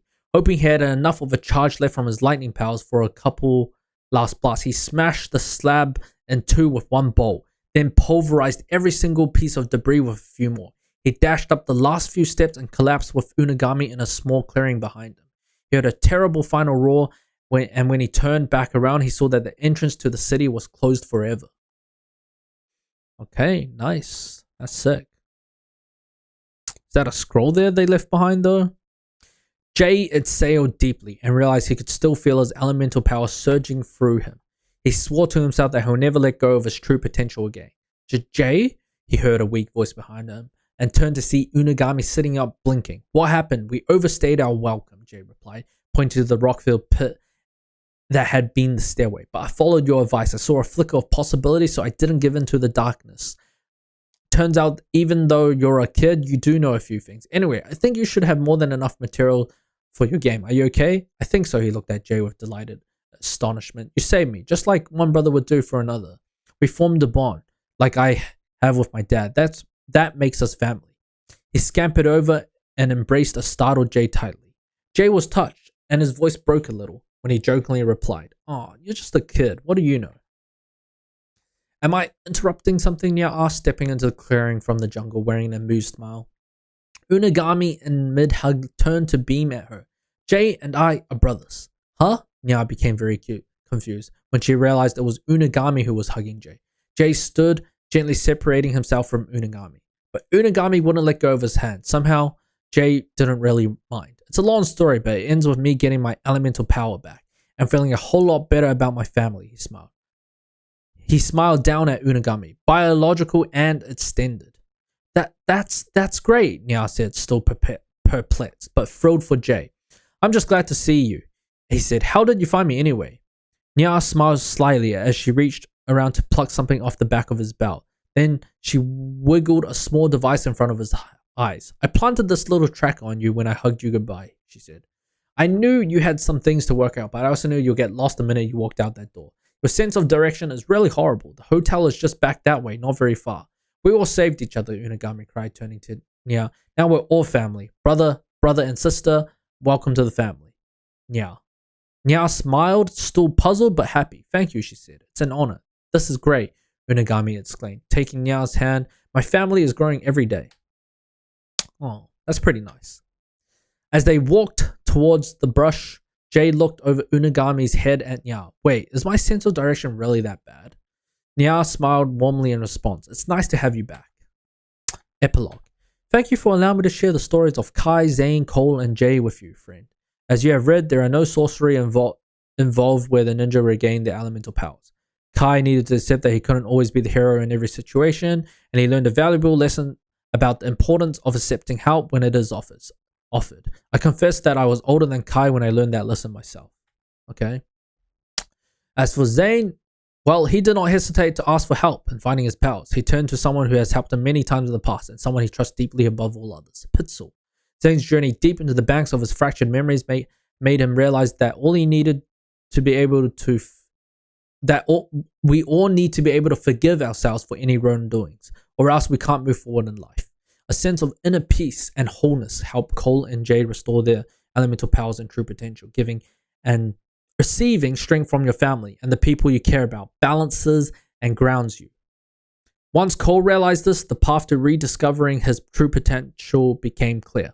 Jay's secret to unlocking his true potential was buried very deep within himself, and he probably wouldn't have been successful without his most unexpected guide, Unagami. The boy helped Jay realize that the family he'd been missing were in fact all the people who loved him, cared for him, and stood by his side when he needed them. When I reflect on these stories, two lessons emerge. First, one can always count on one's friend, and second, no one is ever truly powerless. The story of others can be instructive in our own lives. Sometimes we can learn something new, other times we can remember something lost that may have been forgotten. Please come visit me again where the ninja are concerned. There are always more stories to tell over a cup of refreshing tea. Master Wu. Alright, W. Okay. That was good. Let's talk about Jay. I definitely unexpected, to be honest. I was not expecting Unagami to be the one to kind of pull him to be the one to pull him to be the one that helps him regain his powers. Obviously, everyone had different issues, but the core idea was, still there, like family, friends, protecting people, overcoming your fears and stuff like that, asking for help. And I just think that made a wonderful lesson and story, which was freaking awesome, I think. But yeah, overall, this book was good. And it's nice to know, I guess, the context on how they regain their powers, which is very, very nice. All right, I hope you guys enjoyed that reaction to, I guess, these books, whether it was Spinjitzu Brothers, Pythor's Revenge, and also Quest for the Lost Powers. I mean, I'm not gonna lie, I don't think I'm gonna do something like this sometime. Like, I'm not gonna do something again like this in the near future, man. Like, it was a lot of work, to be honest, but I did enjoy it though. It was interesting to, I guess, see a different form of story of Ninjago that was different from the show. So yeah. All right, I hope you guys enjoyed all of this. Make sure to leave a like, subscribe, comment down below what you guys think, and I'll catch you guys next time. Laters.